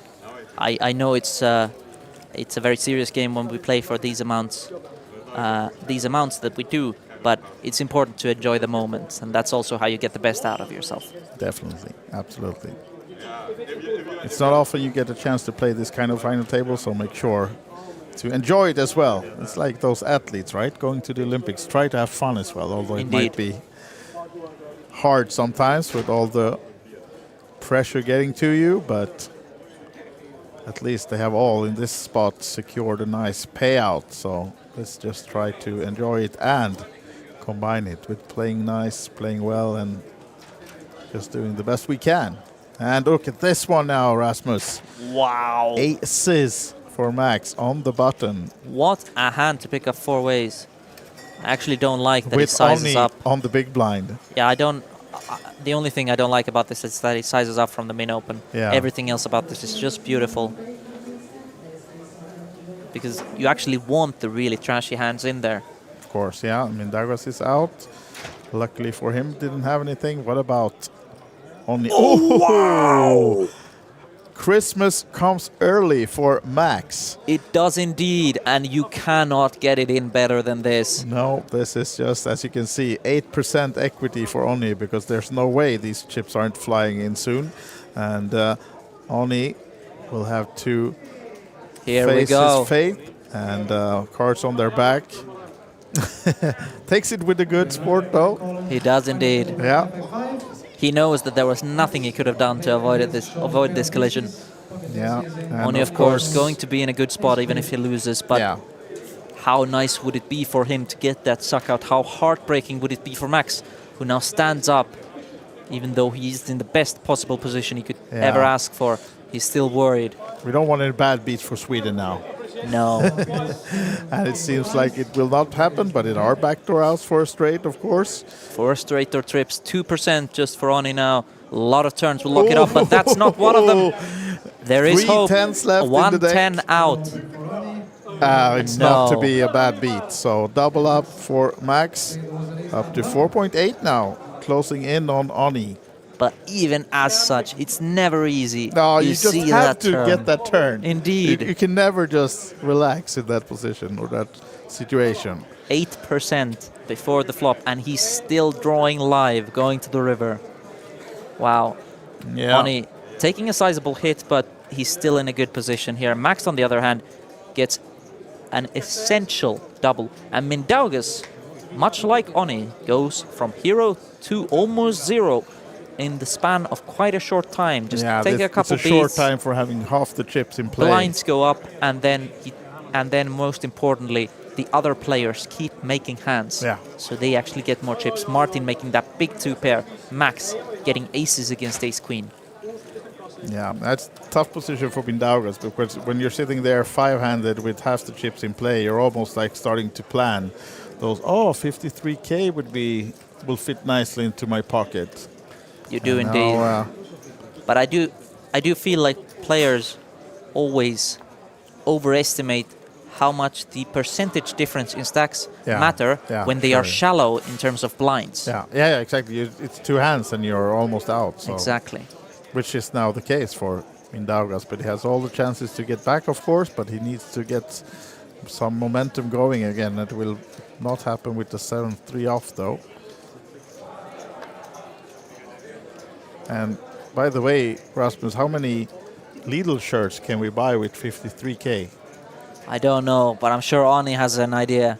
And I think this is going to be an open jam. But no, he doesn't want to face the same issue he did earlier. So he doesn't want to bet into the 20 big blind stack. And wow, Martin just has it again. This is tough because he's no longer a short stack, Martin. And he knows Oni is doing this with pretty much any two. But you just have to go. I don't know if he will, but I know you absolutely should, especially against Oni. Like, yeah, exactly. There's no other option. And he does just that. Does. Good. Nice, Martin.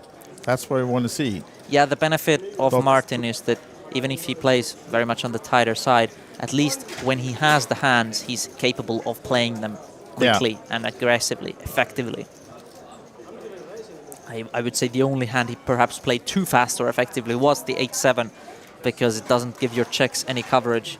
You fall into a position where you have to check fold too much. But the beauty of a final table is perhaps the players don't get to play with you long enough to realize that, so they don't get to exploit you. But if you keep coming to the same places, you just might find yourself playing the same players over and over again. And look at this, 7-3, second hand in a row for Mindaugas. Just not having the time of his life right now at this final table. And surely some frustration creeping in, only natural at this point. As Onni picks up another premium, and he knows it didn't end very well with the previous one. But here, if he would face a jam, I think we would see Onni fold, because the stacks behind him are 20 big blinds each. Yeah, but now... Even with these positions, I don't know if Onni would call. For chips you would, but in this, with these players, these tight players, I don't know if you would. No. Of course, normally Queen Jack is a strong hand four-handed, but out of position and another big stack behind him. Not expecting Martin to go crazy with this one, right? There are a lot of players I would expect to VPIP here in one form or another. Martin, I don't expect to. I think even now, there's still the chance of him just folding. Oh, he's proving you wrong. Wow. Ooh, did not see that one coming. He's gained some momentum now from the last all-in, and does this guy have a hand as well? He does indeed. But this is like two stacks racing and three betting in front of you on the final table. Nines are just not that strong. They really are, though. Yeah, they they really are. The thing is, when sitting at this table, I don't know if I ever believe Martin has bluffs, but in a vacuum, if I am playing this, playing this online, this is going in the middle. This is going in the middle. Absolutely. Because you always online, Martin's you always have to give players credit for bluffs. Yeah. But online it's going in, and maybe if it would have been two Onis in front of him and not Martin, there might have been gone in as well. But Martin still has might. been so conservative. Yeah, but not with the nines, I mean. No, I know that. But now Oni... Wait, Oni does announce the all-in, and this is going to get through. Oni extending his lead. Wow. Yeah, now they heard us. That is said, enjoy yourself, have fun, give us some action. That is what they call that suomalaista sisua, is bringing that Finnish energy with the little shirt. Yeah. And the bar Which menu. also includes, exactly, something from the bar. Yeah. It's not Lonkero, though. No, but at least he can walk the walk, not just talk the talk, because not only does he have the bar menu, but he's been regularly using it. Yes. So that's why he keep it so close to his heart, you know. Yeah. Yeah. And our tournament director is overlooking these guys. Maybe he's sharing a little bit extra for his friends in the Beard Club. Indeed. Oni and Martin. While Oni does have the biggest stack, he does have under half the chips in play, which means he's not a complete runaway yet. No. And they are still shallow. It's just him as a person who's a complete runaway. Indeed. But no, I'm very happy with how he's played. I think most of the time, I think most of the time the aggression has been very warranted. Yeah. I just the only thing really ironically was his conservative play. And that was with stack sizes where you understand why he would do such a thing. Yeah. But I think a player like Onni is going to face 4-bet bluffs in that spot enough where you just have to be able to run it with such a strong hand. Yeah. Because you 3-bet bluff enough. And assuming your opponents will not pick up on it and punish you is very dangerous. Indeed. However, So, Mindaugas defending. it has worked out for him so far, and if he wins this tournament, he very well might look back at that hand as the very reason he did. Oh, open-ended for him, Mindaugas, and nothing for Martin on this board so far. Just backdoor flush possible, but of course still ahead with the ace high. And with 2 middling cards here and a tight-ish player, you could see a check back. He has some backdoor equity. There are a lot of turns that allow him to either bluff or semi-bluff. But no, he goes for the 1 big blind bet. And now over to Mindaugas, who has chosen the passive route almost every time. But this time, he has the chance to just raise to a fairly committing size where he would just go with it on the turn. Does he just call or does he raise? He's counting out calling chips. And indeed, again, he takes the passive route. He does. And now if he checks the turn, if he range checks the turn, regardless of if he hits or not. The flush draw counts as yeah, well. and now what is he going to do if Martin bets big? Yeah. See, he checks, and he has only just over pot behind. And a player like Martin might jam here. Power jam is definitely a play, and if he does, Mindaugas is going to fold all his equity. I would prefer him to just shove this one now. This is a hand that you need to either check or jam. And if you ever bet, it would have to be a super, super small bet, because you don't want to bet like 1/3 and then have to fold. So I do like the check in that sense. If you are going to go one way or the other, then the check is the way. And again, Mindaugas, I don't see him doing anything but checking here. I think he's too afraid that there's a 10 which isn't going to fold, or a weak jack or whatever. So I don't think Mindaugas is going to lead here, which again brings us back to that flop play. Would you not like to? No, maybe. Well, because I mean, he needs to target this ace X. There's so many hands that does not connect with this. All the and I guess aces and Mindaugas demonstrating how he got this far. Sooner or later, you do find the aggressive lines. I don't see Martin calling this one, even though all the obvious draws, being the straight draws, miss. Yeah. I don't see Martin calling this one. Mindaugas has been very conservative. He needs to put Mindaugas on almost the exact hand here, enabled more or less, to call this one, because him calling the flop is only the 8-9 or Queen-9 or I think he also has King-Queen. I think he also has 7-8 and 7-9 because the bet was so small that I think he has all the gut shots. So King-9 or something like this. King-9, of course, not being the best bluff, as you have very minor showdown and you also kind of block hands you want to fold. But Martin counting out calling chips. He does. He is a non-believer. He believes that he would check raise so many jacks that he just calls it off. And Mindaugas will just not like this being called down by the ace high of Martin, and that's a power move from Martin. And imagine going to break after that hand. Just 1.2 million left for Mindaugas. He goes on a 15-minute break, and maybe it was good for him to get a breather, but that's just tough. That's a real knockout punch from Martin. Yeah. As close to one as you can get without actually knocking someone out. Yeah, absolutely. So, yeah, for Wise Guy and Rasmus here in the studio, we'll have some nice action, and we're happy to be following this all the way till the end now with the final 4 players. And Mindaugas now, the short stack, believe it or not, he had half the chips in play an hour and a half ago, and yeah, as you see in poker, anything can happen, right?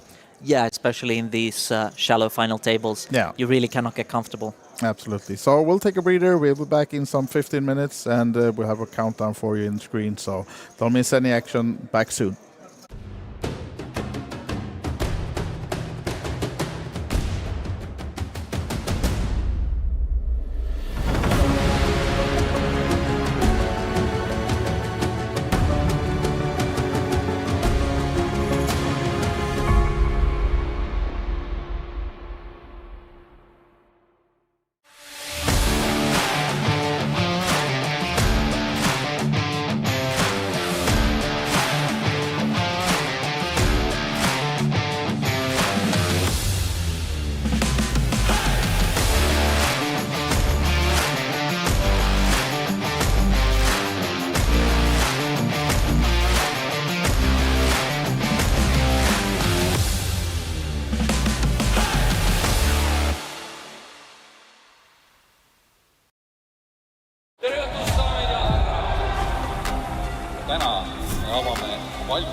kõige suuremat sisekotikeskust.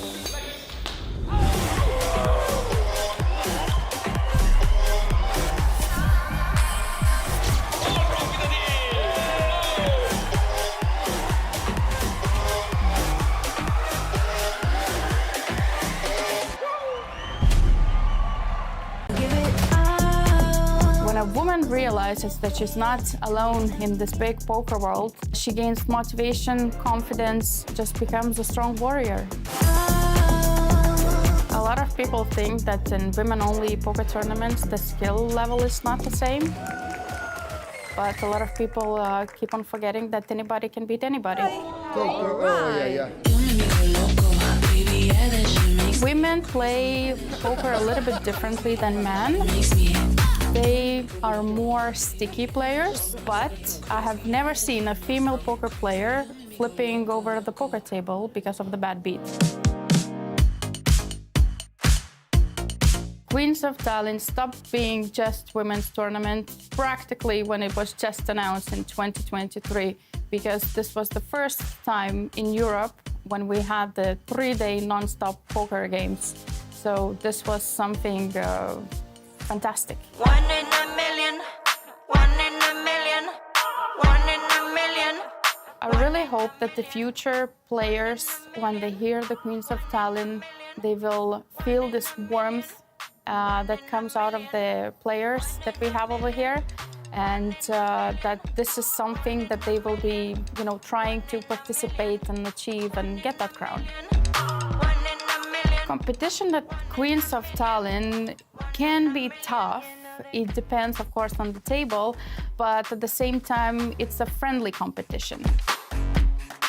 It is very important to see women lifting trophies, no matter the tournament. Of course, in Queens, it's especially nice because everybody, is so friendly and familiar with each other. But just in general, to see a woman win is always nice, and it's very motivating.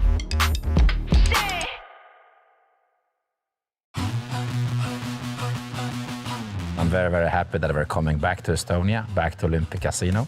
We will do 2 stops here in Tallinn, one in the summer and one in the autumn. And then we will have a stop each weekend in Vilnius and in Riga. So I'm very, very excited coming back home.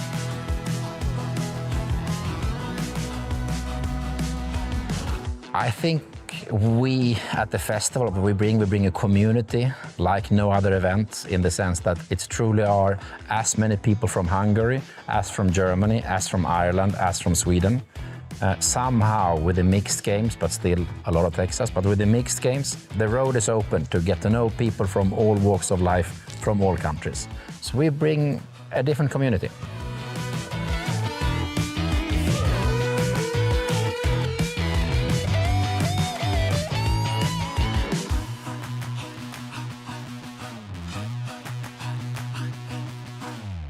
Where else will I get the chance to truly be myself? I hear somebody call the World Series of Poker a poker festival, so I'm like, you know what, this is gonna be my Burning Man this year. But where's the music? Okay, I gotta bring the music. I'm a maniac on the floors. I just randomly wander into a corner of New York, rap, freestyle, get 1 million views, feel that energy coursing through me. Fly out to Vegas, I go out and buy a cowboy hat, I step into character, then I'm that guy. Right, good afternoon, guys. Welcome back to the No Filter series here in Tallinn at the OlyBet Casino in Hilton Park. Wow, what a week. I'm with a very special guest. I know we spoke to him early on. Duncan Blake, welcome. How are you, sir? Nice to catch up. I am right as rain. It is good to be seeing you. It's good to be seeing you all here. And it's an honor to sit with you, Glenn. Come on. Thank you very much. I want to find out who the real Duncan Blake is. He's serenading me to call. My name is Duncan Blake. I'm 26 days old. Duncan Bradford Horst was a being who had 39 good years, died in the middle of France after a castle fell on his head, and Duncan Blake came here with 2 hats. White hat is for loving people. I'm a maniac.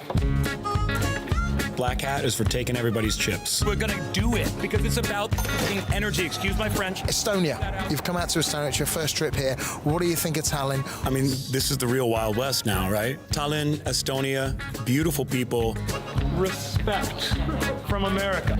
Crushed it. Beautiful women, beautiful men. I love the old town. So I surf out of here. I walk straight through the park. I go to an old town place. I eat a deer. I absorb its energy. I come back. I hunt. Need you more than ever, and if you love me, hold me tight, and you will push them in forever. Poker brings you around the world to do it. Poker brings you around the world to meet people, meet men, meet women you would never meet otherwise. Play ball! Let's go! No. I mean, I watched you on the WSOP singing to people at the tables and stuff, and the next thing I know, I meet you in Estonia. So how does it go from there to here? What actually ends up happening, I hear somebody call the World Series of Poker a poker festival. So I'm like, you know what? This is going to be my Burning Man this year. But where's the music? Okay, I gotta bring the music. Winner takes it all, the loser's standing small. I wear an American flag suit, and at exactly midnight on July 4th, I sing, God Bless America. It gets like 1 million views on the WSOP, right? Mike Murphy, tournament director, is in it. All the tournament directors know me, love me now. And then 2 dudes are like, yo, are you playing the main event? I was gonna fly home on the 6th. I was like, no. They're like, no, you have to play. The energy's amazing. I'm like, I'm not planning on it, guys. My clothes stink. They smell like a dog rolled in something dead. They're like, all right, we will roll you. All I wanted was to break your walls. So that's how I got to the main event. Then day 2, I'm singing at the table. Munir hears me on the table, hears that people are paying me to sing songs. He pays me $20 for Hotel California, which is his favorite song for obvious reasons. We stay friends. He's like, come drinking with me tonight. I'm like, that's a terrible idea. All right, let's do it. So, you know, I meet that guy and he's like, you know, we have this no filter poker tour. I think you would be perfect for it, Duncan. Come on, let's go. Let's do this thing. I will stop you, Duncan Blake, citizen of Sweden. I fly in last minute, feel this, get to see Sweden, get to see Estonia. Get surrounded by 7 Finnish people at the final table of the legends and get absolutely sniper rifled by their snow team. Finland is for me. Okay, good luck, Duncan. Tommy with the snap call. For Duncan, it's not to be, unfortunately. Good luck, Finland. Run it up, take it down. You got my chips, that's worth a lot. If you don't win it, I'll be disappointed, sonny boy. How did that feel? Because you did really well at Legends as well. So you've turned up here, not only singing to everyone, entertaining everyone all week, this is just, I know you're pulling the energy from everyone else in, but exhausting. But you actually made the Legends final table as well, which was great fun. How did that feel to make, knowing like people like Mizrachi's here, Scotty's here, Helpy's here? I mean, it feels phenomenal to actually have the results to back it up, to play with some of the best here, to get to know the world, to get to know the players, to get to share my unique brand of love and fire to everybody who's here. It makes me a bigger person. It makes me a better voice. No filter. The jam is, it's about love. Poker is the best form of therapy for men. If you can get it, I'm in. We're in. Tallinn. It's been great to get to know the real Duncan Blake. My honor, Glenn. You absolutely bring it. You're here for the long haul and you're here for the right reasons. All the best, man. Safe flight home. Guys, Duncan Blake. I need not say any more. Lose your filters right now. We're playing poker, baby.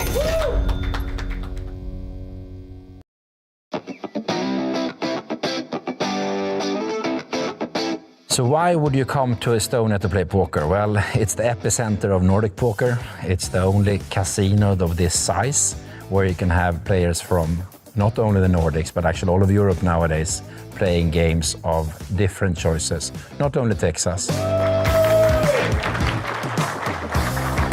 A good component of any tournament series out there is, of course, a great community.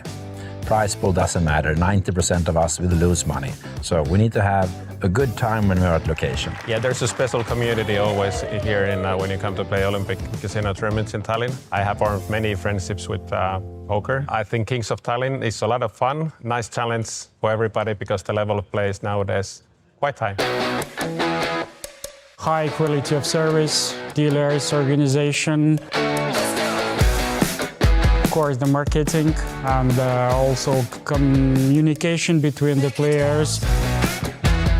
A lot of Finnish players come, a lot of Swedish players come, and a lot of local players come and they have fun. So it's a bit more relaxed here than in most other poker stops. It means a lot to be a Kings of Tallinn main event winner. You get your name to the stairs here, and you're appreciated in many ways when you're the main event winner here, and you get invited to special events, so it's a very nice thing. It's a great pastime activity, it's a great hobby. You use your brain, you meet people from all walks of life. You can travel a fair bit, and wherever you go, most people knows the rules, so you meet people in different cultures, different settings, but they play all the same game, and we all love the game. That's why poker.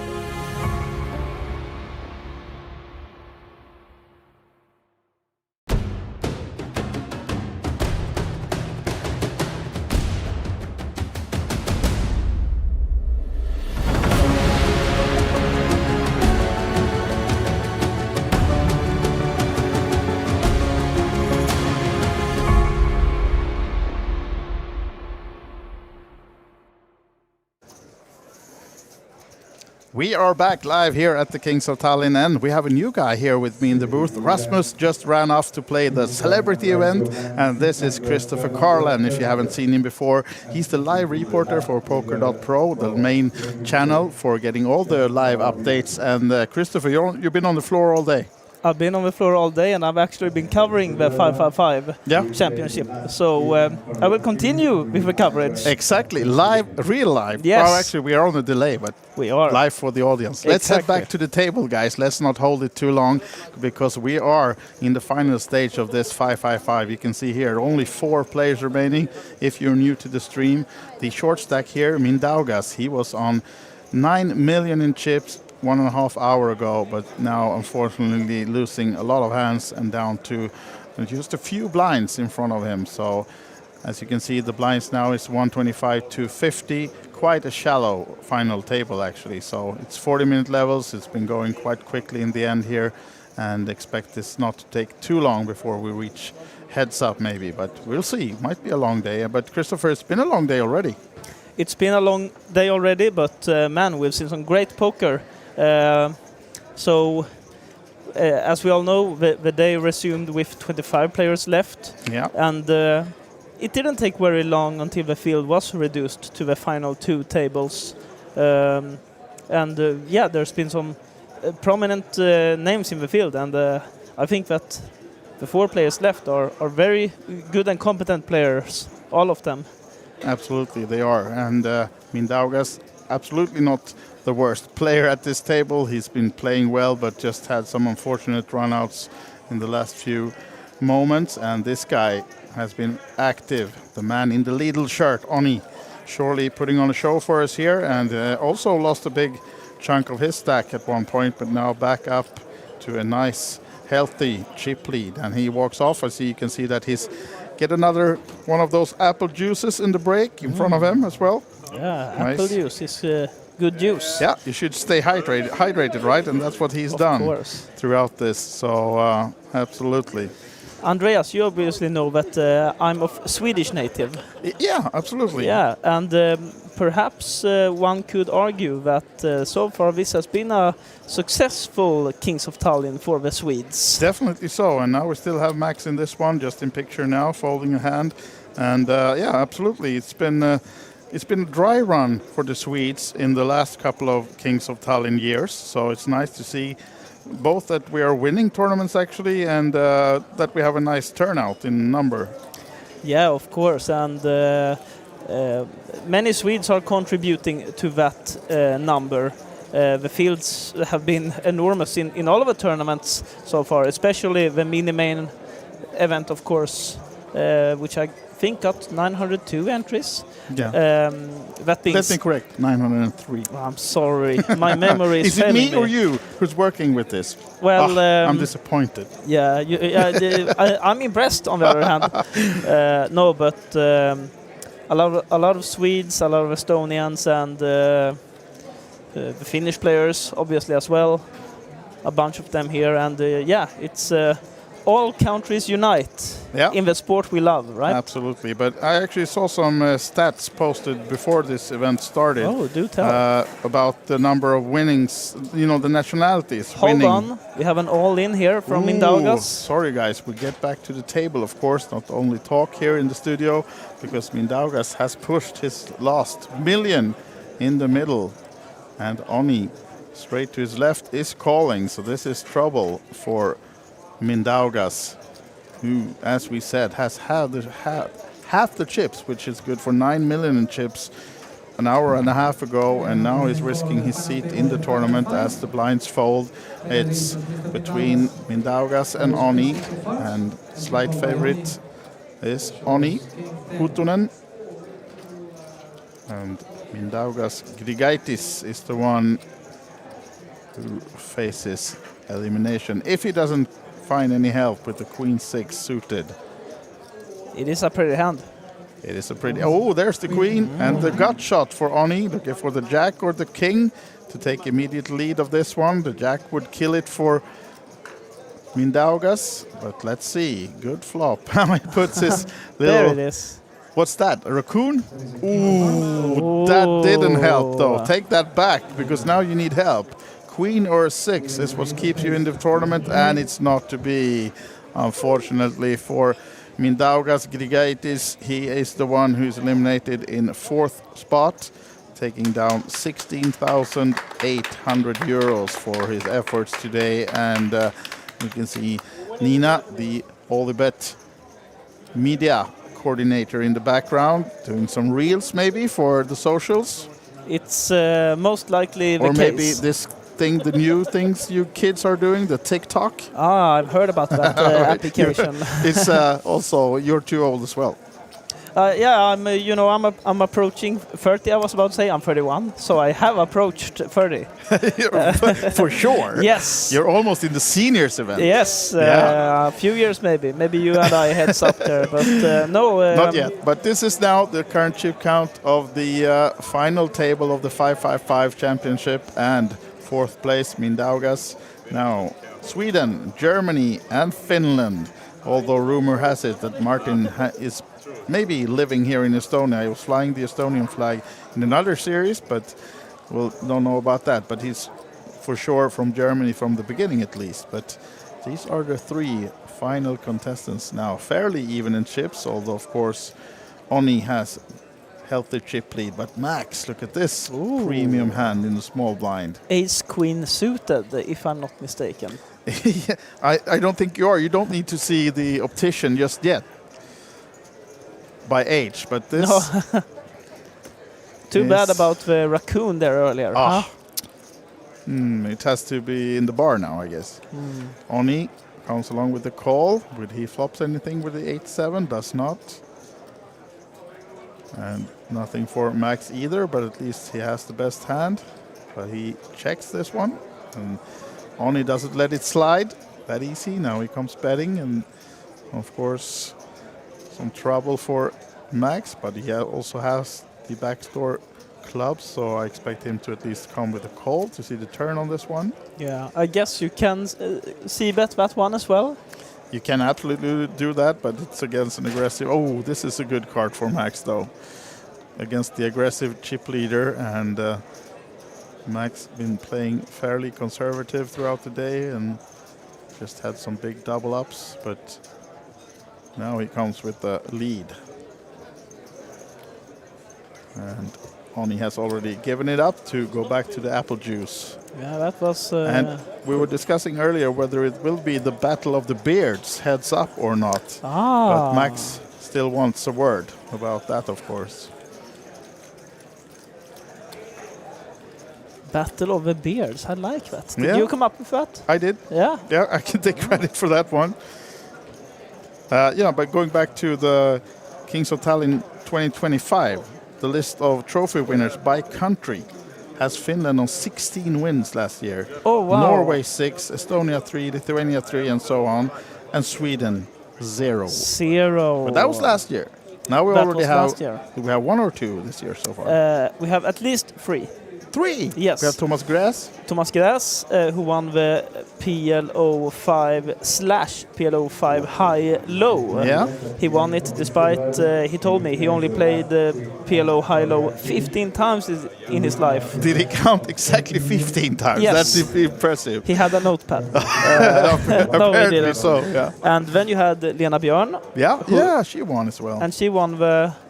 you're putting me on the... Or I'm putting myself on the it's spot the here. Badaisi Badusi. Yes, thank you very much. Thank you. And then today, a Swede claimed victory today. in the Mystery Bounty. Oh, that's the man I actually met in the toilet. Yes. We were next to each other, and he said, "Yeah, I'm heads up." Yeah, I'm drawing a blank on the name right now, sadly. Yeah, me too. But I know how he looks like, or I know what that looks like. But I can confirm that he is right now in the celebrity event. Okay. Yeah. Nice. But because he was complaining that he didn't have any bounties though once he reached the heads up, so he got one at least then. Yeah, he got to keep the one he had on himself, so he had right? 2, yeah. Yeah, and he got one more, yeah. Yeah. What about the bounty pulls? Did you see them? Did he get anything with the pulls? Yeah, there were only, I mean, not low ones, but fairly low ones left, right? Okay. So I think he got one 2K and one 2.5K. Yeah. But he got the trophy. He did. That's the most important thing, right? 3 wins for Sweden then. Yes. Nice. And counting, perhaps. Yeah, of course. Yeah. It's just halfway. And counting is also the dealer in this spot because she's counting out the chips of Martin's all in here now. And this would be a bit surprising to see Oni call off more than half his chips, but he looks very like, oh, he has that much. There is the call, right? Yeah. It is. Okay. Ooh, wow, they're on their back. So Martin Look at risk this. here. And he is dominated. Okay. So, let's see now then. Looking for the case jack or flush or straight possibilities here. We'll see what the... Okay, some split outs now as well. Yes, and a backdoor flush, may I add. Oh, there's the king. But right now, 2 pairs and an ace. So it's a split pot. Wow. They both got away like Oh yeah, good it is a from this split one. pot. Yeah, I was, I didn't see it. Kings at and first. 5s with the ace. Good that you can teach me the rules here in real time. Exactly. That's a nice shirt, isn't it? The Lidl one, Yeah. We're just discussing before you came on here now. How for 53,200 euros, if he wins, how many Lidl shirts can you buy? Oh, I have to do the math. Yeah, we can ask ChatGPT maybe. Yeah, per chance. My guess is about 6,000. I was going to say 6,012, so it's pretty close. Yeah, it's pretty close. Yeah, but it's not going to be a walk in the park for him, though, to get those. It most certainly is not. And we actually had 2. I promise I won't talk too much about the Swedish successes only, but we did, in fact, have two Swedish players on this final table. We did, yeah.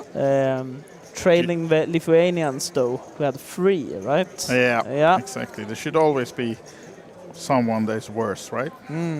No, but they did good. Emil and now Max still in. And do you know anything about them since before? No.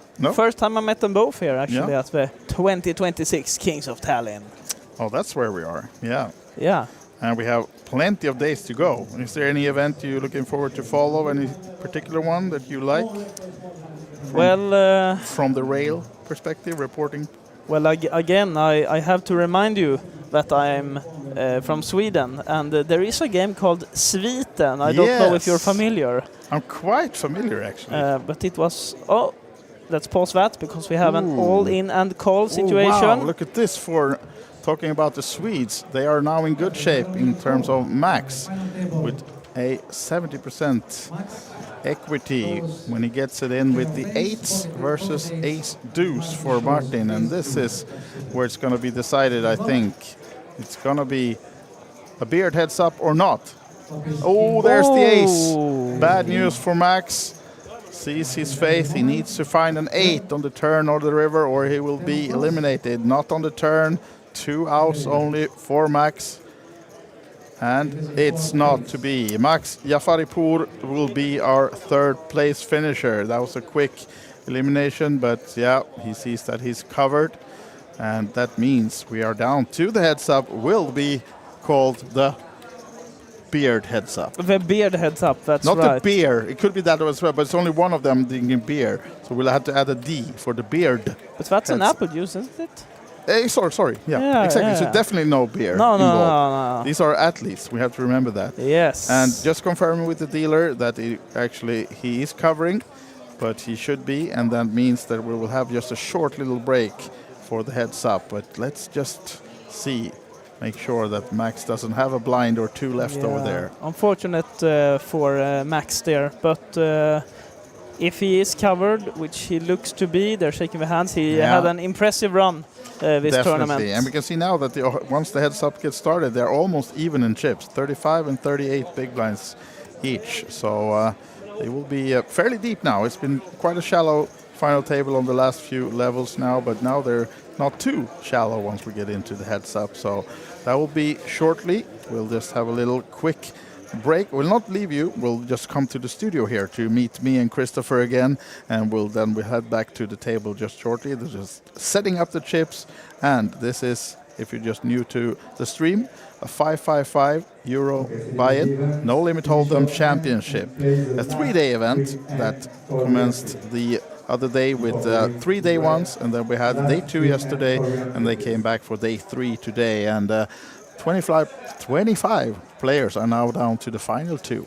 It's the final countdown. This is where all the magic happens. Yes. No, but we'll be fighting for the crown, the trophy, of course, and some 53,000 euros up top. So let's see if we're ready, if the heads up is set up. So let's go back to the table and see who will be the winner.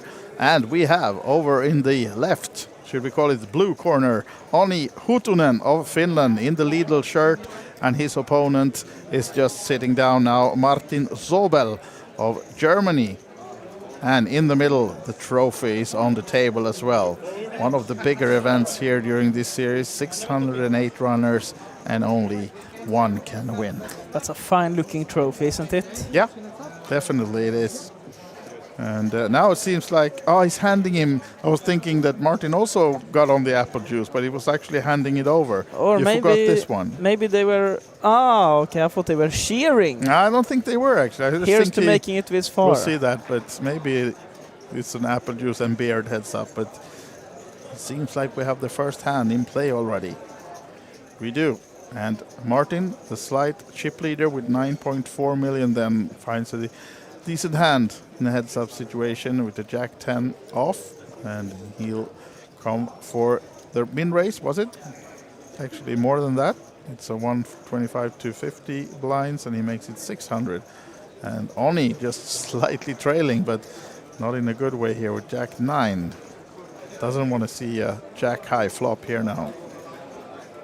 And there's a 9 on it as well. That's the 10, so gut shot for Onni, but a pair of 10s for Martin. He'll surely continue on this one. Yeah, of course. All pairs heads up are strong. Strong. So seems like he makes it 250 into the 1.5 already in the middle. So small bet, 350 actually. And I guess that Onni can call a street here, right? I think he will. Yeah, absolutely, with the gut shot. And although he would have liked to have a heart in his hand as well, but 1 street is good enough, and that's not a good card for him as the board pairs. Now expected to go check, bet, fold, but we'll see. Because now, of course, Martin wants to protect against any draws. And it's already 2.2. Oh, actually checked behind. Surprised to see that. Maybe he wants to induce a bluff from Onni on the river, but that's not the card he wants to see then, if so. But I think that will also slow down Onni, There's so many aces in the range of Martin here. Yeah. But And I guess that Oni wouldn't check back an ace that often from a big blind? No, he wouldn't. Exactly that as well. So it's in the range of Martin more, of course. But he takes the safe route and just check behind with the showdown value of the 10. Doesn't seek for more value. And wins the rather small pot, but still increasing his chip lead a bit. And it was the first pot of a heads up. It was. So one could claim he's 100% so far. If it stays that way, he will definitely win. Oh. So much we can. Yeah, and he has the chip lead. I expect this to be a very entertaining finish to the tournament, actually. I'm pretty certain that Martin was somewhat short when there were 2 tables left. I know I was reporting on the outer table, and he open shoved a few times. Yeah. But he's not short anymore, is he? No, but yeah, he was fairly short throughout big parts of the day, actually. So it's just now the last few levels or hours that he's found some momentum, and he was playing rather tight as well, at least on the beginning of the final table and also 2 tabled. And he's been displaying great patience, really, waiting for the right spots. Yeah.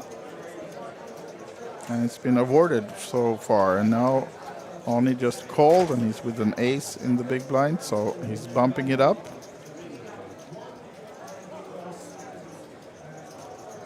Makes it 1.3, big race. That is a big race.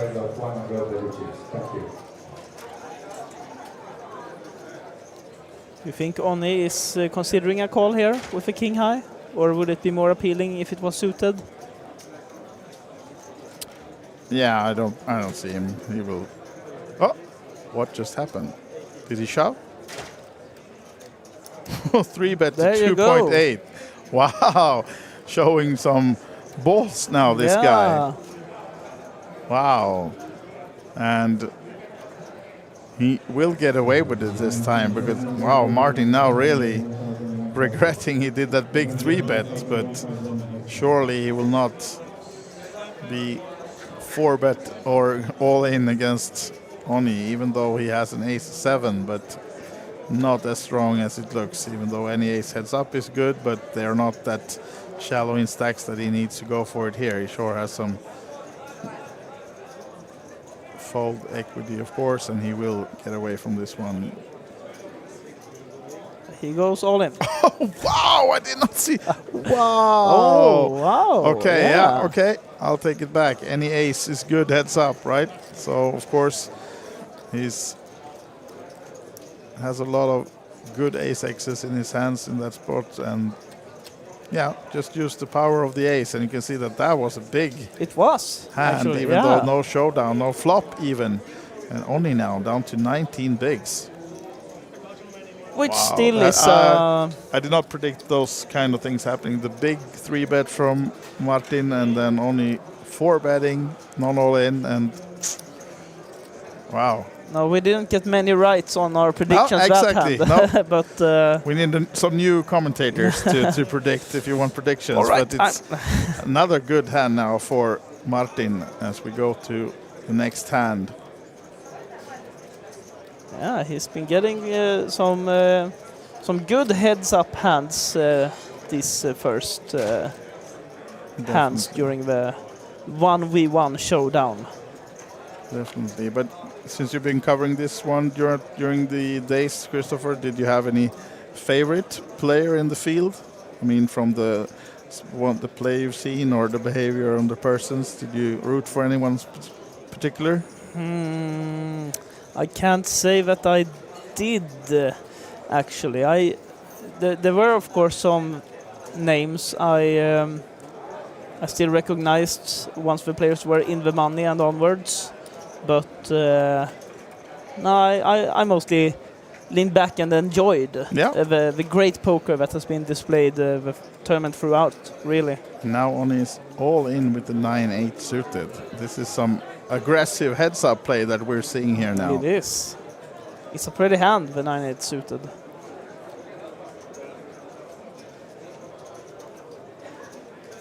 And Martin has actually ordered himself an apple juice. Let's see if that gives him the courage to call this one.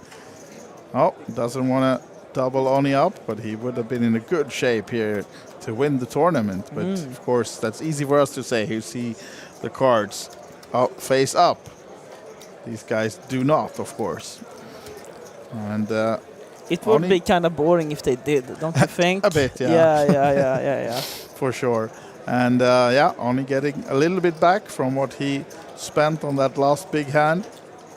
And sits with about 5 million now, as we have our influencer deluxe, Glenn Brown, taking some photos.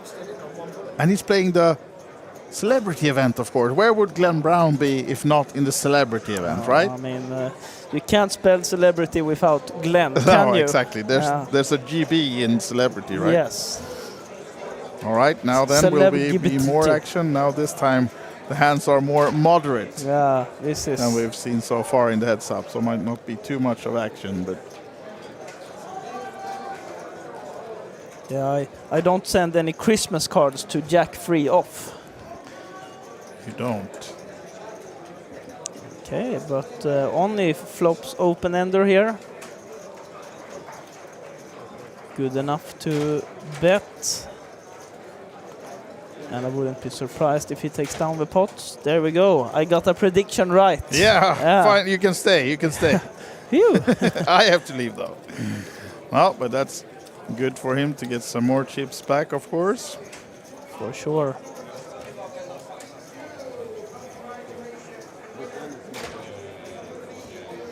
And here we have. That's how 5.5 million looks in chips at the moment. But we see that Martin has a lot more, being the chip leader, and that's what they're fighting for. That's the crown, the trophy of the 555 Championship.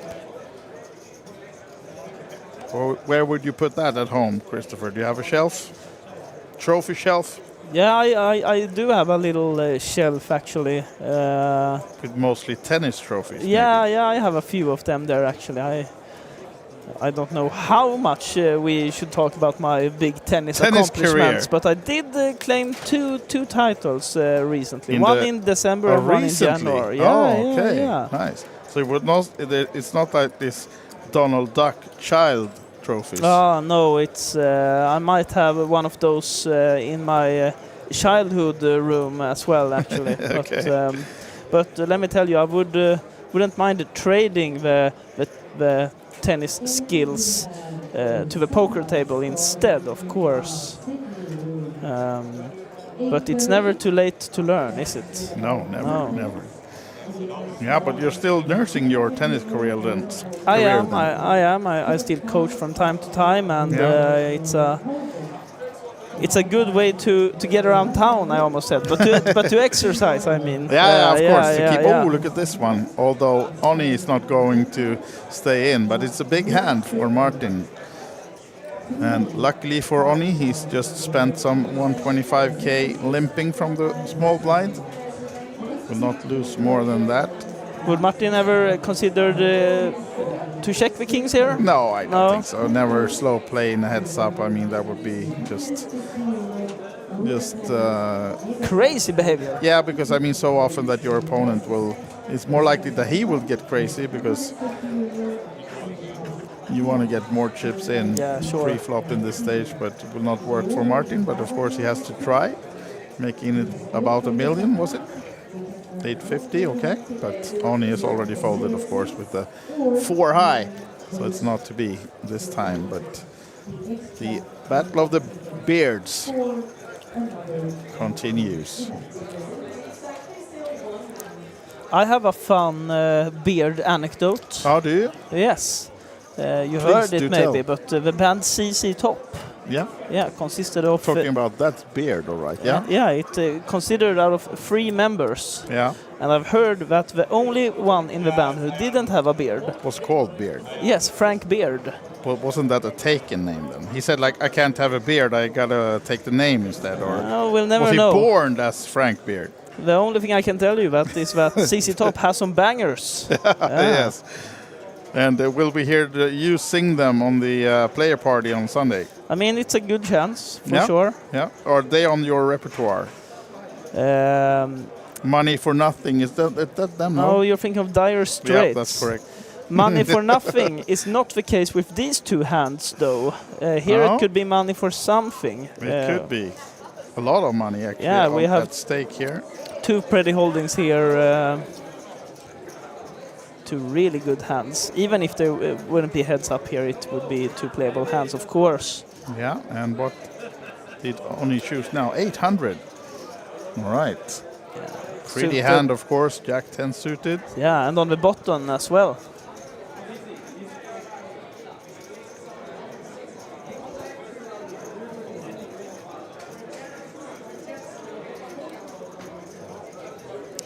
Coming along for the call here. Yeah.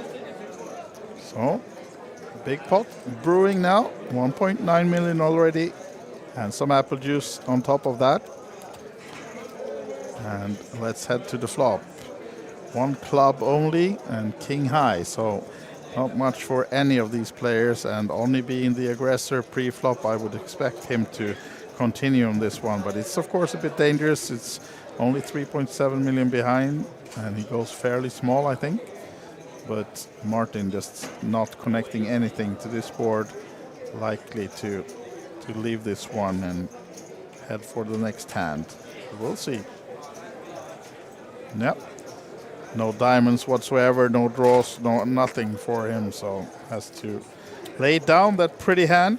Do you have a favorite hand, Christopher? Well, when I started tangling with poker a few years ago, I won a big pot early in my career with 8 of clubs and 4 of diamonds. Oh wow! But that's favorite hand is costing you since if you played it ever since. My faith in that hand has reduced a little bit. Slightly reduced. Yeah. Okay.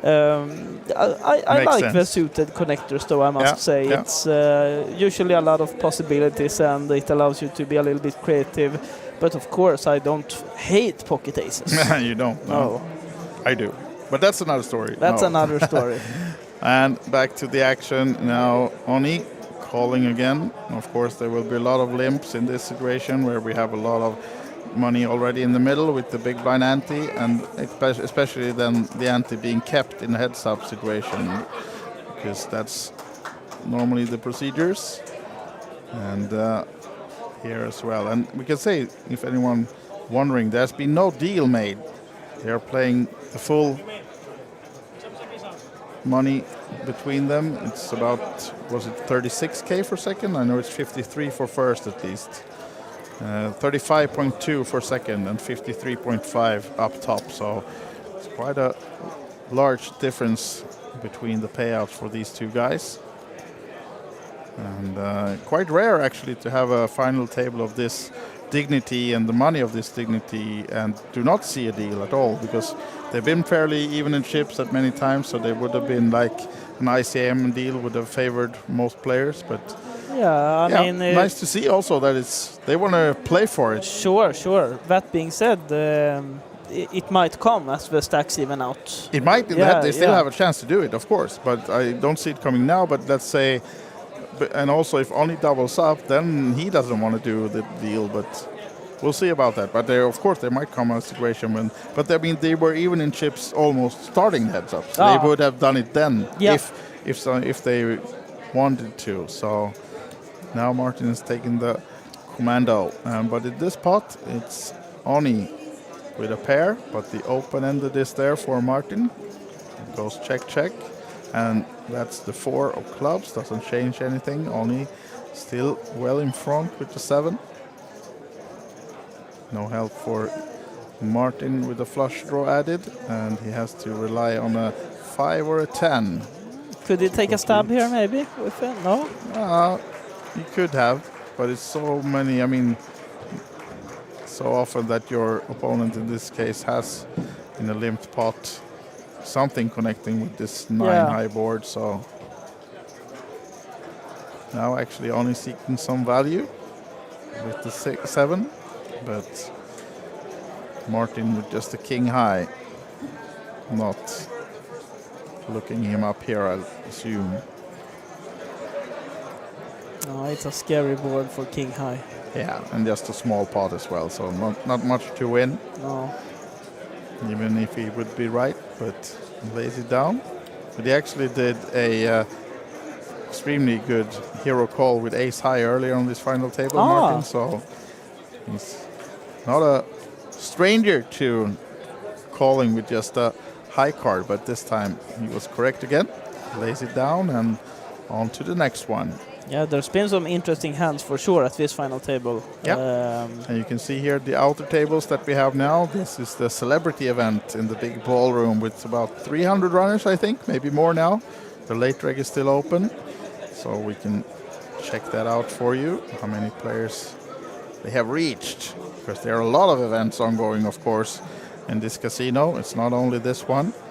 And I think we have 6 or 7 different tournaments running at the moment, and this will be the case throughout the entire series. So if you're curious about the schedule, you can see it all on OlyBetEvents.com, and then we'll check for you. The seniors event is down to 3 players now. It got a 63 entrance total in the 555 euro buy-in, so it's a big one.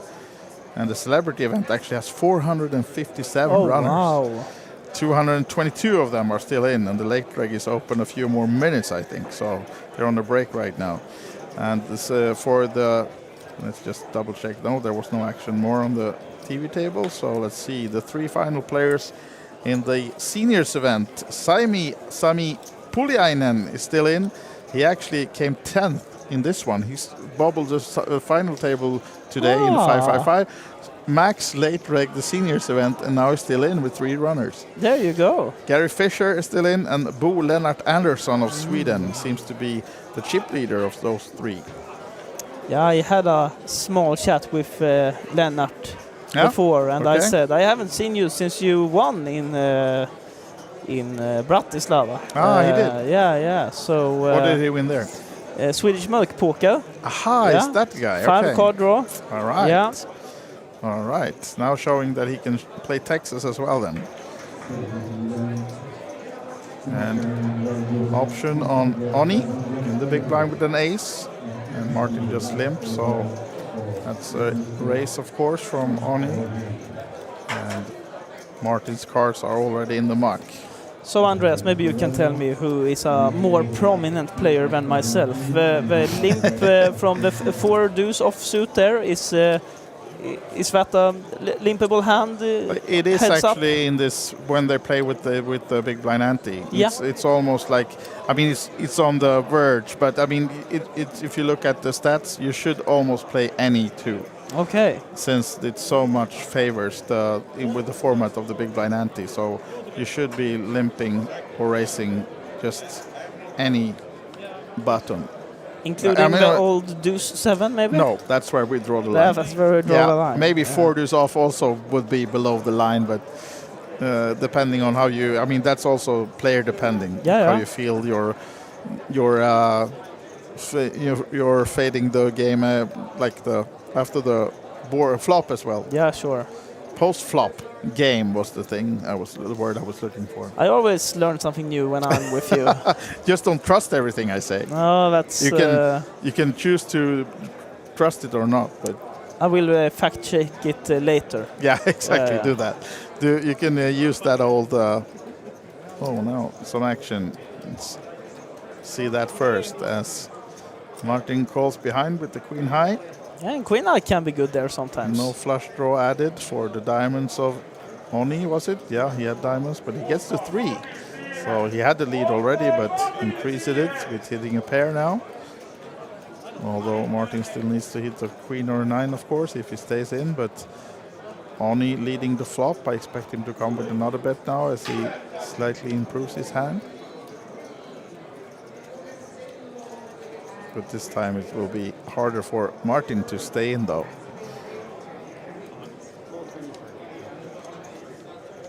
And waiting for the fold from Martin. Christopher, would you have time to play anything during the series, or are you fully committed to the live reporting? I did tangle in the free buy satellite to the mini main event during the stealth start day of the festival. I see. And you know what? I'm gonna skip the bad beat story. Yeah. This time. Yeah, this time. Yeah, I'll tell you later. Next time. Yeah.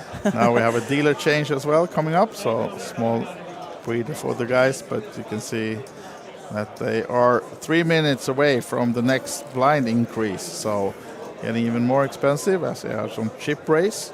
Let me do a quick shout out to the dealers and all the staff here. Yeah, let's do that. It's it's so many tournaments. It's been all days are busy days really.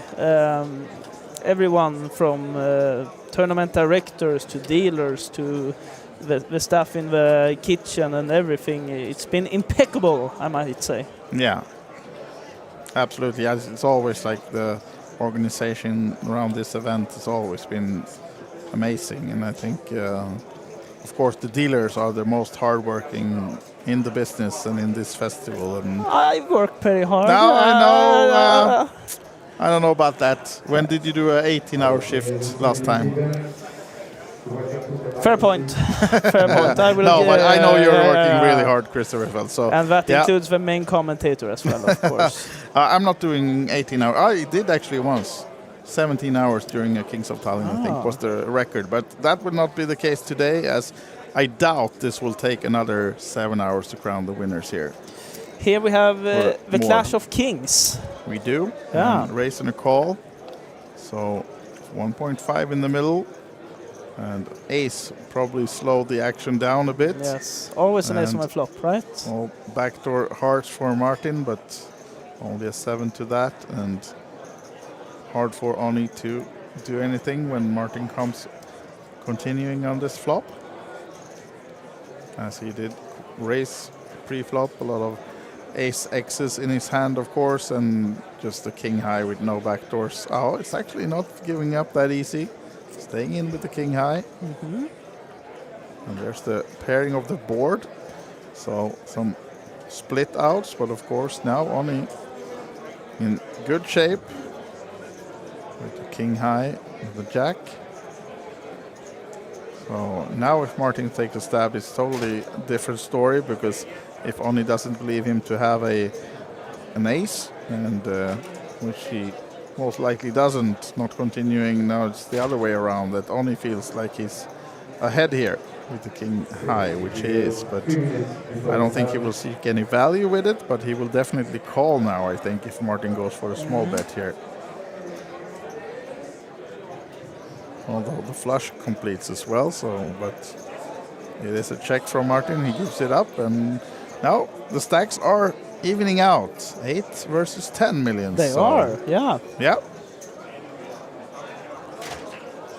Cheers to that. Those are some good-looking beards. Christopher, with you being the judge, who is the winner in the beard competition between these two? Well, I mean, it's a close race, isn't it? It's just as even as the heads up is right now, I think. It's close, right? Yeah. All right. My point goes to the, as we say in Sweden, the skepparkrans of Oni, actually. Yeah. Well, is there an English word for that? Skepparkrans? Not that I know on top of my head. We have to check that out as well. Yes.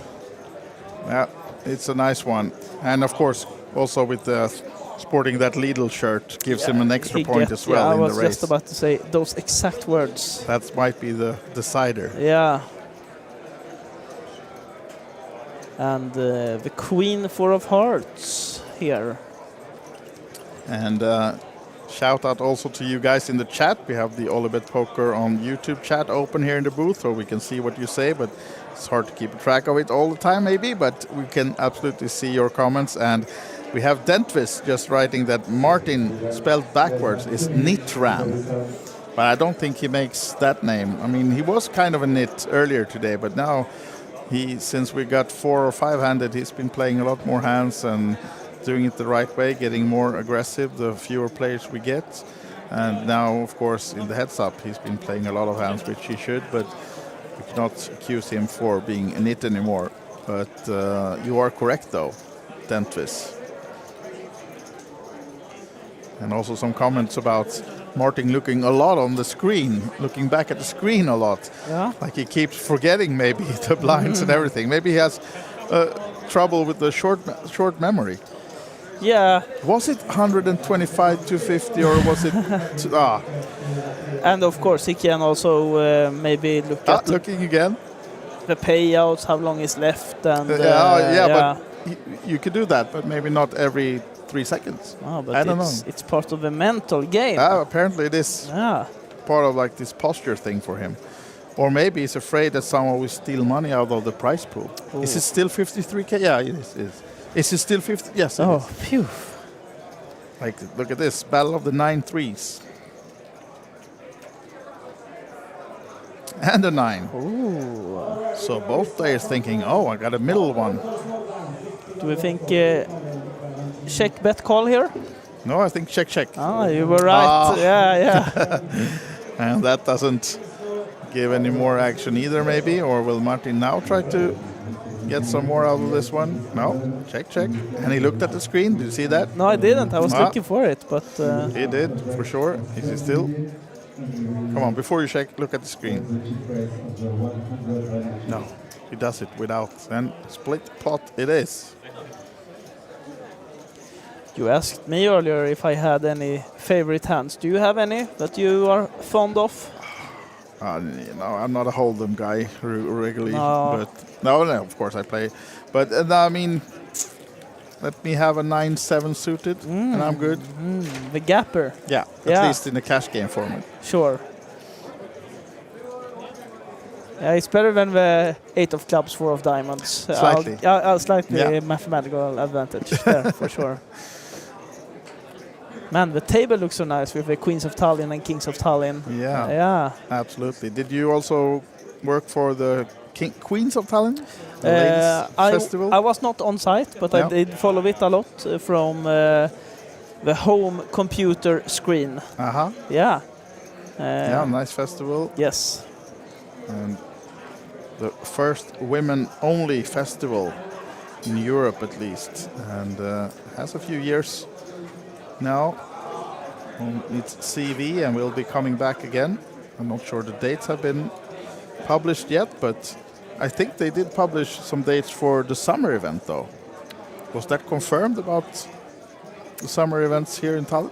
I am not sure, so I so choose let's not say to, too much. We'll double check that for yeah. you, but there will be something happening in July at least. What I can tell you though is that we have a battle of the 9s again here. Yeah, but slightly better one with the 10-9 this time. Yeah, but slightly worse with the 9 deuce. But the race to 2 million is not takes it something easy. Yeah, takes it down, and heads up continues. And now they're actually inviting to some table talk as well. There's not been much of that during the day, I can assure you, but a lot of nerves, of course, coming into play, and a lot of money to be played for here in this heads up with 53k up top in case you missed it. If you're in the OlyBet Poker YouTube, you have the full payouts in the pinned comps, but now only 2 players remaining in the big field of over 600 players. 3 starting flights, day ones, and then yesterday they played a full day, some 12 hours I think of day 2, and today started at noon, so fairly long day, but not the worst of days for the players, as it now might be some more action on this one. Now we actually did have a proper reason to look back at the screen, because the blinds are now 150-300. Yeah, it is. Or is it this hand or the next hand? No, I saw him posting the 150 there. Yeah, so now maybe we should keep a closer eye on the screen. Yeah, maybe we should. Yeah. Adapting to the Martin way. And now the race was to 1 million, which means Martin coming along makes it a big pot of over 2 millions. The new 250k chips, the green and white. It's a pretty Hammarby. chip. Ace high though, so Oni favoring from that one. Just backdoor clubs for Martin, and if he takes this one down now, it will be almost exactly even in chips. Yes.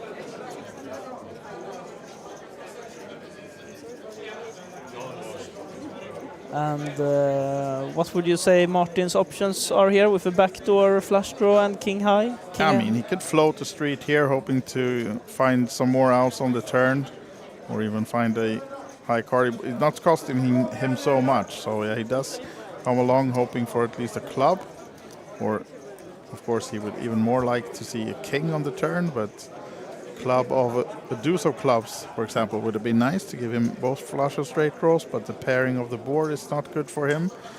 And even it did the pair. It was a 4. Sorry, it was. Yeah, so he got a pair he now. Got a pair now, actually. But only got an additional flush draw to go along with his top pair here. In good shape now. As you can see, 91% equity. But this now means that Martin might have to call another street. Depending on the sizing, that's 1.1 into 3.5. So just about the right sizing, I would say, for Oni here. And this is sizing up to be one of the bigger pots of a heads up so far. Yeah, absolutely so. And Oni driving the action and putting the pressure on him. Not Martin just now finding that pair that he seeked, but a small one. And now it's costing him a lot more, of course, to call, and he decides to lay it down, which he should. But now, actually, look at this. We have a new chip leader in the house. Oni Huttunen of Finland has taken over the chip lead in the heads up, and the Lidl shirt is ahead for the first time in a long time now. Oh, how the tables have turned. Yes, exactly. And you can see confirmation of what you said earlier in the background, Christopher, that it's new blind level since 8 minutes ago, 150, 300, so it's been played for a couple of hands, but the next break is not until an hour and 11 minutes, so they will have to wait a bit if they want to reach that one. But only now looking sharp, and he's on his feet again and regaining the chip lead. Yeah. Finding the momentum that's so important in the heads up, and really see now, because this guy, when he had a lot of chips earlier, he was putting max pressure on players, and this time just limping, I was supposed to say, but I can see why. And battle of the nines for the third time. And Martin looking at the screen. Yes. I see a pattern developing here. Yeah. It's almost like a tick for him now. It's like he has to just. Yeah. If I don't, it will be 9 high. All spades. All the spades. Yeah. So flush draw for Martin as well.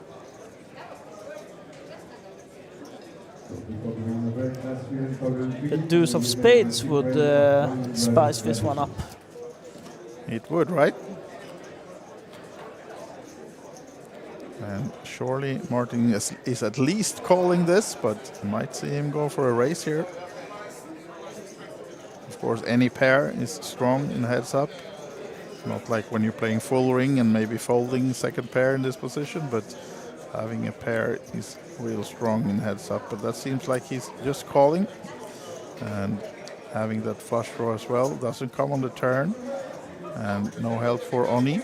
So check again from Martin, who's first to act, and let's see if Oni continues again, because now he doesn't. Surprised actually to see that, because Martin's calling so many times with just a flush draw or a 6 there on the turn. So I thought that Oni would seek some more value from his point there, which wouldn't have been, but now it's checked the third time from Martin on the river, and will Oni now try to make his hand into a value bet bluff thing here now, as he comes for 500k into 1.5, and I don't see Martin folding this one, because there are not many aces in the range of Oni.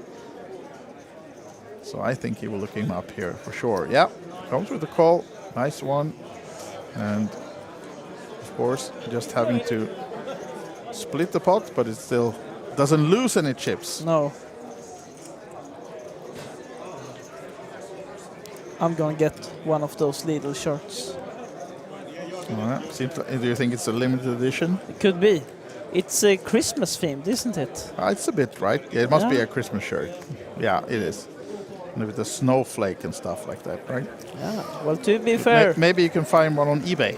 maybe I can. And you must say that Kings of Tallinn is a bit like Christmas, right? Yeah, it's, for us it is. Festivities. Absolutely. This is just the best time of the year. Except it's minus 15 outside, but we're in here. Yeah. We don't have to go out. No, it's... and that's another thing that's worth mentioning. Just everything here, it's so well organized. It's beautiful, this whole top floor. Yeah, absolutely. Yeah, you mean it's like the Christmas feeling with all the ornaments exactly, and balloons. And we have balloons on the tables and everything. Absolutely. It's a Christmas birthday party. All at once. All right, now then, limp again from Martin and a big hand from Oni.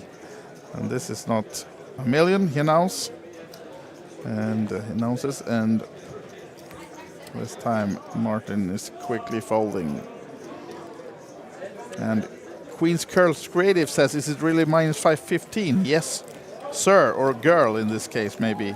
It is absolutely minus 15. Maybe not exactly right now, but it has been around minus 10 to 15 the recent days. And I'm looking now, it's actually only minus 9 outside, but it feels like minus 13 according to my app. So I go by the feeling. And looking a few days ahead, on Saturday it's going to be minus 15. So come join us on Saturday if you want to feel the real cold. Maybe we should do a winter bath or something like that. We will not do that. No, you okay. can do it and I can just film it for socials or something. Yeah, that could be good content, yeah, I guess. Sure. Just wear clothes, please, something. But 10-7 suited, nice hand in a heads up, and even nicer one for Martin now as he looks to the screen. I want to know if he wins and we make the winner interview. I want to have his inner thoughts about what do you see on the screen that we don't, because I'm so eager to know. Or maybe he's looking at the wall. Where am I? Oh, Kings of Tallinn. Yeah, that's right. Which tournament was this? Yes. Is there anything? Is there a prize pool or is this a free roll?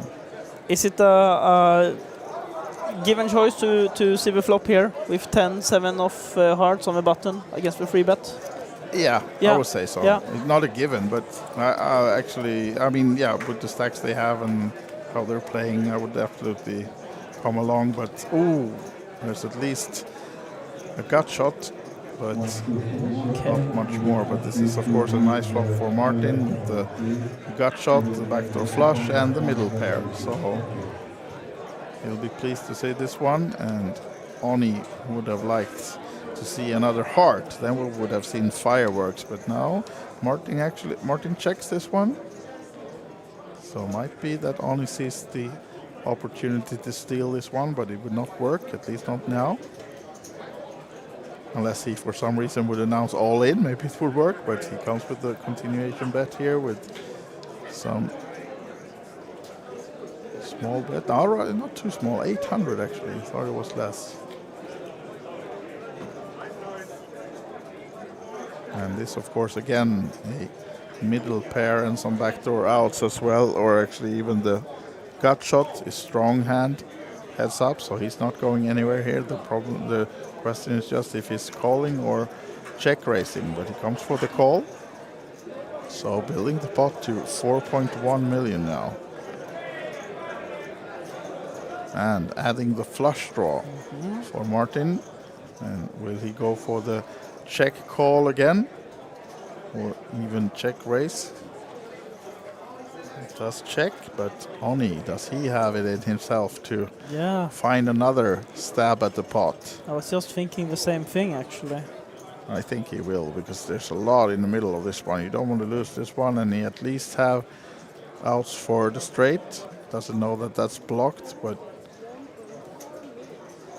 here's was it 1 million again? 1.4. Oh, wow. Yeah. So now this is a decisive pot, because Martin he's definitely staying in this one. It's just a matter of calling or actually just shoving here on Oni, because he knows Oni's really aggressive in spots here and he's beating so many hands already with the middle pair, and if he would be wrong he would still have outs for the flush and the straight. So I wouldn't be surprised if he shoves here actually, but he did. Yep, announces all in. And of course, that will work against Oni's semi-bluff, should we call it. Take it, he says. And that swipes. was a big pot. Yeah, absolutely. Yeah. That really gives the commando to Martin over again. 12 million now versus 6.7, so almost 2-1. Lead for our German friend.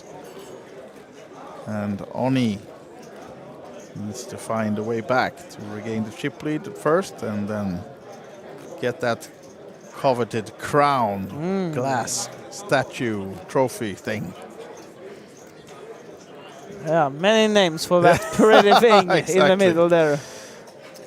You talking about the dealer? I was in this case referring the trophy. Me too. Let's see now, sevens. But the dealer is doing a great job. Absolutely. Sevens now for Martin. Definitely come racing, and this might be an action hand because now I think Oni, is a bit fired up by having to fold that. So if he finds a hand here, we might. Oh, and he does. Is this the one for Oni? Martin actually just called, so absolutely Oni will not call. Just push here, but he will raise. Oh, he goes all in. Wow, this is probably the one. I don't see Martin folding sevens here, heads up, but I'm surprised to see Oni just shoving it. Martin double looks at the screen, and that's the call, and it's for the tournament for him. He's ahead, well ahead with the sevens, and 66% equity. Oni needs to find an ace or help in other formats here. Maybe some diamonds on the board as they're both standing up. Battle of the Beards might come to an end here. Will it be Martin taking down the crown? He doesn't find a 7, but he doesn't need to because there's no ace and just one diamond. So still well ahead. And that's the 8 of diamonds giving the flush draw. So more outs. Wow. Now we're really needing a diamond. Oh, it's not to be. It's a jack of hearts. And that's it for the 555 championship. No limit hold'em. 608 players, only one can win, and it will be Martin Sobel of Germany taking down the crown, the win, and shakes the hand of Oni Hutunen, and having a final sip of that little apple juice. And as we come back to the studio, Christopher, you just were here for the heads up, but you've been following the event, live reporting all throughout, and it's been a nice one, right? Absolutely, and the heads up was very entertaining as well. It was back and forth for a while there until he found the sevens, got in against the ace-3, and well worth a winner, Martin. Yeah, absolutely. And I'm not sure if we have any winner ceremony coming up. Yeah, we are actually ready to see Martin being handed the trophy as well. Maybe it will be from Teresa. Oh, here they are, all of them. Teresa Nusianin with the microphone. Ladies and gentlemen, we have a winner in the Kings of Tallinn 555 euro no limit hold'em championship. From Germany, please give a hand to our winner, Martin Sobel. We have Jan Babel, the senior manager, handing over the trophy, and Flormans, Olivier, and Teresa, tournament manager, taking some photos as well, of course, with Martin, the winner, as he is awarded the big trophy. And Lenka also setting up for the winner photo, which will be published on all our channels as well. If you're interested in having that on your wall, maybe. Will you be having Martin on your wall? I'd love to have my own winner's photo at the wall one day, but that's not going to happen. So maybe I'll ask Martin for a copy. Yeah. Or you can just AI your own. I could actually. Yeah. But Christopher, you'll be live reporting for Poker.pro during the entire festival. You said there might be a special event, Sweden, that you're looking forward to, and also, of course, the big main event coming up. 1 million guarantee. How does that sound? What? I know. For me? In your dreams. Yeah. Absolutely, but it's been a blast. It was fun. This first day of live streaming from the Kings of Tallinn 2026. We will have more action on Thursday when we will have a PLO stream. I think it's from about 3:30 in the afternoon and following the 1100 PLO event. And then Saturday and Sunday we will concentrate on the big main event, of course. On Sunday we will follow it all through the end and see who takes the bigger part of that 1 million guarantee then.